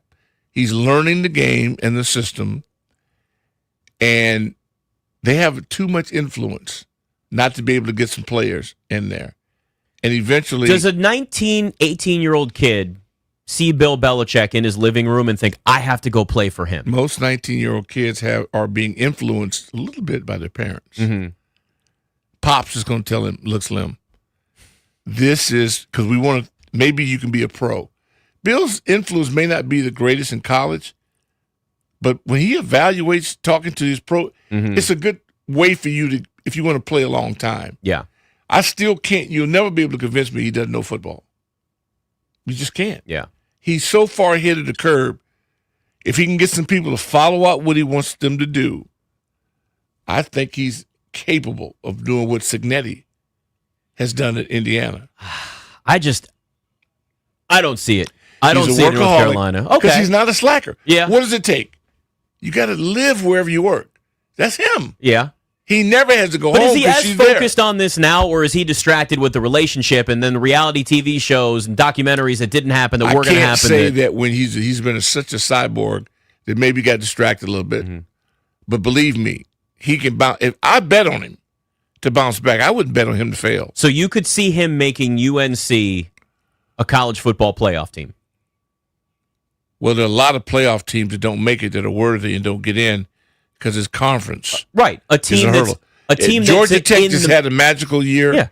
Yeah, I can see him doing that. I can see him because eventually he's going to get a parent that has a kid that plays really good at quarterback. It's quarterback and running back. Right. And defense. The defensive people, how could you not, if your kid plays on defense, how could you not want him to be influenced by the GOAT for 4 years at a university? There's a lot of good programs out there, though, with a lot of money to spend, too. And he got it, too. Yeah. Bill's not broke. Bill could do some NIL if he wanted to on his own. He don't have to. But if you UNC is blue if you got like Oregon and Alabama and Ohio State and also North Carolina, you're probably not picking North Carolina. Oregon wasn't good when I was in college. Yeah. I remember I know. Somebody turned it around. I know. You know what? It's filled, it's money. Sure. It's influence. Bill is loaded with and influence. That's why I think it has a chance to work because of him. If he's serious about it.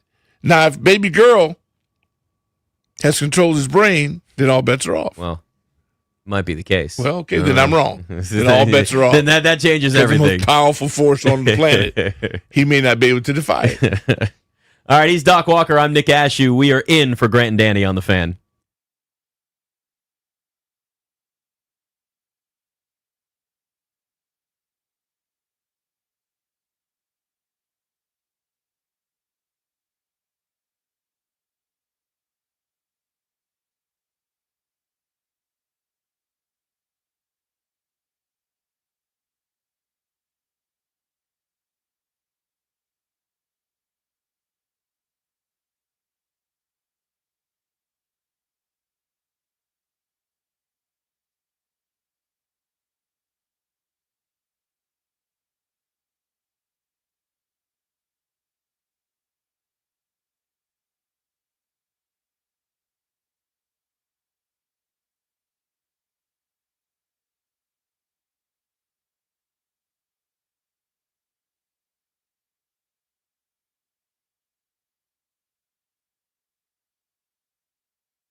Nick Ashew, Doc Walker on the Fan, in for Grant and Danny.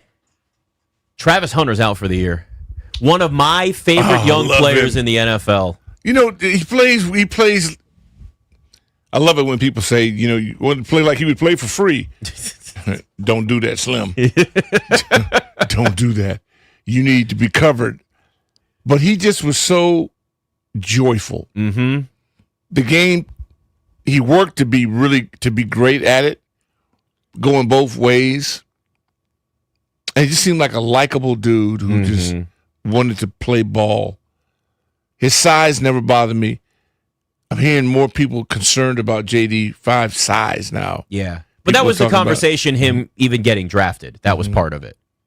But, you know, if you have that gift and you have to be accompanied with speed, when you give me small and slow, I don't ever like that. But you can be tiny. If you fly around, we'll come up with something for you. Because the key is how elusive are you.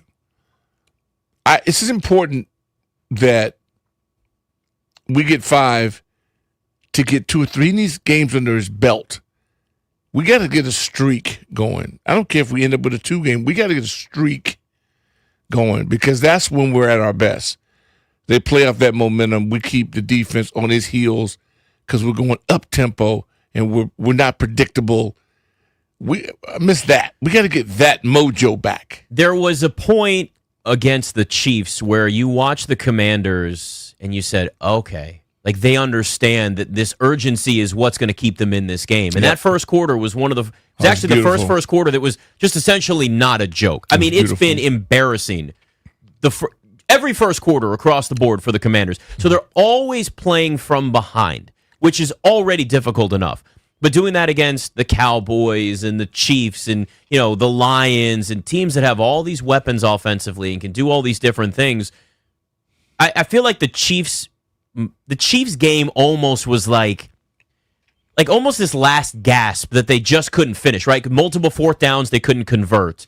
A couple early interceptions from Patrick Mahomes, one in the first quarter, one early second quarter. And you're going, they're getting a chance. Like everything, they were getting handed this opportunity, but they couldn't capitalize on those fourth downs. And then the Chiefs said, okay, now, too late. You had your chance. And they just stepped on their throat. And it's been awful ever since. I mean, that was really the turning point where it felt like that last moment with this team. And then you're going, oh, this is just like the holes. You can't put yourself in a position where you're digging yourself out of holes against elite offenses in the NFL because you're always playing from behind, especially when your defense can't stop anybody. That was a kick in the gut. It was awful. Because they were talking to themselves.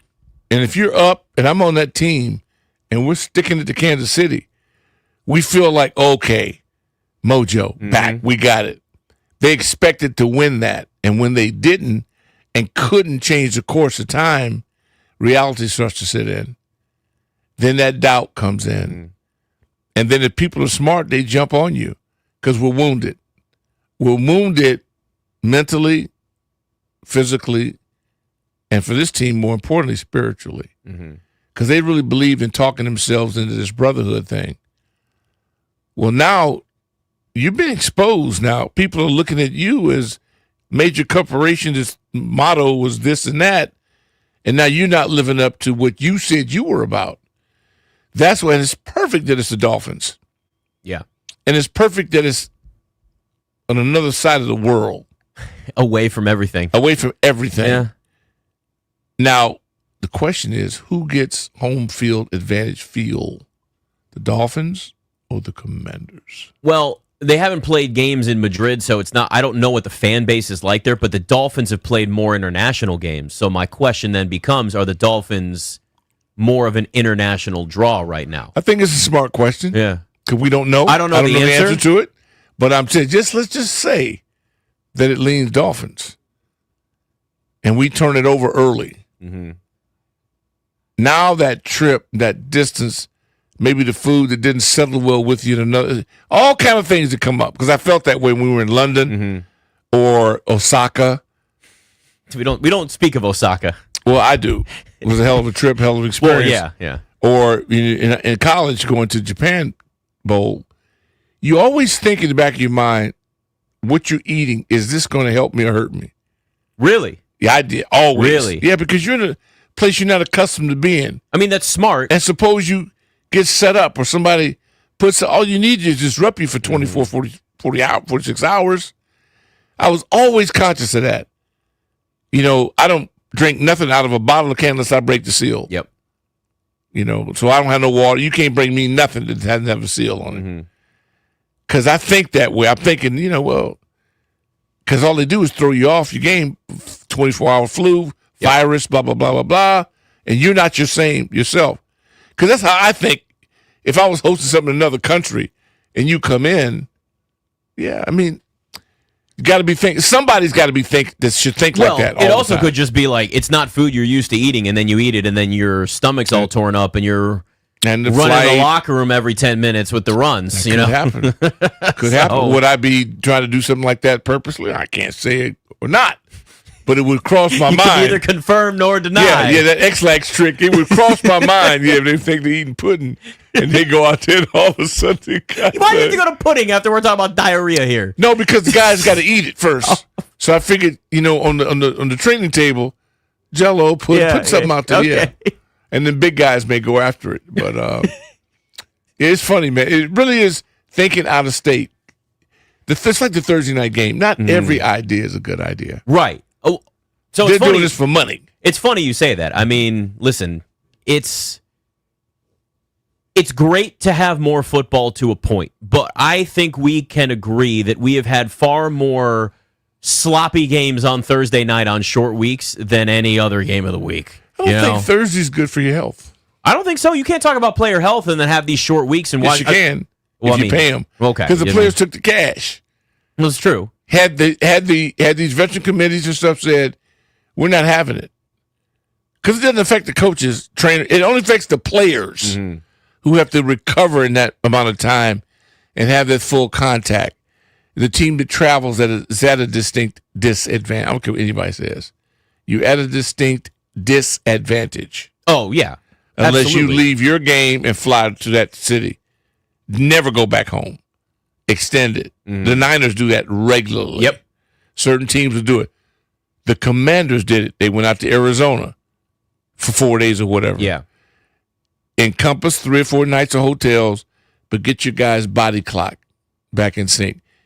I gained even more respect for the organization when they did that. Because I know that last clown show would have never done that. No way.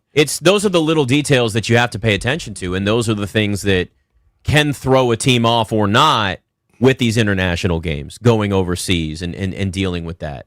You know who does it every time they come to the East Coast? Who? Niners, yeah.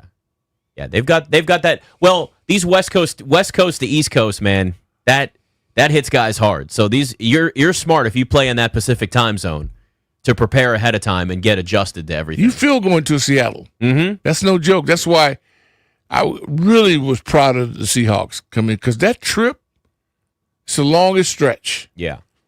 And you do that and come out and be competent. We get home from that at 4 or 5 in the morning. We've hit that airport before, and the sun's coming up. And that's the way you got to start your week. Yeah. You can't tell me that doesn't have an effect. Absolutely. Oh, guys, yeah. Yeah. All right, Doc Walker, Nick Ashew. We're in for Grant and Danny on the Fan.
Sports Update is sponsored by Door Pro America Garage Door Service. Go with the pros at Door Pro America. The 3-7 Commanders traveled to Madrid, Spain for Sunday's game versus the Dolphins without quarterback Jaden Daniels. He's one of 4 players staying in D.C. Terry McLaurin is not. He made the trip but is out for Week 11. So that's 7 of the last 8 games without their star wideout. Also in the NFL, Travis Hunter was ruled out for the season after having surgery to repair his right knee. The 7-7 Capitals battle the Carolina Hurricanes on the road tonight. You can listen at 7 p.m. with John Walton on The Fan. In the NBA, the Wizards are 1-10 after a loss to the top team in the Eastern Conference last night, the Detroit Pistons, in overtime, 137-135. And tonight, Maryland hosts Alcorn State at 7 p.m. That'll be on the Team 980. Go with the pros at Door Pro America. From spring repair or replacement or brand new garage door to boost your home's curb appeal. Call 877-DOOR-PRO today and ask how you can save $60 on a repair or $150 on a new garage door. Visit DoorProAmerica.com. From the Crop Metcalf 5-Star Sports Desk, Kevin DiDomenico on The Fan.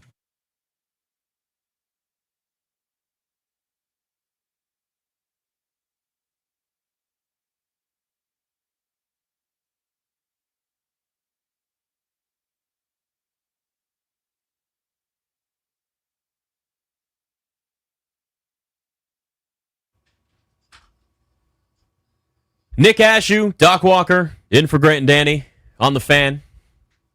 You know, Doc, I'm seeing some internet rumors. Internet rumors are swirling right now. More and more momentum. James Franklin to Virginia Tech.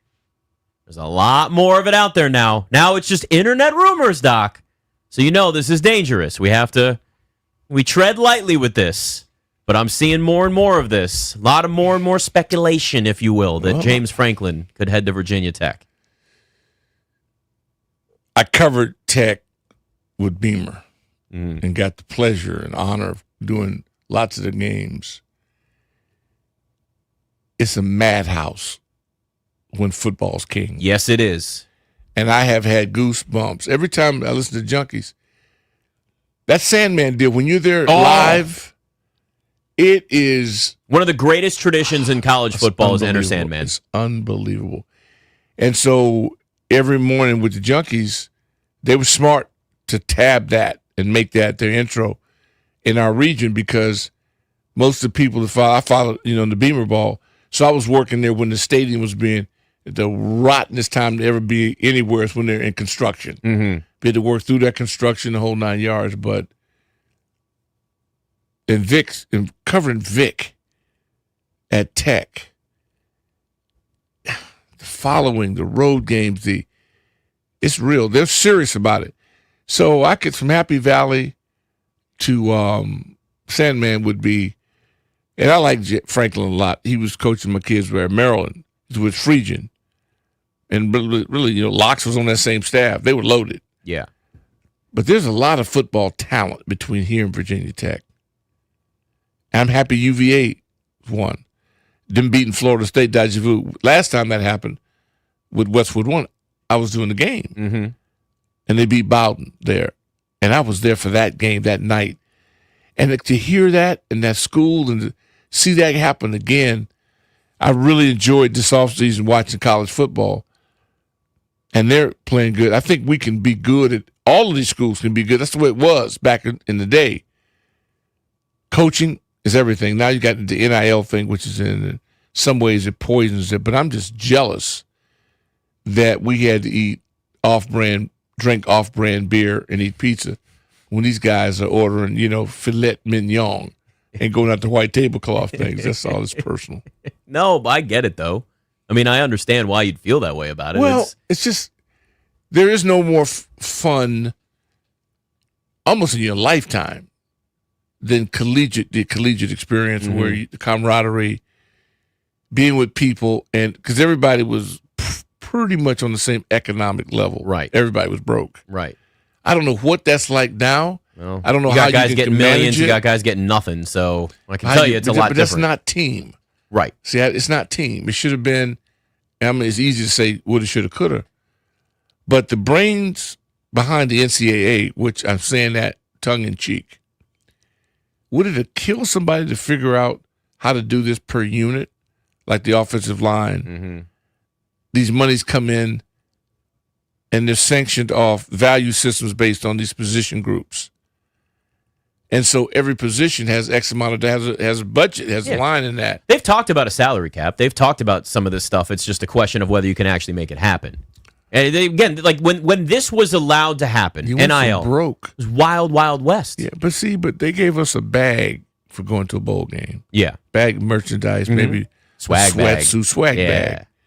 They kept millions. Oh, listen. We got to watch. I don't blame Rose Bowl watch. I'm glad all of these athletes are able to make money off of this. Me too. But I also understand why there would be damn it, man, I didn't get that when I played. I see both sides of it. I do think there needs to be some level of a stopgap, salary cap, something, anything, just to keep this from getting so far out of control like it already has. There's really not I know they're trying you don't even know. Yeah. Oh, I mean, let's be honest. This is the stuff that's out public. Imagine what we don't even know. Of course. Well, they had the whole system that you could go through for NIL deals, but it was taking so long for them to get approved that people are just going ahead and finishing the deal and getting paid before it's even approved through whatever stupid system it is they have because it's taken forever. It's like dealing with the government, and it's like everything takes forever to get done, and they're like, we're just going to do it on our own. So like, you're not even if you're going to put a system in place in college sports, you got to make it work. It's got to be like a focal point. It can't be like, well, our internet's not working today. Well, okay. Then like nobody's going to get anything done. They're just going to do everything under the table like they did before. Because, yeah, it's not like everything that you hear that's public in a deal is the only thing going on. It's now easier to get away with that because you can hide it more. We're seeing this now in with wagering and prop bets and players, people involved. It's just a tip. Oh, absolutely. This thing could be, and that's why. It's a great idea when it comes out, but you got to work it through, man. Figure it out and get it done right. Some of this is embarrassing. Well, listen, and there's more and more stuff. I mean, you talk about like the betting side of things. There, at least this stuff's getting caught, but that doesn't mean that there's not more that's going on. I think that's the big thing to realize is like when you talk about the tip of the iceberg, there's so much more going on behind the scenes that's either being investigated or not even seen, not even known. Do you need help? Are you looking for a charger? Something going on here? No, I'm just looking for a particular plug. I thought maybe when I see that with this electronic world for an elder statesman, you're always looking for an edge. Oh, you're young at heart. Stop it. Always looking for an edge to make sure things are charged and operational. People of all ages want to keep their devices charged. You're not fully. I don't. You're not doing anything wrong. Can't run out of anything. Got to make sure that I've got a backups to backups, especially for the elder. For the senior citizens, we are still growing in this technology train. Everybody is. You're good. And I still remember Wolfman Jack. I mean, you familiar with Wolfman Jack? I mean, I know it, but I don't. Yeah. Oh yeah. If you would like to. No, it's all good. Okay. It's all good. I love sharing this with you. Because it's just us here. Don't worry. Yeah. No. We're never alone. Oh, I know. We attract crowds. Believe me, there's I know. a crowd. I've seen it today. Oh, there's a crowd. Yeah. We don't work small audiences. No. We work big shows. No. And it's fun because if you don't have fun at this, realistically, you and I are bank robbers. Because who wouldn't want to do this for a living? Yeah. If you could choose your path. Now, some of you want to be doctors and lawyers and the whole nine years. And we need people to do that. Yeah. We need them to do. You know, I'll stick to the entertainment side of it. Oh, yeah. Yeah. Sports entertainment side of it. Yeah. Oh, I want nothing to do with politics. Oh, my God. God bless all of you to do. Just exhausting. No way. It's just the worst. Just like you think talking about bad owners in the NFL is frustrating. Imagine talking about all these dum-dums that get paid but shut down the government and have all. Before we get, you're going to send me down a path. Don't even do it. No. It makes me so mad to see so many of my friends that work for the government just not working because of people that are like, well, we can't figure this out, so we're going to posture, but we're getting paid. Screw you. Yeah. Screw them. It's hard to feel like we're all in it together. Oh, it makes me so mad. You're going to round me up. If you're getting paid, I'm not getting paid. Right. We're not in so it together, angry. Slim. No, we're not. But the people usually get what they deserve. Because every 4 years you have a chance, or 2 years you have a chance. Not in Congress. There's no term limit. So remember, imagine this. See, and this is, you know what? This is you bring up a great point. Yeah. We've got the solution. Yeah. What? Term limits. Here's the problem. The people that would control that law are the ones in charge. It's the same thing with ownership in sports, right? And I've always said this until things finally changed with the Commanders, right? It was just like politics, where the people in charge were the ones that made the rules, where owners weren't held accountable for running a horrible organization. Think of the organizations that we've seen, and it's not just across the NFL, but it's all over the place, where you've looked and said, well, they're bad every year. Oh, that fan base suffers every year. That team has been just a complete dumpster fire for 2 decades. What's the common denominator? It's always the people at the top. It's ownership, right? The fish rots at the head. So the only way that you can truly save a franchise from bad ownership is the owner has to get forced out. The problem is, most of the time, the owners have each other's backs until finally somebody threatens to, release something or put all the skeletons that are in the closet out in the open or whatever dumb move that was done. Yes, but I would much rather see owners in sports treated like CEOs, where you can get fired, you can get pushed out, because in the end, if an organization continues to be a mess, and I'm not talking a couple years and it's a rebuild, I'm talking decade after decade after decade, where it's just completely dysfunctional and it's a toxic workplace and people can't get through their lives without wanting to just quit, without even having another job, or whatever the case is. Well, that starts with ownership. And if you don't hold those guys accountable, we're going to have bad organizations in sports forever. Coaches get fired, GMs get fired, players get traded and released, but owners get to sit in their meetings and go, yeah, we're good. We don't have term limits. Owners are politicians. It's the exact same thing, but not any politician. It's the politicians that don't have term limits at the very top that say, we're in control. Try to change it. You can't. Why was the Premier League allowed to set its structure up in a way that if you suck, they flip you out? I love that. I love relegation. I wish relegation was in every American sport. But why isn't it? I didn't go deep enough back in the historical archive to figure out. But when I first became known about it, I thought, wow, that was smart. Yeah. So smart. People said, no, never here. Yeah, exactly. Never here. Because then, then you're held far more accountable if you're a consistently bad owner. Over and over and over again, we see it, and it doesn't change. Again, it's something that we just don't.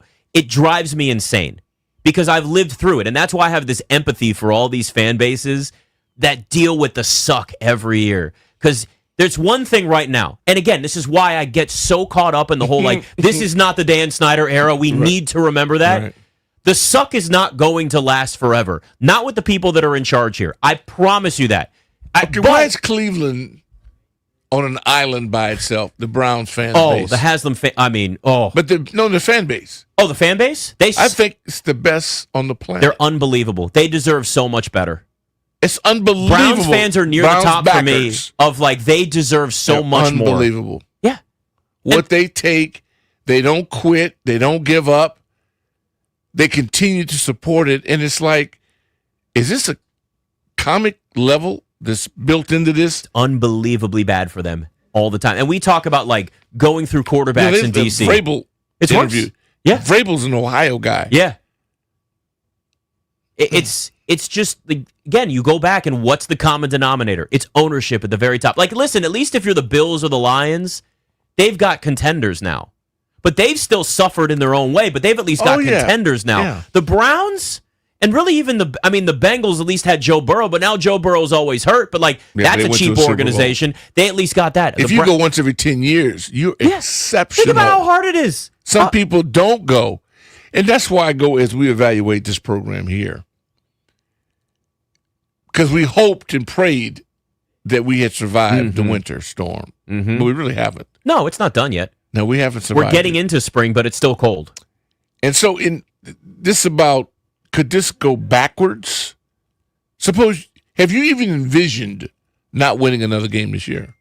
Yes, I have, because I've looked at their schedule. Right. And it's a really tough schedule. Yeah. Yeah. And the NFL, every schedule should be tough. Yeah. It's pro ball. Well. But matchups wise, I don't think any of our listeners have envisioned us not winning another game. I think there are some listeners that have absolutely envisioned them not winning. No, I don't mean the haters. The haters are always thinking. No, negative. I mean people legitimately that just people look at you respect. Okay, so there was a point in the schedule here where I said, Doc, I'm scared. I'm scared because this will be the ultimate test of what this team is. I'd love to hear it. And that was, that's going back to, I would say it was probably around the Cowboys, Chiefs, Seahawks, Lions stretch. Oh, well, what happened over that stretch? Loss. Now, they've missed a lot of, names in that lineup that are out, and the depth chart's been decimated and all these things. But after the Dolphins in Madrid, you have the bye week. Okay. Then you've got the Broncos, and that defense is a monster. That pass rush, Nick Bonito does not get enough credit for. He's one of, you talk about the few in the NFL that need a double team.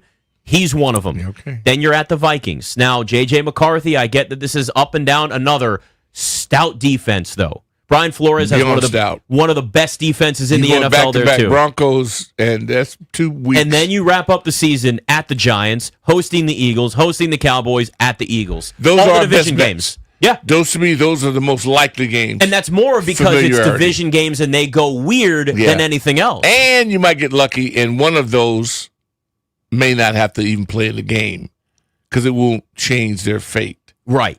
So they may shut. Which would basically be the Eagles. Down. That's the Eagles at the end of the season. They may cut the engines off. They might not even have, some of those guys might not even show up at the game. But realistically, how many more wins are on the schedule for this team? They can beat the Dolphins, but I have trouble seeing them beat the Broncos or the Vikings, and then it's all division games the rest of the way, which I know can go either way, but what if Jackson Dart, when you're at the Giants, goes off for 300 yards against this horrible secondary?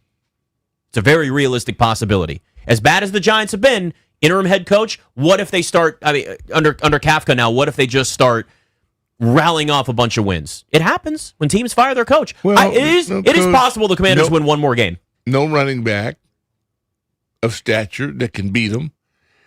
It could happen, but that's the beauty of pro ball. Mm-hmm. If we can lose them, we should be able to win them. Sure. But we're Jekyll and Hyde. See, I don't even know who we are. That's the whole thing about it. Who are we?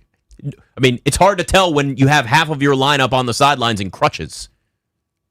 So you're saying they didn't stock up well, they didn't train well, they didn't draft well. What are you saying? I'm saying they don't have the depth. They do not have the depth because they're a rebuilding team. They have not been prepared for the types of injuries that they're dealing with. How can you be so sure that the people that haven't played yet can't play? And it may be a possibility that nobody can play. So there is a possibility that they could be better than the people that have been playing. You're saying the guys that are playing, that are on the bench, that are going to get an opportunity. That are going to get an opportunity to play. What about if they're better than the people that have been playing? Well, why weren't they playing before? They're seeing them in practice. That's the $1 million question. And that's my point. But wait a minute, your brain trust. So you're saying that the coaches have been reluctant to play people that might be better than the people that were playing, or they're more comfortable with the veterans like a Bobby Wagner, like a Zach Ertz, who at times will make big plays for you. I love it's both the problems of them on the other side. On first down. Mm-hmm. Or in Zach's case, he'd be in the game on third down. London would be, he would be in on first down. But you'd get one down per senior citizen. Because I'm just fooling myself. Can McGee play or not? And that's the question. Week 10. Why don't we see more of Jordan McGee at this point? That tells me they're not comfortable with him enough out there. Now, some people like PFF so you're ratings. Their judgment. I'm not saying that I'm trusting. I'm saying that's what that's telling me. No. But you bought into it. I haven't seen. He has not been better. Jordan McGee has not been better. And if you want to go by, again, I'm not in these practices, so I'll go by PFF rankings. I'll go by either, and neither are they. Okay. But they're watching film. Jordan McGee has not been as good, not as highly ranked, not as highly rated of a linebacker as Bobby Wagner, as Frankie Louvu. That's why he's not getting as much time. And I wouldn't expect him to be, because those two guys you just mentioned are studs. Mm-hmm. Well, but I expect him to close the gap. And he hasn't yet. Yeah, and Louvu, I think, is much better off being given one assignment. I think putting all this on his plate, he ends up hitting nobody. Mm-hmm. He ends up, I think he should be coming off the ball screaming like an eagle off the edge. Period. They have no pass rush this year. They desperately need that. And now there's a reason for that. Right. If you accept excuses. Or you're admitting that you weren't able to coach up the people that were in the wings. Sooner or later, somebody's got to be at fault for this lack of development. If not, then you're a sucker. This isn't high school. You don't just get, hey, nice coach, nice effort. It's pro ball. We're paying you a hell of a lot of money. So was the guy unable? Does he have a learning disability? Because either you got to tell me. This is the kind of things I'd be asking them. Mm-hmm. Does he have a learning disability? Does he not adapt well? So are you a poor teacher? Why doesn't he learn? We're in week 9, week 10. We're in week 11, Doc. like We're week 11 now. Week 11. You're acting like this is preseason. Yeah. You're feeding him pablum. I need him eating steak. So we got a disconnect. And nobody's addressing the issue. Why don't these people play more? Nobody gets it. Nobody says it. Every L you get, I get more personal with you because you can't manage yourself. So I got to help you. Otherwise, I'm now just a zombie. I'm just going to take this and ruin 3-hour shifts because you don't have your crap together, not without some struggle. This is what we now have to see. Yeah. Show us the young guys. Show us some of them and show us that they can play. This is 3 hours. I finally got No. I've said that multiple times today. Can I get a judge's ruling, guys? Have I not said evaluate the young guys? I got at least one from Ryan back there. Thank you. Okay. Come on. Let me hear it. Where's the hokey? He sleep? No, he's doing 5 things in there. We got 1 million callers now because we just riled him up. You did say that, Nick. Thank you. Thank you, Doc. He's got some Willingham tendencies, so I got to keep my eye on him. All right, 800-636-1067. Doc Walker, Nick Ashew in for Grant Danny on the Fan.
And it's brought to you by Reynolds Empower Home Team, Keller Williams Realty. The 3-7 Commanders traveled to Madrid, Spain for Sunday's game versus the Dolphins today without quarterback Jaden Daniels. He's one of 4 players staying in D.C. Terry McLaurin is not. He made the trip but is out for Week 11, so that's 7 of the last 8 games for the Commanders without their star wideout. The 7-7 Capitals battle the Carolina Hurricanes on the road tonight as they try to fight their way out of the Metropolitan Division basement. You can listen at 7 p.m. with John Walton on The Fan. In the NBA, the Wizards are 1-10 after a loss to the top team in the Eastern Conference last night, the Detroit Pistons, in overtime 137-135. Elsewhere in the NBA, the Mavericks fired their GM, Nico Harrison, this morning. This comes 9 months after trading their franchise player away to the Los Angeles Lakers, Luka Doncic. Want to hear the fastest way to know what your home would sell for? Reach out to Empower Home Team. Simply text your address to 800-763-3000. No phone call, just text your address to 800-763-3000. That's 800-763-3000. From the Crop Metcalf 5-Star Sports Desk, Kevin DiDomenico on The Fan.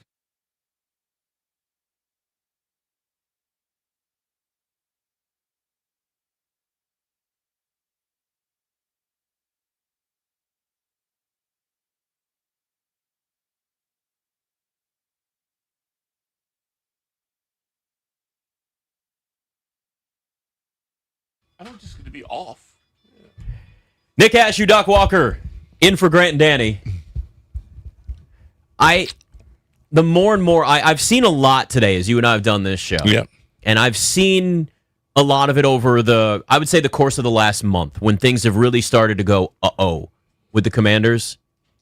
It is a hard one way or the other with people where it's, I'm still good. I know this is going to be better. And there's utter disaster. Sky is falling. Everything is coming to an end. I feel like there's almost like no in between here. There really isn't. As we grow in the format, it gives people an opportunity to voice their opinion. Everybody's opinion is valued and respected.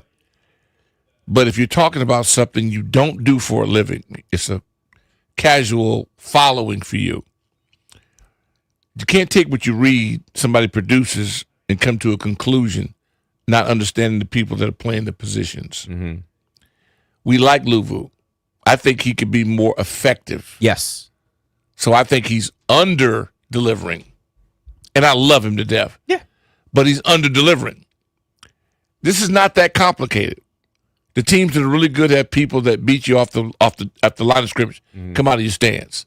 I'm looking for our guys that are growing now. Chris Paul. I'm going, wow, how many assets do I take to take over the next year? I got to benefit from this disaster some way.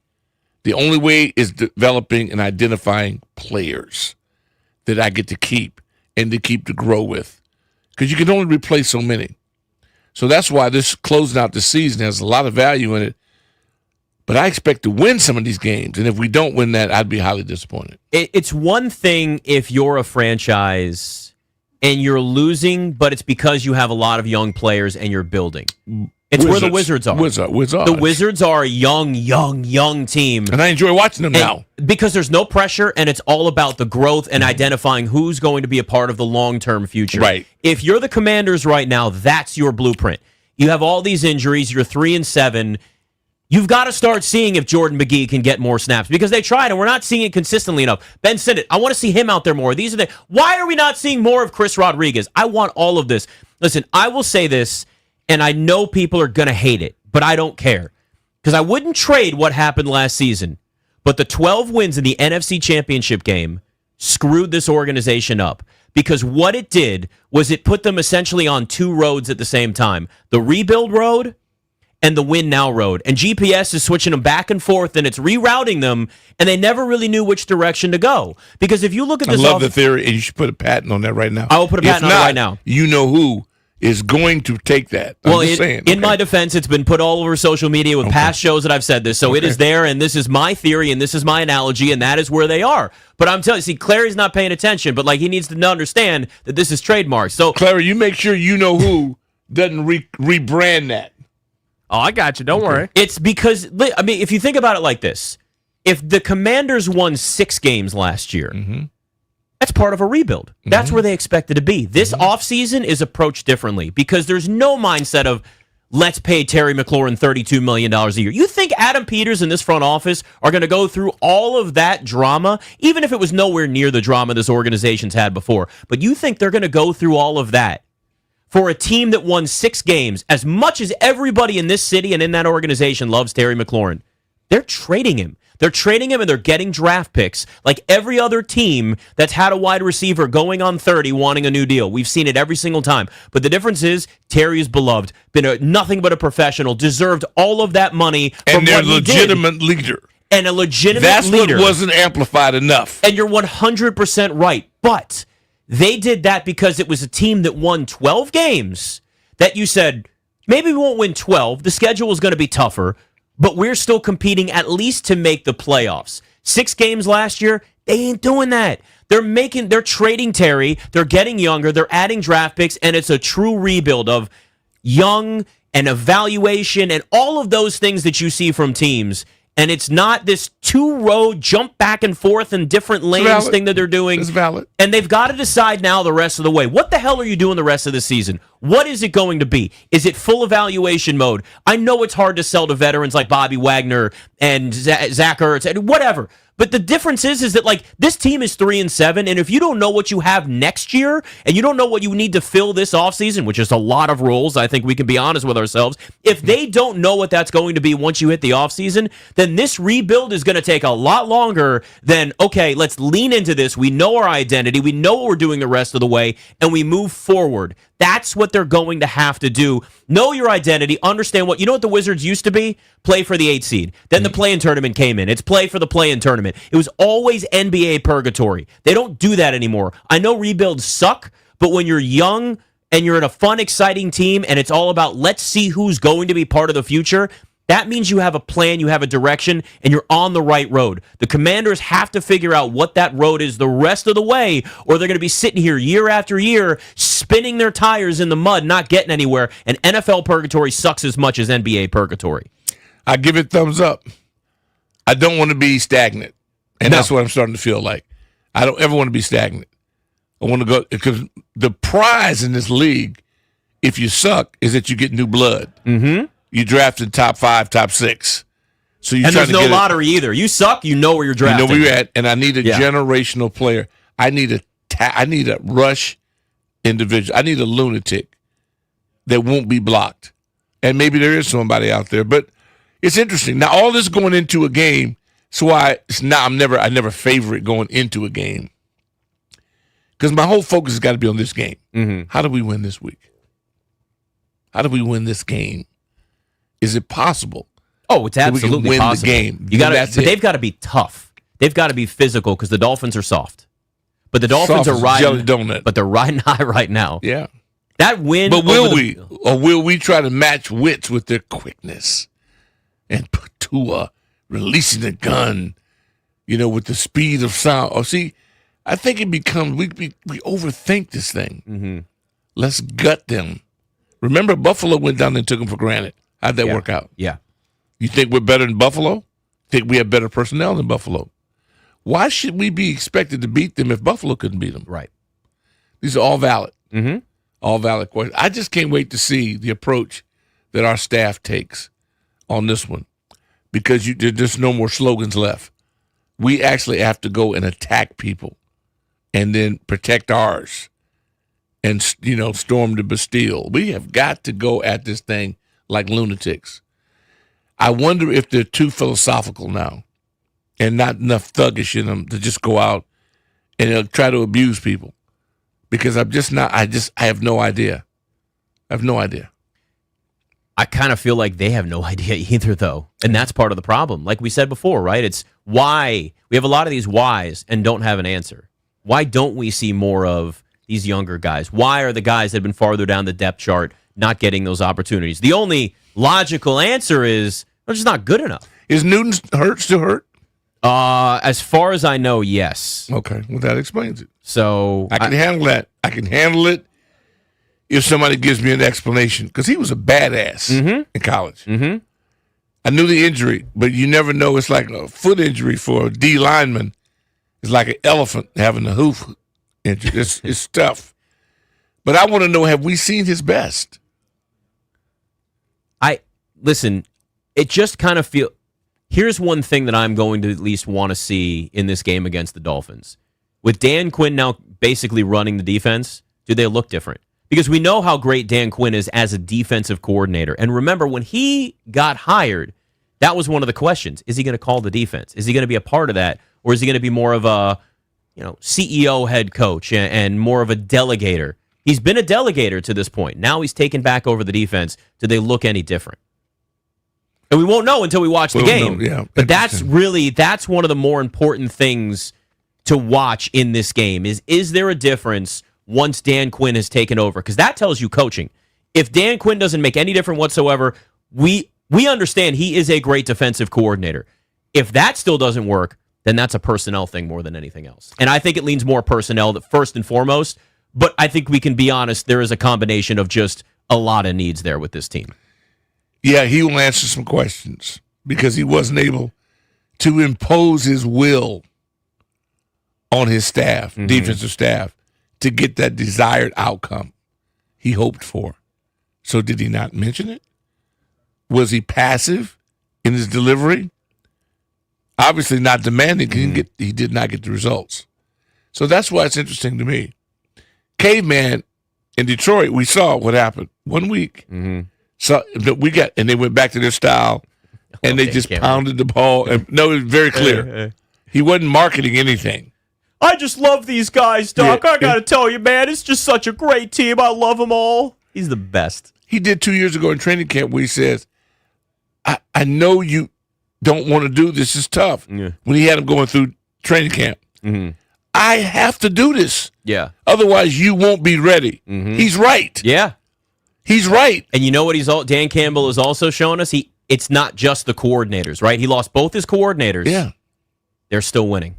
So he is a head coach. And he lost his defense, and we went down there and gutted him. Yep. And he got over it. That was revenge for them. Yep. It ruined what they hoped to be their perfect season. And they lost coordinators, they lost players, they lost all this, and they're back and they're better than we are now. Yep. No. So the arms race was right there in front of you. You beat them at their place. Less than a year later, they come back and beat you at yours. Who's better right now, Washington or Detroit? Well, Detroit by far. But let's remember, it took them a few years to start building that thing up and getting all of that talent and getting that depth and having that all in there. We was just as bad as they were. Yeah. With the shows we've had here. Yeah. The last 3 years. So I know. We were right in their range. Yeah. They have built a legit winner that's still working in Detroit. All right, Doc Walker, Nick Ashew, we are in for Grant and Danny on The Fan.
Nick Asher, Doc Walker in for Grant and Danny. We got another hour, Doc. You good? You got this? What would Grant Paulson do? Grant Paulson would do a 7-hour show if he could. There you go. That would be fine. There you go. I think it'd be good. I mean, who wouldn't want to do this? We get a chance to. We get great callers today, all minus Big Tony. He just kills the show. I love Big Tony. Yeah, Big Tony goes all the way back. Oh man, I know he's just. And the Steelers, whenever the Steelers don't win, I'm assured I have a radio-free weekend without having to deal with him. By the way, thank you for the autographed card you gave me. It's for your office. It's going in the home studio. You've got to steal with the garage, which I haven't been invited to yet. Well, I would love to have you out for a game day garage. I understand. I'm not trying to beg my way into your project, but I've heard a lot about it. It's good, and I like the concept. Thank you. Yeah, who'd you steal it from? Nobody. This is my brainchild. Listen, I thought about it like this, right? Why didn't I hear about this? Well, I just started doing it.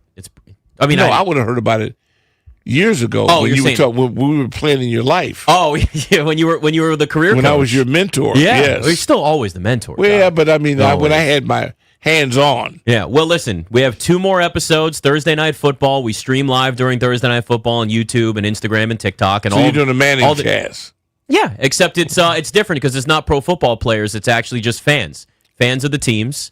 And the Jets and Patriots play this week, and I have some friends that are hardcore Jets fans. They're going to be drunk, drunk and full painted in full Jets gear. Yeah. All right, my social media director has already said that they have to do one of these getting ready with me videos. It's father and son too, and they're going to have to paint their face, and it's a whole thing. I love the concept because it brings entertainment on demand for a game that's that night. Yeah, yeah. And the fan part of this is really, really big. It's important. It means so much. These bases have proven to me now. And as a player, you thrive off of it because as many old guys that you get on this air that played and wore this uniform here in Washington, I guarantee you can count on one hand the ones that got to play in big games against the Cowboys, Eagles, or Giants, that they don't mention it. Right. And they don't mention that crowd at RFK. Oh, yeah. And they don't mention the atmosphere, what it means. And Mark Mosley and I got to go out, and there was a championship play for women's flag this weekend. We were out in Northern Virginia. Let me tell you something. The dads of their daughters, they're bringing up these games, and the girls get it. They're so competitive, talented, athletic, ferocious. And I really... a good slogan for it, actually. It really was. I was so impressed. I've seen some flag, but I hadn't been up close and personal like that. And just excited about the Olympics coming here, Team USA. And the pros are going to be involved in that, which is going to give us a ton of content. Yes, it is. But I just thought that was interesting for you and your concept, fan inclusive, to bring them in. And doing that, that's I applaud you for that. Yeah, a couple more regular season episodes, and then some cool stuff to move forward with. Can't get it all out there yet, but it's growing. It's growing, and that's again like the whole idea for me was like on Sundays if I wasn't doing some kind of a show for work, I was still watching all the games. I had friends over. We sat in the garage. We watched football. So I said, why don't I just turn this into something and let's see where it goes? And it's taken off faster than I expected. And it's great because on the day that Zabe was here, and Steve Zabin, our colleague, who is one of the more innovative human beings I've ever come in contact with. I love his entrepreneurial foresight and his ability to take projects and blow and just make them grow. He grows things. He's like a farmer. And happy that we get him back. Yeah. More so full time than I didn't like sharing him with the Packers. So it's good to have Zabe back to ourselves. But no, I love that. Because this is it's interactive. This is interactive for us. That's why I love anywhere you go out and you see people that follow us, support us, or are part of this. Because this is no longer a guy like me. We didn't have any of this. Yeah. You barely had comic books. And now the way this thing has been accelerated, where kids 15, 16 years old can actually hit you instantly and converse with you about sports or contact, and I think that's awesome. I think the one thing too, like, there's something to be said for local versus national too, in terms of the connection. Oh, absolutely. Yeah, and that's the one thing that I noticed was different doing, the betting show that I did on the network before. Yeah. Before I was, to go from DC to national, it's like there's so much that you're going to talk about that's national news, but you don't have the same connection as like your hometown with a fan base that's experienced the same thing as you and felt the same thing as you and gone through the highs and lows and all that. Like that's the whole point of this, right? Like what we do, being able to talk about sports, it's also supposed to be like a connection with everybody else that's fan base. Agree, disagree, doesn't matter. But like sports fans are already going to do that anyway. This is an opportunity, and it always has been, to like kind of connect everybody with that. That's like that's the actual foundation of this, and you don't have to overthink it.